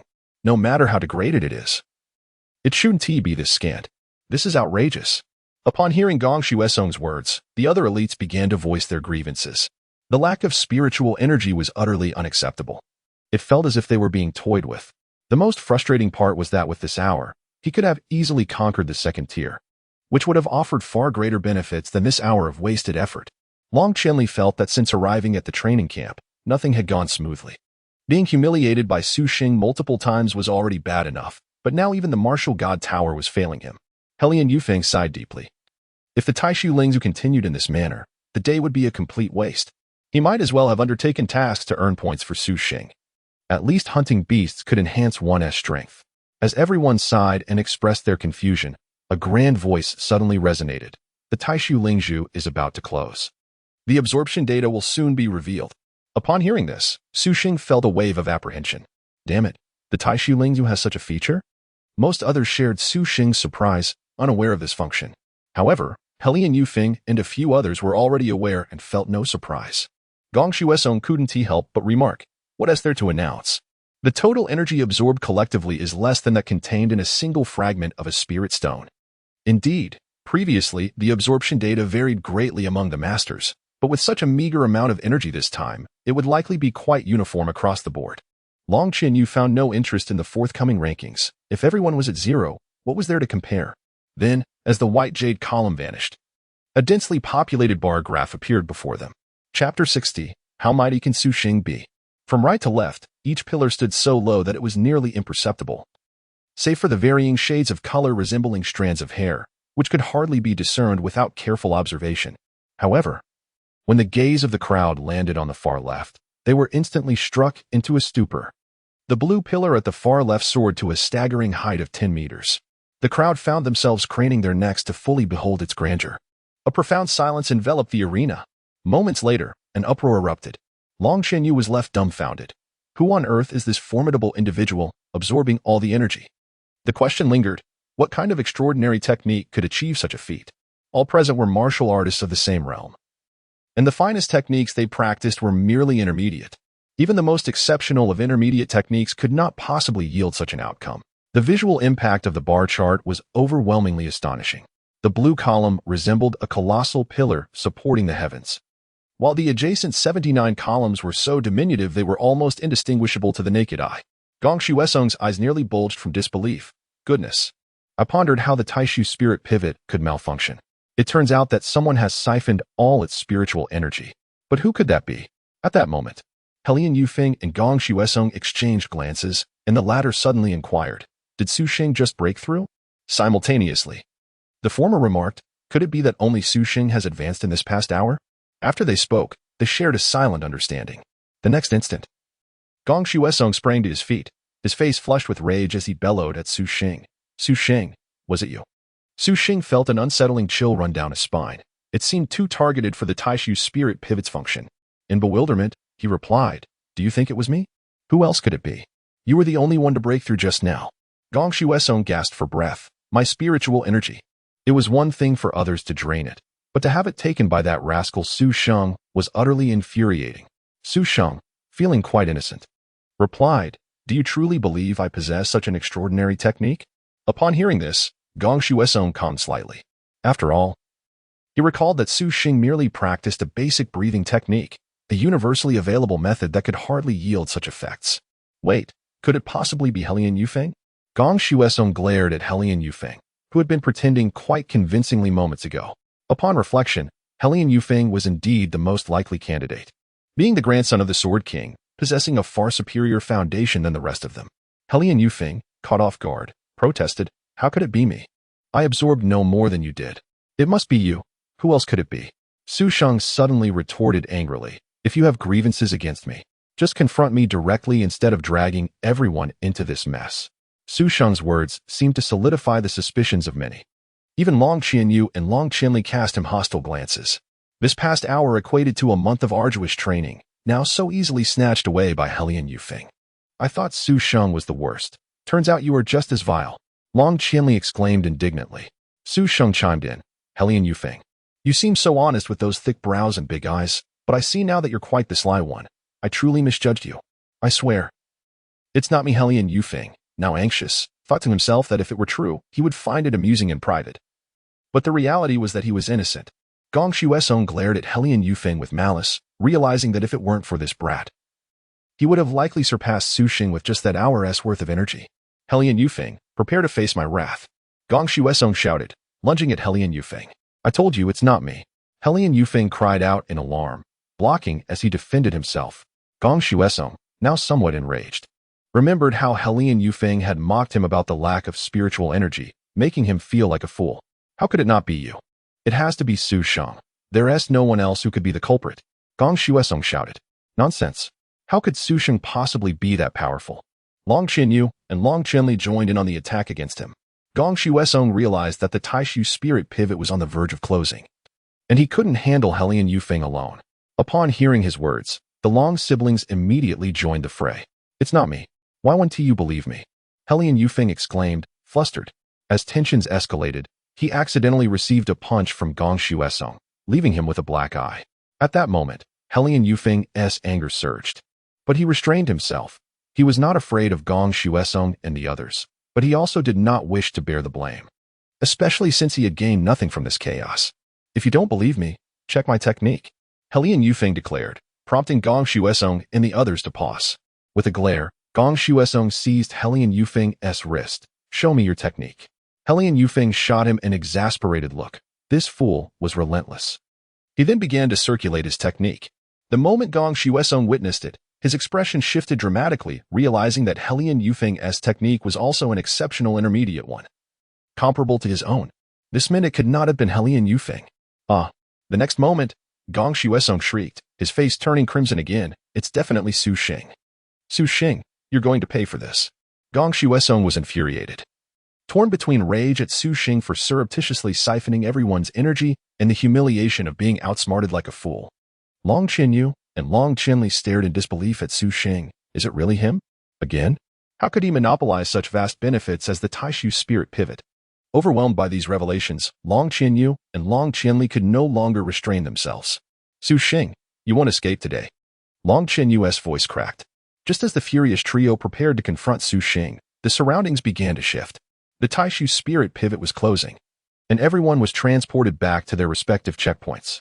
Su Sheng, you better not run after leaving the martial god tower, echoed Gong Shuesong's enraged shout through the void. Sixth layer of the martial god tower. Oh, I've directly arrived at the sixth layer. Su Sheng surmised that there were likely no rewards left on the fifth layer, which was reasonable as the martial god tower did not guarantee rewards on every level. For instance, he had only received a second-tier pill on the third layer. The training camp had also previously warned that rewards were contingent upon luck. Poor luck could mean no rewards even after clearing 2 layers. However, it was generally true that the higher the layers cleared, the greater the chance of obtaining rewards, as well as their quality. Roar. On the 6th layer, nearly 100 gray wolves glimmered with a cold gleam, observing Su Sheng like prey. Su Sheng's heart leaped with excitement. Pack animals were indeed advantageous. Immediately, the two sides clashed in battle. Thus, unbeknownst to him, 2 hours slipped by. 15th layer of the martial god tower. Su Sheng wielded his blade, unleashing a furious strike that decimated a second-tier heavy-armored bull. Moments later, a golden light materialized. What the talent martial skill? Chapter 61, The Synthesis of Martial Arts. The Summit of 10 Directions. As the golden light dissipated, Su Sheng was enveloped by immense joy upon discerning the contents of the parchment. The challenges within the martial god tower escalated with each level, compelling Su Sheng to deploy the advanced martial skill, Dragon Flame Fury Slash, to secure victories on the 15th floor. Consequently, his anticipation for the quality of various rewards grew ever higher. Among them, the most alluring was undoubtedly the innate martial skills. After all, Su Sheng could essentially exchange points for other cultivation resources within the training camp, but innate martial skills could only be acquired through personal merit. With an excited heart, Su Sheng accepted the gilded paper. However, this was not my innate martial skill. The parchment was densely inscribed with nearly 10,000 characters. Yet, upon reading through it, he discovered that it detailed a high-level innate martial skill named Divine Slaughter Technique, perfectly aligned with his corresponding martial talent, the Annihilation Body. In other words, should a martial artist endowed with the Annihilation Body obtain this skill, their combat prowess would experience an extraordinary enhancement. Alas, it was unsuitable for Su Sheng. He pondered whether the system could automatically adapt it to fit his sacred body of 10 directions post-synthesis. Su Sheng's eyes sparkled with hope. He believed in the system's capabilities. Since the Divine Slaughter Technique was already a perfect match, it would surely correspond perfectly to his sacred body of 10 directions after synthesis. The more he contemplated, the more fortunate he felt. After all, as he knew, a perfectly matched innate martial skill was priceless and could not be quantified in mere currency. Song Zhanyue had previously mentioned that her father had saved money specifically to purchase her innate martial skills. Even a top-tier master, the lord of a city, Song Zhanyue, needed to save for such an expense. One could only imagine the exorbitant price of innate martial skills, especially those of perfect quality. Su Sheng estimated that the resources one could exchange for such a skill would be sufficient for over a decade of cultivation. In fact, it was indeed the case. Within certain secret realms, acquiring innate martial skills, even those mismatched with one's innate talent, could be exchanged for equivalent cultivation resources. However, unbeknownst to Su Sheng, due to his terrifying combat strength, he was currently the only individual beyond the 10th level of the Martial God Tower. The more levels one traversed within the tower, the higher the quality of the rewards, particularly when only Su Sheng occupied the higher tiers, greatly increasing his chances of obtaining innate martial skills. Unfortunately, he could not yet transcribe the skill. Furthermore, the parchment used for the innate martial skill was exceptionally unique, leaving him uncertain whether transcription or duplication would be feasible. Su Sheng murmured to himself, Based on his previous synthesis experiences, it should be possible. But how could one be certain without attempting? With that thought, he glanced around. Since the new challenge had yet to manifest, he might as well find a medium for experimentation. After a brief contemplation, Sheng turned his gaze towards a nearby dilapidated bookstore. The 15th floor was set in a crumbling urban street, flanked by shops that, despite being ravaged by beasts, still contained items he required. Half an hour later, utilizing his formidable physical prowess, Sheng successfully transcribed the divine slaughter technique. System, initiate synthesis. Sheng's heart brimmed with anticipation and trepidation. Having conquered 15 levels, he had accumulated over 600 synthesis points, which should suffice. Indeed, as soon as Sheng uttered the words for synthesis, the gilded parchment and his transcription vanished simultaneously. Haha, it worked. Sheng rejoiced internally. Immediately, two ethereal synthesis frames collided before him. Ding! Congratulations, host. Consumed 500 synthesis points. Perfect quality high-level innate martial skill synthesized into perfect quality basic martial art summit of 10 directions. What? Upon hearing the notification, Sheng was overwhelmed by a wave of elation that left him tingling all over. His conjecture had proven correct. The system had indeed transformed it into an innate martial skill compatible with his sacred body of 10 directions. No, it had directly synthesized it into a martial art. What is martial art? It is a high-level innate martial skill forged through the essence of the heavens and earth, utilizing the cosmos as its fire. Melding the lifelong learnings and insights of martial artists into a comprehensive system. For martial artists, even the most advanced martial skills merely represent techniques, singular and superficial. In contrast, martial arts encompass a complete framework, imbued with profound and esoteric martial concepts. Comparing martial skills to martial arts is akin to juxtaposing elementary students with postdoctoral scholars. The chasm between them is unfathomable. Likewise, their power is worlds apart, with martial arts reigning supreme. Basic martial arts can only be cultivated by masters and above. But with the system's assistance, I will soon grasp the fundamentals. Admittedly, after entering the preliminary stage, I may not achieve mastery in a short time. Yet, even at the entry level, I would wield formidable and terrifying combat power. Sheng's eyes sparkled with fervor. A line of small text appeared beneath the synthesis bar, summit of 10 directions, created by the Heavenly King to suppress the overlords of beasts on the ancient divine mountain. This martial art consists of 10 layers, each capable of manifesting a chaotic mountain shadow infused with the power of billions of domains. Where the blade passes, rivers and mountains shatter like glass. Upon reaching the ultimate realm, with a single strike, 10 summits appear, and countless beings cannot escape the fate of eternal suppression. Incredible! Sheng's scalp tingled with delight upon reading the introduction. Is this what martial art entails? Astonishing. With the summit of 10 directions, combined with the might of my sacred body of 10 directions and my incredible physical strength, I believe that after mastering the first layer, my mid-golden body strength could stand toe-to-toe with a perfected golden body, couldn't it? Sheng pondered. The principal, Zhang is indeed a perfected golden body master. It seems I can look forward to an opportunity to spar with him. However, I wonder if he would be shaken should he learn that I possess strength to rival his own. Subsequently, Sheng extracted the summit of 10 directions, unlike the previous gilded parchment. This basic martial art manifested as a pitch-black chaotic mountain shadow upon extraction. The martial art had transcended the conventional paper format, even as a basic martial art. It exhibited a visual representation. This chaotic mountain shadow, as dark as ink and semi-ethereal, revealed itself to be composed of countless tiny characters upon closer inspection. Buzz. As the mountain shadow was extracted, it immediately shattered into countless streams of black mist formed from the minuscule characters, surging into Sheng's body. Without this perfectly matched basic martial art, he would likely have only been able to ascend to the 17th level with his current strength. However, it now appeared that reaching the 20th or even 21st level was well within his grasp. This time, let me clear the levels directly. Sheng sat cross-legged, focusing intently on comprehending the summit of 10 directions. Meanwhile, with the training camp having officially commenced for a week and the Martial God Tower now open, several esteemed guests had arrived within the camp. In the academic building, Governor Long, Brother Helian, Brother Gong, please take a seat. Lin Kaixian beamed at the three prominent figures.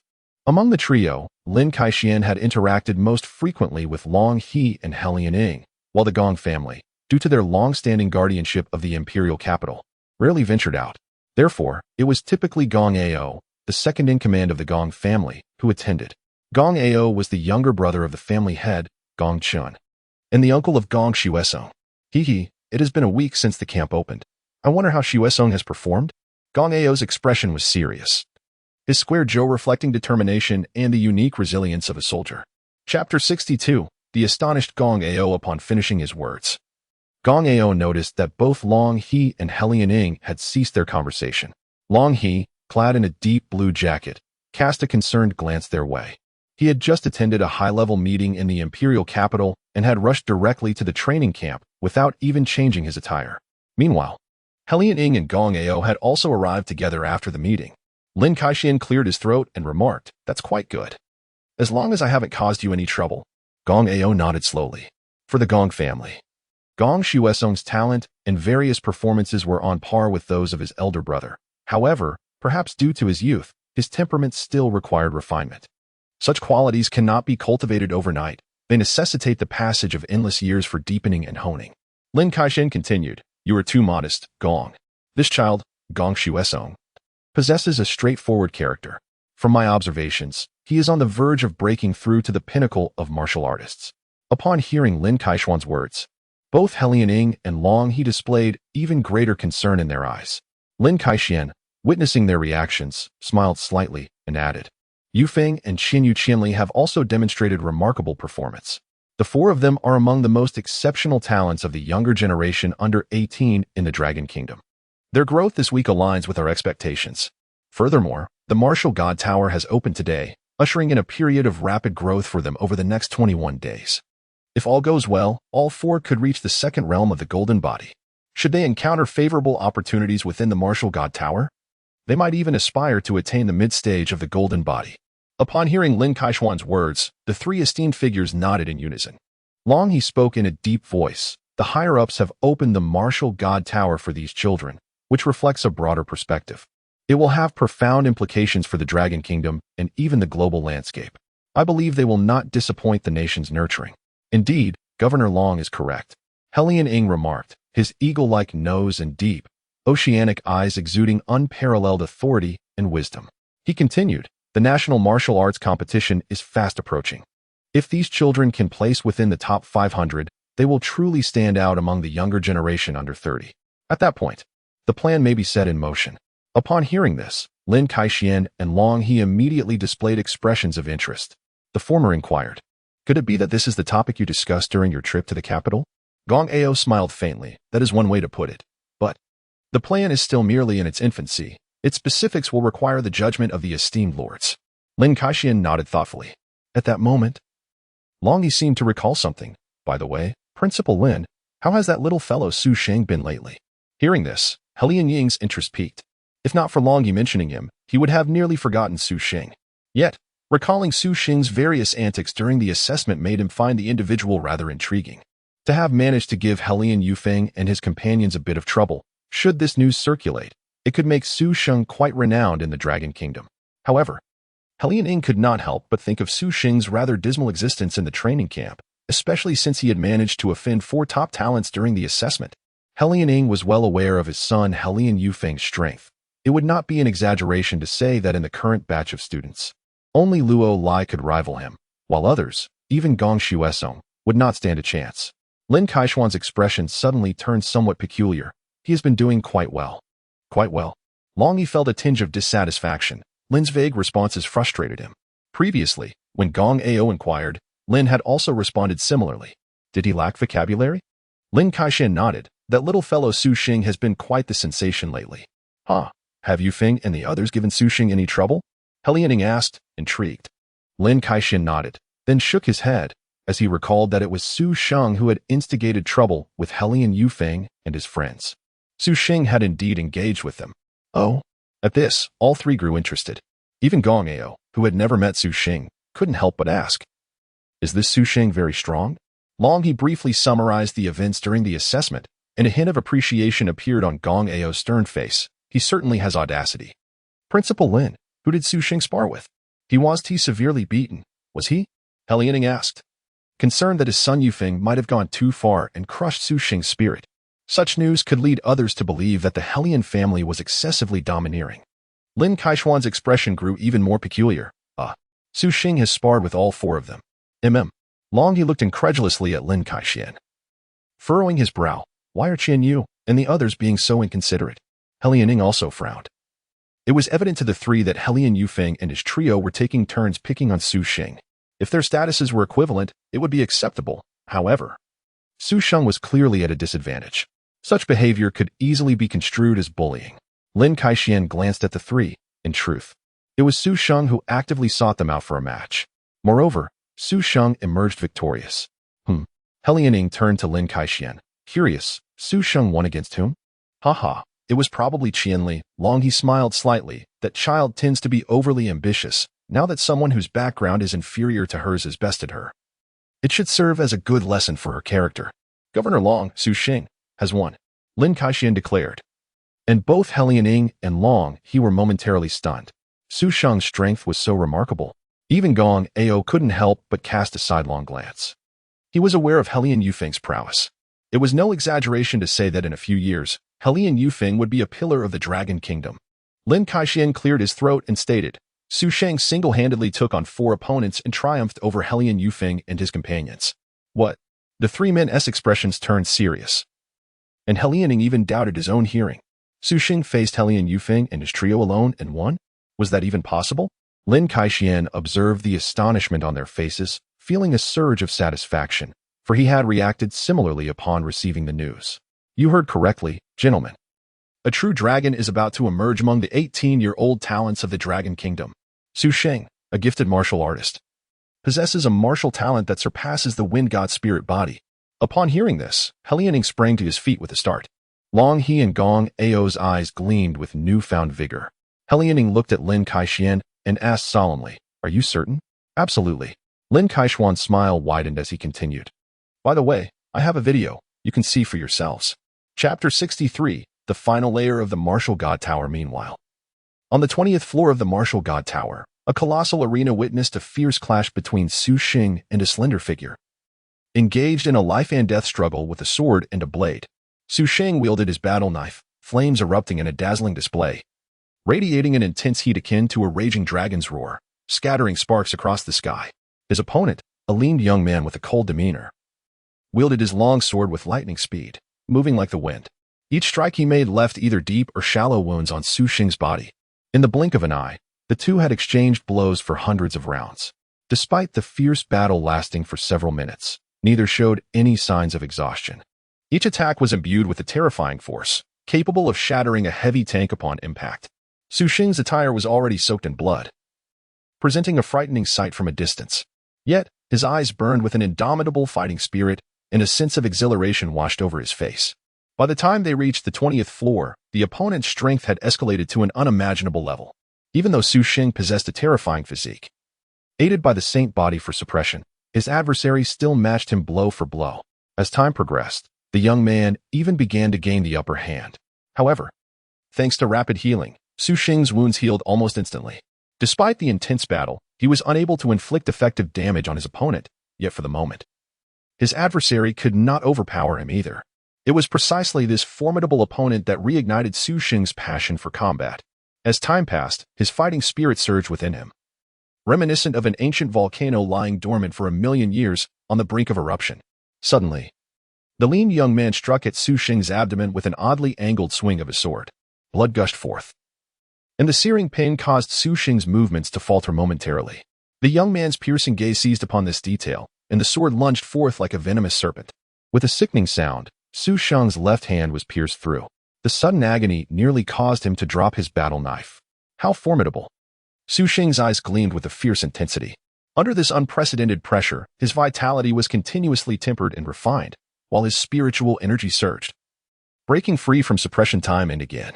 His comparatively weaker combat experience was honed amidst the young man's impeccable offense and defense. Truly, the Sword King was an extraordinary force.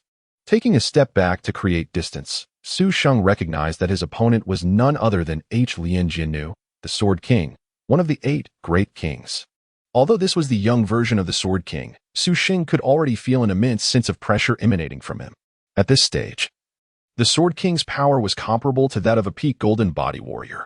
Su Sheng, at the mid-level of the Golden Body, had managed to engage in a protracted battle with the young Sword King without succumbing, a feat that would undoubtedly astonish all. It was essential to note that this was no ordinary peak golden body warrior. If it were, Sheng was confident he could defeat his opponent in 3 moves.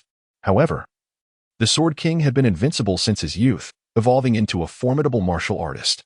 Sheng tightened his grip on the knife once more. In this brief moment, his abdominal wound had healed, and the injury in his left hand was also rapidly recovering. It hurt, yet the exhilarating battle rendered him nearly oblivious to the pain.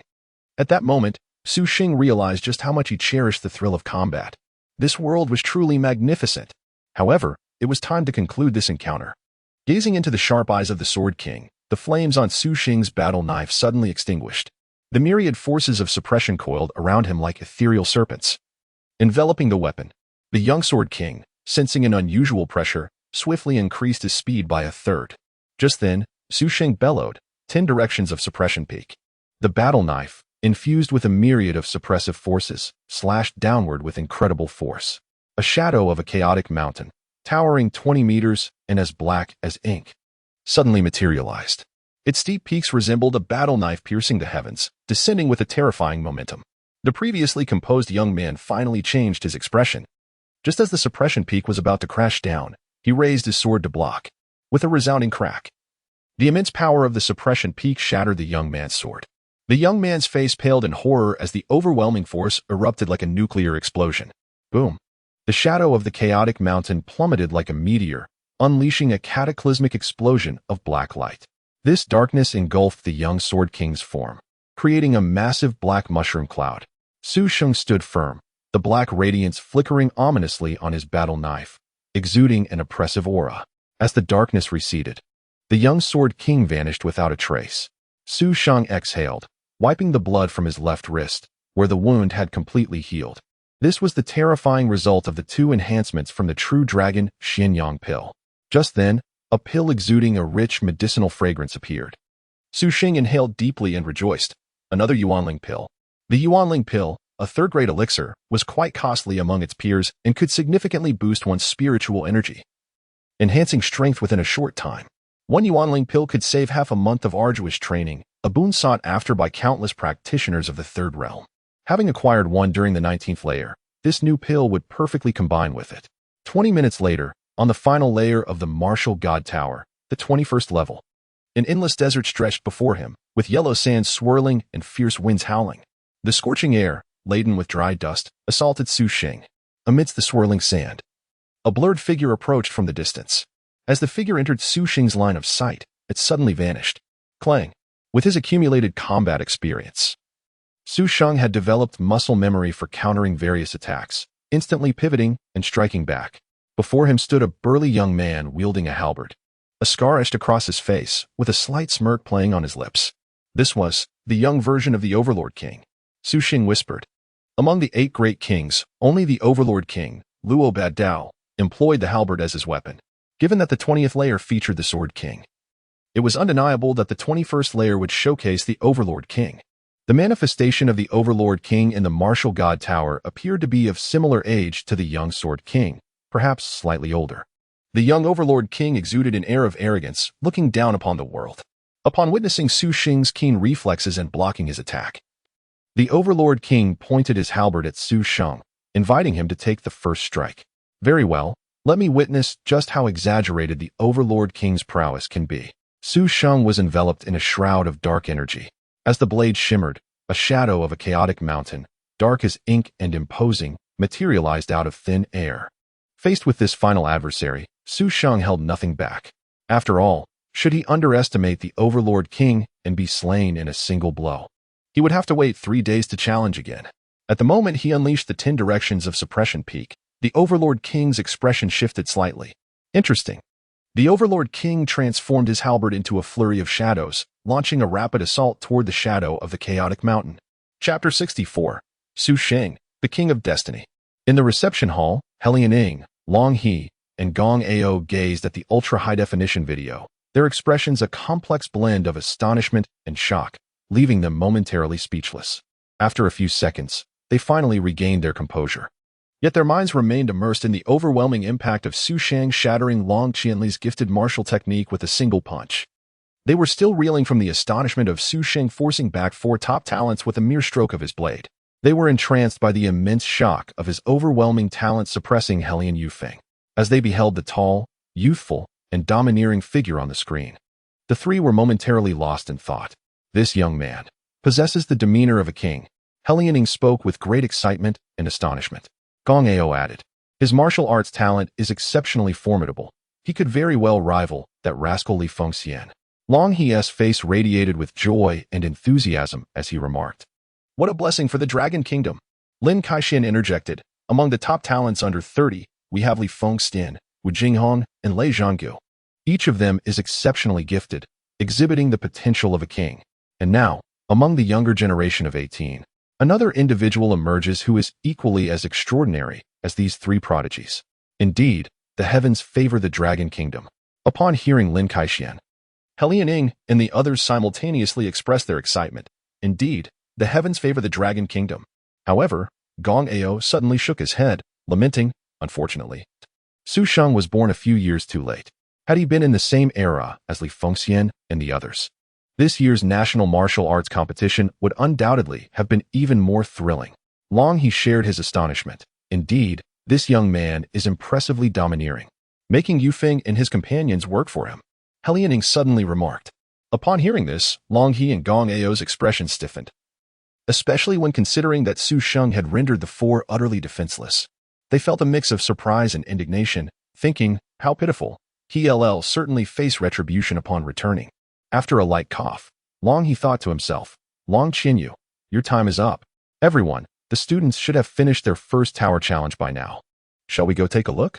Lin Kaixin suggested, glancing outside. In the plaza, over 70 individuals had gathered, clearly having completed their challenges. Gong Ao stood up. Let us go see how they fared.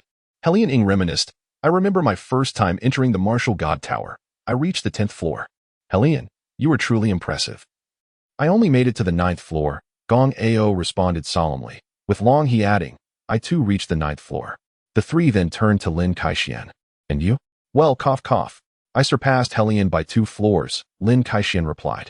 Hellion Ying's gaze sharpened. The usually gentle dean of magic possessed such formidable strength? Lin Kaixin smiled and shifted the conversation. What do you think? How far can Su Sheng and his companions advance?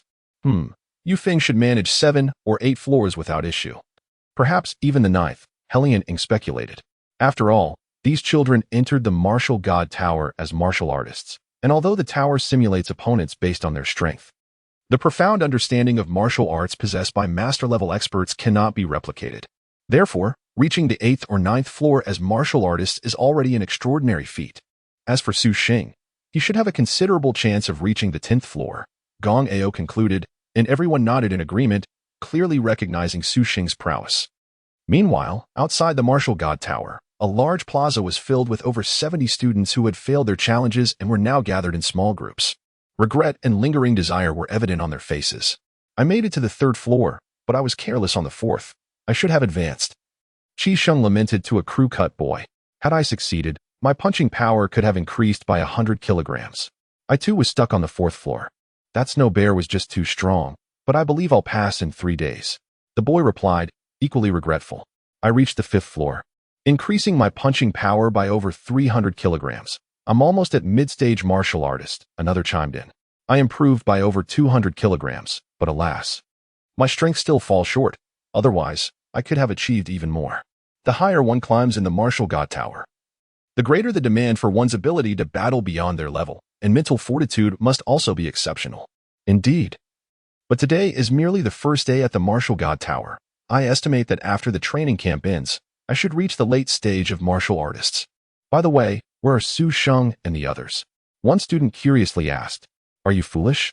Su Sheng and his companions possess unparalleled strength.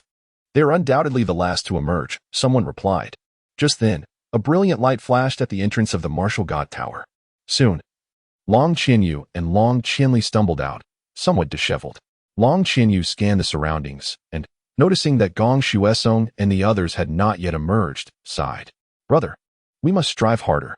Long Qianli asked solemnly, which floor did you reach? The 8th floor. So did I? As she spoke, another figure was ejected from the golden light, Gong Shuesong. Upon exiting, he immediately scanned the area and called out, "Where's Su Sheng? Come face me." Long Zhanyue and Long Qianli exchanged exasperated glances, with the former inquiring, "Did you pass the 9th floor?" "No, it wasn't that simple." Gong Shuesong shook his head. "Has Su Sheng come out yet?" "Not yet." "Did you make significant gains this time?" "Indeed, I've reached the peak of martial artists. Last time I couldn't defeat him. But this time I feel confident." Gong Shuesong grinned widely. He then recalled how Su Sheng had outmaneuvered him inside the Tai Su Ling Shu, igniting a surge of fighting spirit within him. "Just wait until he comes out. You'll see how I deal with him." Beyond the breakthrough in his rank, Gong Shuesong was most satisfied with the enhanced control over his martial talent. This was the key to elevating his combat prowess. Long Zhanyue nodded. "If you can't handle him alone, we shall fight together." After all, having faced 4 of them before, the first time only makes the second less daunting. "Brother, we shouldn't lose this time, right?" Long Qianli expressed her uncertainty, recalling her previous encounters with Su Sheng, which left her feeling insecure. Gong Shuesong rolled his eyes at her words, feeling invincible at the moment. "Qianli, what are you afraid of? Even if Su Sheng has improved, we have the numbers. Plus, what if his luck is poor and he hasn't improved as much as us? I could easily take him on alone." The thought of triumphantly defeating Su Sheng and placing him beneath his feet filled Gong Shuesong with a sense of satisfaction. Yes, we must confront him. Especially after that incident in Tai Su Ling Shu where he drained all our energy, Long Zhanyue seethed. Though each had relied on their own abilities, Gong Shuesong felt aggrieved, thinking, Su Sheng could absorb energy, but why deceive us? Why treat us like fools? Since arriving at the training camp, Long Zhanyue felt his composure was fraying. If he didn't defeat Su Sheng at least once, he feared his inner demons would emerge.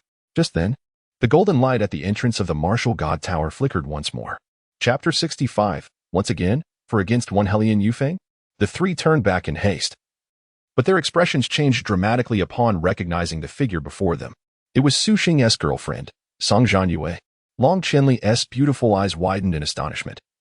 She was well aware of Song Zhanyue's stunning appearance, which rivaled her own, and the depth of her relationship with Su Sheng, as they were rumored to live together. Yet, Long Qianli could never have imagined that this seemingly unassuming yet exceptionally beautiful girl possessed such extraordinary combat prowess. After all, even Gong Shuesong had only managed to reach the 9th level. Song Zhanyue's face was equally pale, but her captivating eyes sparkled with excitement and fervor. The martial god tower truly lived up to its reputation. Her gains this time were immense. "Song Zhanyue, how far did you advance?" Long Qianli couldn't help but inquire. Only then did Song Zhanyue notice the trio and replied, "The 9th level. The 10th level was simply too difficult, and I was torn apart by a claw." Indeed, Gong Shuesong and Long Zhanyue felt a sense of urgency well up within them. They hadn't anticipated that even Su Sheng's girlfriend would be so formidable. A hint of melancholy crossed Long Qianli's features as she asked, "Could you share your talent with me?" Upon hearing the first half of the question, Song Zhanyue felt an inexplicable thrill. Her lovely eyes curved into crescents. She responded, "My martial arts talent is undoubtedly superior to yours." Long Qianli was momentarily exasperated, of course. "If it weren't exceptional, would you have reached the 9th level?" Such words were akin to stating the obvious. "What is your talent?" Long Zhanyue inquired curiously. After a moment of contemplation, Song Zhanyue decided not to conceal her talent, knowing that the results would ultimately be revealed during the training camp's assessment. Revealing it beforehand would benefit both herself and Su Sheng. After all, she was no mere ornament. With that thought in mind, she declared, "I possess the sky-slaying dominance body." "What?" The moment those words left her lips, Gong Shuesong and the others turned pale. Gong Shuesong gazed deeply at Song Zhanyue, a flicker of shock in his eyes. "You've awakened the sky-slaying dominance body?" The sky-slaying dominance body, born for combat and slaughter, ranked even higher than the wind god's spirit body on the talent leaderboard. Realization struck Gong Shuesong like a thunderbolt. How could 2 prodigies emerge from a single city? Were these 2 perhaps cheating? That's impressive. I recall there was a senior with the sky-slaying dominance body in the Dragon Kingdom. Wasn't he there? Long Zhanyue looked at Song Zhanyue with envy. He and Long Qianli had only advanced to a high-level talent, which, while rare, paled in comparison to these top-tier talents, especially as one progressed further in their cultivation. The disparities in talent would only exacerbate. Fortunately, the entrance of the martial god tower once more sparkled with golden light, drawing the attention of the envious trio. As expected, it was Helian Yufeng. The moment Helian Yufeng appeared, he immediately surveyed his surroundings with vigilance. Upon seeing the group, he realized with a start that he had already failed. What level did you reach? Gong Shuesong asked with concern. Helian Yufeng sighed. I fell just a bit short at the 11th level. 10 levels. The urgency in Gong Shuesong and Long Zhanyue's hearts intensified. Gong Shuesong muttered, I wonder how far Su Sheng advanced. Regardless of his level, once he emerges, I shall challenge him. Helian Yufeng's eyes gleamed with determination. Although his realm had not increased significantly, his comprehension of the wind god's spirit body had improved tremendously. Moreover, having acquired a beast blood pill, his physical strength had also surged. This time, Helian Yufeng felt confident he could contend with Su Sheng. Good. Such ambition. Gong Shuesong's eyes lit up. Helian Yufeng, to be honest, when Su Sheng emerges, I too wish to duel him. I must reclaim all the honor I have lost. Lost honor. Helian Yufeng nodded in agreement. It was indeed an apt description. Moments later, golden light flickered once more. A tall, handsome young man with an expression of lingering satisfaction appeared before the group. Su Sheng, Helian Yufeng, and Gong Shuesong's eyes sparkled with excitement. Oh, you all emerged as well, Su Sheng remarked, observing the slightly disheveled state of the group. It seems you've just finished? Su Sheng, I challenge you. Gong Shuesong declared without hesitation, his fervent gaze aflame with battle intent. Su Sheng's eyes brightened at his words. Are we wagering points? Seeing Su Sheng's expression, Gong Shuesong's previously unwavering confidence faltered slightly. He then tentatively suggested, then, how about we four take you on? Had someone told Gong Shuesong before arriving at the training camp that he would utter the phrase 4 against 1, he would have scoffed and laughed derisively. Yet at this moment, he felt no shame at all. In fact, he was somewhat anxious that Su Sheng might refuse. Su Sheng replied earnestly that is only natural. However, you must hold back. I may not necessarily be able to defeat you all now, as long as these four were willing to wager points. Su Sheng was more than happy to indulge in a few compliments. Gong Shuesong found great satisfaction in this. Feeling a fleeting sense that Su Sheng might not be able to defeat him, Helian Yufeng pondered briefly and said, I'll go first. For against one was something his pride could not allow. In his view, if he could win against Su Sheng alone, there would be no need for Gong Shuesong and the others to intervene. Su Sheng nodded repeatedly, very well, and what about you too? As long as you don't claim we're ganging up on you. Long Zhanyue's eyes burned with fervor. He understood that he could not surpass Su Sheng in a one-on-one match in the near future. However, with the aid of the martial god tower, the outcome of this 4 against 1 would certainly differ from the last. I promise not to say a word, Su Sheng declared. However, you must also repay the points you owe me from last time. Absolutely. Not far away, atop the administrative building, Helian Ying and the others stood on the balcony. Despite being over 100 meters away from the plaza, their keen hearing, honed from being top-tier grandmasters, allowed them to clearly catch every word of the conversation. Gong Ao was exasperated, thinking, these brats, 4 against 1, and they act all righteous. What a shameful display for the Gong family. Helian Ying felt as though he could hardly bear to listen. Was this really the son who had once been so proud? In contrast, Longi nodded in approval after hearing the exchange. Qianyu and Qianli understood the situation well. Ah, youth is truly wonderful, Lin Kaixian chuckled. At that moment, battle erupted in the plaza. Boom. Helian Yufeng was enveloped in azure light, swirling azure winds rapidly coalescing around him. In the blink of an eye, a tornado approximately 12 meters high formed, centered around him. The power displayed this time evidently surpassed the last, showcasing the rapid ascent of Helian Yufeng's strength. Su Sheng. Be careful.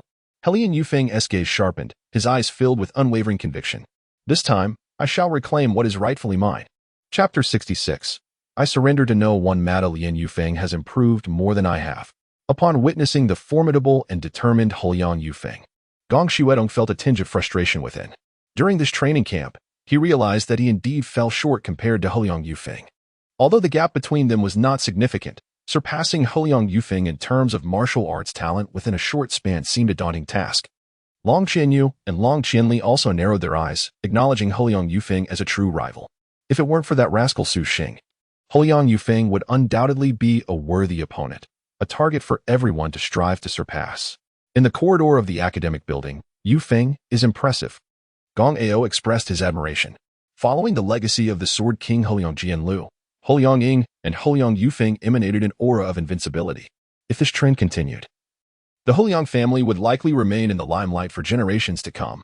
At that moment, the fully committed Helian Yufeng transformed into a tornado, rapidly closing in on Su Sheng. Helian, You are remarkable, Su Sheng remarked, his eyes reflecting the admiration of a senior for a junior. In the next instant, a terrifying, steady, and vast momentum erupted from Su Sheng's being. Calmly, he raised his left hand.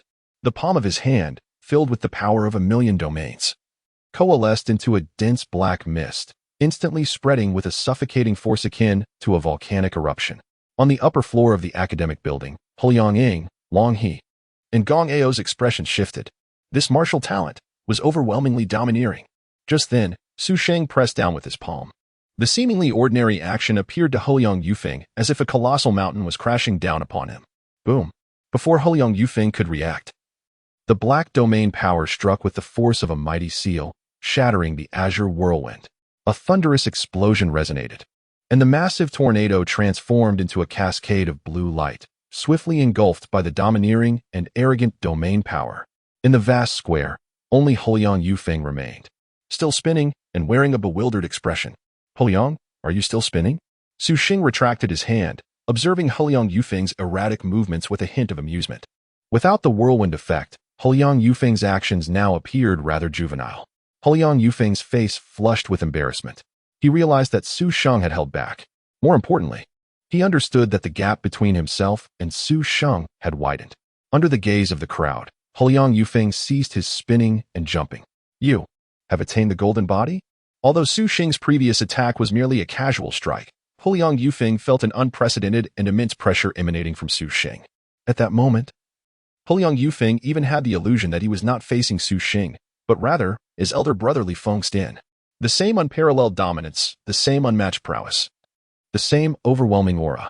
The difference was that Li Fengxian was 22 years old, while Su Sheng was only 18. The disparity of 4 years naturally resulted in a vast difference in strength, yet Su Sheng's aura was surprisingly on par with Li Fengxian's. How could this rascal be so extraordinarily powerful? Huliang Yufeng exclaimed, while Gong Shueding and Long Chenyu shared his astonishment. Su Sheng nodded. I have just entered the second realm of the golden body. In truth, thanks to the rewards from the Martial God Tower's 21st level, Su Sheng had already broken through to the late stage of the golden body. However, since he had not revealed his true strength yet, Su Sheng did not intend to disclose it, for such a revelation would be disheartening for them. Boom. Upon hearing this, the crowd felt as if struck by lightning. Their minds were blank, as if a spring thunder had erupted within. Su Sheng, has he truly attained the golden body? Among the crowd, Qi Xing and others felt the surreal nature of it all.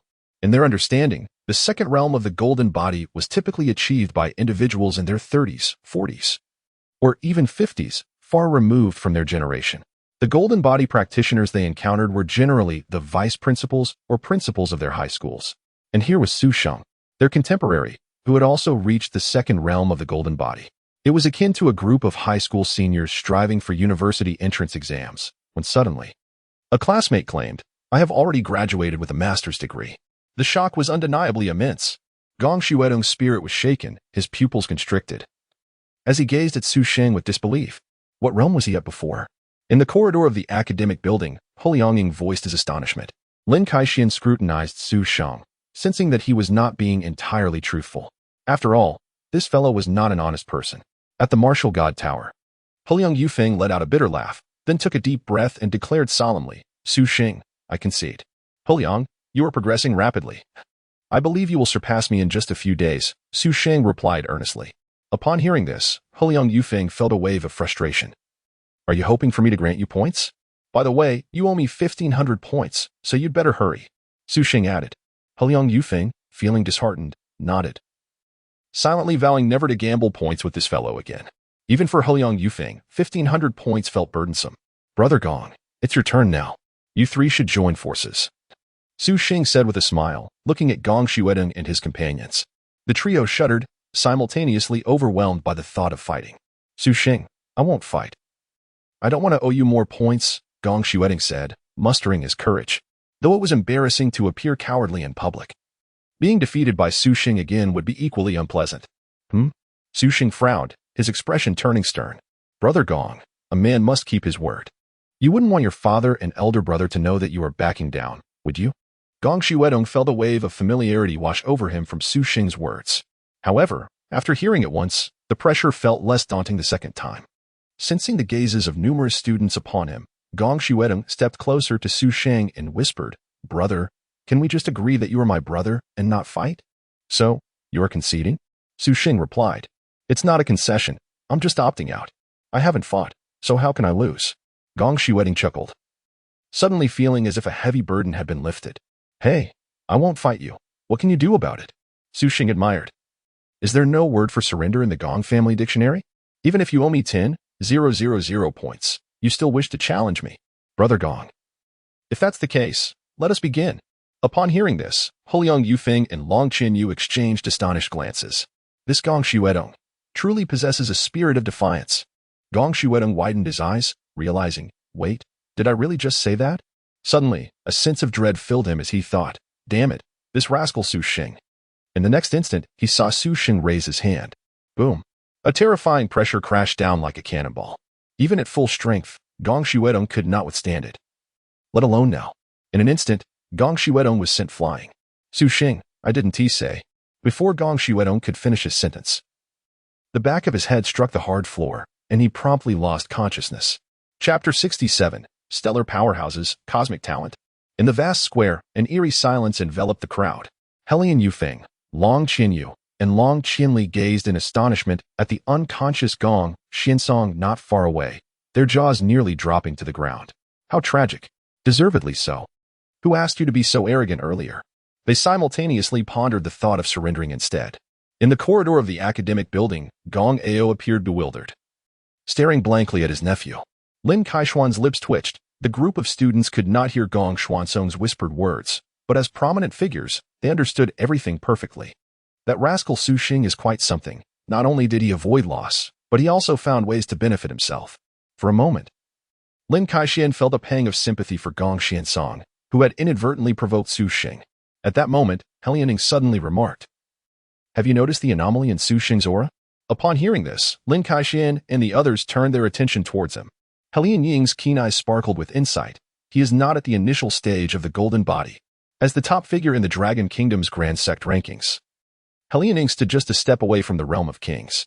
His perception far surpassed that of Lin Kaishuan and the others. In the instant Su Sheng incapacitated Gong Xiansong, Huliang Ying had acutely sensed the surging spiritual energy within Su Sheng's body, which was undoubtedly beyond the capacity of someone at the initial stage of the golden body. With Huliang Ying's assertion, Lin Kaishuan and the others seemed to grasp something profound. Long Yi's eyes glimmered with excitement and complexity. Brother Huliang is correct. Su Sheng should be at the later stage of the golden body. The later stage of the golden body. Lin Kaishuan and Gong Ao couldn't shake the feeling that they had misheard. Yet upon reflection, the likelihood that Su Sheng was indeed at the later stage seemed increasingly plausible. I recall, Li Fengxian and Wu Jinghong also entered the later stage of the golden body at 18, didn't they? Huliang Ying suddenly inquired. Lin Kaishuan thought for a moment and replied. Li Fengxian was 18 years and 6 months, while Wu Jinghong was 18 years and 5 months. Long he then asked, and Su Sheng? Lin Kaishuan's expression grew strange as he answered, Su Sheng is 18 years and 7 days. What? The three of them's expressions shifted slightly. He is even faster than Li Fengxian and Wu Jinghong. It appears. This Su Sheng is likely also a master by the time he reaches his 4th year. Gong Ao murmured. Huliang Ying nodded. His eyes filled with wonder. Another young master is about to emerge. Meanwhile, in the square, Su Sheng's gaze narrowed slightly. Long Zhanyue, Long Qianli, it's your turn. The exhilarating feeling of accumulating points simply by engaging in combat without the need for arduous tasks was nothing short of delightful. Indeed, humans are inherently lazy. Long Zhanyue and Long Qianli suddenly felt an inexplicable sense of pressure. The latter, especially terrified by Su Sheng, particularly upon seeing the still unconscious Gong Xiansong, blurted out, Su Sheng. I concede. Well done. Su Sheng praised. That's 100 points. Make it quick. Long Qianli pouted in grievance, thinking to herself that she would never provoke him again. Does Long Zhanyue's dictionary not contain the word surrender? Su Sheng inquired, turning to the hesitating Long Zhanyue.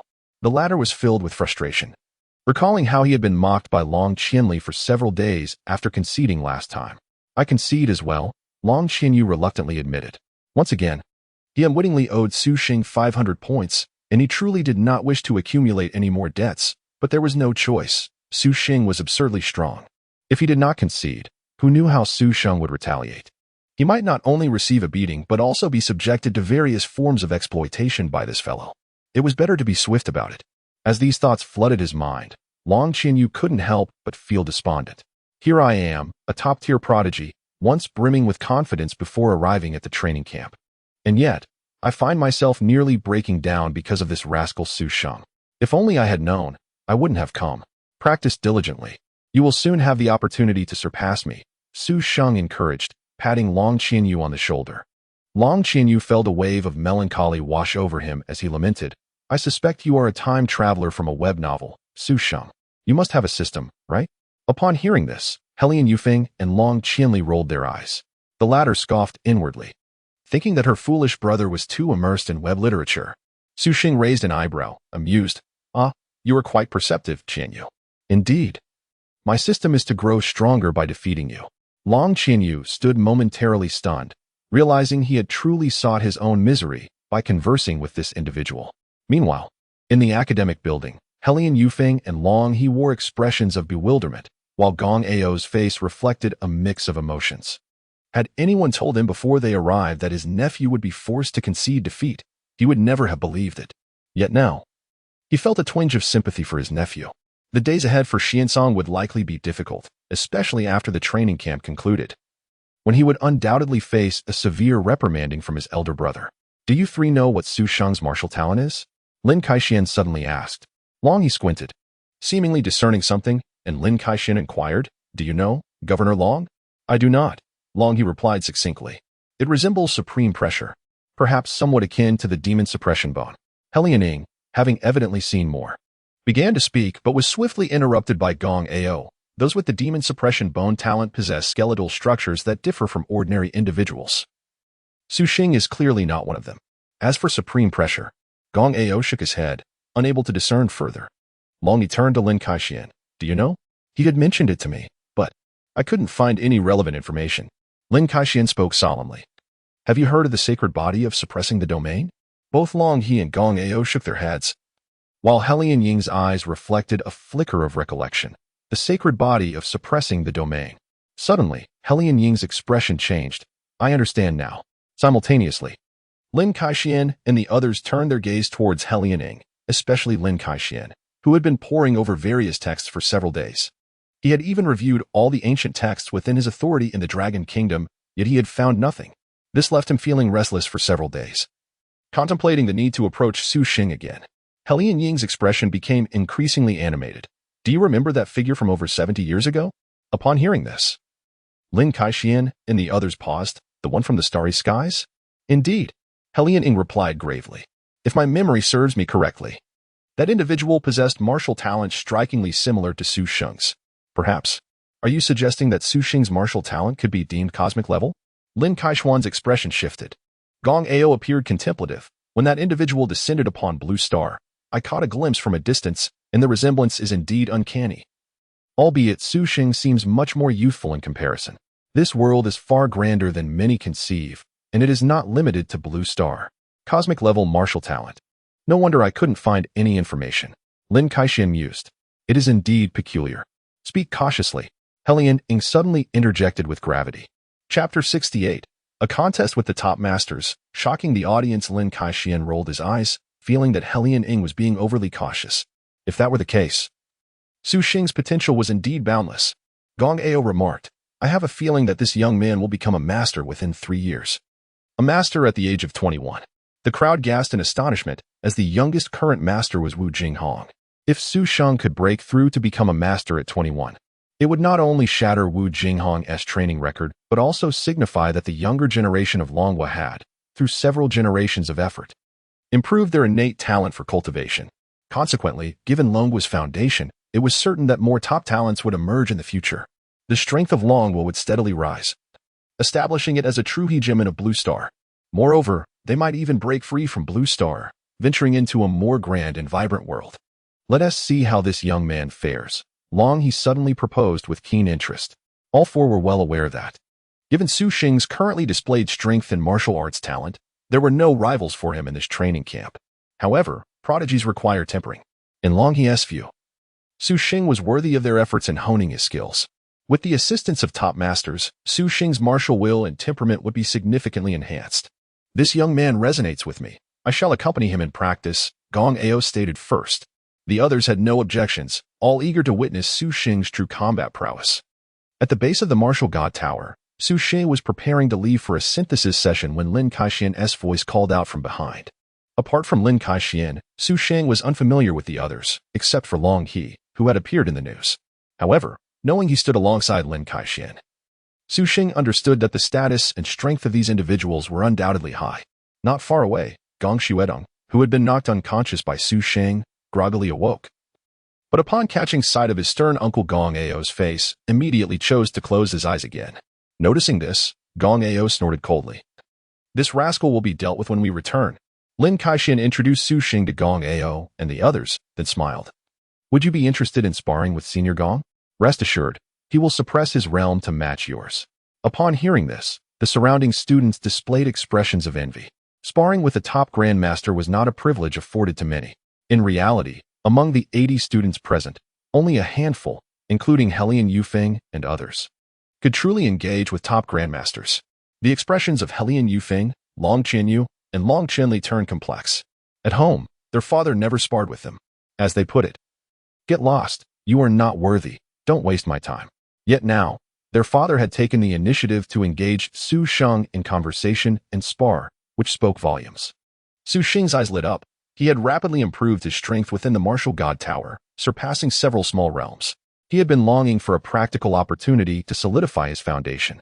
However, Helian Yufeng and the others were simply too inexperienced, barely qualifying as a warm-up. Gong Ao, on the other hand, was the second in command of the Gong family, a lineage that had guarded the imperial capital for generations, and his combat prowess was undoubtedly formidable. You need not hold back, Gong Ao said to Su Sheng with an appreciative gaze. In Longhua, geniuses are regarded with great esteem and are often protected. This statement clearly represented the current attitude of the higher-ups. Geniuses, regardless of when they emerge, are always given significant attention. In fact, individuals like Su Sheng, a top prodigy, were scarce talents that major cities would compete to claim. If Su Sheng chose, he could pick any city in the nation, which would treat him with the highest regard. Thank you for your guidance, Senior, Su Sheng replied respectfully. Then I shall offend you. Gong Ao's admiration for the young man deepened. Although he was quite domineering among his peers, he showed great humility towards his elders, embodying the essence of a promising talent. Let us begin, Gong Ao said, rapidly lowering his aura to the late stage of the golden body. The observers were momentarily stunned. Helian Yufeng abruptly looked at Su Sheng with incredulity. Long Zhanyue seemed to realize something, his eyes widening, even halting his breath at that moment. Su Sheng was not at the initial stage of the golden body. He was at the late stage? How could this be possible? Wait, didn't he say he was at the initial stage of the golden body? I've been deceived again. Gong Xuedong, lying on the ground with eyes closed, was speechless. Simultaneously, a sense of helplessness flooded every cell in his body. From now on, I should just behave and keep a low profile. Su Sheng is simply too monstrous. Seeing Gong Ao signal for him to make the first move, Su Sheng was not surprised. He was eager to witness the true effect of his perfected martial art, the 10 Directions Town Domain Peak. However, he wondered if Gong Ao could withstand it. Noticing Su Sheng's hesitant expression, Helian Ying, Long He, and Lin Kaixian exchanged strange glances. Did this young man think Gong Ao was not his match? Gong Ao, catching Su Sheng's subtle expression, couldn't help but smile. Young one, feel free to attack. Even if a top grandmaster's realm is suppressed, his battle experience is unmatched by you youngsters. Helian Yufeng and the others stowed away their complex emotions, focusing intently on the unfolding scene. All right, Su Sheng was not one to dither. Since the senior had spoken, hesitating would only make him appear pretentious.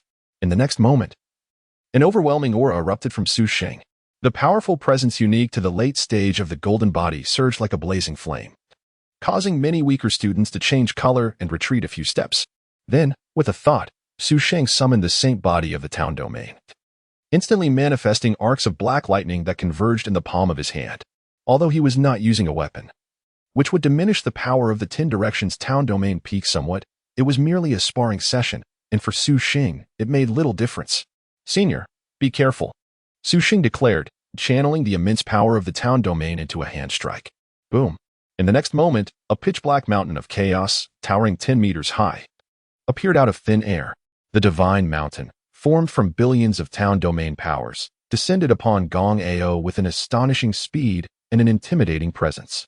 Gong Ao initially maintained a calm demeanor, even looking forward to seeing Su Sheng's true combat strength. However, as the shadow of the chaotic mountain coalesced, his pupils constricted. He Lianing and the others' expressions hardened, while Lin Kaishuan's eyes sparkled with intensity. He has mastered the perfected martial art. These 8 words delivered an immense shock to the 4 top masters. Long he was left in a daze. How could someone in the golden body stage master a martial art? A cosmic-level martial talent, alongside a corresponding perfected martial art? This was simply surreal. Wait, you. Gong Ao felt a shock he hadn't experienced in a long time. Just as he was about to question Su Sheng about this anomaly, the chaotic mountain shadow, devoid of mercy, crashed down heavily. Chapter 69. The unwilling request of Long He, the shadow of Chaos Mountain, descended with a formidable force, crashing down with a thunderous roar. Before Gong Ao could fully gather his spiritual energy, he was unexpectedly knocked back several meters by the dark mountain. Sparks flew as his alloy combat boots scraped against the ground, carving 2 deep trenches before the martial god tower amidst the scattering of debris. Boom. The belated power of the domain swept across the arena, instantly toppling several nearby students to the ground. Long Chenli's delicate face changed slightly. This power was astonishing. Under this overwhelming domain force, she was shocked to find herself struggling to maintain her balance. It was merely a residual wave. Su Sheng had been holding back his strength during their battle. He and Yufeng stared at the retreating Gong Ao as if he had seen a ghost. Uncle Gong has been defeated. This legendary killer from the foreign battlefield, who instilled fear in countless exotic beasts, has lost to Su Sheng. Even though Gong Ao had suppressed his cultivation level, he was still a peak grandmaster. The insight and experience of a peak grandmaster are entirely unaffected by cultivation levels. Lin Kaishuan, He Lianing, and Long He exchanged glances, their expressions a mixture of surprise and shock. Goodness. Gong Ao's square face was filled with disbelief and embarrassment. I hadn't even finished my sentence. Su Sheng was equally stunned. Why was he still unprepared? Senior, perhaps you could raise your cultivation level? Su Sheng inquired. Gong Ao's face flushed. How could I fight you and raise my level at the same time? Where would I place my pride? Not far away. Gong Xuansong's eyes widened in shock, forgetting to continue feigning unconsciousness. The astonishment in his gaze directed at Su Sheng was palpable, his mind racing with disbelief. Even my uncle is no match for this guy? Su Sheng, invincible within the same realm? Suddenly, Gong Xiansong rolled his eyes, thinking to himself, I might as well just faint. Heaven, why must I witness this scene? Cough, cough. Didn't you see that Senior Gong was intentionally letting you win? Lin Kaishuan broke the awkward silence. To be honest, no one had anticipated Su Sheng's victory, yet it was reasonable. However, the realization that Su Sheng could master martial arts left Lin Kaishuan's worldview completely shattered. Even master-level warriors would hesitate to claim they could grasp a martial art. Su Sheng's talent is astonishingly high. No wonder he awakened a cosmic-level gift. Damn, I envy him so much. Su Sheng suddenly realized, oh yes. Senior Gong clearly didn't he attack earlier to give me a chance. He must have been testing my strength, afraid of injuring me. Reflecting on this, Su Sheng couldn't help but sigh, acknowledging that the martial artists in this world possessed a commendable demeanor, unlike the treacherous and savage worlds depicted in web novels. With that, Su Sheng earnestly declared, Senior, you need not hold back. Let us continue our duel. Upon hearing this, Gong Ao's expression instantly became awkward. Lin Kaishuan, He Lianing, and Long He were taken aback. Goodness, is this kid serious? Their expressions turned to amusement, secretly reveling in Gong Ao's predicament. You were so arrogant before. Insisting on challenging Su Sheng. Go on, continue. Gong Ao found himself in a dilemma. If he continued fighting with his suppressed cultivation, he was certainly no match for Su Sheng's gifted martial arts. It would likely not end simply with being knocked back. Yet, if he raised his cultivation to battle Su Sheng, how could he face the world afterward? Upon returning to the imperial capital, his brother Gongchen would surely ridicule him for ages. After all, as a seasoned grandmaster who had fought countless times on foreign battlefields, how could he lose to an 18-year-old child in the same realm? But if he conceded now, that wouldn't bode well either. The younger generation was watching. I need to find an excuse. After pondering for a moment, Gong Ao suddenly smiled broadly. It is rare to encounter such a youthful genius. However, regrettably, we have a meeting to attend. Su Sheng, I shall offer you guidance another day. Upon finishing, Gong Ao exchanged frantic glances with Lin Kaixian and the others. Lin Kaixian stifled a laugh. Yes, how could I forget such an important matter? We can schedule another meeting, Su Sheng. Su Sheng nodded slightly, feeling a tinge of regret. Such opportunities are indeed rare. However, since Senior Gong had said so, he could not press further. At that moment, Longyi suddenly stepped forward and approached Su Sheng with burning eyes filled with anticipation. Su Sheng, I have an unwelcome request. Chapter 70, Becoming the Son-in-Law of Longha? Su Sheng narrowed his eyes slightly, contemplating that since this was an unwelcome request, perhaps it would be best not to voice it. However, he refrained from expressing such thoughts and managed a warm smile. Governor Long, please go ahead. This was clearly not an appropriate setting for a discussion. He chuckled. Let us go upstairs to talk. Governor Longha beamed, increasingly satisfied with Su Sheng. Lin Kaixian inwardly scoffed, thinking that this old man was rather cunning. Could it be that he was contemplating marrying his daughter off to Su Sheng? Lianing and Gong Ao shared similar sentiments. Gong Ao's eyes widened in disbelief. This old fox is indeed crafty. How did I not foresee this? Truly, one must acknowledge the cleverness of those in the political arena. It was worth noting that Su Sheng was a prodigious talent, surpassing even his contemporaries like Helian Yufeng, a rarity in all of Longhua.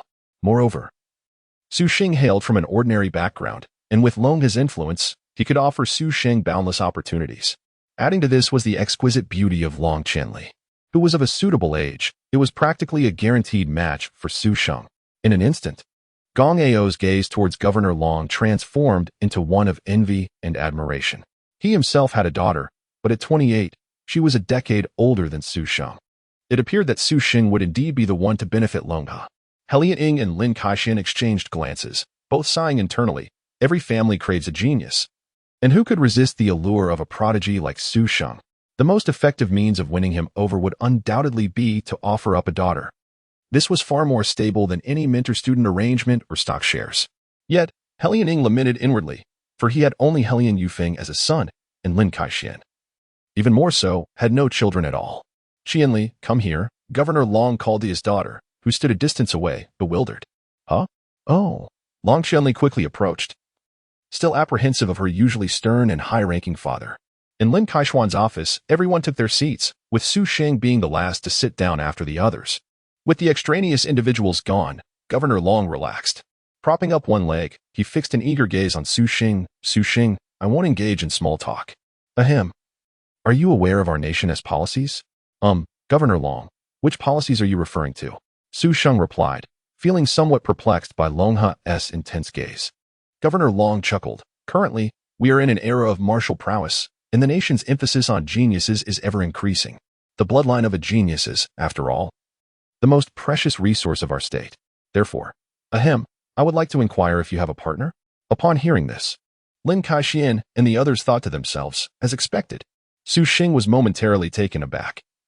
He had initially assumed that Governor Long wanted him to relocate his household registration to the capital, only to realize he was being set up for a romantic introduction. As he glanced at the bemused Long Qianli, he couldn't help but shake his head inwardly. She was not to his taste. Governor Long, I currently do not have a partner, Su Sheng replied earnestly, for such matters could easily be investigated. Governor Long's smile widened. Oh dear, there is no need for formalities. Just call me Uncle Long if you don't mind. Meanwhile, Gong Ao, who was sipping tea and snacking, internally mocked the governor. This old man must be itching for Su Sheng to call him father-in-law. Cough. All right, Uncle Long it is. This makes our relationship closer, Su Sheng responded. Longha's face crinkled with laughter, while Long Qianli stood astonished. In her memory, her father had never smiled in such a manner. The frequency of his smiles in this brief moment likely surpassed that of the entire past year. Suddenly, Long Qianli realized. Her father had summoned her over and then asked Su Sheng if he had a partner.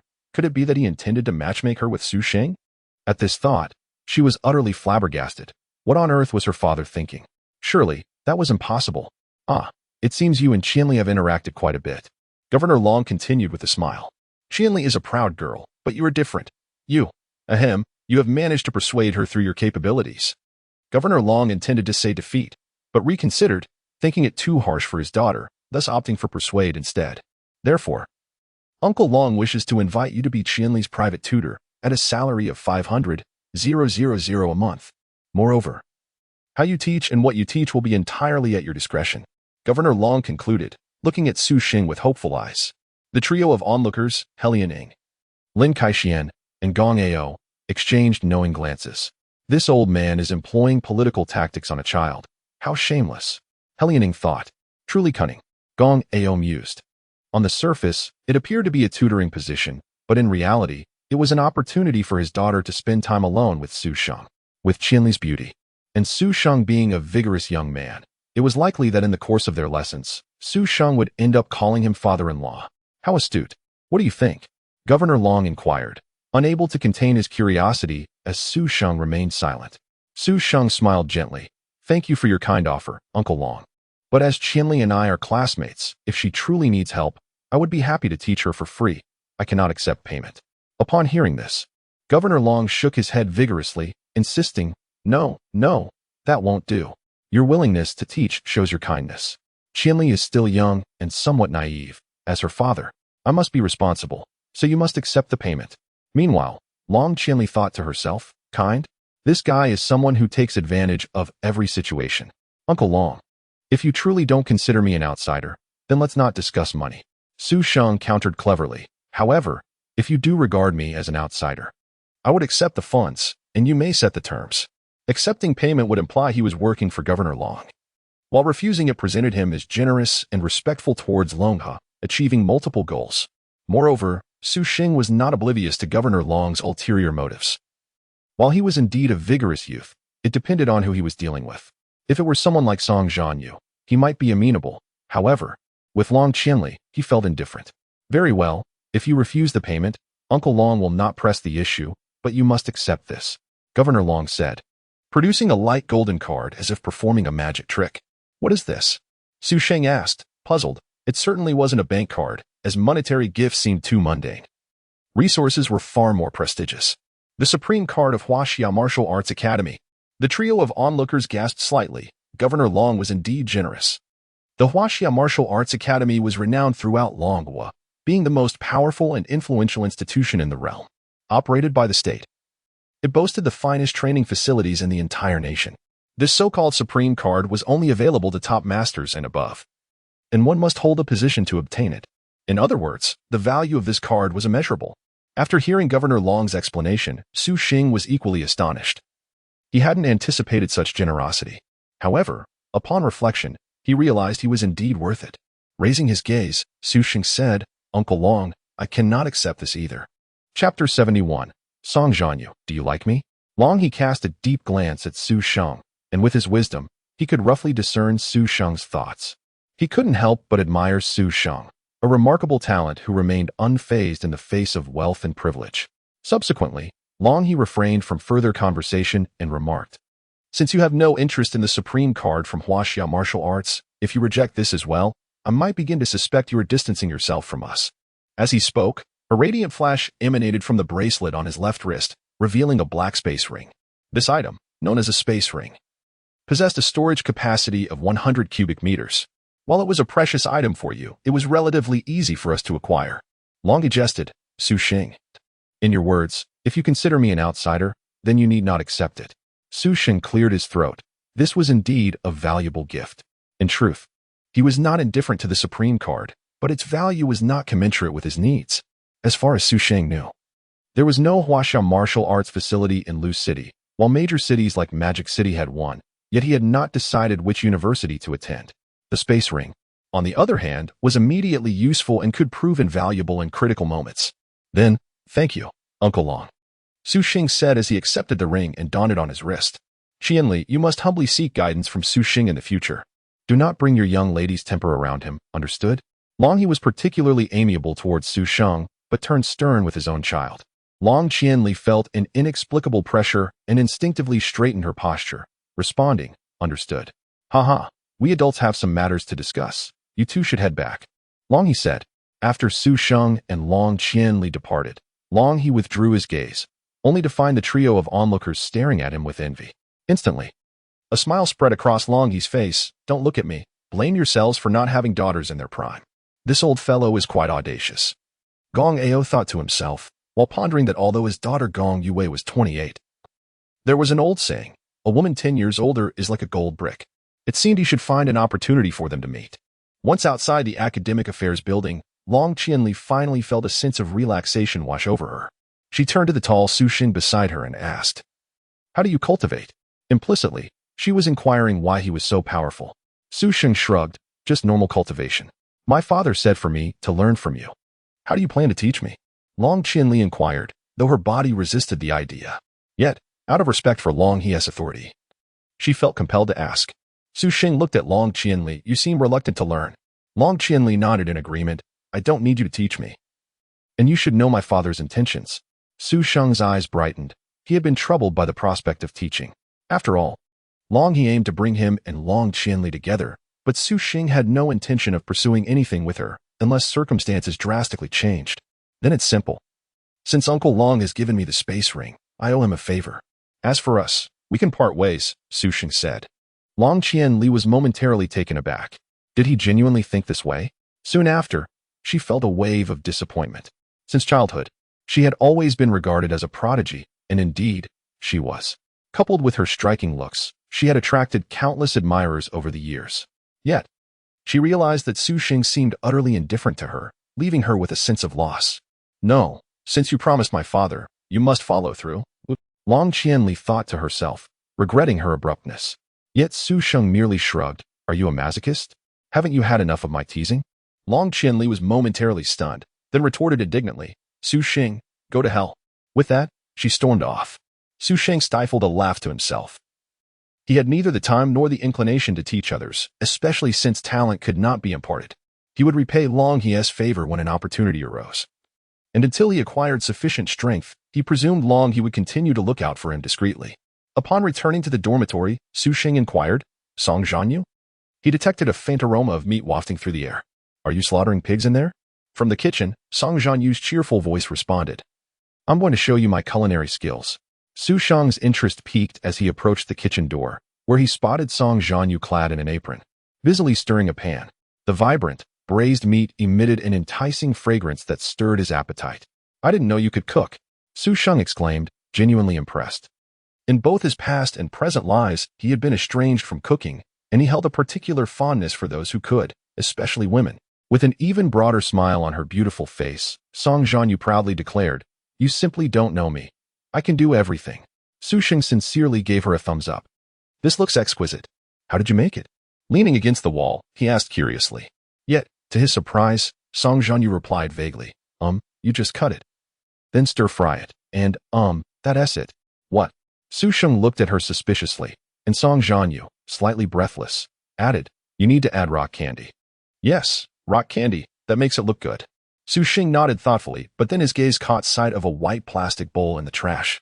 "Isn't this a takeout box from the training camp cafeteria?" "Wait a minute, Song Zhanyue, you deceived me. You bought this from the cafeteria, didn't you?" Without hesitation, Su Sheng exposed her. Song Zhanyue's face flushed with embarrassment as she realized she had forgotten to dispose of the evidence in her haste. Su Sheng scrutinized her, teasing, "I knew it. This doesn't fit your persona at all. Plus, your stir-frying technique is so unrefined. How could you possibly be a great cook? Did you only pour it into the pan after hearing me come in?" Su Sheng's words acted like an invisible hand, tearing away the veil of deception surrounding Song Zhanyue. Her lovely face turned crimson, a mix of embarrassment and anger, as she retorted, "Go away. Don't distract me while I cook. If you're so capable, don't eat." "Ha ha ha. Why did you suddenly decide to cook today? Or rather, order takeout?" Su Sheng decided to spare her some dignity. Stirring the pan, Song Zhanyue stumbled over her words. I was just hungry." "A lie." Su Sheng shot her a knowing glance. "I can see through you. You have a tell. You blink when you lie, like an automatic lie detector." With her lively eyes fixed on Su Sheng, Song Zhanyue asked, "Su Sheng, cough, is it true that Governor Long intends to introduce Long Qianli to you?" Su Sheng was momentarily taken aback, then enlightenment dawned upon him. So, this woman felt a sense of urgency after hearing Long He's words. She had managed to deduce Long He's true intentions from his vague request? Clever girl. Wait a moment, her sense of urgency implies. Su Sheng's eyes widened as he looked at Song Zhanyue, who was about to burn the meat, and whispered, "Song Zhanyue, do you like me?" Chapter 72. I like you too. Suddenly, the spatula in Song Zhanyue's delicate, fair hand snapped. She trembled slightly, her pretty face turning crimson, even her lovely ears blushing. No, that's not it," Song Zhanyue stammered, avoiding Su Sheng's gaze. Her hands flustered as she fumbled to retrieve the broken spatula from the pot. I don't know. Why are you asking me that? Su Sheng chuckled, finding her adorably charming at times. Though Song Zhanyue still dared not look at him. Her peripheral vision caught his teasing smile. Flustered, she exclaimed, Hey, I'm cooking. You should go out. Go on. She hurriedly pushed Su Sheng out of the kitchen. All right then. If you don't like me, I guess I'll pursue Long Qianli instead, Su Sheng teased, feeling the playful pressure of her small hands on his back. Song Zhanyue halted abruptly, instinctively protesting, You can't pursue her. As Su Sheng turned around, he found Song Zhanyue's beautiful face adorned with a fierce expression. Tinged with urgency as she insisted, Su Sheng, you mustn't chase her. Their eyes locked, and feeling the warmth of Su Sheng's breath so near. Song Zhanyue couldn't help but lower her head, her fair hands nervously intertwining. Just as she was about to say something, Su Sheng suddenly cupped her smooth, delicate face. Song Zhanyue, do you like me? He asked softly. Summoning her courage, Song Zhanyue raised her head, her lovely face flushed with shyness and anxiety, stammering, I like you. The last two words were barely audible. Su Sheng smiled gently, leaning closer to her ear. Then, with a heated breath, he whispered a phrase that would be etched in her memory forever. What a coincidence. I like you too. At that moment, Song Zhanyue's mind went blank from the impact of his words. Her beautiful eyes widened in disbelief, questioning if she had misheard him. Overwhelmed with immense joy and a blush unique to a first love. Before she could fully savor this overwhelming happiness, Su Sheng softly declared, Now, it's time for the next step. Instinctively, Song Zhanyue's lips parted slightly. What next? But before she could finish, Su Sheng claimed her lips in a passionate kiss. Song Zhanyue's body felt electrified, instantly going weak. A wave of warmth surged through her as Su Sheng's breath filled her mouth, leaving her tingling all over, her heart racing wildly. They stood frozen, one embracing tightly. She lost track of how long they kissed, feeling as if she might faint from happiness. Her mind was consumed by the thought, Su Sheng likes me. He truly likes me. Oh, how soft Su Sheng's lips are. Thus, Song Zhanyue felt as if she were floating on clouds, a new emotion blossoming within her heart. Just then, their lips parted. Song Zhanyue's beautiful eyes were tightly shut, too shy to look at Su Sheng, her body feeling so weak she could barely stand. In the next moment, she suddenly felt her feet leave the ground. A strong hand lifted her ample backside, and with a soft cry, she found herself cradled in Su Sheng's arms and a princess carry. With a hint of confusion in her lovely gaze, she asked, What are you doing? I have something to take care of. Su Sheng replied, carrying her into the bedroom. A million words were omitted here. The following morning, sunlight streamed through the gaps in the curtains onto the hardwood floor. The golden rays playfully gazed upon the passionately entwined lovers in bed. Song Zhanyue, do you plan to hide under the covers for eternity? The soft blanket was draped over Su Sheng's waist and below, revealing his muscular torso brimming with masculinity. Within the covers, Song Zhanyue felt feverishly warm, her breath somewhat hurried. The night's fervor left her feeling as if she had just awakened from a dream. Yet, in place of dreams, a profound sense of happiness and shyness enveloped her. So shy. A moment later, a muffled sound emerged from beneath the covers. Su Sheng, feeling Song Zhanyue's silky skin, couldn't help but entertain some playful thoughts. Su Sheng, what are you? She began, only to be interrupted. Su Sheng supported her little head, satisfaction etched across his face. An hour later, Su Sheng rose and stretched lazily. On the bed, Song Zhanyue playfully exclaimed, Su Sheng, you're so naughty. Still calling me Su Sheng? He teased. Isn't it time for someone to change how they address me? Upon hearing the suggestion to change how she addressed him, Song Zhanyue's face flushed once more, her mind racing to some thought. She then fixed her gaze on Su Sheng, asking, Su Sheng, could you step out for a moment? Huh, what's wrong?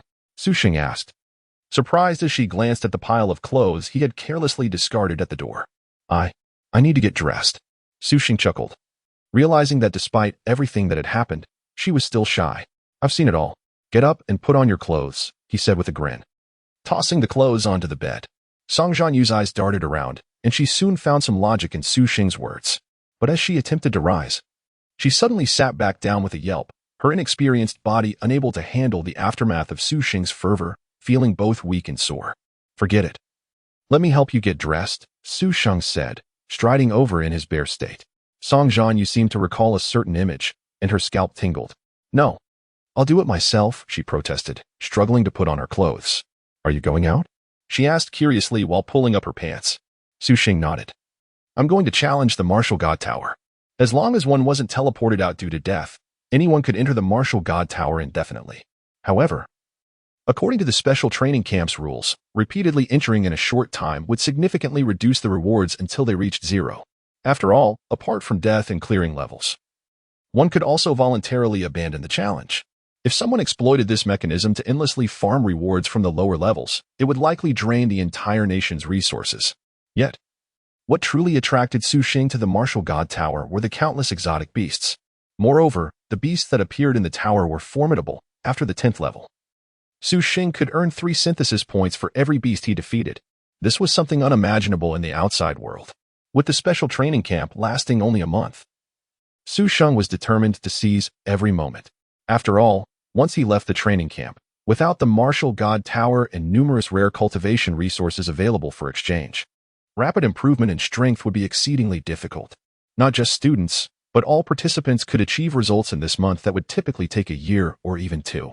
At this moment, Su Sheng suddenly recalled something and asked, "By the way, Zhanyue, is your martial arts talent the sky-slaying body?" Chapter 73. The 3 Realms of Spirit Illusion. A new function of the system. Song Zhanyue raised her snow-white neck, a proud smile gracing her delicate face. Indeed, my martial arts talent surpasses that of Helian Yufeng. However, she quickly recalled that the individual before her seemed even more formidable, having triumphed over great figures like Gong Ao even within the same realm. In an instant, she couldn't help but grumble internally, how is this person excellent in every aspect? I have yet to witness any weaknesses. Su Sheng's eyes sparkled with excitement as he recalled that during his time on the 15th level, he had acquired a high-level talent martial skill called the Divine Slaying Technique. Moreover, the Divine Slaying Technique was perfectly compatible with the corresponding heavenly overlord body. Although Su Sheng hastily transcribed and synthesized it, he managed to imprint the Divine Slaying Technique in his mind due to his remarkable memory. After all, perfect-level talent martial skills were exceptionally rare and boasted an astonishing high rank. At that time, Su Sheng only thought about finding an opportunity to transcribe it later and sell it for a good price. Little did he expect that Song Zhanyue's martial arts talent would turn out to be the heavenly overlord body. What an incredible coincidence. How wonderful. Su Sheng had always been generous to those close to him, especially to the beloved companion he would cherish for a lifetime. With this thought, Su Sheng flashed a mischievous smile. I have something wonderful. Would you like it? Startled, Song Zhanyue immediately waved her hands in surrender. Su Sheng, I won't do it anymore. Truly. Su Sheng felt a dark cloud of frustration looming over him. What are you thinking? I acquired a talent martial skill inside the martial god tower, and it perfectly suits you. Upon hearing this, Song Zhanyue's eyes lit up. Really? Indeed, and it is a high-level talent martial skill that is perfectly matched. Su Sheng elaborated on the Divine Slaying Technique. Song Zhanyue, overwhelmed with excitement, forgot to adjust her pants and leaped into Su Sheng's embrace. Su Sheng, I love you. But she quickly regained her composure, however. This is too precious. I cannot accept it. Damn it, Song Zhanyue, you really are a foolish woman. Su Sheng was instantly exasperated. You are my girlfriend, and I happen to possess this. Besides, I have no use for it. Why must you be so pretentious? Furthermore, the Divine Slaying Technique resides in my mind, and I can sell it when the time is right. Talent martial skills are not exclusive to one person. Oh, right? Song Zhanyue's eyes brightened again. She had been so focused on the value of the martial skill that her excitement momentarily clouded her judgment. However, you must give me some benefits in return. Su Sheng's gaze fell upon Song Zhanyue's delicate figure, and his intentions were unmistakable. Hee, all right. This time I shall risk my life for my husband. What did you call me? Su Sheng. From now on, call me husband, understand? I won't. Come on, the stick. Ugh. Time flew by, and in the blink of an eye, 3 weeks had passed. During these 3 weeks, Su Sheng spent nearly every day immersed in the martial god tower and the warm embrace of Song Zhanyue. One day, boom. Inside the 20th level of the martial god tower, Su Sheng's internal spiritual energy surged forth. A formidable aura sweeping through a radius of several dozen meters like a raging tempest. After absorbing the synthesized 4th-grade elixir from the system, Su Sheng finally ascended from the perfected golden body of the 2nd realm to the spirit illusion of the 3rd realm. The dantian of a 3rd realm powerhouse brimmed with spiritual energy like a vast river. After more than 20 days of arduous training, Su Sheng discovered that the spiritual energy in his dantian had expanded to an unfathomable ocean, far surpassing that of an ordinary 3rd realm cultivator. Next, Su Sheng slowly rose. With a mere thought, he conjured a black battle knife from the spiritual energy. This knife was entirely formed from condensed spiritual energy, showcasing the extraordinary mastery of a third-realm powerhouse over spiritual energy. Not only could he separate the spiritual energy from his body, but he could also manifest it into myriad forms.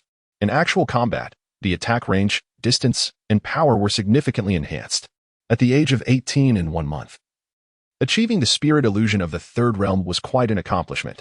Sheng was enveloped in swirling black spiritual energy, exuding an indescribable sense of oppression and terrifying might. Although the rewards from the martial god tower had diminished since his first successful clearance, and he had received no rewards for the following half-month, the number of exotic beasts within the tower remained unchanged. It was precisely through the substantial slaying of these beasts that Sheng could elevate himself from the late stage of the golden body to the initial stage of spirit illusion. To put it in perspective, transitioning from the late stage of the golden body to the initial stage of spirit illusion typically required a year or even longer, even for top-tier geniuses. Yet, Sheng accomplished this feat in just over half a month. Ding! Congratulations to the host for ascending to the third realm of spirit illusion. The system has upgraded to level 3. From this day forth, the cultivation progress of items synthesized by the host will be doubled. Sheng immediately rejoiced. This meant that the black hole devouring technique and 10 directions town domain peak he synthesized through the system could be cultivated at an accelerated rate. During this time, although he had frequently utilized the special training camp facilities, both the black hole devouring technique and 10 directions town domain peak were of exceedingly high rank, especially the latter. Sheng had only just begun to grasp this elementary martial art, with a long way to go before achieving minor proficiency, which he estimated would take at least 6 months, assuming he could synthesize a substantial number of comprehension elixirs in the future.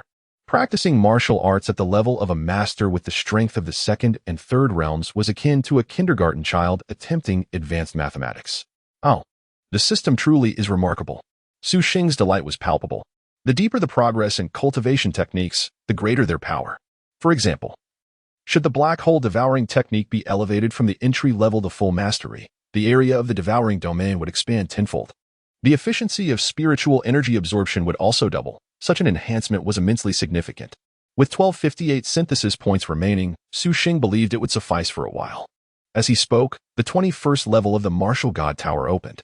It was still the young overlord. However, after more than a month of honing his skills, Sheng's combat ability had reached an exceptionally high level, and his understanding of battle had evolved tremendously. With a sweeping gesture, a chaotic mountain shadow towering about 20 meters descended upon the young overlord. Meanwhile, below in the martial god tower, Helian Yufeng, you've made considerable progress this past month. A robust, burly young man with a buzz-cut grinned, his bronze spear cutting through the air with a piercing wind. Opposite him, Helian Yufeng was enveloped in a blue aura, easily neutralizing the approaching spear strikes. Surrounding them were numerous students. Gong Shuesong snorted softly. This Luo Lai has also reached the mid-stage of the golden body. It's truly infuriating. Earlier that morning, Luo Lai had suddenly arrived, immediately challenging Gong Shuesong to a duel and clamoring for Helian Yufeng to join the fight. Gong Shuesong found this little tyrant exceedingly bothersome. Fortunately, after Helian Yufeng completed the tower challenge, he took the initiative to accept Luo Lai's challenge. With no opponents left in the secret realm, all the benefits would naturally be his. Long Qianyu observed the fierce battle between Helian Yufeng and Luo Lai, reflecting, however, this month, our progress has actually exceeded that of Luo Lai. Indeed, spending every day in the martial god tower or taking on tasks to earn points for Sheng, we practically spent 23 hours a day improving through battle. How could we not have advanced? Gong Shuesong replied, somewhat dejected, while the remaining hour was mostly consumed by travel. Chapter 74. Enough time in the training camp during this period, aside from challenging the tower. He hardly allowed himself any respite. At times, he even neglected meals, rushing to complete tasks immediately after accepting 20 at once. Upon finishing these tasks, he hurried back to the tower, only to take on more assignments. It wasn't that Gong Shuesong had a high level of dedication, rather, it was due to Sheng's relentless supervision. Just 2 weeks prior, both Gong Shuesong and Long Qianyu had been publicly reprimanded and beaten by Sheng for their lack of efficiency, leaving Gong Shuesong with a lingering pain at the back of his head. Reflecting on the hellish existence he had endured, Gong Shuesong felt tears welling up. This was far removed from his initial expectations of the training camp.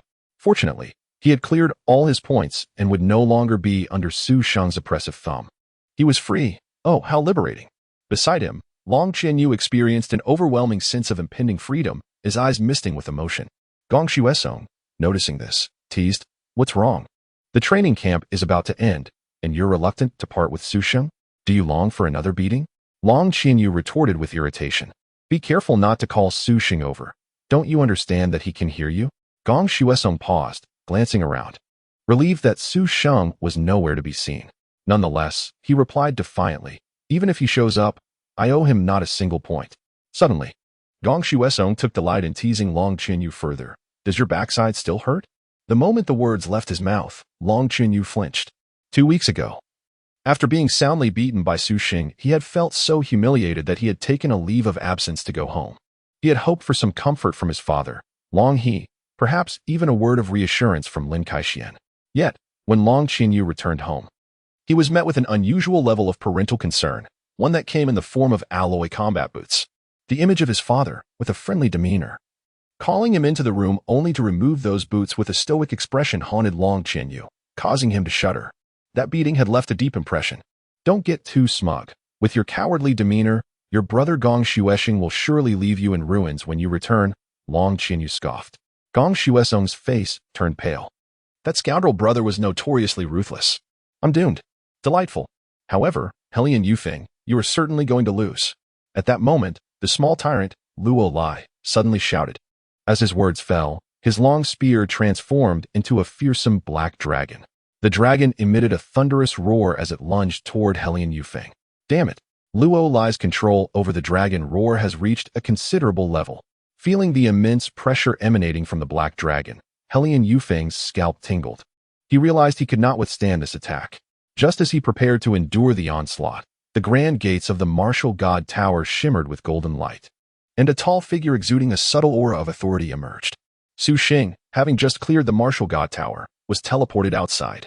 However, upon his arrival, he heard a resounding dragon roar behind him.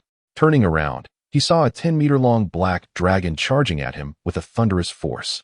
An ambush? Su Sheng frowned. Who in the training camp dares to attack me so recklessly? And this power is pitifully weak. As the black dragon approached, Su Sheng swiftly extended his massive hand. His formidable physique rendered his grip as unyielding as alloy, and with a primal strength, he seized the dragon's claw. Then, with a powerful squeeze, he obliterated the black dragon. Boom! The dragon, composed of condensed spiritual energy, exploded, scattering energy across the sky. A fierce whirlwind whipped around Su Sheng, yet he remained steadfast as a mountain. The atmosphere shifted dramatically. Helian Yufeng's pupils constricted. This Su Sheng had caught Luo Lai's strongest strike with his bare hands. Good heavens! Gong Xuesong exclaimed in shock. Nearly losing his composure. Had Su Sheng grown even stronger? Wasn't he at the late stage of the golden body before? Surely. He now possessed the strength of the pinnacle or even the consummate golden body. This is beyond intimidating. Long Qianyu stood dumbfounded, feeling an intense sense of crisis from Luo Lai's strongest attack. Yet, this seemingly unstoppable technique had been effortlessly crushed by Su Sheng. To an observer, it would seem as though Su Sheng had merely crushed an insect. He is stronger than when he fought us last time, Long Qianyu murmured. The spark of ambition he harbored to surpass Su Sheng and seek revenge extinguished by this display of raw power. Gong Xuesong nodded in agreement. Luo Lai was momentarily taken aback, furrowing his brow as he gazed at Su Sheng's imposing figure. Teacher, why did you intervene in my duel with Helian Yufeng? Just because he is a member of the training camp? Upon hearing this, the crowd exchanged bewildered glances. Did Luo Lai truly regard Su Sheng as a teacher of the training camp? It made sense, given Su Sheng's extraordinary abilities, unmatched by peers of his age. Helian Yufeng, are you still wasting time here when your tasks remain unfinished? Su Sheng ignored Luo Lai's complaint, his gaze now fixed on Helian Yufeng. Weren't you present when Gong Xuesong and Long Qianyu were beaten by me? You surely wouldn't want me to do the same to you in front of everyone. Would you? Although Helian Yufeng owed a staggering 1,500 points, his strength surpassed that of Gong Xuesong. Su Sheng was dissatisfied with Helian Yufeng's progress. Under Su Sheng's watchful eyes, Helian Yufeng felt a chill run down his spine. This man was not only absurdly powerful but also exceedingly domineering. The last time he had effortlessly lifted both Gong Xuesong and Long Qianyu by their necks, they had desperately tried to explain, but Su Sheng had not even listened. delivering a beating without a hint of reason. Recalling the grueling days of non-stop tasks over the past 20 or so days, Helian Yufeng felt a wave of despair wash over him. This training camp had been more than enough. Speak up. Su Sheng raised his voice once more. Helian Yufeng gulped nervously. I'll go right away. That's better. The sooner you finish, the sooner you can relax. Look at how free Gong Shuesong is now, right? Su Sheng softened his tone, then turned to Gong Shuesong. Gong Shuesong, still feeling the ache in his head, shrank back slightly. He forced a smile. Yes. Your smile seems rather strained. Are you secretly cursing me? Su Sheng's brow furrowed, causing Gong Shuesong to tremble in fear as he forced an even wider grin. How could I? I didn't curse you when you beat me last time. Now that you haven't hit me, I certainly wouldn't. At that moment, Luo Lai seemed to sense an opportunity. You're not a teacher, you're a student? Su Sheng turned around and asked. Yes, why? Helian Yufeng halted. While Gong Shuesong and Long Zhanyue exchanged glances with Luo Lai, an unexpected anticipation blossoming within them. Would Su Sheng strike him? No, brother. You're incredible, Luo Lai exclaimed, giving a thumbs up. Chapter 75, The Ultimate Trial of the Martial God Tower. Gong Xiansong and the others were momentarily taken aback. The little tyrant, Luo Lai, was actually displaying a rare moment of humility. This was a stark contrast to the image they had conjured of Luo Lai defiantly confronting Su Sheng, only to be subsequently pummeled by him. Observing Luo Lai, who wore a serious expression and offered a thumbs up with genuine admiration, left everyone utterly astonished. The sensation was akin to a staunchly masculine man suddenly donning women's attire. Yet, when they recalled that Luo Lai was humbling himself before Su Sheng, the absurdity faded. It was only natural. After all, when faced with the peerless Su Sheng, even the most arrogant of tyrants could easily assume the guise of a timid turtle. Su Sheng chuckled softly, recognizing that this individual was perceptive, unlike Gong Xiansong, who was notoriously single-minded. At that moment, Lin Kaixian approached with 4 mentors, striding purposefully. Luo Lai, I've secured you an opportunity to observe. How will you express your gratitude? Lin Kaixian said with a knowing smile directed at Luo Lai. Prior to this, Luo Lai had reached out to Lin Kaixian, actively requesting to enter the special training camp to witness the final assessment of the students. Initially, he intended merely to observe and assess Helian Yufeng's progress.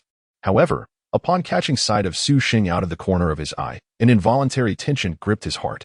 The pressure emanating from Su Sheng was overwhelming, so much so that it made Luo Lai feel as if he were standing before someone far beyond his own age. Reflecting on the fear that Helian Yufeng, Gong Xiansong, and Long Zhanyue exhibited towards Su Sheng, Luo Lai could easily deduce the reason behind it.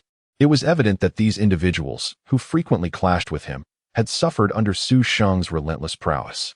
Particularly, Gong Xiansong, who had once been brash and defiant, was now meek as a lamb in Su Sheng's presence. Observing the situation, Luo Lai decided that there was no point in staying any longer. Ahem, Principal Lin. I have matters to attend to. I shall take my leave. With that, he grasped his bronze spear and departed without so much as a backward glance. Neglecting to bid farewell to Helian Yufeng and the others, he felt that lingering any longer would compromise his dignity. Behind him, Helian Yufeng and the others couldn't help but feel a twinge of envy. Unlike Luo Lai, who was free to come and go as he pleased since he was not a student of the special training camp, they were bound to remain for the next 2 days until their own graduation. No more observation? Lin Kaixian asked, surprised, before casually addressing the group. Very well. Shall we proceed with the selection? According to the rules of the training camp, the last 3 days were reserved for a tournament-style selection, where participants would compete one-on-one. The ultimate victor would earn the right to partake in the ultimate trial of the martial god tower. After speaking, Lin Kaixian turned to the seemingly disinterested crowd. With a slight smile, he remarked, with Su Sheng present, are you all planning to forego the competition? The group nodded in unison. It was hardly surprising. Even the top talents like Helian Yufeng found it difficult to breathe under Su Sheng's overwhelming presence, let alone the others. The remaining competitions were merely a formality, and no one wished to endure the inevitable defeat that awaited them against Su Sheng. Thus, when Lin Kaixian asked for a show of hands in favor of granting Su Sheng the first position outright, everyone raised their hands in agreement. Lin Kaixian, adhering to the necessary protocol, acknowledged the unanimous decision. Very well, esteemed students, Su Sheng is hereby declared the first of this special training camp. Should anyone disagree, you may challenge him. Upon hearing this, the group shook their heads vigorously. Challenge him? They wouldn't even have the chance to run away. Su Sheng, the ultimate trial of the martial god tower is about to commence. Prepare yourself, while the rest of you may disperse, Lin Kaixian announced. Upon hearing the words ultimate trial of the martial god tower, Helian Yufeng and the others maintained their composure. Although one of their primary motivations for attending the training camp was this very trial, after a month of rigorous training, their minds were devoid of any other thoughts. The so-called ultimate trial involved summoning the martial wills of the 8 kings within the first level of the martial god tower through a special device. By undergoing the tempering process of the king's wills, participants could swiftly enhance their control over their martial talents. The greater the control over one's martial talent, the more powerful its manifestation. Additionally, the progress of practicing martial techniques corresponding to one's talent would accelerate. However, enhancing control over one's martial talent was a formidable challenge. Unlike physical tempering, which could be facilitated through gravity chambers, or combat experience gained via virtual training, improving control over martial talent predominantly relied on the accumulation of time. Even after a month in the training camp, top talents like Helian Yufeng and Gong Xiansong had yet to reach the minor mastery level of their martial abilities. Remaining firmly at the entry stage, only Luo Lai, having experienced certain opportunities within the secret realm, managed to attain minor mastery of his dragon roar physique. Consequently, thanks to his minor mastery, Luo Lai was able to exhibit enough strength to defeat Helian Yufeng in the final strike. For elite talents, everyone began from the same baseline. Their respective martial talents were comparable due to their childhood exposure to various rare resources and elixirs. The only factor capable of creating a discernible gap was the mastery of their talents. Excellent. Su Sheng nodded, his eyes shining with anticipation. Over the past month, although he had made remarkable strides within the martial god tower, his grasp over the saint body of the town domain remained rudimentary. Lacking the rare resources necessary to directly enhance his control, Su Sheng's aspirations of improving his talent mastery through system synthesis faced significant obstacles. 20 minutes later, Lin Kaixian and the 5 mentors completed the activation process. Unlike before, the golden light at the entrance of the martial god tower transformed into a deep purple hue, exuding an air of mystery. Can we enter? Su Sheng inquired, to which Lin Kaixian responded with an approving nod and a smile. Without further ado, Su Sheng swiftly stepped inside. Within the first level of the martial god tower, as Su Sheng surveyed his surroundings, he found himself enveloped in an impenetrable darkness. Stars twinkled around him, and the galaxy sparkled brilliantly, yet an eerie silence pervaded the atmosphere. Su Sheng understood that the martial god tower was simulating the vastness of outer space. However, where were the 8 kings? Just then, Su Sheng noticed that 8 distant points of light ahead seemed to be intensifying. Those 8 stars, as if situated thousands of light years away, gradually expanded in brightness. The sensation was akin to those celestial points drawing nearer to him. Standing still for a brief moment, the 8 points of light transformed into orbs radiating with dazzling brilliance. In the blink of an eye, the resplendent golden light coalesced into 8 towering golden phantoms, each exuding an overwhelming aura. Soon after, a grand and resonant voice echoed. Imbued with unparalleled authority, I have forged my sword for 3 centuries with my life's blood. When the sword sings, even the heavens must yield 3 steps.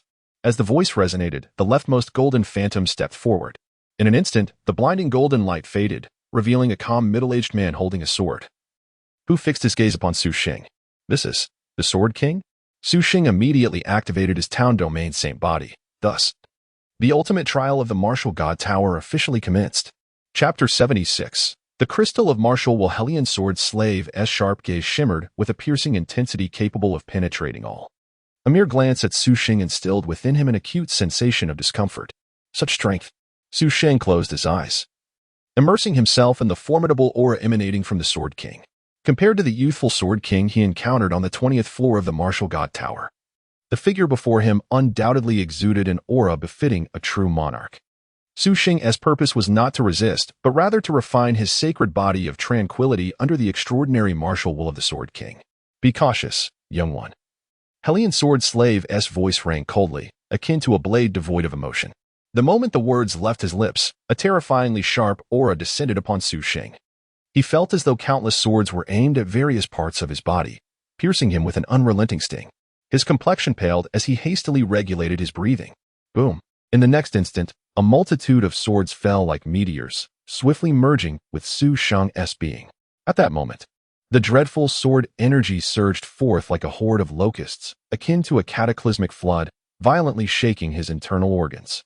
Fortunately, Su Sheng's physical form was immensely robust. Otherwise, this singular onslaught alone would have been sufficient to inflict injury. Su Sheng was astonished. Was the ultimate trial of the martial god tower truly this ferocious? If Helian Yufeng and the others faced it, they would likely perish at first contact. In truth, the ultimate trial of the martial god tower was tailored to the strength of the challenger. Whether it was a young prodigy of the second realm or a master of the fifth realm, each would receive an appropriate refinement of martial will. The distinction lay in the resolve of the individual. Some possessed weak willpower and surrendered prematurely, while others bore a steadfast will, impervious to all forms of assault. Su Sheng was evidently among the latter. After enduring the initial excruciating pain, Su Sheng appeared to acclimate significantly. The sacred body of tranquility stood like an iron tower, shielding him from the successive waves of the Sword King's martial will. Eventually, Helian Sword Slave's voice conveyed approval, prompting Su Sheng to open his eyes. To his surprise, the once-piercing Sword King now emanated an aura of tranquility. Observing the Sword King, whose appearance was of average stature, Su Sheng rose to bow respectfully. In that brief moment, he sensed his mastery over the sacred body of tranquility had increased by at least 20. Perhaps with the fourth monarch, he would reach a minor achievement in his control. Su Sheng's heart swelled with excitement. The higher the grade of martial talent, the more challenging it became to achieve mastery. Similarly, for the same level of control, higher-grade martial talents naturally wielded greater power. For Su Sheng, this 20 enhancement could be interpreted as a 20 increase in combat prowess, a feeling that was utterly exhilarating. At that moment, the Sword King's figure abruptly vanished.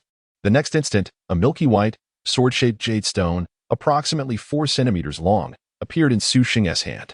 This was. Su Sheng's gaze sharpened as he recalled Lin Kaixian's earlier words. The martial wills of the 8 great kings were profound and potent. Each time one endured a martial will, they could temporarily obtain its crystallized essence. The jade stone before him was undoubtedly the crystallization of the Sword King's martial will. According to Lin Kaixian, these crystallized essences were exceedingly precious. Each individual eligible for the ultimate trial of the martial god tower could only possess one for 3 days. During this period, the holder could continue refining their martial talent and enhance their control over it. This was the ultimate trial's greatest boon. Another one. Su Sheng observed the remaining 7 golden phantoms of the monarchs, carefully stowing away the Sword King's crystallized essence. In the next moment, the leftmost phantom stepped forward. A voice, ethereal and indistinguishable in gender or age, resonated like a specter in Su Sheng's ear. Where I stand, heaven and earth dare not leave a trace. Consequently, a tall, translucent figure materialized before Su Sheng. Their words exuded an air of grandeur. A thought crossed Su Sheng's mind. When I become a monarch, I too must have a phrase of such lofty stature. The Shadow King's dark, piercing eyes conveyed an inexplicable sense of oppression.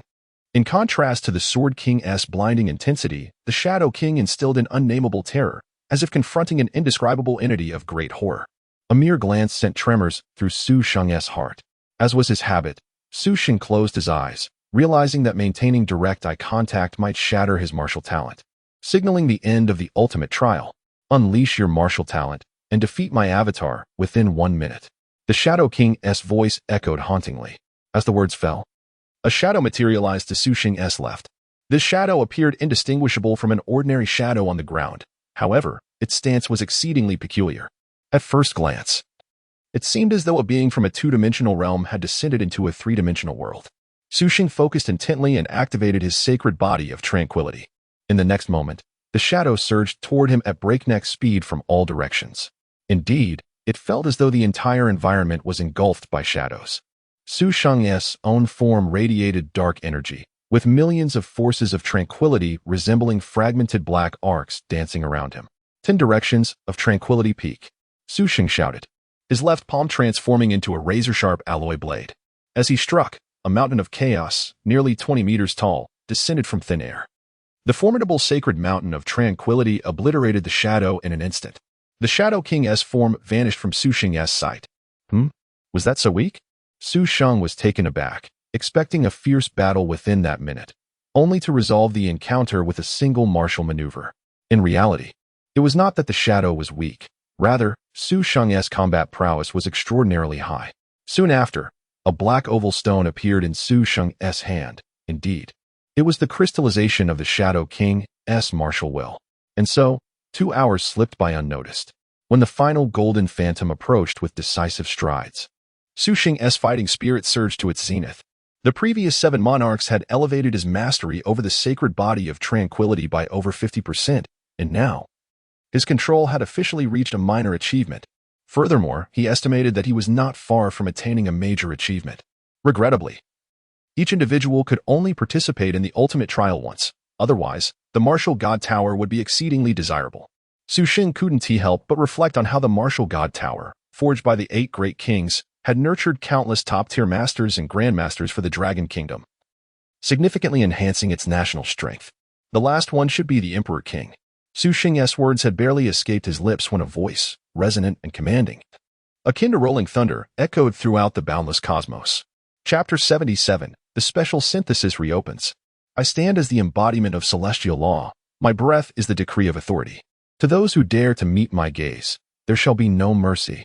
A voice, thunderous and resonant, echoed across the heavens. A cascade of golden light descended, coalescing into the figure of a handsome middle-aged man wielding a golden seal, none other than the sovereign of the Celestial Empire, Wang Quan. He concurrently presides over the martial arts department of the Dragon Nation, standing alongside Yi Tianwang as one of the nation's key figures. In this moment, this formidable powerhouse, frequently featured in the news, regarded Sheng with an expression of indifference, a stark contrast to the amiable persona depicted in the media. Open your eyes and look at me for 1 minute. Wang Quan's voice, steady yet imbued with the presence of authority, reverberated as if shaking the very fabric of the universe. Stars light years away dimmed in involuntary response. In contrast to the domineering presence of the previous Titan King, Sheng perceived Wang Quan's might to be even more formidable. Yet, the exact prowess of the 8 kings remained shrouded in mystery. Sheng steadied his breath, his deep-set eyes meeting those of Wang Quan, which shimmered with a golden radiance and exuded an extraordinary gravitas. Despite having witnessed numerous portrayals of ancient emperors in films and by esteemed actors, Sheng now felt that Wang Quan exemplified the true essence of an emperor, a handsome sovereign clad in traditional attire, wielding the power of life and death over countless souls. No wonder he was revered as the celestial sovereign. In mere moments, Sheng felt a piercing pain in his eyes, tears welling up and compelling him to momentarily close them. However, this brief respite nearly caused his sacred body of the domain to tremble and falter. Sheng quickly composed himself, resisting the urge to shed tears despite the burning sensation overwhelming his vision. Gradually, the discomfort intensified, a nameless fire igniting within his eyes, searing him with unbearable agony. Meanwhile, Wang Quan, holding the golden seal, remained expressionless, his golden pupils seemingly gazing not at Sheng but beyond, into the boundless cosmos. After 1 minute had passed, the golden glimmer in Wang Quan's eyes vanished. Sheng felt the oppressive weight lift from his being, exhaling a silent sigh of relief finally. It was over. Well done, little one. Wang Quan's imperial aura dissipated, replaced by the familiar tranquility of the Dragon Nation. A faint smile graced his face. As though a deity had descended, it seems that another king will soon emerge from the Dragon Nation. Sheng awaited the manifestation of Wang Quan's martial will, remaining silent. Yet, upon lifting his gaze, he discovered that Wang Quan had not departed. Instead, he regarded Sheng with a faint smile. Thank you for your praise, your majesty. I shall strive diligently, Sheng replied humbly. Just call me Minister Wang. By the way, you seem to be anticipating something? Wang Quan observed Sheng with his hands clasped behind his back. Sheng was momentarily taken aback. Was Wang Quan not intending to leave? No. Sheng stammered. Oh, may I inquire what year it is? Wang Quan asked again, prompting Sheng's surprise. Realization dawned upon him. The martial wills of the kings had likely been crystallized long ago and stored within the martial god tower. These elite warriors' wills carried a semblance of their consciousness, closely mirroring their true selves. 2025, Sheng answered. Has it already been 20 years? Wang Quan mused, a hint of nostalgia in his expression. I hope my true self has not squandered the time. Pausing for a moment, he turned his gaze towards Sheng. You appear quite youthful. Is the younger generation of the Dragon Nation truly this formidable now? Sheng replied, Minister, I am 18. Yes, the current youth of the Dragon Nation are exceptionally talented. A glimmer of satisfaction shone in Wang Quan's eyes. Excellent. In the next instant, with a sweeping motion of his hand, the golden seal transformed into a streak of light and flew into Sheng's grasp. Wang Quan himself vanished into the cold, dark expanse of the universe. Sheng savored the enhancements brought forth by this encounter. His command over the sacred body of the domain had surged by an additional 20%. bringing him closer to mastery. 8 down. Su Sheng's heart raced with anticipation as he held the crystallized will of Wang Quan. Each king's crystallized will could be utilized for 3 days, totaling 24 days with 8 of them.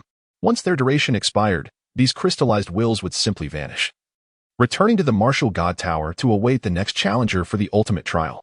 With 24 days at his disposal, Su Sheng was confident that he could achieve mastery over his sacred body of the domain. His eyes sparkled with fervor. The crystallized wills were undeniably valuable, albeit fleeting. Yet, they were better than nothing at all.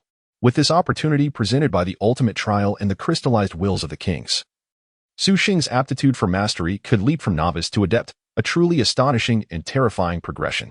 It was well known that even those with exceptional martial talent required years, if not decades, to attain mastery. Those like Helian Yufeng, possessing top-tier talent, could not hope to reach such heights in just 2 or 3 years without the trials of the martial god tower or some exceedingly rare opportunity. Yet Su Sheng had accomplished in half a day what would typically take years. Just as Su Sheng prepared to exit, a voice resonated within his mind. Ding. The system has detected that the number of crystallized wills in your possession has reached 8. The special synthesis function has been activated. Would you like to proceed with the synthesis? Su Sheng was momentarily stunned by the system's announcement, then elated. Could this be specially synthesized as well? Haha. What a delight. However, he quickly regained his composure. The crystallized wills did not belong to him. He could only retain them for 3 days. If the system were to synthesize them, would that not cause the king's crystallized wills to vanish? Surely, the martial god tower could not be more advanced than the system, capable of reclaiming synthesized items after their expiration. If the system could combine the 8 into 1, the original crystallized wills would cease to exist in the martial god tower. What would happen after their expiration? Would the higher-ups demand them back from him? Su Sheng's mood darkened at the thought. To refrain from synthesis would be a waste of a long-awaited opportunity. Yet, if he proceeded, the martial god tower would have no means of reclaiming them after 3 days. Would that not lead to complications? Never mind. The kings are powerful. A mere fragment of martial will is inconsequential. If they were to lose it, they could simply crystallize another. Su Sheng quickly resolved this dilemma. One should seize the opportunity when it arises, he thought. Besides, his enhanced strength would ultimately benefit the Dragon Nation. With that in mind, Su Sheng produced 8 uniquely shaped crystallized wills of martial intent. He then declared resolutely, "System, initiate synthesis." Upon uttering these words, the 8 crystallized wills vanished from his grasp. He was filled with anticipation for what might be synthesized. The last special synthesis had yielded the dragon's pressure, which had granted him the sacred body of the domain. This time, he hoped for something with a longer duration of use. Just then, the synthesis interface dissipated, followed by the system's prompt echoing in Su Sheng's mind. Chapter 78, Synthesis, Heart of the Sovereign. Ding. Congratulations to the host for consuming 800 synthesis points. The crystallization of the King's martial will, limited time, has undergone a 5,000-fold synthesis to become Heart of the Sovereign. Su Sheng's spirit sword. It had emerged. Immediately, an introduction regarding the Heart of the Martial God appeared at the bottom of the synthesis panel. Heart of the Sovereign, permanent forged from the lifetime martial will of a sovereign. The bearer can swiftly enhance their mastery over martial talent. While possessing it, there will remain as steadfast as a mountain, unyielding even against the ravages of thunder and the abyssal depths of despair. Upon reading the description, Su Sheng was engulfed in overwhelming ecstasy. He had anticipated that merely synthesizing a crystallization of will with a longer duration would be sufficient to astonish him. Yet he had unexpectedly synthesized the crystallization of the will of an 8-domain sovereign, and it was permanent. Was this not infinitely more valuable than the 3-day duration of the King's will crystallization? What does it mean to be a sovereign? A sovereign is one who transcends martial arts. With a mere flicker of their rage, they can shatter the sun, moon, and mountains, and with a single thought, they can reverse the cycles of life and death. Beneath the vast dome of Blue Star, the sovereigns wield dominion over the universe. They are the very essence of humanity's fate. Although sovereigns seldom appear in the public eye, numerous rumors abound regarding them across Blue Star. The most recent incident, dating back a century ago, was the sovereign's destruction of a nation. It was said that a sovereign from the Dragon Kingdom made a misstep during cultivation, unleashing a martial attack that inadvertently submerged the land of the Warren Kingdom, causing millions to drown in the sea. To quell the ensuing fury of the Warren Kingdom, that sovereign even made the rare move of publicly apologizing. While no footage of the incident emerged, the fact that a sovereign's residual attack could sink an entire nation speaks volumes about their extraordinary power. Even now, the Dragon Kingdom is obliged to provide humanitarian aid worth millions to the Warren Kingdom annually, a heavy price to pay indeed. Upon learning of this, Sheng could not help but sigh. Was it merely an accidental sinking of land? Why then must they pay 100,000 each year to the Warren people? The Dragon Kingdom was too kind-hearted. This also illustrated that upon reaching the realm of the 8-domain sovereign, one must inevitably temper their brilliance. For a single miscalculation could lead to the downfall of an entire nation. As Sheng extracted the heart of the sovereign, a symbol resembling a heart, adorned in gold and crimson, came into view. This symbol was enigmatic and profound, as if it contained the boundless essence of martial arts. And merely gazing at it instilled in Sheng a sense of inexplicable reverence. At that moment, the dazzling gold and crimson heart of the sovereign suddenly surged into Sheng's heart.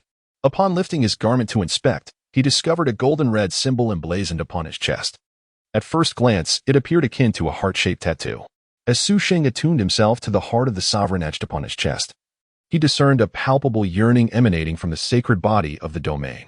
With the heart of the sovereign in his possession, he need not worry about mastering his talent for a considerable time to come. Sheng rose abruptly, his gaze ablaze with fervor. During the past month at the training camp, not only had his martial realm seen significant advancement, but his techniques and martial arts had also undergone extraordinary enhancement. His foundation had become exceedingly solid. Now, he merely needed to swiftly elevate his strength. Following Sheng's completion of the ultimate trial within the martial god tower, within the boundless cosmos, the ancient moon star silently revolved around Blue Star. In the southwestern direction of the moon star, in a vast depression, a remarkably handsome and distinguished middle-aged man suddenly opened his eyes. Immediately, his profound and boundless gaze turned towards the beautiful and radiant blue planet in the distance. Why has the crystallization of my will within the martial god tower vanished? A hint of confusion washed over the man's expression. The crystallization contained remnants of his will, capable of lasting a century, yet only 20 years had passed. And it had disappeared? Forget it. I shall refine another one when the opportunity arises. The man paid it no mind. With his strength, he could easily create a crystallization of will. Meanwhile, upon an endless expanse of crimson earth, the corpses of monstrous beasts lay piled high, and a river of blood flowed through the starry void, enveloping the desolate land in a nauseating stench. Amidst the carcasses of these beasts, a robust middle-aged man clad in crimson armor slowly raised his head. Has the martial god tower perhaps encountered a bug? The middle-aged man's voice was hoarse, and a trace of perplexity flickered in his scarlet eyes. As a creation forged in collaboration with several other sovereigns, the martial god tower had always been overseen by a few top sections. Over the years, it had operated without any issues. Forget it. I shall have someone retrieve my crystallization of will when the chance arises. After speaking, the middle-aged man slowly rose to his feet. Scarlet light radiated around him. In the next moment, he let out a long roar. Nightmares, let us battle once more. In the distance, a colossal shadow towering 1,000 feet let out a furious roar. Hong Yuzhou, prepare to meet your end. This formidable middle-aged man was none other than Hong Yuzhou, one of the 8 kings of the Dragon Kingdom.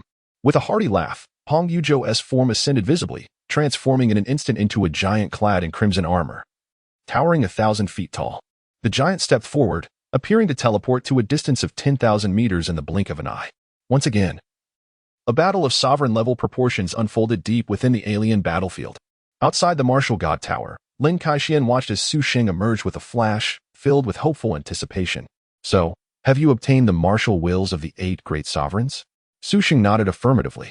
Nearby, the 4 instructors, including Zheng Hong, gasped in astonishment. Zheng Hong exclaimed, over the years, many have acquired 3 crystallizations of will, and a few have even obtained 5. Yet, only a handful have achieved 8 crystallizations in the past 20 years. Sheng, you are truly remarkable. Zheng Hong had once exchanged for the ultimate trial within the martial god tower through merit, yet he had only received 4 crystallizations. In comparison, he could truly appreciate the exceptional prowess and talent of Sheng. The other 3 instructors gazed at Sheng with expressions of awe. Have you attained minor success in your martial talent? Lin Kaixian inquired, to which Sheng nodded again. Indeed, indeed. Lin Kaixian beamed as he patted Sheng on the shoulder. You have reaped the most from this training camp. Sheng, I shall await your arrival at the Demon University in 2 months. Gazing at Lin Kaixian's radiant smile, Sheng managed a faint smile in return, pondering inwardly. If you knew that I had synthesized the crystallization of the king's will, perhaps your smile would fade. What do you plan to do for the next 2 days? If you wish, you may return at any time, Lin Kaixian offered. Su Sheng replied, Principal Lin, I intend to stay for the full 2 days. Lin Kaixian nodded, recognizing the young man's determination. He could not help but sigh, as it was often said that ordinary individuals exerted immense effort to attain greater strength. How similar was it for extraordinary talents like Su Sheng? Then, with fervent eyes, Lin Kaixian asked, By the way, where are your crystallizations of will? I have yet to see all 8 at once. Please show me. Chapter 79. The Convergence of 4 Prestigious Schools in a Battle for Talent. Meanwhile, Zheng Hong and his companions looked on with curiosity at Su Sheng. To obtain 8 crystallized wills of the heavenly kings all at once was something they had heard of. Yet witnessing it firsthand was a first. Su Sheng cleared his throat, secretly thinking that there were no crystallized wills left, as he had synthesized them all. However, such thoughts were clearly best kept to himself. At that moment, Zheng Hong, noticing Su Sheng's silence, seemed to have guessed something. I understand. Everyone turned their gaze toward Zheng Hong. With a smile, he continued, the crystallized wills of the heavenly kings imprint on the heart. Su Sheng probably thinks having too many imprints would be unsightly, right? Haha, in our eyes, you're just a child. What is there to be afraid of? Nie Yun chuckled heartily. Su Sheng inwardly gave Zheng Hong a thumbs up for his knack for making excuses. Ahem, let us just drop it. Su Sheng feigned embarrassment. Lin Kaixian and the others exchanged knowing smiles. After all, it was entirely normal for youth to feel shy. At that moment, a life mentor rushed in hastily. Principal Lin. He said to Lin Kaixian, the principals of the other 3 universities have arrived. Upon hearing this, Lin Kaixian's expression tightened. It was inevitable. They had finally arrived. As planned, the principals of the other 3 prestigious schools were due to arrive in the 2nd week after the training camp commenced, both to assess the trainees' progress and to scout potential talents for recruitment. After all, each prodigy could significantly enhance a school's reputation and student enrollment. However, due to recent unrest in the foreign battlefield, the schedules of the 3 schools' principals had been delayed. Lin Kaixian knew he could not evade this situation. He cleared his throat and instructed Zheng Hong, you go ahead to entertain them. I'll join Su Sheng shortly. He was aware that Nie Jun and the others had likely already alerted their respective principals. 20 minutes later, in Lin Kaixian's office. Where on earth is old Lin? Why hasn't he arrived yet? Asked a middle-aged man with fiery red hair, sipping tea. The fragrant tea had not even touched his lips before the intense heat radiating from him evaporated it into steam. He set the teacup aside with frustration. Damn it. I can't even enjoy a cup of tea. Opposite him, a striking woman with a curvaceous figure remarked calmly, Lu Yen, your temper is too hot. Be careful not to burn everyone. So what if I got a source fruit from the foreign battlefield? Why boast about it? Muttered a white-haired elder with a hint of envy. Just then, Lin Kaixian and Su Sheng arrived, albeit a bit late. Lu Yin, Ling Wei. It's a pity you two didn't perish in the foreign battlefield. That's a misfortune for Dragon Country. Lin Kaixian wasted no time in launching into a tirade. The 4 principals of the prestigious schools were all top-tier powers, and the animosities and grudges among them were countless. It was commonplace to exchange insults upon meeting, and quarrels were a regular occurrence. With a hearty laugh, Lu Yen retorted, in my opinion, Lin Kaixian is the lucky one. This year, the training camp is hosted by your magic university. Otherwise, it's likely we would have seen you as the one on the chopping block. The stunning Ling Wei scoffed. Lin Kaixian, I don't have time to waste on you today. Instantly, her frosty demeanor melted into warmth as she turned her attention to Su Sheng. Su Sheng, I am Ling Wei, the principal of Jiangnan University. Your home city is quite close to us. Is it starting already? The white-haired elder, who had been sipping tea, immediately set down his cup. He then appeared before Su Sheng in a flash. Ahem, Su Sheng, I am Hu Feng from Dijing University. No need for pleasantries. If you join Dida, you can set your own terms. Lin Kaixian, witnessing this, swiftly interposed himself between Hu Feng and Su Sheng. At least let Su Sheng sit down first. Are you suggesting he has no say in this matter? Su Sheng, ignore them. Let me introduce you. The old madman here has an eccentric personality and has driven many students to madness, Lin Kaixian said, pointing at Hu Feng. The fiery man from Military University has a terrible temper and often punishes students, so he is not suitable for you. And this old woman, she's quite fierce. Many of her students have suffered from depression, so she's also not a good fit. After saying this, Lin Kaixian flashed a brilliant smile. Among us, I'm the best choice. Mad? Nonsense. Lin Kaixian, do you want to lose your tongue? Hu Feng and the others immediately retorted. Ling Wei glared at Lin Kaixian with a displeased expression. What did you just call me?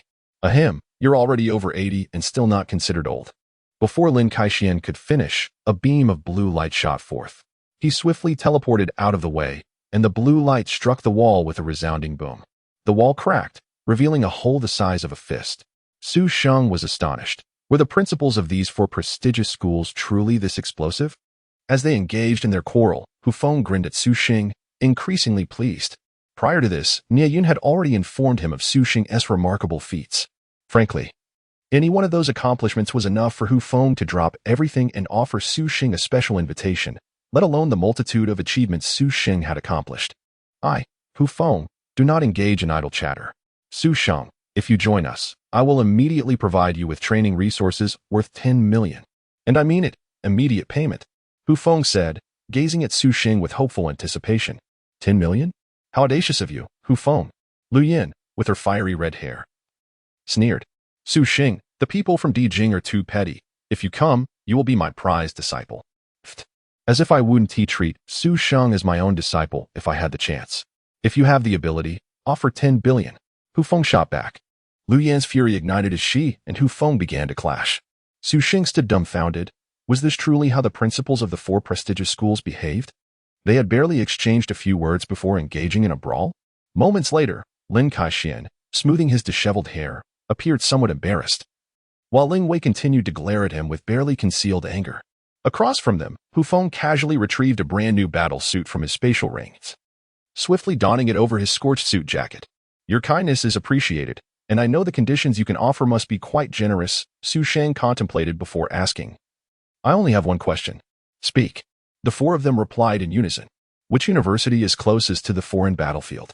The mention of the foreign battlefield left them all momentarily stunned, clearly unprepared for Su Sheng's inquiry. Then, all three of Hu Feng's companions turned to Lin Kaixian. If we're talking proximity, it must be Magic University, as they have an entrance to the foreign battlefield right on their campus. Chapter 80. 2 women serving 1 man.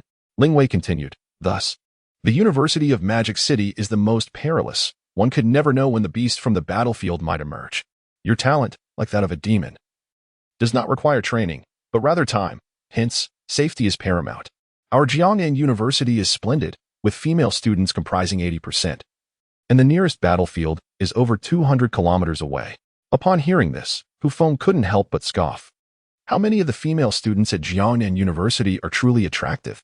Su Sheng responded, although the Imperial University has several entrances to different battlefields. They are all quite distant from the university, so you need not worry about safety. Lu Yin quickly added, the military university also has an entrance to a battlefield. However, it is guarded by military personnel, so the students do not need to engage. After they spoke, all three turned to Su Sheng, seemingly awaiting his response. Lin Kaixian, however, had a glimmer of amusement in his eyes, realizing that these three had misunderstood Su Sheng's intentions. Su Sheng nodded thoughtfully. Currently, the beasts wreaking havoc within the borders of Dragon Country are primarily concentrated in the battlefields. The number of beasts in the wilderness of various cities is relatively low, and their strength is generally lacking. Very few can reach the second realm of the Golden Body, and only a handful of wild areas host creatures of the third realm of spiritual illusion. To gain synthesis points, one must have ample opportunities to hunt these beasts. Thus, the University of Magic City is exceedingly suitable. After a moment's contemplation, Su Sheng stated, the three principals personally coming to the special training camp to recruit me makes me feel quite anxious, yet I prefer combat. So, before Su Sheng could finish his sentence, the three immediately understood his meaning. So you all do not comprehend Su Sheng at all. Lin Kaixian suddenly appeared beside Su Sheng, wrapping an arm around him and grinning at the others. This lad is inherently a battle fanatic, and our University of Magic can certainly accommodate him. Ha ha ha. Hearing Lin Kaixian's laughter, the three felt somewhat dejected. Hu Feng, still not willing to concede, said, Su Sheng, actually, the entrance near the Imperial University is not too far. Only a few dozen kilometers. Cough. Consider it? Consider what? A few dozen kilometers is hardly far. Our University of Magic is right on campus, Lin Kaixian retorted. Ling Wei's expression shifted suddenly as she inquired, Lin Kaixian, don't think that just because your University of Magic has a geographical advantage, you can do as you please.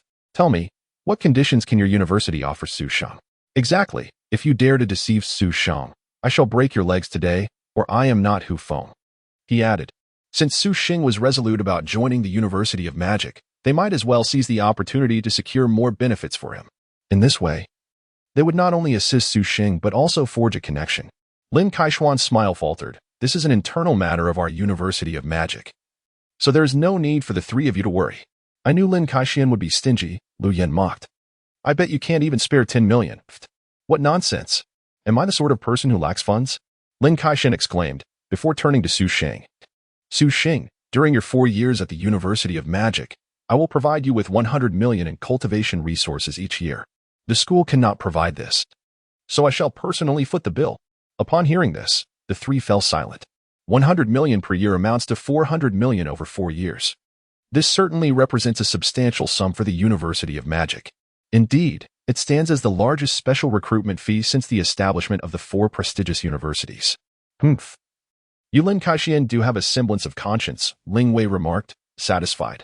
Su Sheng, should you ever feel discontent at the University of Magic, feel free to come to Jiangnan University. A group of senior sisters is waiting for you. Lin Wei, that is rather unkind. As if there are no senior sisters at my University of Magic. Lin Kaishuan shot a glare at Ling Wei.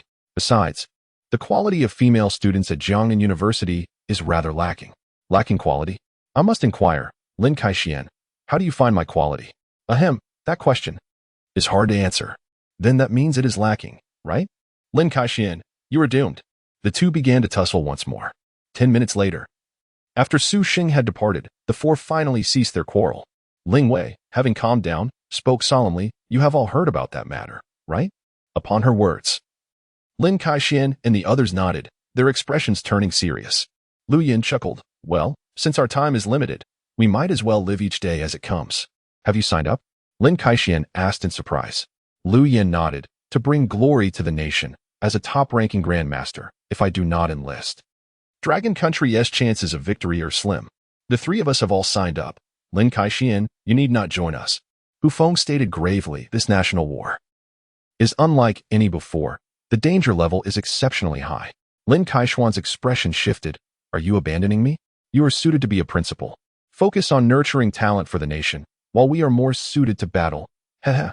Hu Feng chuckled softly, a glint of madness in his eyes. This time, we shall strike terror into their hearts. 2 days later, the special training camp officially concluded. Brother, are we leaving directly? Aren't we going to say goodbye to Su Sheng? Long Qianli, dressed in a yellow dress, gazed towards Villa number 1 in the distance, her expression somewhat melancholic. Long Qianyu replied irritably, after we've finally settled our points. Let us keep our distance from that calamity. Humph, to you, he may be a calamity, but to me, he is not. Su Sheng has not fought me even once. Long Qianli's lovely eyes lingered on Su Sheng's dormitory. Since Long He's matchmaking, her perception of Su Sheng had undergone a dramatic shift, and even certain feelings had unconsciously arisen. However, she had been busy with tower challenges for the past few weeks, and with Su Sheng almost inseparable from Song Zhanyue. Long Qianli had been unable to find an opportunity to approach him. Last week, they had a long conversation after running into each other, which had made Long Qianli look forward to their next meeting. Yet, a week had passed without any anticipated encounters. Father merely wants to find him a son-in-law. Long Qianyu scoffed. The key is that Su Sheng already has a girlfriend. Father is merely indulging in his own fantasies. So what if he has a girlfriend? It's a survival of the fittest. Aren't there many powerful male or female martial artists with multiple partners? Long Qianli murmured. Upon hearing this, Long Qianyu felt as though he had misheard. My usually proud sister is now considering sharing a partner with 2 women? Regardless, I've heard Su Sheng is coming to the University of Magic. Brother, I have no plans to attend the military university. I shall go to the University of Magic. Long Qianli exclaimed as she and Long Qianyu entered a black sedan. Meanwhile, Qi Sheng, hurry up, you're so slow, Song Zhanyue urged. Walking alongside Su Sheng while glancing back at Qi Sheng, who was struggling with numerous bags. The flight is about to be delayed. Coming. Qi Sheng, burdened with the luggage of the 3, shot a resentful glance at Su Sheng, who was holding hands with Song Zhanyue, thinking to himself, brother, could you at least carry a bag? It's not heavy. Su Sheng, are we certain we don't need anyone to pick us up? Song Zhanyue, linking her arm with Su Sheng, wore a delighted expression as they prepared to return home. Su Sheng affectionately rubbed Song Zhanyue's nose, if you want. I can call Director Yang. Chapter 81. Su Sheng, a triumphant return. I would rather not do that. I would prefer to leisurely return. Perhaps stopping by a few cities along the way for some fun. Hee.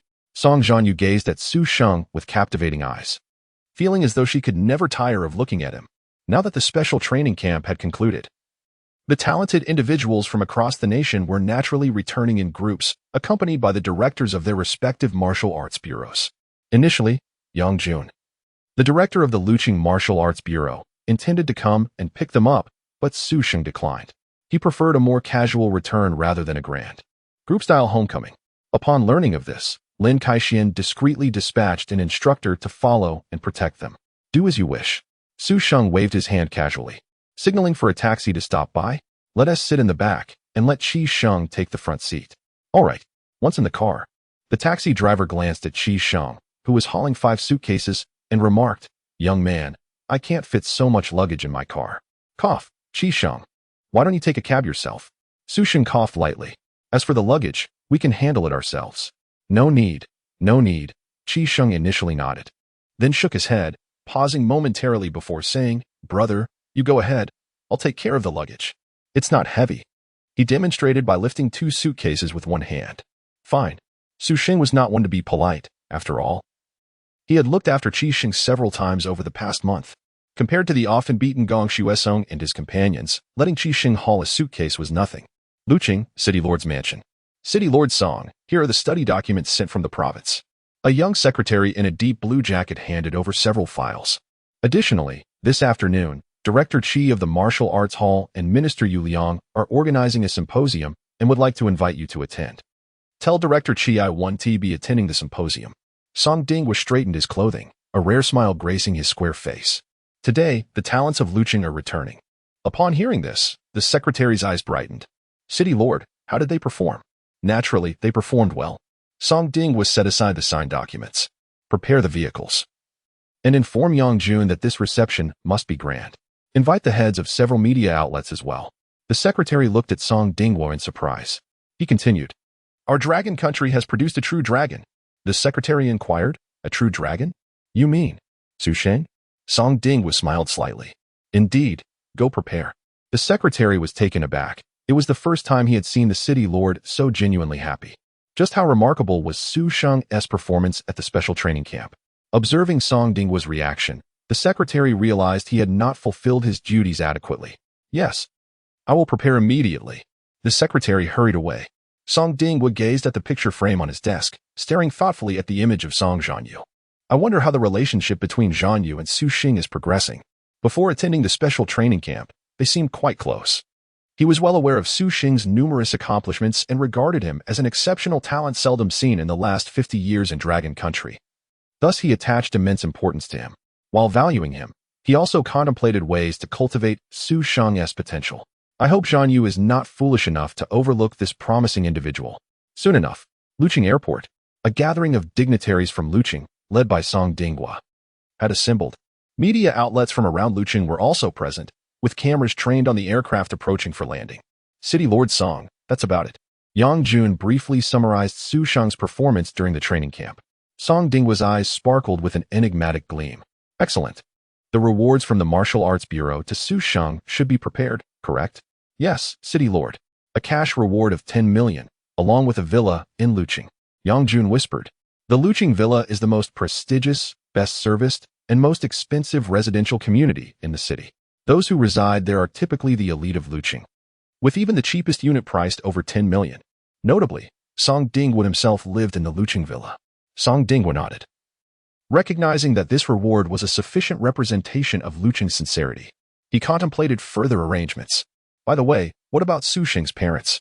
Suddenly, Song Zhanyue asked. And Yang Jun quickly replied, Su Sheng's father, Su Heping, holds a position in the Luqing Urban Investment Department, serving as a leader in a grassroots department. His mother is a homemaker who runs a small supermarket to supplement the household income. Isn't Deputy General Manager Zhou of Urban Investment nearing retirement? Song Zhanyue inquired, directing his question to the Deputy City Lord responsible for urban investment, who instantly understood. Rest assured, I will make the necessary arrangements shortly. Song Zhanyue nodded, choosing not to elaborate further. In the distance, the plane carrying countless hopes gradually descended. As Su Sheng and Song Zhanyue descended the ladder, a flurry of flashing lights erupted before them. So many people. Su Sheng exclaimed in surprise, while Song Zhanyue whispered beside him. It must be arranged by my father. Su Sheng, I'm a reporter from Lucheng Radio. I hear you performed exceptionally well at the prestigious training camp. Could you share some insights with us? Su Sheng, I'm from the Lucheng Daily. The training camp gathered numerous talents, yet you secured first place. What do you attribute your martial arts talent to? As Su Sheng descended the ladder, he was immediately surrounded by over 10 reporters. In fact, to ensure Su Sheng's safety, Song Zhanyue had specifically instructed Yang Jun not to disclose too many details to the media. Therefore, most people only knew that Su Sheng had secured the top spot at the training camp, with little knowledge of the specifics. On the ladder, Qi Sheng felt overwhelmed by the spectacle. So many people. He even spotted several prominent figures frequently seen in the news. These people must be here to welcome Su Sheng. Wow, that's impressive. Qi Sheng gazed enviously at Su Sheng, who was enveloped by countless reporters and flashes, returning home triumphantly, bringing honor to one's family. What youth wouldn't aspire to such a moment? At that moment, several reporters rushed towards Qi Sheng, microphones in hand. Qi Sheng perked up. Despite Su Sheng's impressive performance, he too had participated in the training camp and graduated successfully, holding a certain status. Hello, fellow student. Did you attend the training camp alongside Su Sheng? One reporter excitedly asked, microphone thrust forward. Can you tell us about Su Sheng's performance at the training camp? Fellow student. I heard Su Sheng awakened his martial arts talent. Do you know what it is? More microphones crowded around Qi Sheng. Qi Sheng felt a wave of frustration, thinking to himself, if I had known, I would have waited to come down later. 10 minutes later, the reporters surrounding Su Sheng dispersed. Upon looking up, Su Sheng saw Song Ding was striding towards him, accompanied by Yang Jun and others. Su Sheng, welcome home. Chapter 82. Your little Sheng is remarkable. In the Fengling community, a plump woman wearing an apron cheerfully asked, Xiaoying, are you out shopping for groceries? Sun Xiaoying replied with a smile, yes, Xiao Sheng has returned today. Oh, I recall that your Xiao Sheng participated in some summer camp, right? Aunt Wu inquired with curiosity. Sun Xiaoying smiled slightly, choosing not to elaborate on the distinction between a special training camp and a summer camp, simply responding, yes. Aunt Wu pursed her lips and remarked, Xiaoying, I must say, you are rather lenient with your Xiao Sheng. Look at my son. Not only does he attend the first high school, but his punching power has reached 512 kilograms. He is assured a place at the Martial Science University. Sun Xiaoying chuckled but remained silent.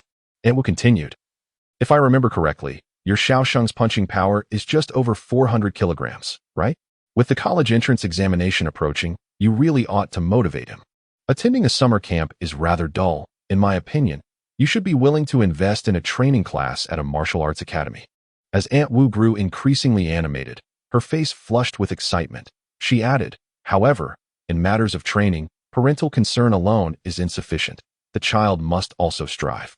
Our Kuan has been dedicated, attending the training class for 2.5 years, returning home only at 10 p.m.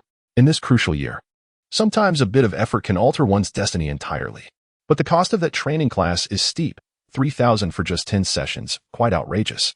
Oh, by the way, isn't your husband still not in a leadership position? Aunt Wu continued. You probably won't be able to pave the way for Xiao Sheng. Listening to Aunt Wu's incessant chatter, the typically modest Sun Xiaoying smiled once more. Don't just smile. Why is there no sense of urgency? Aunt Wu admonished.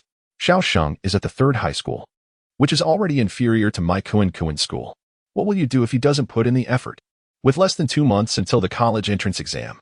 Xiaoying, you should encourage your husband to network a bit. Perhaps he can secure a more stable job. Sun Xiaoying nodded, agreeing, you are right, sister. Maybe I should have Kuan tutor your son. They used to play well together. As they walked, Aunt Wu asked, by the way, what summer camp is your Xiao Sheng attending? Just an ordinary one. Sun Xiaoying stammered, unsure of how to explain. Aunt Wu frowned, clearly dissatisfied. Children can be naive, but aren't you aware? Look at my Kuan.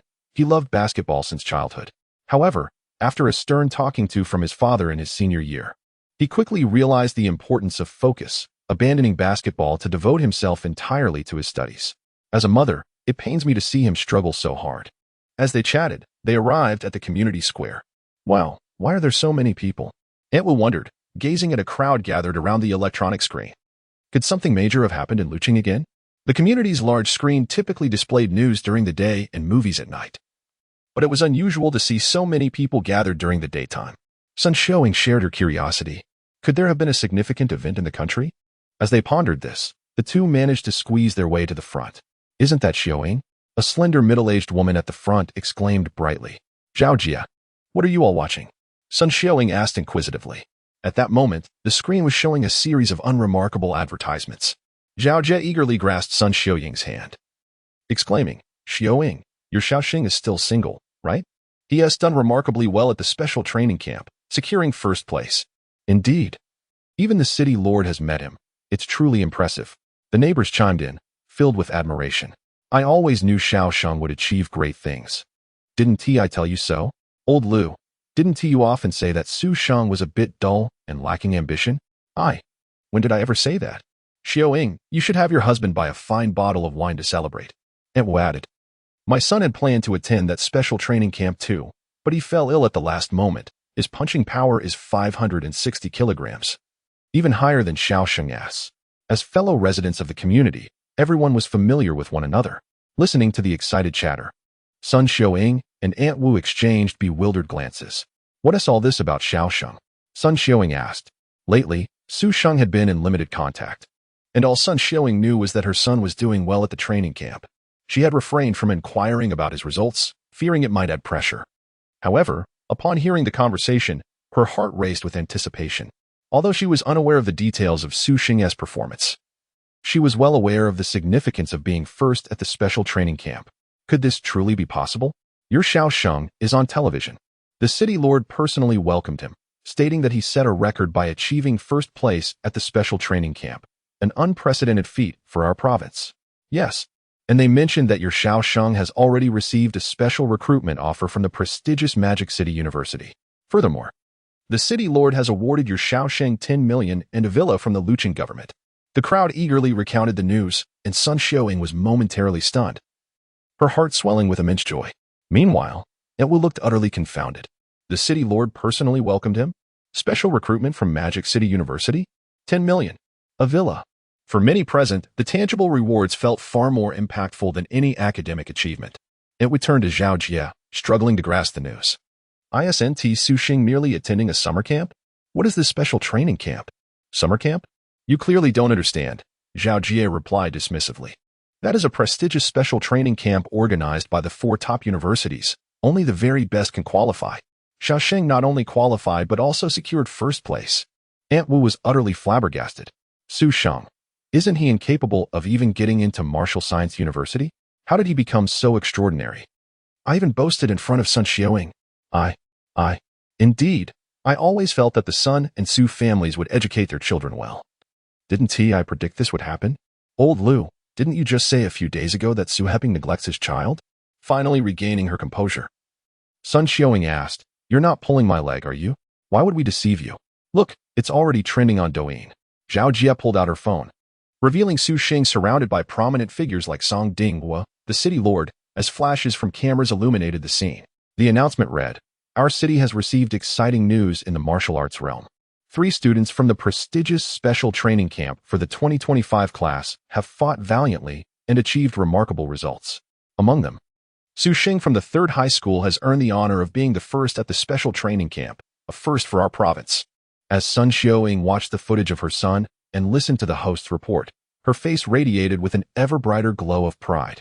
Chapter 83. What? You were dating Su Sheng? Cough, Xiaoying. Well, you see, it's quite amusing to watch Xiaoxing and Kunkin play together. How about letting your Xiaoxing tutor Kunkin a bit?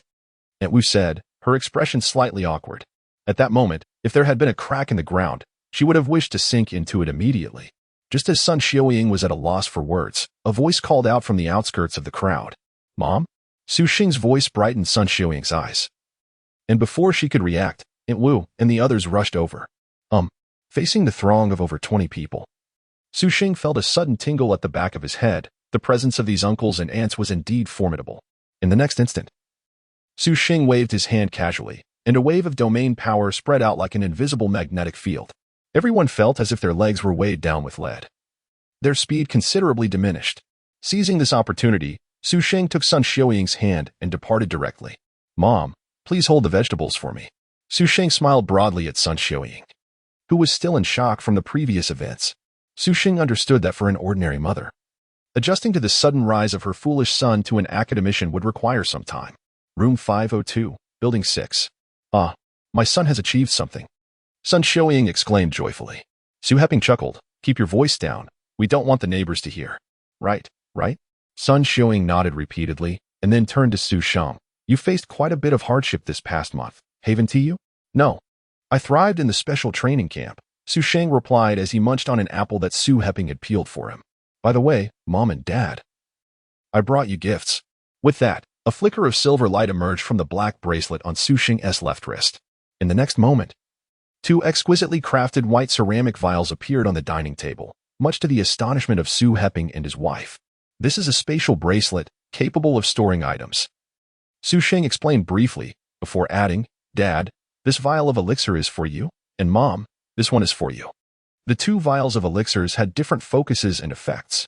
In addition to body-refining elixirs, Su Sheng included a first-grade bone-strengthening elixir that bolstered calcium and overall health, as well as a first-grade collagen elixir with anti-aging and skin-whitening properties.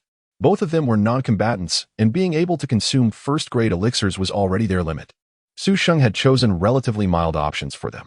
In his plan, as his parents' physiques strengthened and their combat prowess gradually increased, he could later provide them with second-grade, third-grade, or even higher-grade elixirs.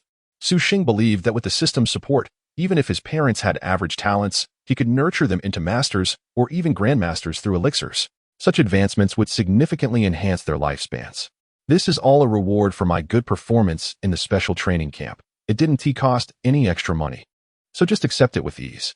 Seeing his parents' reluctant expressions, Su Sheng added, and you'd want to spend a few more years with me, wouldn't you? This last statement struck a chord. Sun Xiuying looked at Su Sheng, moved and contemplative. All right, we want to stand on ceremony with our son. You little rascal, you've made something of yourself. Su Heping also sighed. At last, the Su family has produced a genius. By the way, here is the key to the villa from Mayor Song and a bank card with 10 million. Su Sheng said, I kept 4 million for myself. The rest is for you to spend as you see fit. Dad, you won't have to work so hard anymore. I suspect Mayor Song has already arranged everything clearly for you. At this, Su Heping and his wife were momentarily stunned. Su Heping smiled. Mayor Song values talent and has already given enough. There is no need for him to arrange my affairs. It's not good to owe too many favors. Su Sheng looked at his father, thinking that Mayor Song had indeed given a lot. His daughter was already his. Cough, cough, there is one more thing. Su Sheng cleared his throat. I'm in a relationship with Song Zhanyue, so, from now on, you two will be in-laws with Mayor Song. What? Su Heping stood up in utter astonishment, while Sun Xiuying was momentarily taken aback. Then her face lit up with joy. I almost forgot to ask. Did you two live together during the special training camp? Su Heping cast a curious glance. Su Sheng cleared his throat.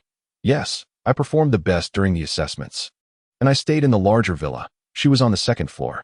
Oh, both Su Heping and his wife responded, their expressions exuding pride in their son. By the way, when are we moving into the villa in Luqing? Su Sheng inquired. Shall we move in these next couple of days? All right, we will follow our son's lead. Meanwhile, at Villa number 1 in Luqing, Zhanyue, you did well in the special training camp. Song Zhanyue said, dressed in a white shirt and black trousers, lounging comfortably on the sofa. Beside him, Song Zhanyue was busy texting Su Sheng while replying, hee hee. Have you seen who your daughter is? Is your martial talent confirmed to be the annihilation body? Song Zhanyue inquired again. Song Zhanyue rolled her eyes dramatically, Dad. You've asked that 800 times. Yes. Ha ha ha, my daughter is indeed remarkable.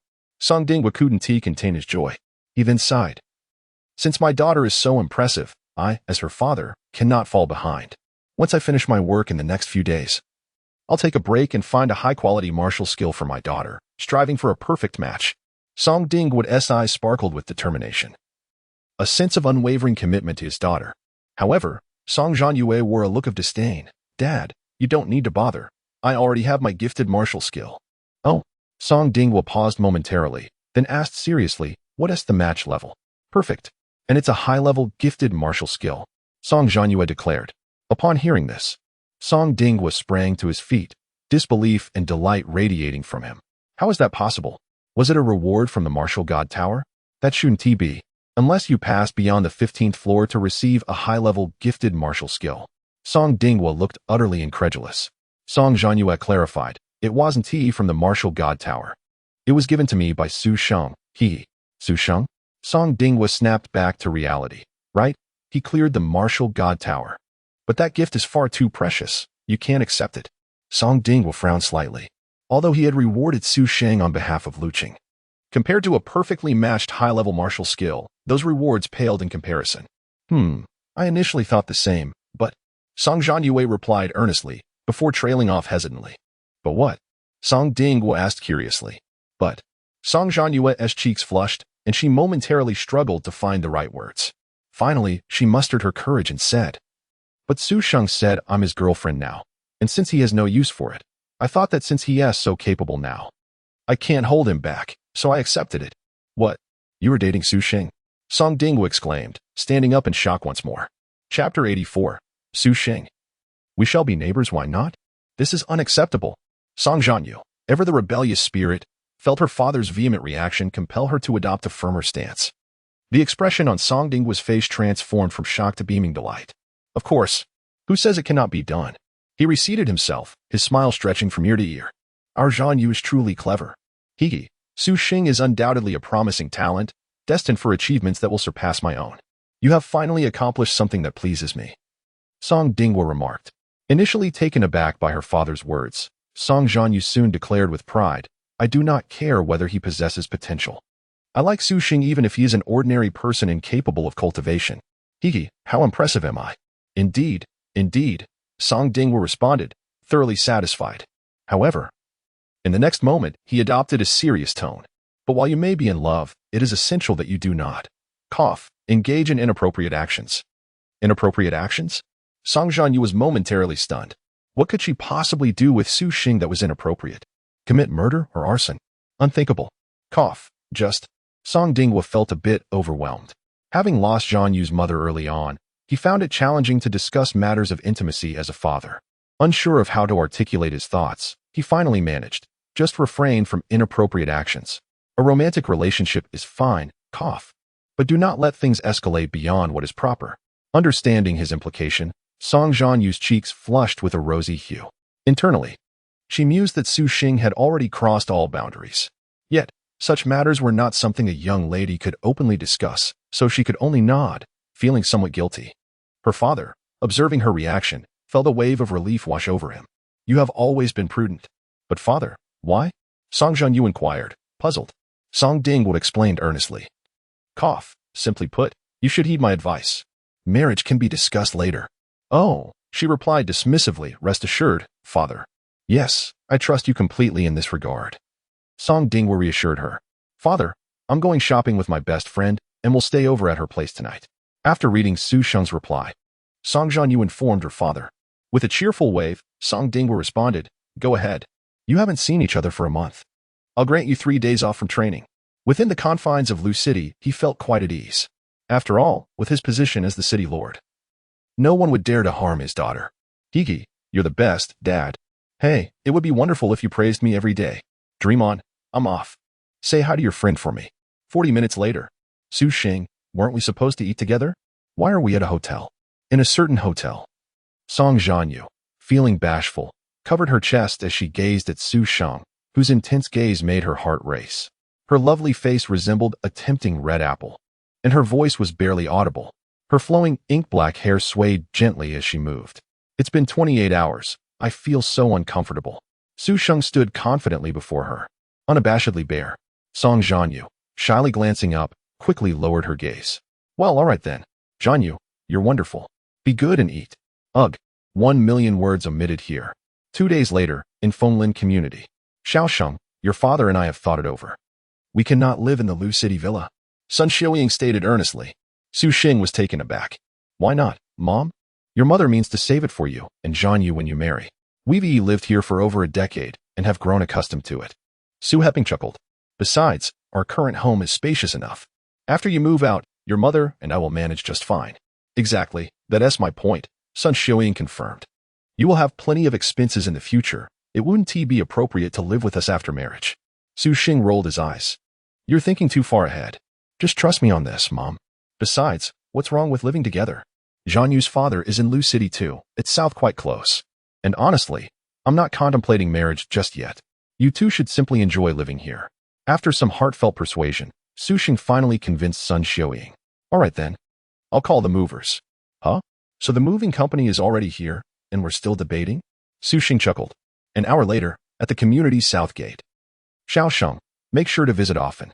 He Ping, with you gone, our chess games will become scarce. Xiaoying, remember that Xiao Xing is helping my Kuan with his studies. Let us go shopping together when you come back. On the moving truck. Sun Xiaoying and Su Heping bid farewell to their neighbors, sharing countless fond memories after being neighbors for over a decade. With moist eyes, Sun Xiaoying responded warmly. Su Heping glanced at the time and said, Xiaoying, we should be on our way. They will have a good life ahead, he continued. Indeed. Xiao Sheng has a bright future. I must return to supervise that rascal. I should head back too. Alas, opportunities to meet with Xiaoying will be few now. At Lu City Villa, courtyard number 6. Be careful with that. Handle it gently, master. Master, just place that on the left. Sun Xiaoying, clad in sleeves, busily cleaned while instructing the movers. Su Heping chuckled. With your mother around, we need not worry about this home.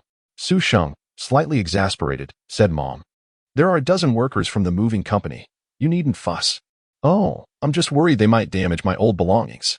You don't understand. Many of these were left by your grandparents. Sun Xiaoying waved dismissively. Ma, it's fine. Just let them be. Fine. I'll let the cleaners use the old broom first. Su Sheng smiled and decided not to interfere further. Dad, there's a pavilion in the yard. Shall we play a game of chess? Absolutely. Su Heping's eyes lit up. His only hobby was chess. This villa, gifted by Song Zhanyue, boasted a grand area of 800 square meters with all sorts of amenities, including a 400 square meter private garden, as the most luxurious villa district in Lu City. It was equipped with martial artist-level security and housed the city's elite, ensuring both safety and top-tier property management. As night fell, the new home was finally organized. In the spacious and bright living room, Su Heping and Sun Xiaoying were tidying up the kitchen, just as Su Sheng was about to head upstairs to the training room. The doorbell rang. Upon opening the door, he was taken aback. Uncle Song? Su Sheng, we've arrived. Beside Song Zhanyue stood Song Zhanyue, radiant in a white dress. From now on, I will be Su Sheng's neighbor. Chapter 85. Su Sheng returns to school. Enthusiastic cheers little Su. Have you had dinner? Song Zhanyue asked, his smile growing wider with each glance at Su Sheng. Su Sheng quickly nodded and gestured invitingly. Had I known you were coming, Uncle Song, we would have delayed our meal. Lord Song? Su Heping and his wife rushed in upon hearing the commotion, initially taken aback, but then hurriedly insisted, please, have a seat. No need to change your shoes. Once seated, Song Zhanyue smiled and said, I apologize for disturbing you at such a late hour. However, I thought you might not have any guests today, so I took the liberty of being your first. Welcome, welcome. We are honored. Sun Xiaoying exclaimed, somewhat flattered.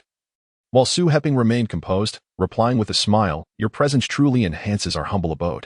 I remember I'm 3 years your senior, so I shall dare to call you Su Laudi, Brother Su. Let us dispense with the formalities of Lord Song and simply refer to me as old brother if you don't mind. Song Ding was said with a chuckle. Meanwhile, Song Zhanyue exchanged furtive glances with Su Sheng, her curious eyes stealing glances at Sun Xiaoying. It was the first meeting between mother-in-law and daughter-in-law, and to say that Song Zhanyue was nervous would be an understatement. However, the caring gaze Su Sheng directed her way eased some of her tension. Su Laudi must have served in the military as well? After some light banter, Song Ding inquired.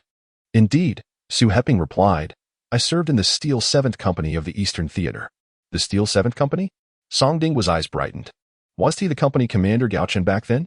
Yes, he was my old commander. Do you know him as well? Su Heping's eyes sparkled with recognition. Not merely acquainted. That lad was one I personally trained during my time in the Steel 7th Company. After I moved to the 4th Regiment under Li Yunlong, Gao Chen became the company commander. Brother, we are comrades from the same company. Song Ding laughed heartily. Su Heping was pleasantly surprised by this newfound connection, and the two men quickly grew more familiar with one another. After some time, Song Ding shifted the conversation to Su Sheng. Little Su has performed remarkably well in the special training camp. Brother and sister, you have raised a fine son. Su Heping and Sun Xiaoying exchanged glances. The former humbly stating, it is primarily due to Su Sheng's own hard work. However, the tall tree will inevitably attract the wind. Song Ding's tone shifted as he replied seriously, any genius will inevitably attract attention, becoming a target for others to surpass. The path to the pinnacle of martial arts is fraught with challenges, especially for a prodigy. Therefore, you must be prepared for frequent disturbances. This was one of the reasons for Song Zhanyue's visit. If Su Sheng were merely an ordinary person, he could lead a quiet life without much trouble. However, as a genius and among the elite of Longhua, he would naturally face various attempts at recruitment from powerful factions, as well as challenges from formidable opponents. In this age of abundant spiritual energy and flourishing martial arts, many geniuses existed, yet what they often lacked was exposure. Defeating already known prodigies would provide them with the best opportunity for fame. With fame, material security would naturally follow. Su Heping nodded thoughtfully. Having discussed this matter with Sun Xiuying a few days prior, this was the primary reason the couple decided to relocate to Luqing Prefecture, which boasted top-notch security and could help avoid many unnecessary troubles. Uncle Song, Mom and Dad, rest assured. While it is true that the tall tree attracts the wind, if it were a world tree connecting heaven and earth, then no one could destroy it, Su Sheng confidently declared. Good, such a mindset is commendable. Song Zhanyue responded with an approving gaze. Soon, the conversation shifted back to tales of their youth. As the adults reminisced joyfully, Su Sheng interjected with a smile. Mom and Dad, Uncle Song, please continue your conversation. I'll take Zhanyue upstairs for a stroll. All right, off you go, Song Zhanyue instructed Song Zhanyue. Once upstairs, Song Zhanyue's beautiful eyes brimmed with caution. Su Sheng, you're not thinking of.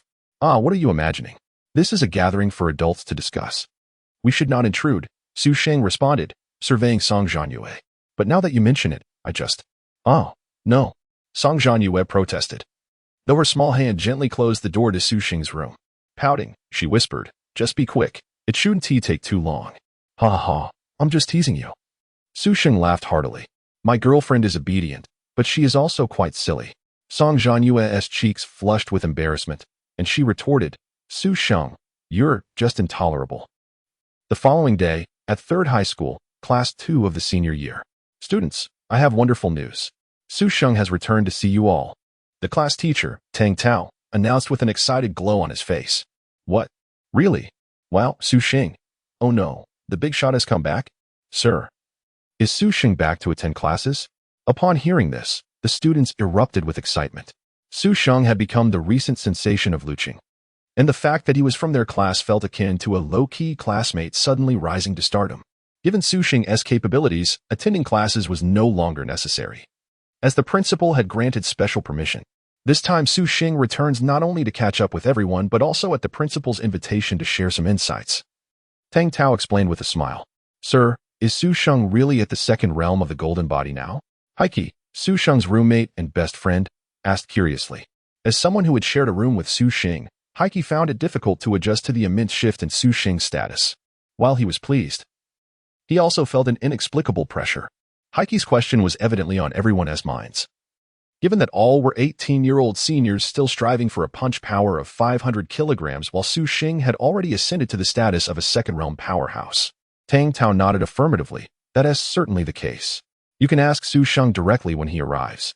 Just as Tang Tao finished speaking, a tall and handsome young man walked through the door, followed by the spirited principal, Zhang Guoquan.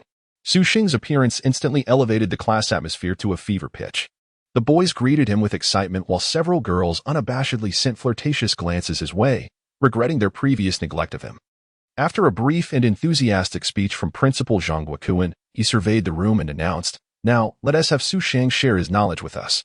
As soon as the principal finished, a boy from the crowd suggested, Brother Sheng, can you spar with the principal? This suggestion elicited cheers from all the students. Yes. We've yet to witness a second-realm golden body in action. Brother Sheng, please. Hearing the students' enthusiastic calls, Principal Zhang Guoquan chuckled amiably. All right. Chapter 86. The challenger has arrived. A thrilling spectacle awaits. It is uncertain whether Sheng Gu is at the initial or mid-stage of the golden body realm, but the principal is undoubtedly at the perfected stage. It seems the principal must restrain his strength. Sheng Gu is certainly at the mid-stage. To secure first place in the training camp, one must possess strength at that level. Go for it, Sheng Gu. Only he could engage in a spar with the principal. Many students wore expressions of excitement, all brimming with eagerness. After all, although Zhang Guoquan, a perfected golden body master, was present at number 3 middle school, he never demonstrated his skills before the students. The attendees had scarcely witnessed a second-stage golden body expert in action. In truth, aside from the training camp where prodigies abound, the vast majority of second-stage golden body practitioners are already considered to be the pinnacle that ordinary people can aspire to touch. The third-stage spirit illusion and fourth-stage battle general are realms that ordinary individuals may never encounter in their lifetime. Zhang Guoquan turned to Su Sheng and smiled, saying, "Do not feel pressured. I will hold back." Su Sheng shot a peculiar glance at Zhang Guoquan, thinking to himself that even at full strength, he would not be a match for him. However, respect for the principal was still necessary. As a space was cleared for the duel, all teachers and students, including Tang Tao, eagerly anticipated this high-level exchange. Su Sheng, come forth. After finishing his words, Zhang Guoquan showcased his prowess before everyone. With a mere thought, his skin transformed into a brilliant bronze hue, his form resembling that of indestructible brass. Wow, is this the golden body state of a second-stage expert? Incredible, exclaimed a student, marveling at the breathtaking display. I heard that second-stage experts in the golden body state can withstand bullet attacks. How impressive. Another student expressed a longing. If only I could be that powerful. Observing Zhang Guoquan in his magnificent state, Su Sheng smiled slightly and stepped forward. Yet, this seemingly mundane step caused Zhang Guoquan's expression to shift. This individual exudes an overwhelming aura. In reality, Su Sheng had not even tapped into his martial arts talent, relying solely on the foundational realm of the third-stage spirit illusion. Nevertheless, the mere display of this basic realm was sufficient to instill a sense of dread in Zhang Guoquan, a second-stage golden body master. Boom. As Zhang Guoquan was taken aback, Su Sheng's left fist struck his chest. Zhang Guoquan's expression changed. The force felt akin to being hit by a freight truck. Bang! Under Su Sheng's terrifying strength, Zhang Guoquan staggered back 3 steps, his face reflecting utter shock and disbelief. Su Sheng, momentarily stunned, realized that he had only exerted 1/3 of his power. However, he did not expect Zhang Guoquan, a perfected second-stage golden body master, to be so feeble. In truth, it was not that Zhang Guoquan was weak. Rather, Su Sheng had only been exposed to top-tier prodigies from various regions of the Dragon Country at the training camp. Figures like Helian Yufeng and Gong Xuesong, each with formidable backgrounds, far surpassed an ordinary person like Zhang Guoquan. These elite prodigies had been nurtured with rare resources since childhood, consuming various enhancement elixirs as if they were mere candies. Therefore, even if Helian Yufeng's realm did not match Zhang Guoquan's, their practical combat abilities were undoubtedly superior to those of an ordinary martial artist lacking any innate talent. It was precisely for this reason that Su Sheng, while holding back, managed to impose such significant pressure on Zhang Guoquan. The entire scene erupted in astonishment. Many spectators left in a daze. Wasn't it said that the golden body state could withstand bullets? Su Sheng's punch appeared to possess little power. Or could it be that Su Sheng had already reached a level where he could effortlessly overpower the principal? Tang Tao was also dumbfounded, witnessing the golden body state for the first time. He never anticipated that such an exaggerated display of power could be repelled by a single punch from Su Sheng. Zhang Guoquan's expression turned somewhat awkward. Had he not been in the golden body state, everyone would have clearly seen his reddened face. Ahem, Su Sheng.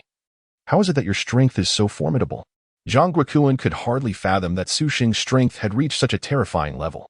After all, this young man was only 18 years old. To overpower a perfected golden body master at such a young age, was this the standard of the elite training camp? At the same time, Zhang Guoquan felt a wave of relief wash over him. Thankfully, he had activated his golden body state, or Su Sheng's punch might have sent him flying. Su Sheng inquired, "Principal, shall we continue sparring?" Ahem, no, Zhang Guoquan replied, suddenly feeling the classroom floor was unbearably hot. He could not bear to remain in Class 2 of the senior year for another second.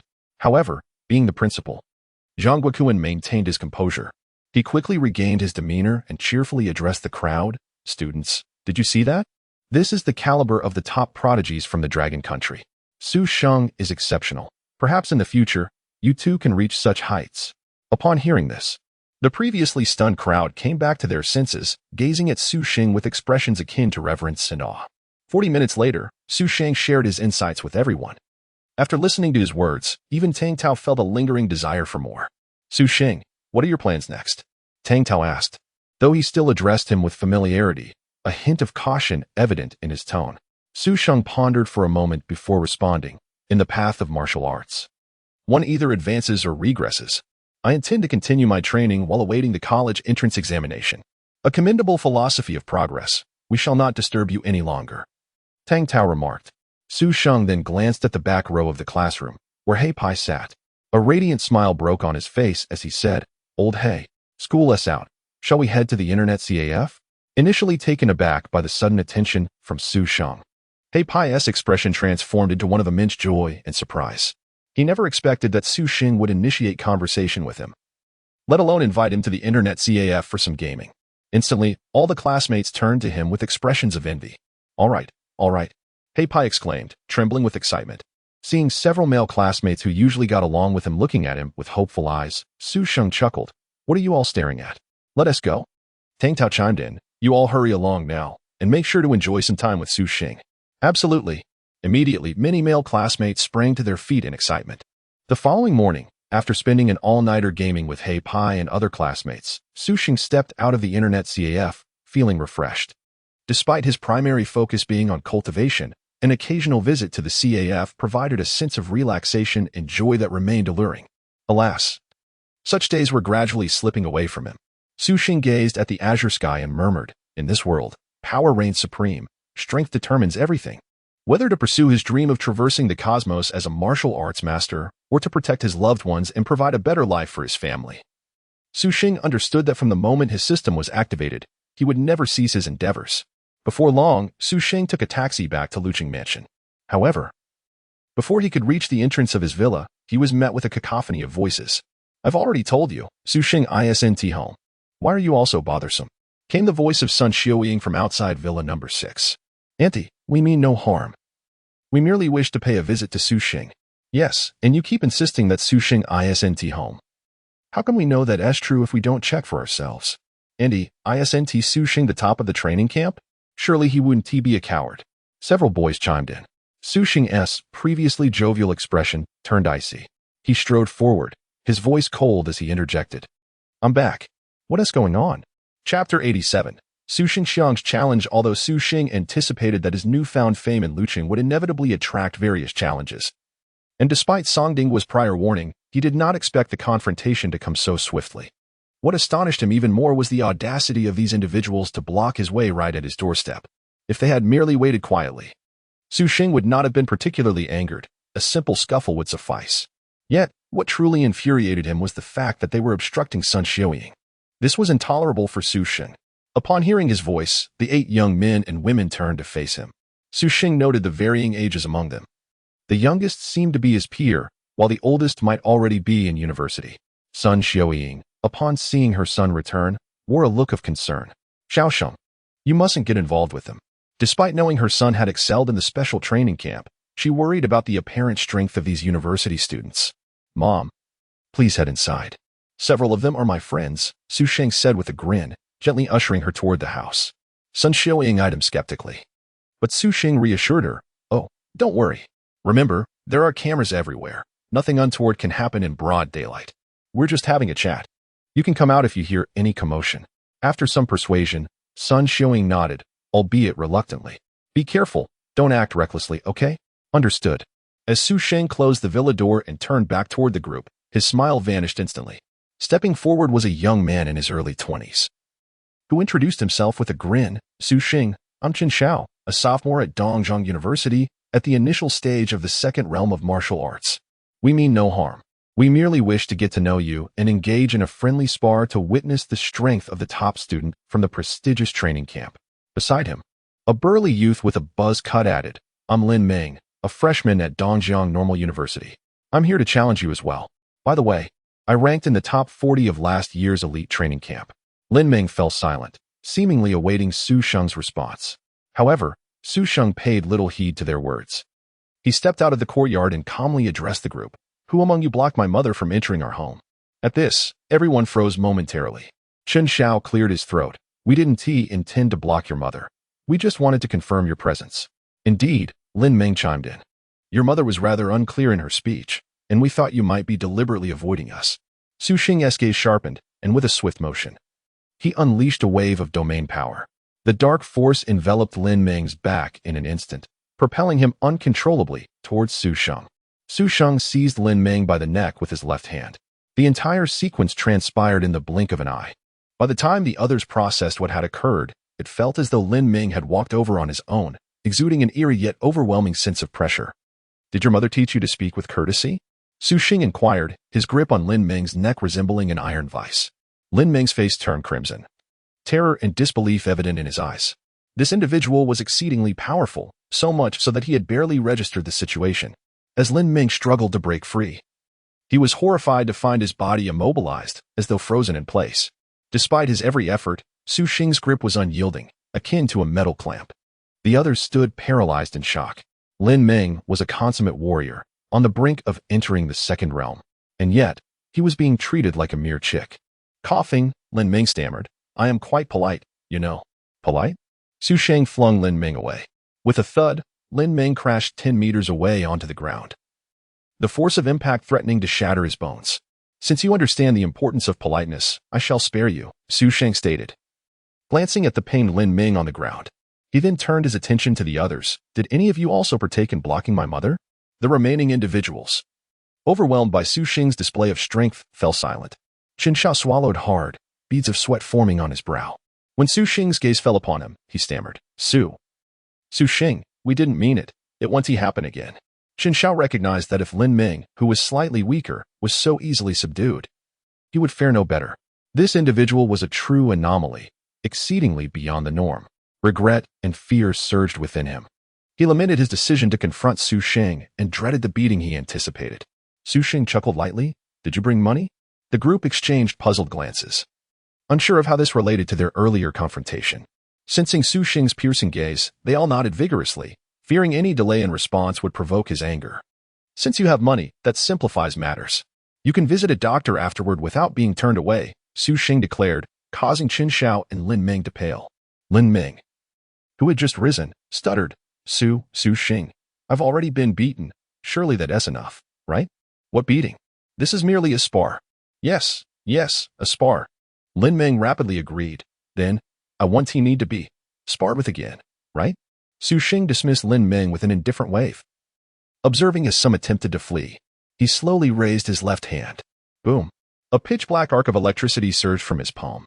Under the crushing force of his domain power, it radiated an overwhelming sense of oppression, resembling an ancient curse. Chen Xiao and the others' expressions shifted dramatically, and one girl who intended to flee stood frozen in place. Paralyzed by fear, Su Sheng pressed his hand downward, and the dark energy swiftly engulfed the area. Thud, thud.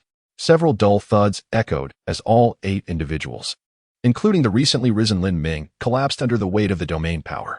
Each head met the hard concrete floor with a resounding impact. In an instant, the world spun for them, pain coursing through their bodies. Chen Xiao felt as though an immense mountain pressed down upon him, rendering him breathless. Creak. The sound of bones straining under pressure filled the air, and an unprecedented sense of life and death crisis surged within them, just as they believed their demise was imminent. Su Sheng retracted his domain power. In that moment, cold sweat drenched each of them, and Chen Xiao and Lin Ming stared at Su Sheng in horror, their regret reaching its zenith. "Having concluded our spar, the 6 of you may leave." As Su Sheng's words left his lips, the group turned and fled in haste. One girl sobbing softly as she ran. "Did I say you could leave?" Just as Chen Xiao and Lin Ming felt a sense of relief in their escape, Su Sheng's voice, like the scythe of death, struck their hearts with dread. Chapter 88. The opening of the Qin capital's secret realm. Lin Ming, startled, shrank his neck and glanced at Chen Xiao. Chen Xiao, beads of cold sweat dotting his forehead, slowly turned around, his expression fraught with anxiety. "No. Didn't we already have a sparring session?" he questioned. "What sparring? That was merely an exchange. Do you understand?" Su Sheng emphasized with a furrowed brow. Chen Xiao wiped the sweat from his forehead, his face a mask of bitterness. Yes, it was an exchange. Your attitude is all wrong. If someone were to hear you, they might think something is amiss. Say it again, Su Sheng retorted, displeased. Chen Xiao forced a smile that was more sorrowful than tears. "We took the initiative to come for a friendly exchange." Su Sheng nodded in satisfaction. "Guests are always welcome. Since you're here, you must sit for a while." Chen Xiao and Lin Ming quickly shook their heads, thinking this man was a demon. Not a second longer did they wish to stay. Su Sheng's eye sharpened. "What? Even a friendly exchange doesn't warrant sitting down?" Chen Xiao and Lin Ming shook their heads vigorously, then nodded frantically. "In that case, you may sit in the yard and While you're at it, tidy up the grass and the tiles stacked in the corners. Su Sheng gestured to the left. The yard of Villa number 6 had become overgrown with weeds due to its prolonged vacancy. Meanwhile, Sun Xiaoying aimed to save money and planned to come by later to weed. Originally, Su Sheng intended to hire someone for the task, but with free labor at hand. Why not take advantage of it? Stunned, Chen Xiao and Lin Ming exchanged glances. Tiles, we've never done this before. There are 209 tiles in total. If you break one, you'll have to replace it yourselves. The blueprint should be among the tiles, so look for it yourselves. Su Sheng yawned. Additionally, if anyone else wishes to spar with me, you can handle it yourselves. That's all. With that, he disregarded them and entered the villa. Outside the yard, Chen Xiao and Lin Ming looked at each other. Lin Ming finally spoke. Senior, do we really have to work? Try not doing it. Chen Xiao said with a bitter expression. After glancing nervously in the direction Su Sheng had left, he added, he is truly formidable. How can anyone be so powerful? Dongjiang Martial Arts University is the premier martial arts institution in Dongjiang Province, and Chen Xiao's admission there indicates his considerable talent. Throughout his sophomore year, he had been the undisputed top student, even commanding respect from many third-year students. Having encountered many prodigies, he had never met anyone like Su Sheng, who at merely 18 years old could effortlessly overpower him. Lin Ming nodded repeatedly. Yes, I thought he was just the best in the training camp. Even if he was strong, it would only be slightly more than I am. But who would have guessed he sighed?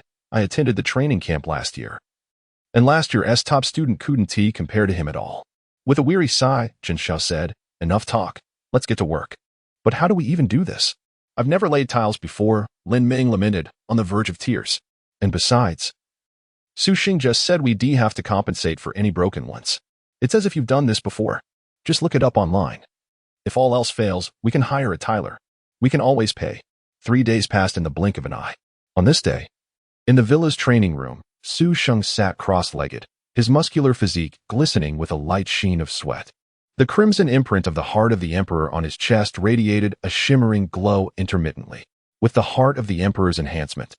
My black hole devouring spirit technique has indeed reached minor completion in just a week, Su Sheng murmured upon opening his eyes. Since leaving the training camp, he had devoted his energy to mastering the black hole devouring spirit technique in the 10 Directions Town Domain Peak. The minor completion level of the black hole devouring spirit technique allowed him to wield a power far exceeding that of the entry-level spirit domain. Su Sheng could distinctly feel that his absorption speed of the surrounding spiritual energy had increased severalfold. With this supreme technique alone, my cultivation speed surpasses that of an average person by at least tenfold. Su Sheng's eyes sparkled with excitement. Over the past week, coupled with the million-value resources exchanged from the training campus points, his realm had elevated from the initial stage of the third realm to the mid-stage. Such an extraordinary pace, if disclosed, would surely astonish many. After all, even the top talents require at least 6 months, if not longer, to ascend from the initial to the mid-stage of the spirit realm.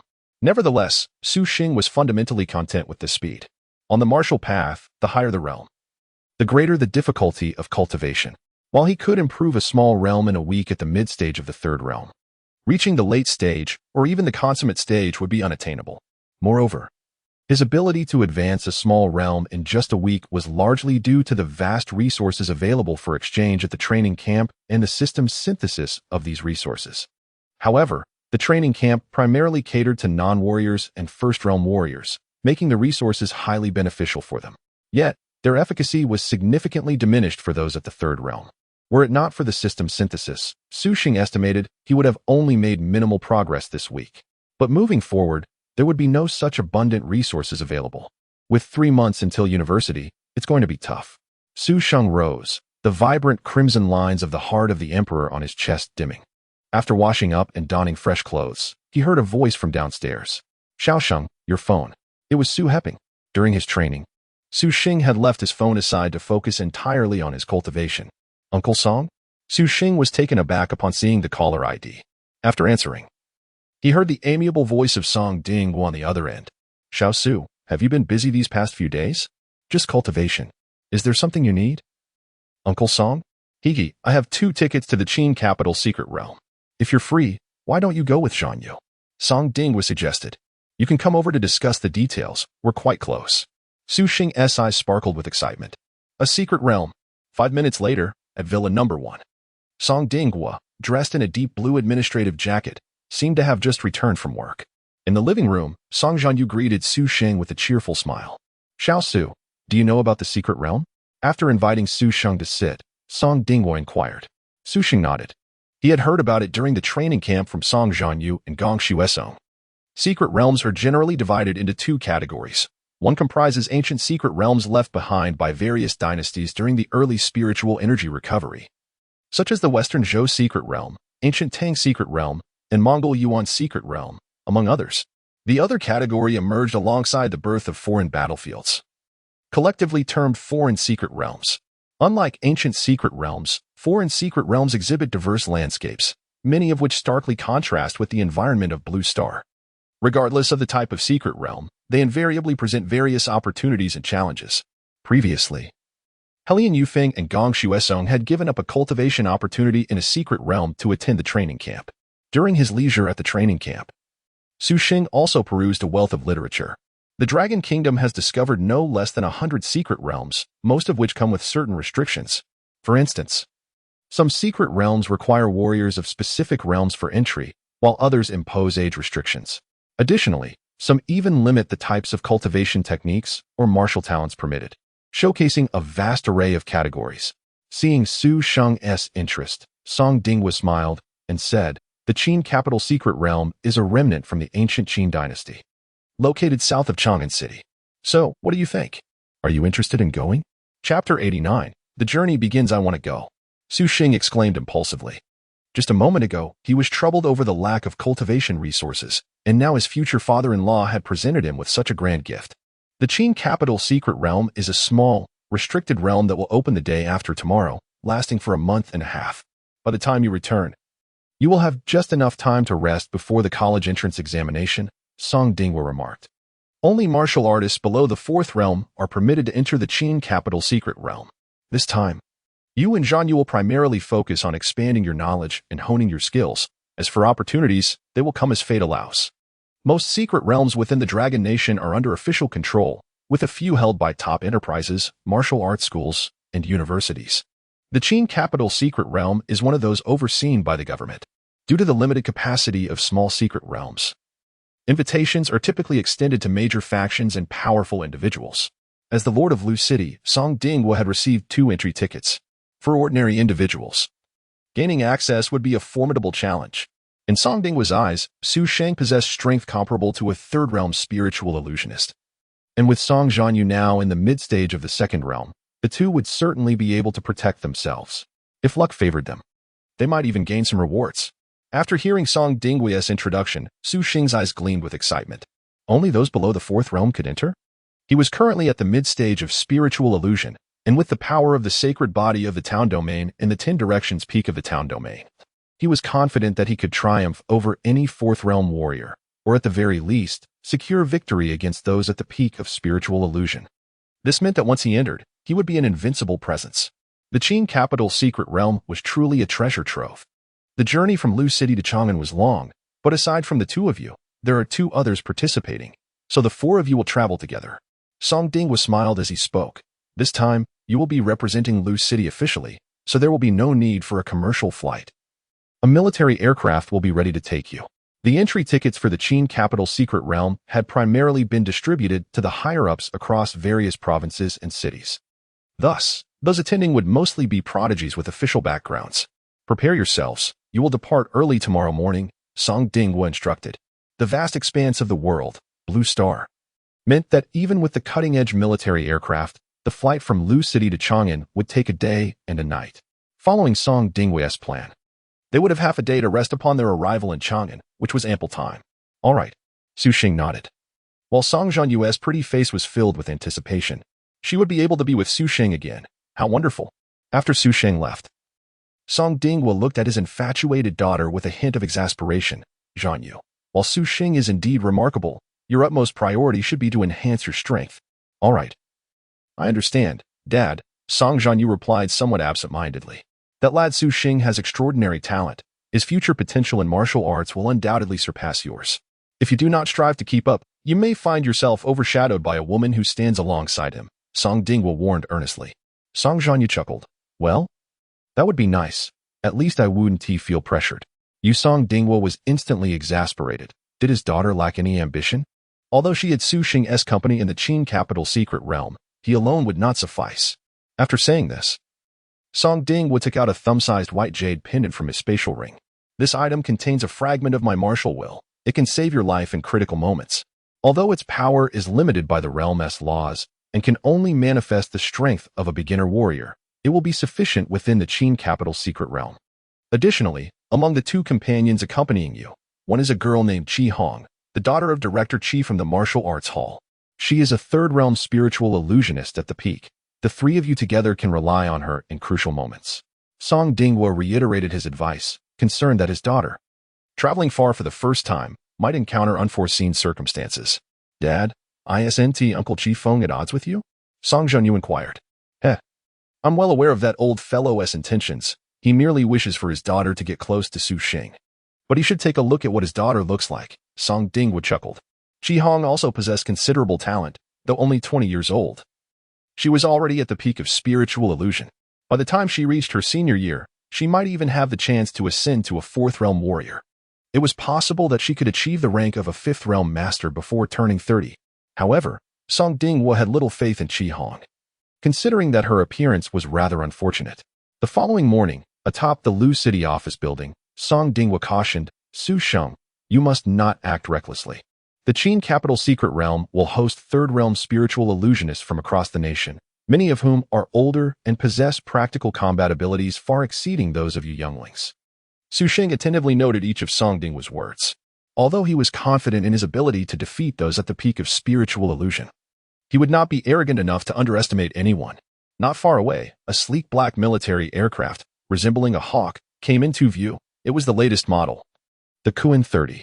Beneath the aircraft stood a man and a woman. The man, clad in a black combat suit and carrying a 1-meter-long alloy box, appeared to be in his early 20s and bore a cold expression. He was Zhanyue, the son of the chairman of the Tianzhou Group, the largest enterprise in Dongjiang province. Beside him, a robust figure with a gleaming battle axe slung across her back was Qi Hong. Zhanyue and Qi Hong were of equal strength, both at the peak of spiritual illusion, though Zhanyue was 2 years older at 22. Upon spotting Song Zhanyue, they promptly bowed. Lord Song. Song Zhanyue introduced the four of them briefly before saying, All right, you may depart. Uncle Song, we're off. Su Sheng waved as they boarded the aircraft. As the sleek black aircraft soared into the sky, leaving behind a brilliant crimson tail flame inside the cockpit, Zhanyue extended his hand with a hint of a smile on his icy face. You are Su Sheng, correct? It's a pleasure to finally meet you. Hello. Sheng brother, Su Sheng replied politely. Meanwhile, Qi Hong scrutinized Su Sheng with curiosity. Both she and Zhanyue resided in Lu City, and in recent days, there was no one whose fame surpassed that of the top student in the special training camp, Su Sheng. The entire Lu City was abuzz with discussions about him. Even many high-ranking officials from Dongjiang province spoke highly of him. Su Sheng, I heard you've reached the late stage of the golden body realm. Is that true? Qi Hong's voice was deep, and her sturdy physique made it hard to associate her with femininity. Were it not for her ample bosom, one might easily mistake her for a strongly built man. Su Sheng smiled and nodded. The personnel within the secret realm were complex, and even these two might not be entirely trustworthy. Since everyone presumed he was still at the golden body level, he would let them continue believing that. Don't worry. With us here, you and Zhanyue will be perfectly safe, Qi Hong assured, patting her chest. Chapter 90. Where have the ancient powerhouses gone? Prior to their journey, Qi Feng had advised Qi Hong to cultivate a good relationship with Su Sheng during their expedition into the Qin capital's secret realm. Naturally, Qi Hong, having attained the pinnacle of spirit illusion at the young age of 20, was not naive. She recognized the bright potential and limitations of Su Sheng. However, due to her youth, her brilliance had yet to fully manifest. Song Zhanyue inquired with a smile, Sister Qi Hong, how is life at Jiangnan University? Is the pressure overwhelming? Not too bad, Qi Hong replied with a chuckle. There are plenty of girls at Jiangnan University, and everyone gets along quite well.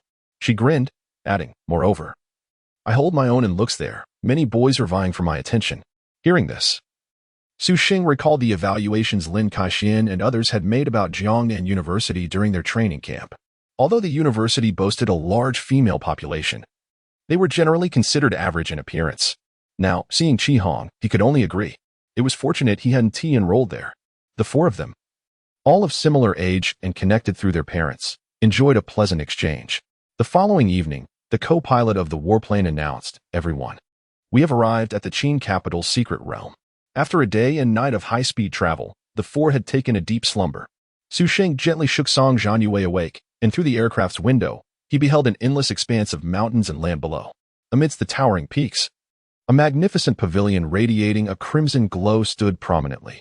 The ancient pavilion rose at least several hundred meters high, and even from a kilometer above, Sheng could sense its grandeur.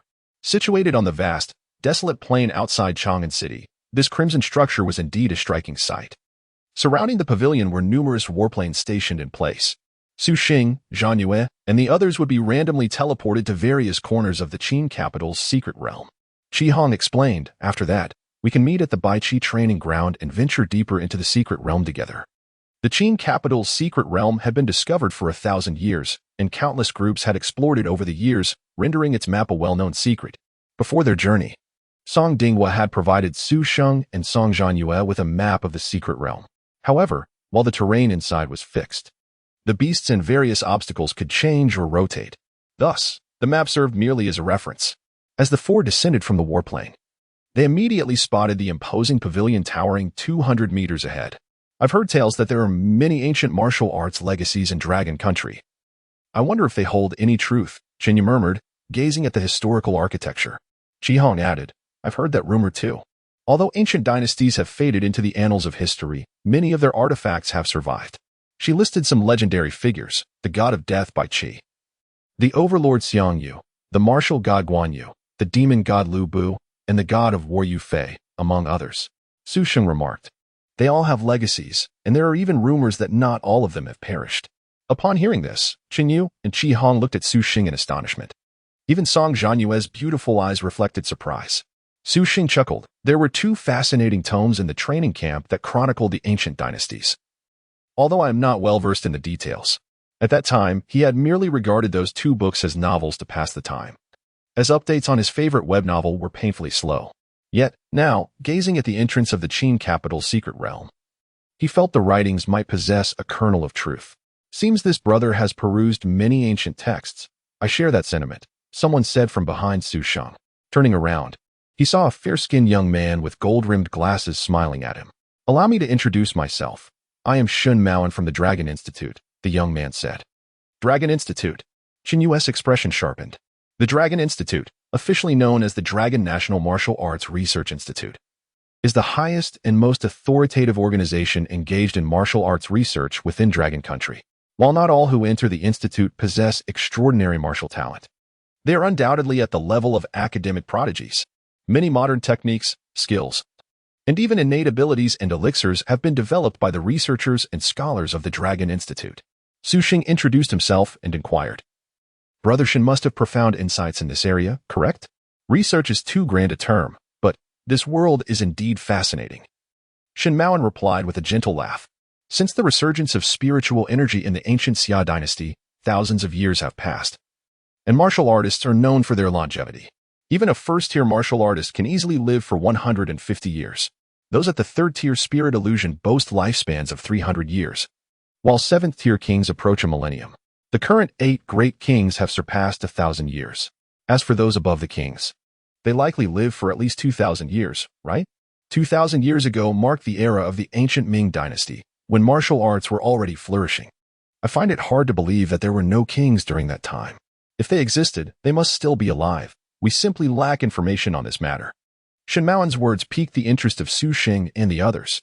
Fortunately, there was still some time before the Qin capital's secret realm opened. Sheng asked, "It seems that none of the king-level powerhouses from Blue Star surpass the age of 300, correct?" "Indeed." Zhanyue and Qi Hong nodded in agreement. Shen Maoan smiled and said, "This raises an intriguing question. Where did the peak powerhouses from 300 years ago vanish to?" He answered his own query. "It is implausible that they all perished. History may be half truth and half fabrication, but it certainly leaves traces. Historical records indicate that during the early resurgence of spiritual energy, martial artists were relatively scarce. The strongest during the pre-Qin period were merely grandmasters. Yet, by the era of ancient Tang, kings had begun to emerge. Therefore, I believe they either left Blue Star, or, for some reason, collectively vanished. Or perhaps they continue to exist among us under different identities, unbeknownst to us. Zhanyue pondered for a moment before saying the legacies they left behind indicate that martial arts have not been interrupted. However, historical texts provide explicit records. Are you suggesting, Professor Shun, that history has fabricated their endings? Professor is too lofty a title. Shin Maoan nodded thoughtfully. Perhaps. This is precisely what intrigues me the most.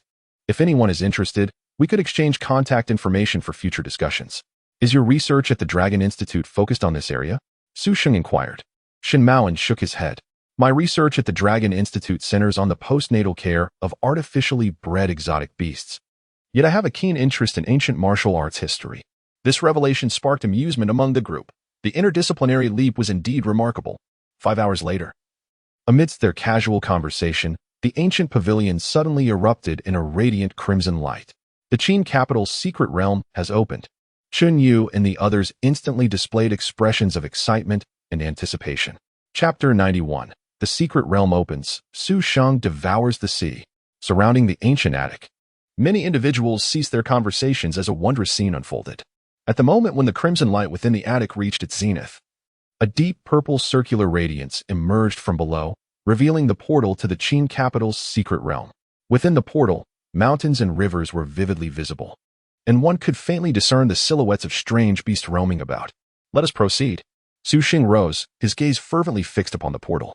The timings for the opening of various secret realms varied. Some opened annually, while others did so once every decade, or even every 20 to 100 years. The Qin capital's secret realm, however, opened once every 30 years, and the spiritual energy cultivated within, enhanced by the spirit vein array, had reached an unimaginable density after 3 decades. Su Sheng was uncertain how much his black hole devouring technique could absorb, but upon entering, his first task would undoubtedly be to absorb spiritual energy. Zhanyue, exercise utmost caution once we enter, Su Sheng advised the naive girl beside him. Song Zhanyue gazed at the secret realm, her delicate hand gripping the alloy war blade, which seemed to resonate with its owner's intent, emanating a fervent battle spirit. You too, she replied obediently. I plan to cultivate alone for a few days within the realm and will seek you out later. So let us keep a low profile during this time. Oh, I'm not a mere ornamental vase, so worry not. Soon, the crowd began to enter one by one. Meanwhile, at a parking lot 100 meters away from the attic, a young man exclaimed, Young Master Gong, the secret realm has opened. Inside the RV, Gong Shuesong yawned. It opened? Then let us depart. By the way, will Helian Yufeng be joining us? He is in seclusion and likely one team make it. But Luo Lai will be there, the young man replied. Gong Shuesong stretched lazily. That fellow Luo Lai is indeed quite interested in secret realms. Though the Qin capital's secret realm primarily focuses on spiritual energy, with scarce treasures available. With that, he sprang up from the bed. Let us go. This is the last secret realm before the university semester starts. I aim to elevate to the late stage of the golden body. Boom. Inside the Qin capital's secret realm. As Su Sheng recovered from the brief disorientation of teleportation, he beheld an ancient and weathered plain. At the edge of the plain, lifelike terracotta warriors came into view. Unlike the originals, these warriors were entirely black, adorned with faint blue luminescent specks. What rich spiritual energy! Su Sheng's eyes narrowed. The spiritual energy within this secret realm had already vaporized, indicating the immense accumulation over 30 years. As a small-scale secret realm, the Qin capital's area was not vast. Upon ascending a high tower, Su Sheng could almost see the entirety of the realm at a glance. In the depths of the realm, several towering peaks obstructed Su Sheng's view. According to previous maps, that area was known as Qin Capital Peak, which served as a watershed within the secret realm. Beyond Qin Capital Peak lay the Qin Capital Ancient Palace area, the core of the entire secret realm. Historically, treasures were mostly concentrated within the ancient palace. First, absorb the spiritual energy, Su Sheng declared as he leaped down to the 9th level of the tower. The tower consisted of only 9 levels, and since this was the outer region, it was free from disturbances by strange beasts. Once seated in a meditative posture, the black hole devouring technique activated instantly. Now at the minor accomplishment stage, aided by the Emperor's heart and the 3rd level system accelerating his cultivation, Su Sheng's progress surged once again. He estimated that within half a month, the black hole devouring technique would reach its major accomplishment. At the moment the black hole devouring technique activated, an invisible devouring field began to expand from Su Sheng's center. In no time, the absorption range of the devouring field reached a diameter of 3,000 meters. Still, it could expand further. The maximum range of the devouring field during the entry-level stage was 800 meters, while at the minor accomplishment level, it could be increased fivefold, achieving a diameter of 4,000 meters. This vast span of 4 kilometers showcased the overwhelming nature of this technique. Most importantly, the black hole devouring technique not only possessed an extensive absorption range, but also demonstrated an astonishing efficiency. When the diameter of the devouring field reached its peak at 4 kilometers, Sheng immediately activated the technique. Boom! Centered around Sheng, the spiritual energy within a 4-kilometer radius surged like boiling water. The blue spiritual energy clinging to the ancient terracotta warriors was swiftly drawn in by an invisible force, swirling uncontrollably towards the attic as if attracted by a magnet. Above Sheng, a funnel of pure spiritual energy materialized. Whoosh! A deluge of spiritual energy poured into Sheng's body like a tidal wave. It resembled a colossal vortex of spiritual energy, with torrents of blue energy surging in wildly. Sheng's spirit soared. This was true cultivation. Within moments, he sensed a significant increase in the spiritual energy within his dantian. Under the tyrannical absorption of the black hole devouring technique, the surrounding spiritual energy was akin to air being drawn out. Half an hour later, is it all gone? Noticing the dwindling spiritual energy entering his body, Sheng reluctantly opened his eyes. He realized that the 4-kilometer radius had formed a vacuum of spiritual energy. Time to relocate. Sheng stood and leaped. The soles of his black alloy boots were imbued with dark spiritual energy. Utilizing the profound reserves of spiritual energy within him and his remarkable control, he managed to achieve brief flight. He had practiced this numerous times, though his speed in flight was slower than his sprinting speed on the ground. It allowed him to disregard all terrain obstacles. In no time, Sheng reached a 6-kilometer radius. Finding a more concealed hollow in the mountains, he sat down again, and the black hole devouring technique activated once more. Boom! The same ravenous absorption, the same overwhelming force. The surrounding spiritual energy seemed like water stored in a balloon, which was now punctured, causing the water to flood out. Thus, 3 days slipped away unnoticed. On this day, Sheng slowly opened his eyes, and the blue spiritual energy continued to pour into his dantian relentlessly. Truly, this secret realm contained at least 20 times the spiritual energy found outside. Sheng's eyes sparkled with determination. These 3 days of cultivation equated to nearly 2 months of arduous training in the outside world. Moreover, his realm advanced significantly within the mid-stage of the spirit illusion. According to Sheng's expectations, within 2 weeks, he would surely reach the late stage of the spirit illusion. It was noteworthy that without relying on system synthesis, it would take at least 2 months of intense effort to elevate from the mid to late stages in the outside world. This was already a swift pace. But within the secret realm, the speed increased severalfold, just as Sheng prepared to absorb the last remnants of spiritual energy around him. A thunderous boom echoed from a great distance. Suddenly, with keen hearing, Sheng caught a furious shout. "Get lost! I found it first." Sheng's eyes brightened. Were they fighting? Those who dared to clash within the secret realm must have discovered something remarkable. Chapter 92. Bone Jade. Martial Techniques of Movement. Tong Xian. How shameless can you be? This bone jade was clearly acquired by me. As Sheng concealed himself behind a stone, he immediately observed 2 men in their 30s engaged in a fierce confrontation not far away. One was tall and robust, wielding an alloy battle knife that radiated formidable spiritual energy.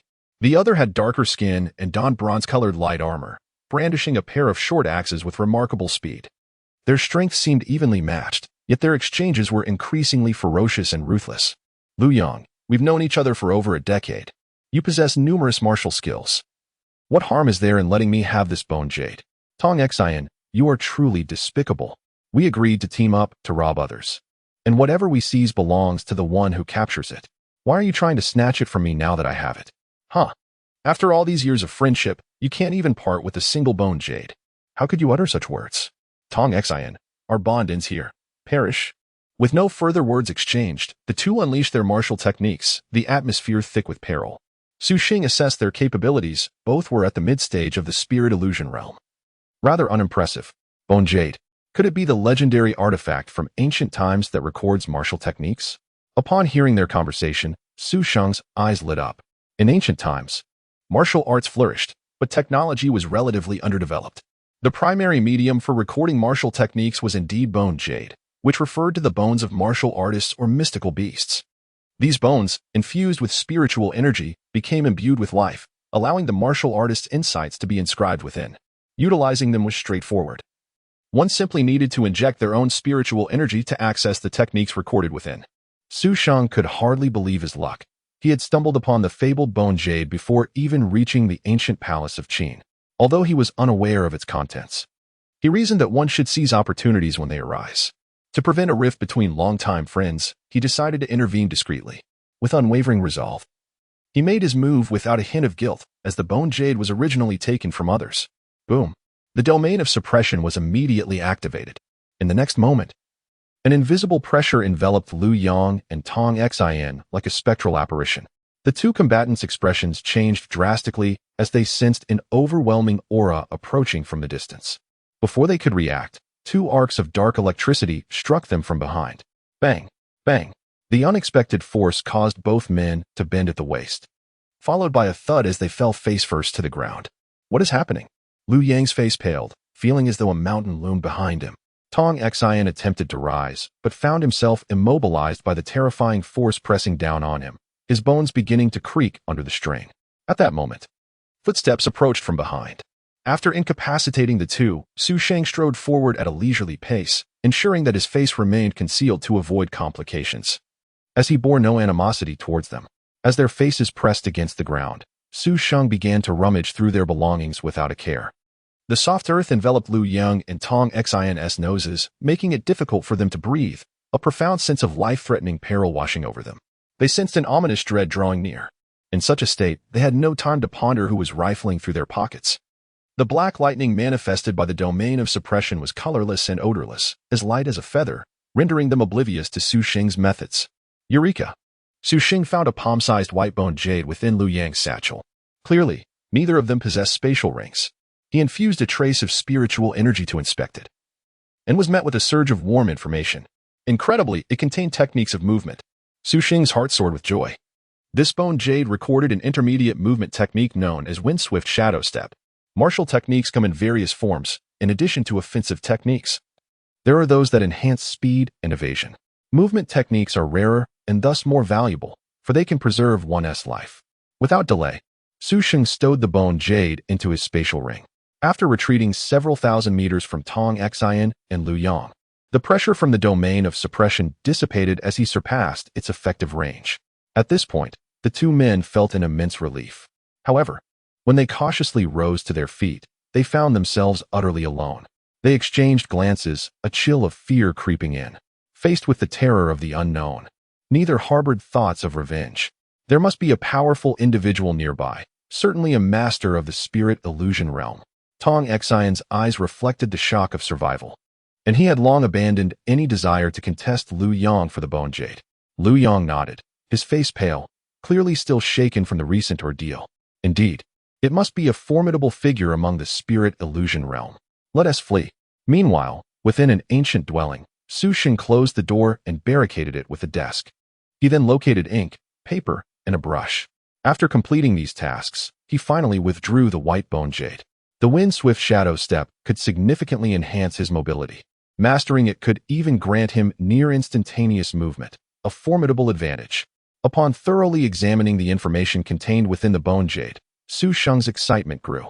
His body had been greatly enhanced by the true dragon Shin Yang pill, far exceeding his peers, and with the unparalleled talent of the domain of suppression.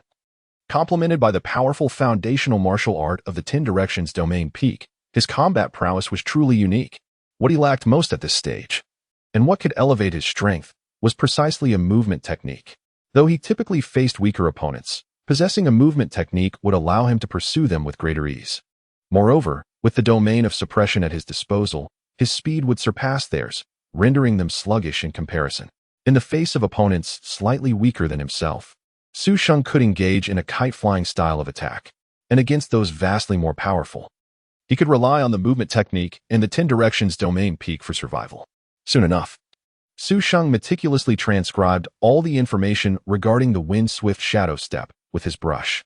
Phew, writing with a brush proved more challenging than anticipated. He hoped for a successful outcome. After tossing aside the brush, having not used one in years, he lamented the state of his handwriting. Next time, I should keep a typewriter or two in my spatial ring, he thought before silently commanding, System, synthesize. Chapter 93, Martial Arts Technique of Movement. Godspeed Star Stream Flash Sting.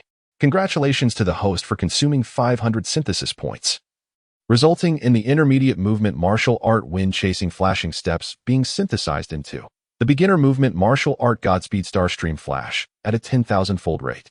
10,000 times. Upon hearing the system notification, Su Sheng's eyes sparkled with excitement. Since leaving the training camp, he had synthesized dozens of times, mostly achieving 500 or 1,000-fold. With only a few instances triggering 2,000-fold synthesis, yet he had never encountered a 10,000-fold result. He never anticipated that this time he would trigger a 10,000-fold synthesis. It was absolutely exhilarating. What thrilled Su Sheng the most was that the 10,000-fold synthesis pertained to a movement martial art, indicating an extraordinary stroke of luck. He then glanced at the small text below the synthesis column.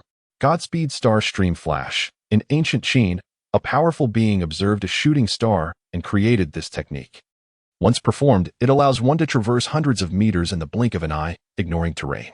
Upon reaching mastery, the practitioner can leave behind numerous illusory afterimages, and with a mere thought, can dash across mountains and rivers like a brilliant meteor. Upon reading the description, Su Sheng's heart leapt. Traversing hundreds of meters in an instant? Wasn't that akin to teleportation? With the Godspeed Star Stream Flash, traveling within the secret realm would be significantly easier, and moreover, the efficiency of absorbing spiritual energy would double. Su Sheng often needed to change locations after absorbing the spiritual energy in an area. If he could utilize the Godspeed Star Stream Flash during this transition, the time required would be drastically reduced. Time equates to strength. 20 minutes later.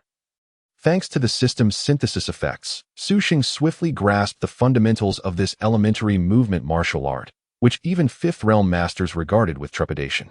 Let us give it a try. Standing atop a residence, Su Sheng focused his mind. Z. In the next moment, faint blue electric arcs surged around him. In an instant, he felt the scenery around him shift rapidly. By the time Su Sheng regained his senses, he found himself atop the city wall.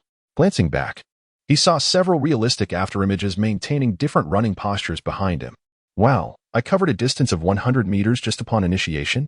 Su Sheng was astonished by the effectiveness of this movement martial art. One must not underestimate this 100 meters. The vast majority of attack ranges hover around this distance. In conflicts among powerful adversaries, 100 meters could determine life or death. Sometimes, even a single meter could decide one's survival in battle. Z. Su Sheng focused his mind to employ the Godspeed Star Stream Flash once more. Behind him, afterimages appeared in succession.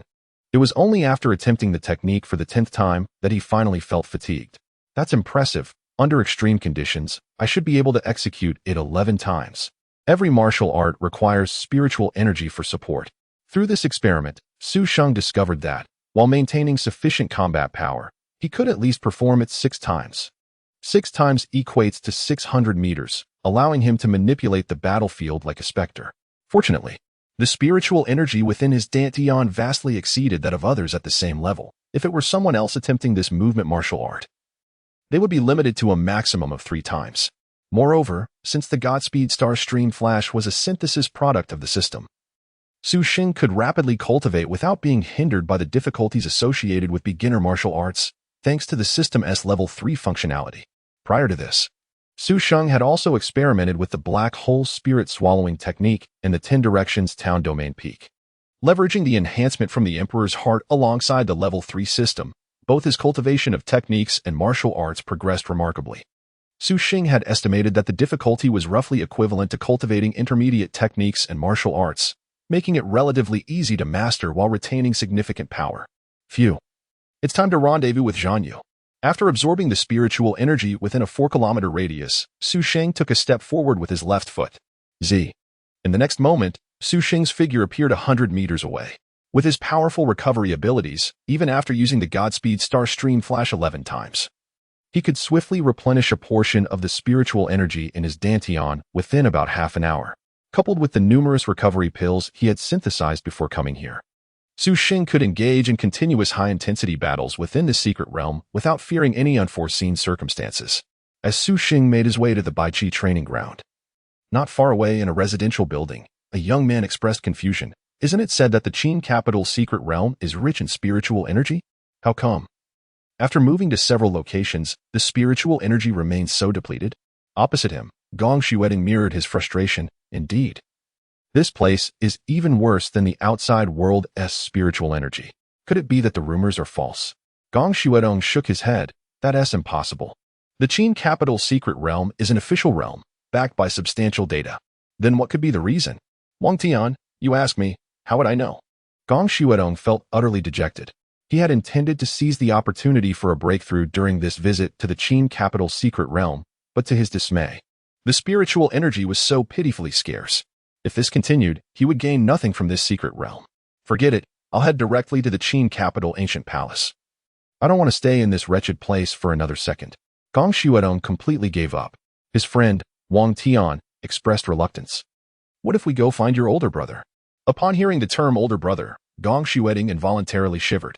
After the training camp concluded, upon learning about his younger brother's experiences, Gong Shueding's older brother was furious, and that beating still haunted him to this day. Your brother already beat you last time. He must have calmed down by now. Wang Tian chuckled.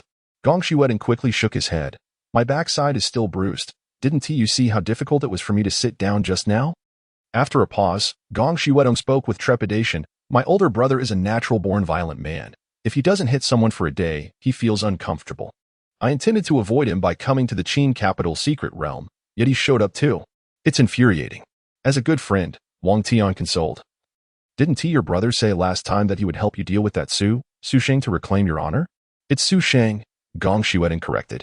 That guy Su Sheng has probably returned to Lu City by now. He is likely at home preparing for the college entrance examination. I say my brother is just envious of my talents, fearing I might surpass him. Damn it, once I do surpass him, I'll give him a good beating. Hearing Gong Shuedong's words, Wang Tian smiled. This guy seemed like a mouse spotting a cat whenever his older brother was around. Even if he could surpass him, he would probably still be too timid to act. Let us not talk about him. The spiritual energy in this secret realm has vanished, and everything has been going wrong lately. Gong Shuedong rubbed his still sore backside and said, let us consider this a way to relax. Let us go to the Qin capital ancient palace and try our luck.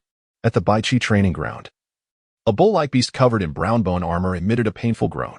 This heavily armored Kuei-nyo, renowned for its formidable defense, collapsed in despair under the strikes of Song Zhanyue's alloy Tang Hongdao, not even lasting a single round. Zhanyue, your sky-slaying berserk body is truly formidable, exclaimed the burly Qi Hong with evident envy. Chapter 94. The opening of the ancient palace of Qin capital just moments ago.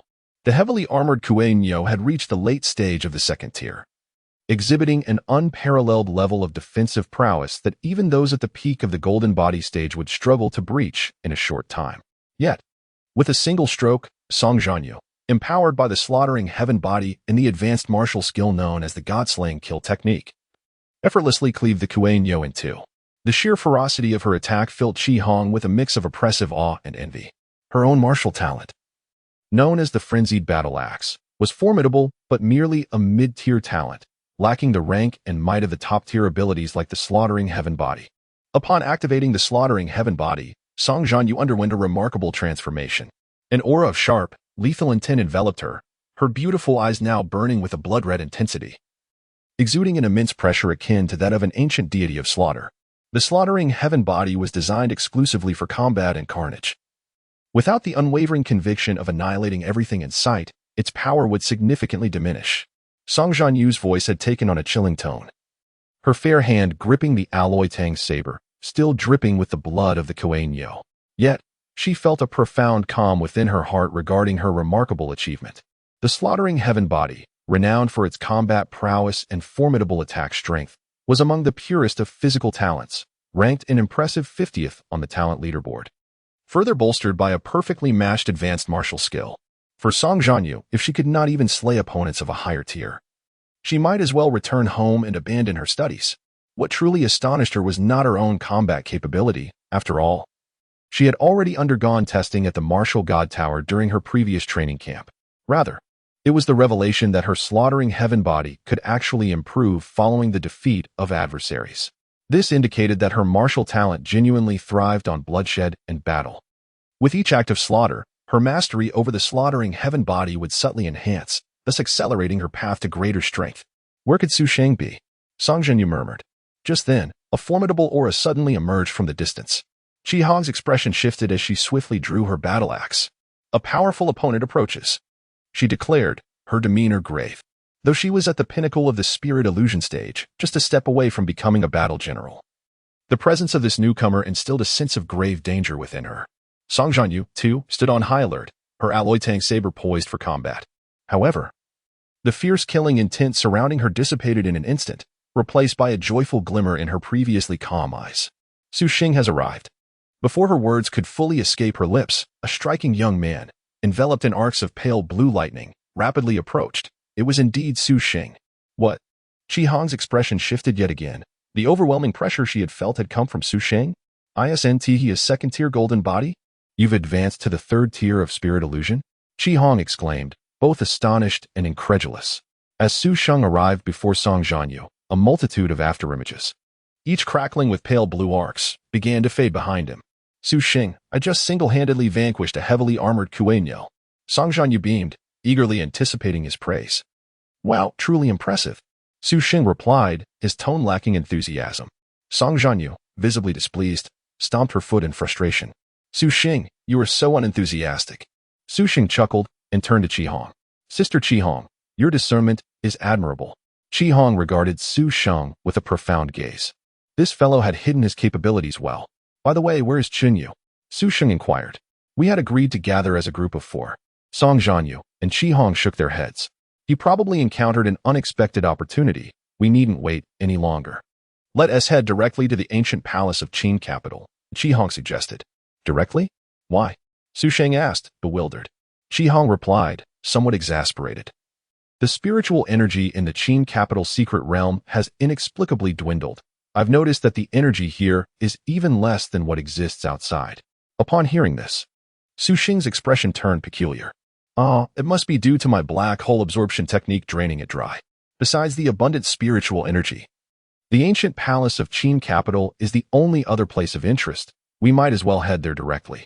But has the ancient palace of Qin capital yet to open? Su Sheng questioned. In the secret realm, electronic devices and modern technology were rendered useless, compelling everyone to rely solely on their senses to gauge the passage of time. After a moment of contemplation, Qi Hong said, there should still be 2 days left, but we can go ahead. All right, Su Sheng nodded in agreement. Since he had nearly exhausted the spiritual energy in the periphery, it would be perfect to sit outside the ancient palace and absorb the energy within.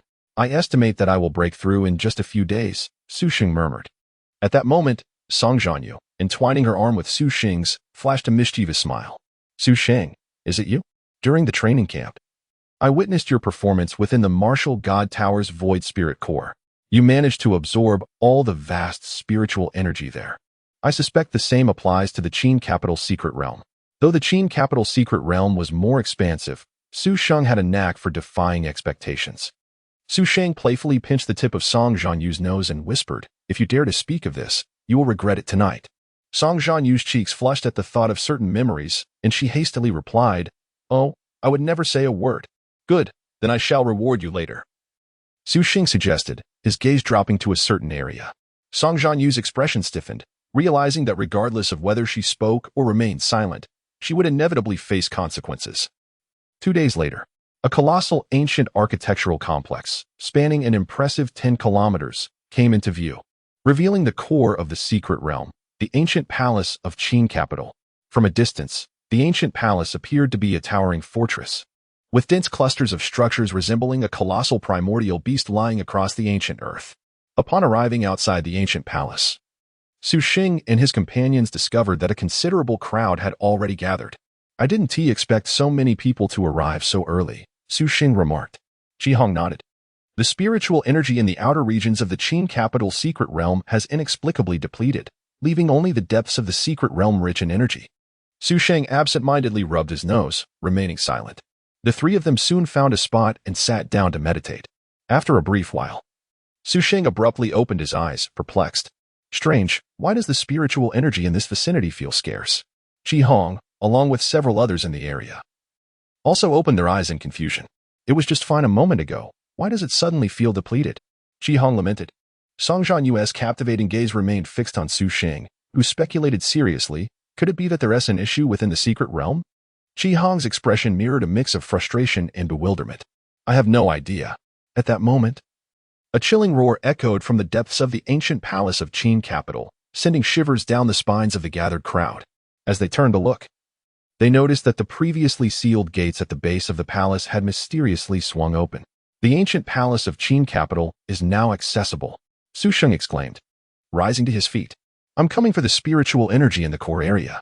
Chapter 95. The tiger tally of the Great Qin as the crowd cautiously and curiously stepped through the ancient palace gates. The structures deep within the hall suddenly began to tremble.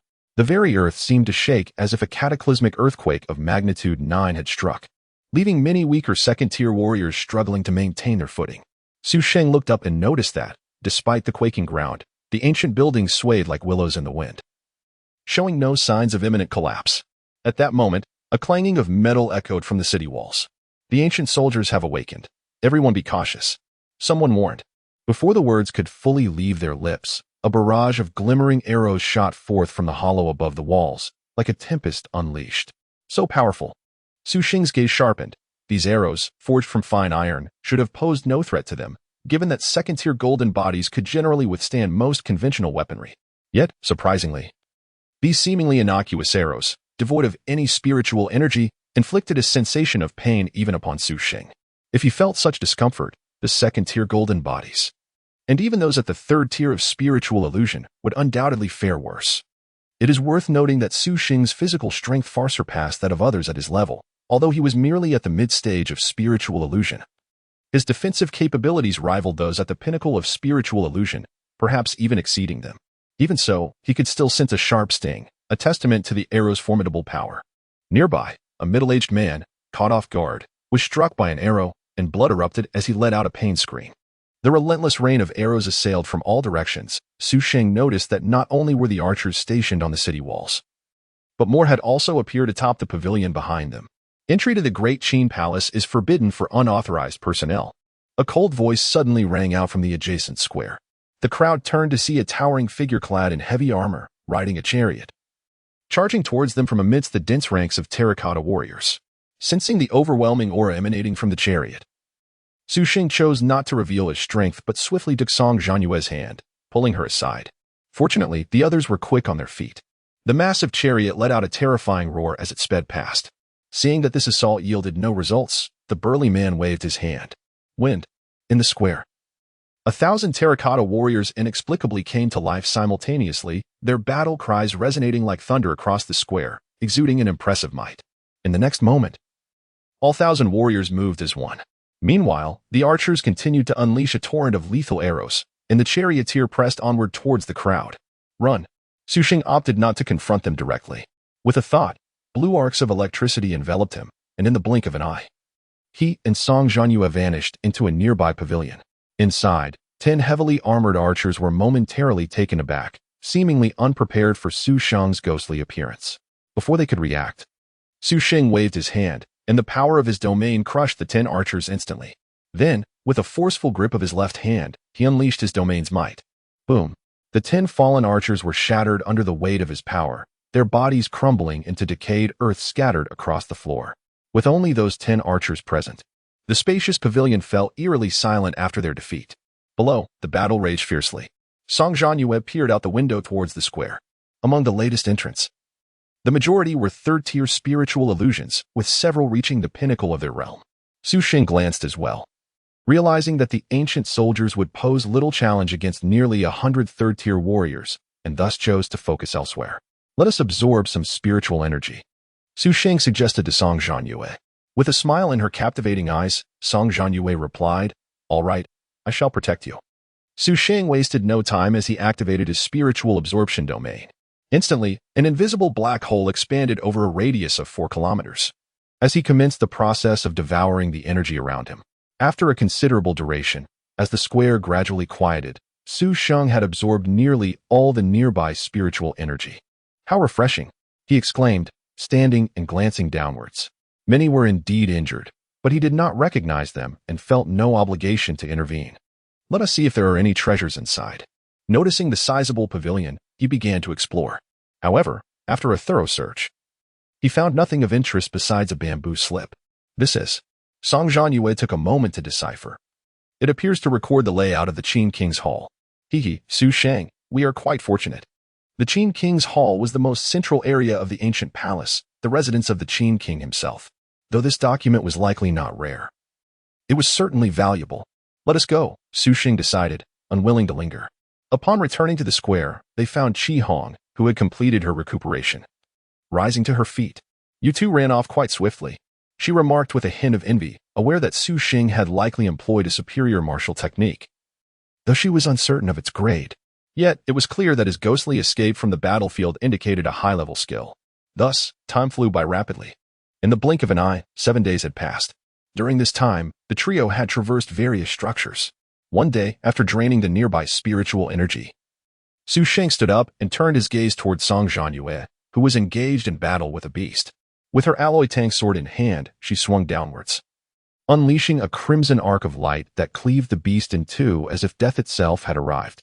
The god-slaying slash is truly born for the Titan's form, Su Sheng mused before joining the fray. Boom. The shadow of Chaos Mountain descended from above, instantly crushing several beasts that had intended to ambush Song Zhanyue.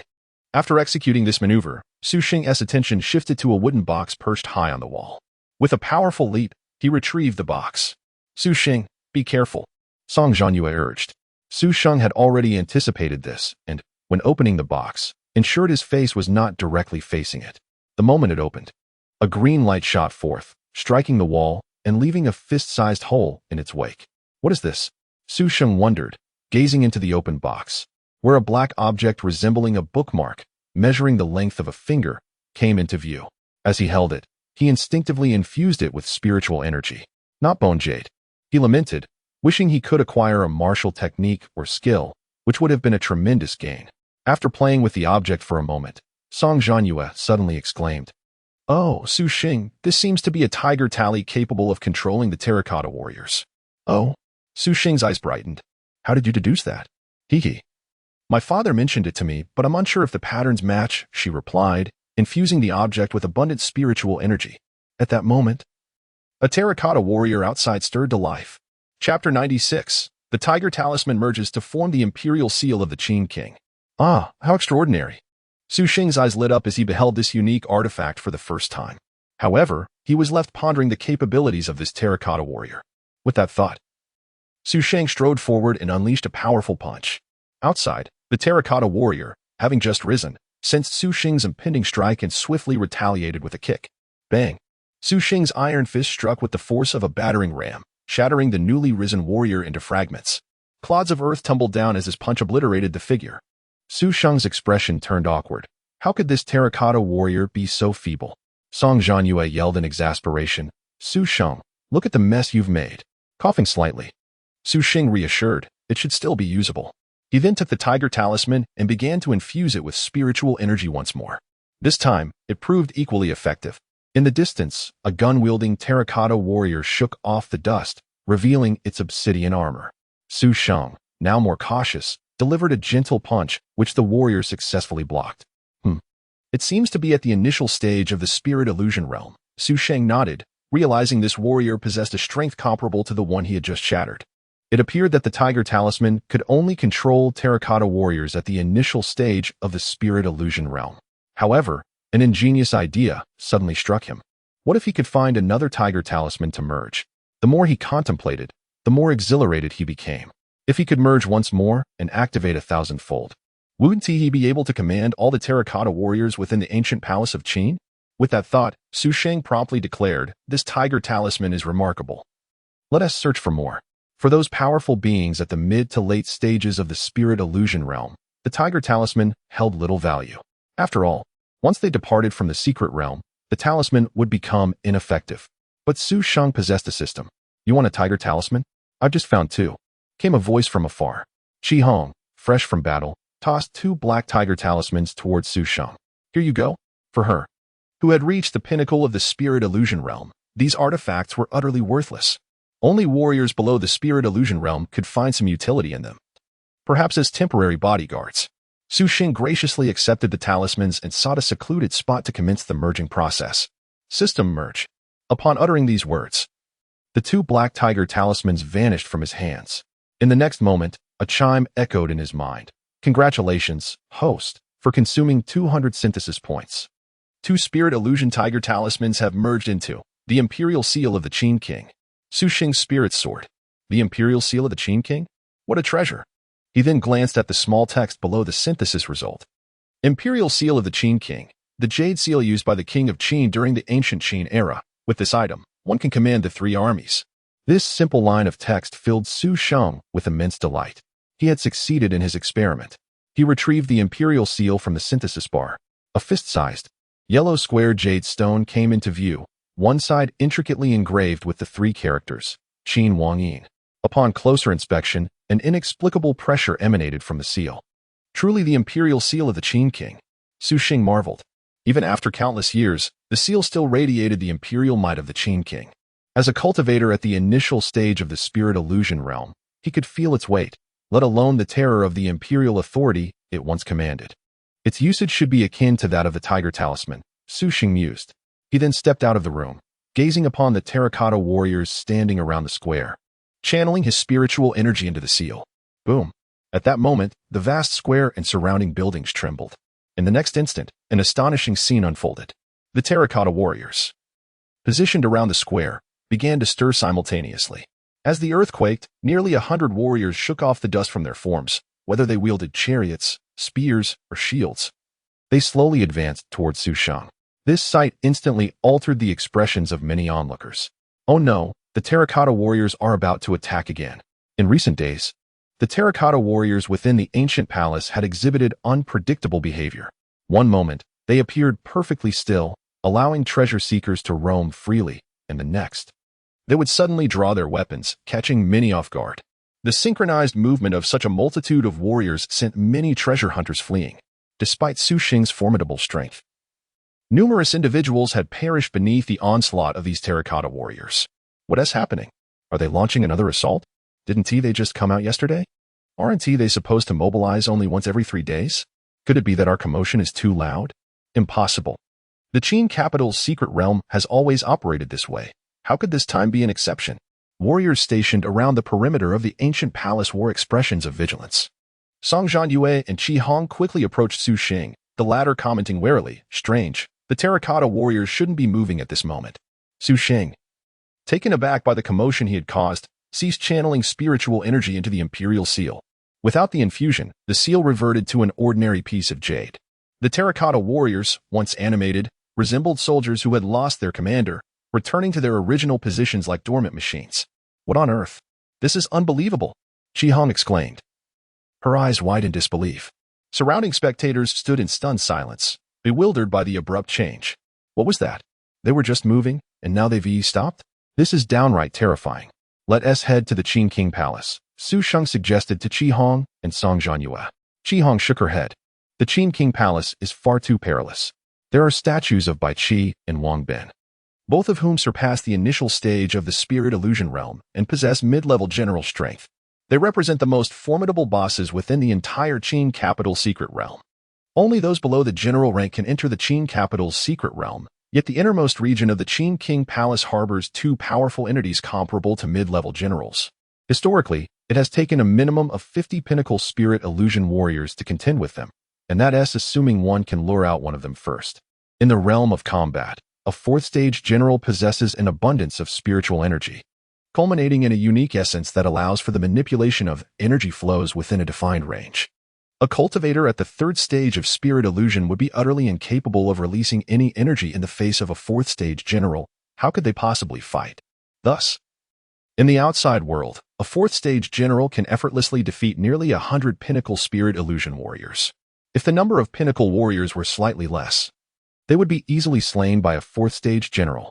This is one of the reasons why the 4th stage is labeled as general. At this realm, one could undoubtedly be deemed a formidable powerhouse. In the otherworldly battlefield, a 4th stage general could easily command a battalion. In the outside world, they would typically serve as a regiment leader.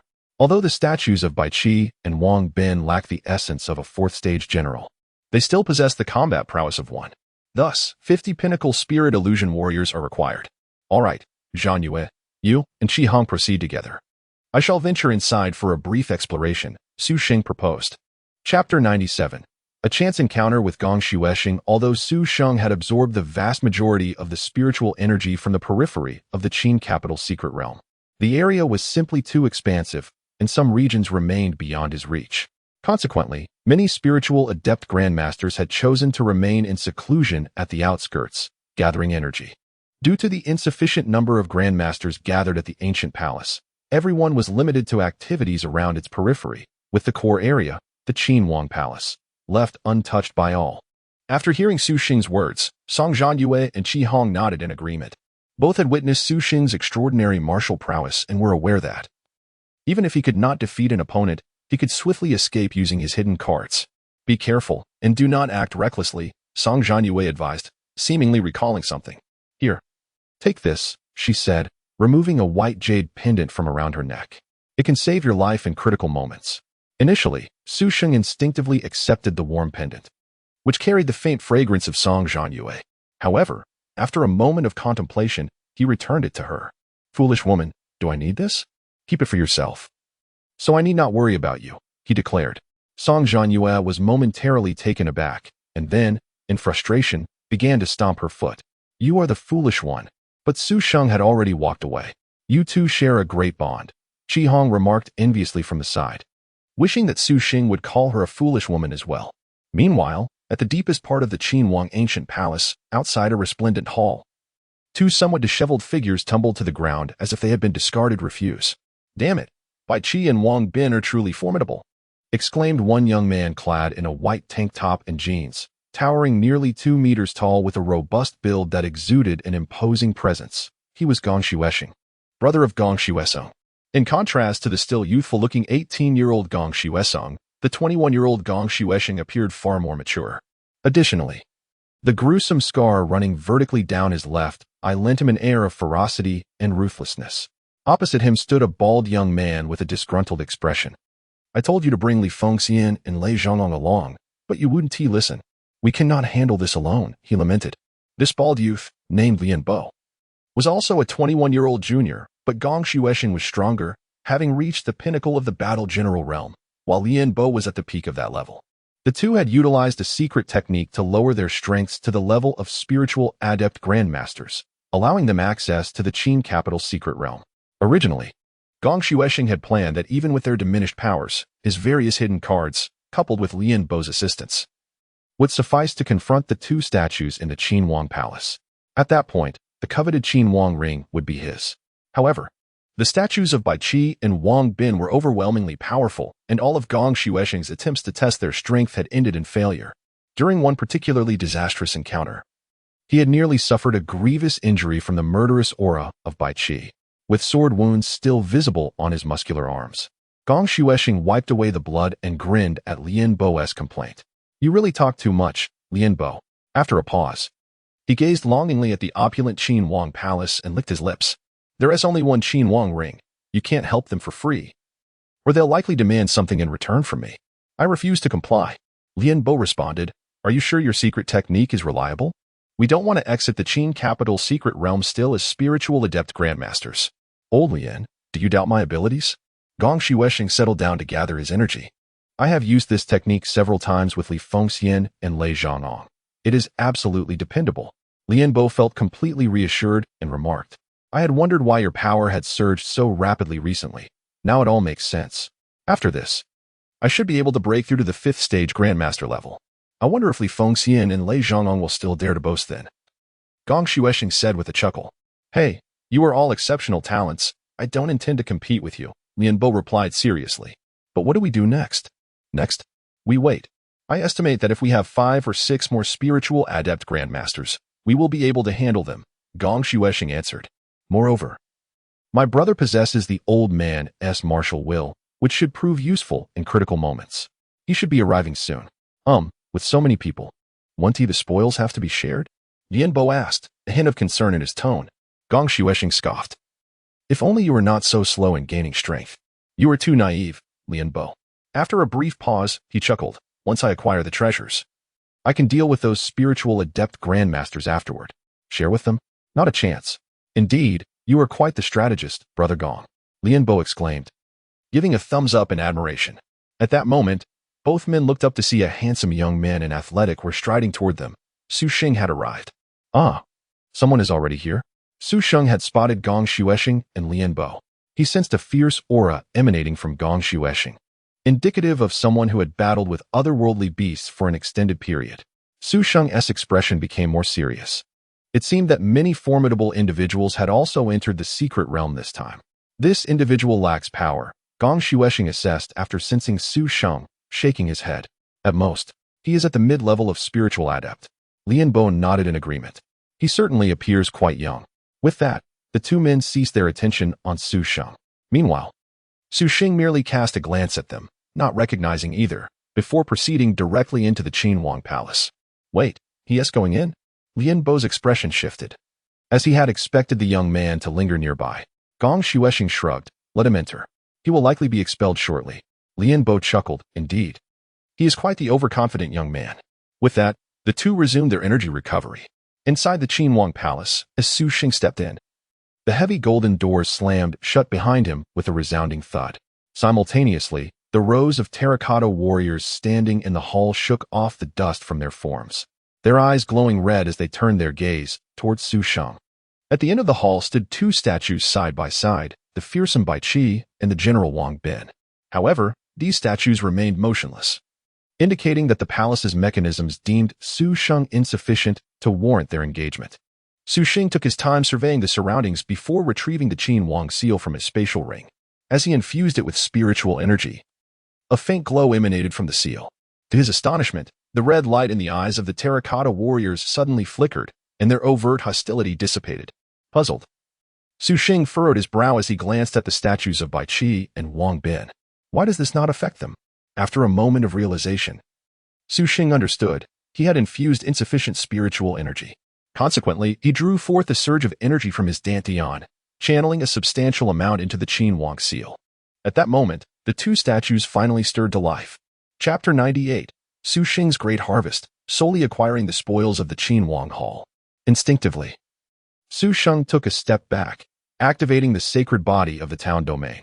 Although he had tested the Qinhuang imperial seal numerous times, he remained cautious in the face of the formidable powers of Bai Qi and Wang Bin.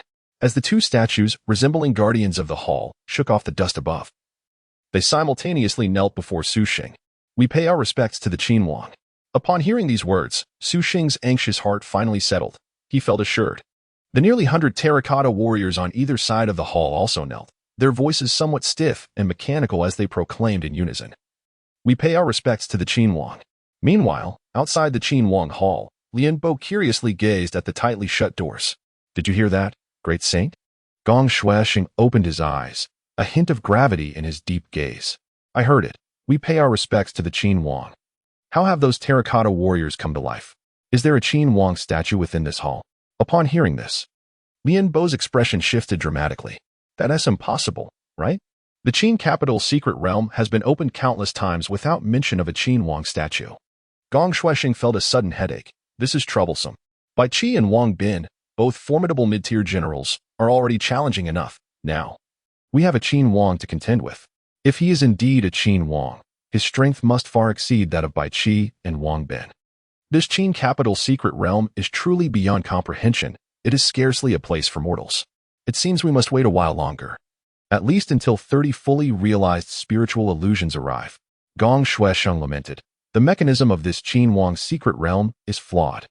It clearly restricts the strength of entrance to fully realized spiritual illusions, yet here we have mid-tier generals Bai Qi and Wang Bin.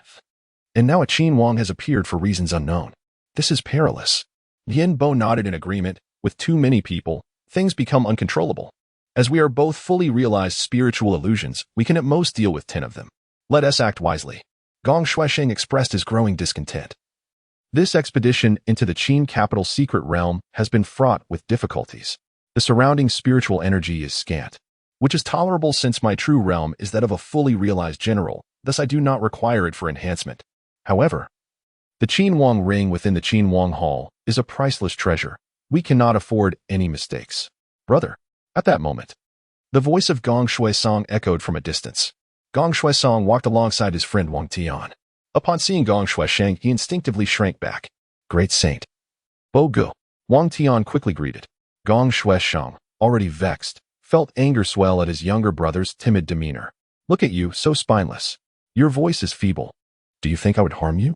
Step closer. I will not. Gong Shuesheng stubbornly replied, standing 20 meters away. Gong Shuesheng's expression darkened, and he stood to strike. In a panic, Gong Shuesheng hurried to his brother's side, trembling as he sat down. Now that's more like it, Gong Shuesheng said, pleased as he patted Gong Shuesheng's head. The latter felt a mix of disdain and helplessness as he asked, Brother, I just heard a voice from within the Qinhuang Hall. What happened? I don't know. Gong Shuesheng rubbed his temples in frustration. It seems there is some kind of Qinhuang inside. Qinhuang. Gong Shuesheng and Wang Tian's expressions changed slightly, with Wang Tian asking, Great Saint, you're not suggesting there's a Qinhuang statue, are you? If Bai Qi and Wang Bin are already so strong, how exaggerated must the Qinhuang be? Who knows? We're just waiting, Gong Shuesheng replied. Someone foolish just went in. I suspect they triggered some Qinhuang statue.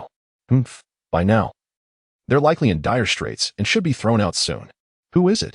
Gong Shuesheng asked curiously. Gong Shuesheng shook his head. I don't know. And you, Xiao Song, if you have time to worry about others, why don't you spend it on your own training? Look how weak you are. Unable to even compete with your peers, what a disgrace. That Su Xing is too strong. He has no match for Lian Yufeng, Gong Shuesheng muttered. Besides him, which of your peers could possibly be my rival? Gong Shuesheng's anger flared. Dare you argue? You're asking for a beating. Ouch. Brother, I was wrong. I will work hard and promise not to make excuses again. Nearby, Lian Bo and Wang Tian exchanged glances at the sight of Gong Shuesheng being mercilessly beaten, silently lamenting his fate for having such a powerful and violent brother. Inside the Qinhuang Hall, after successfully controlling the statues of Bai Qi and Wang Bin with the Qinhuang imperial seal, the expansive hall resonated only with Su Xing's relaxed footsteps. All the terracotta warriors stood by, awaiting his command. And there was more. Su Xing's eyes sparkled as he spotted a bookshelf ahead, filled with numerous compartments, each brimming with medicinal pills and rare treasures. In just a short while, his spatial hand ring was almost full. Tongmai pills, body-refining pills, spiritual essence pills, recovery pills. Various second- and third-grade pills accumulated to at least 100, and there were even over a dozen ancient pills that had long been lost to time. Beyond the pills, there were also many third- and fourth-grade spiritual herbs and medicines. As for maps, military talismans, weapons, and armor, Su Sheng was too exhilarated to even tally them. He had struck it rich. Su Sheng was overwhelmed with excitement. With the absence of the threats posed by Bai Qi and Wang Bin, all the benefits of the Qinhuang Hall belonged solely to him. Su Xing estimated that the value of the various treasures within the hall was at least several million. Several million! It would take him countless years of effort to earn that much outside. Haha, delightful. With these resources and the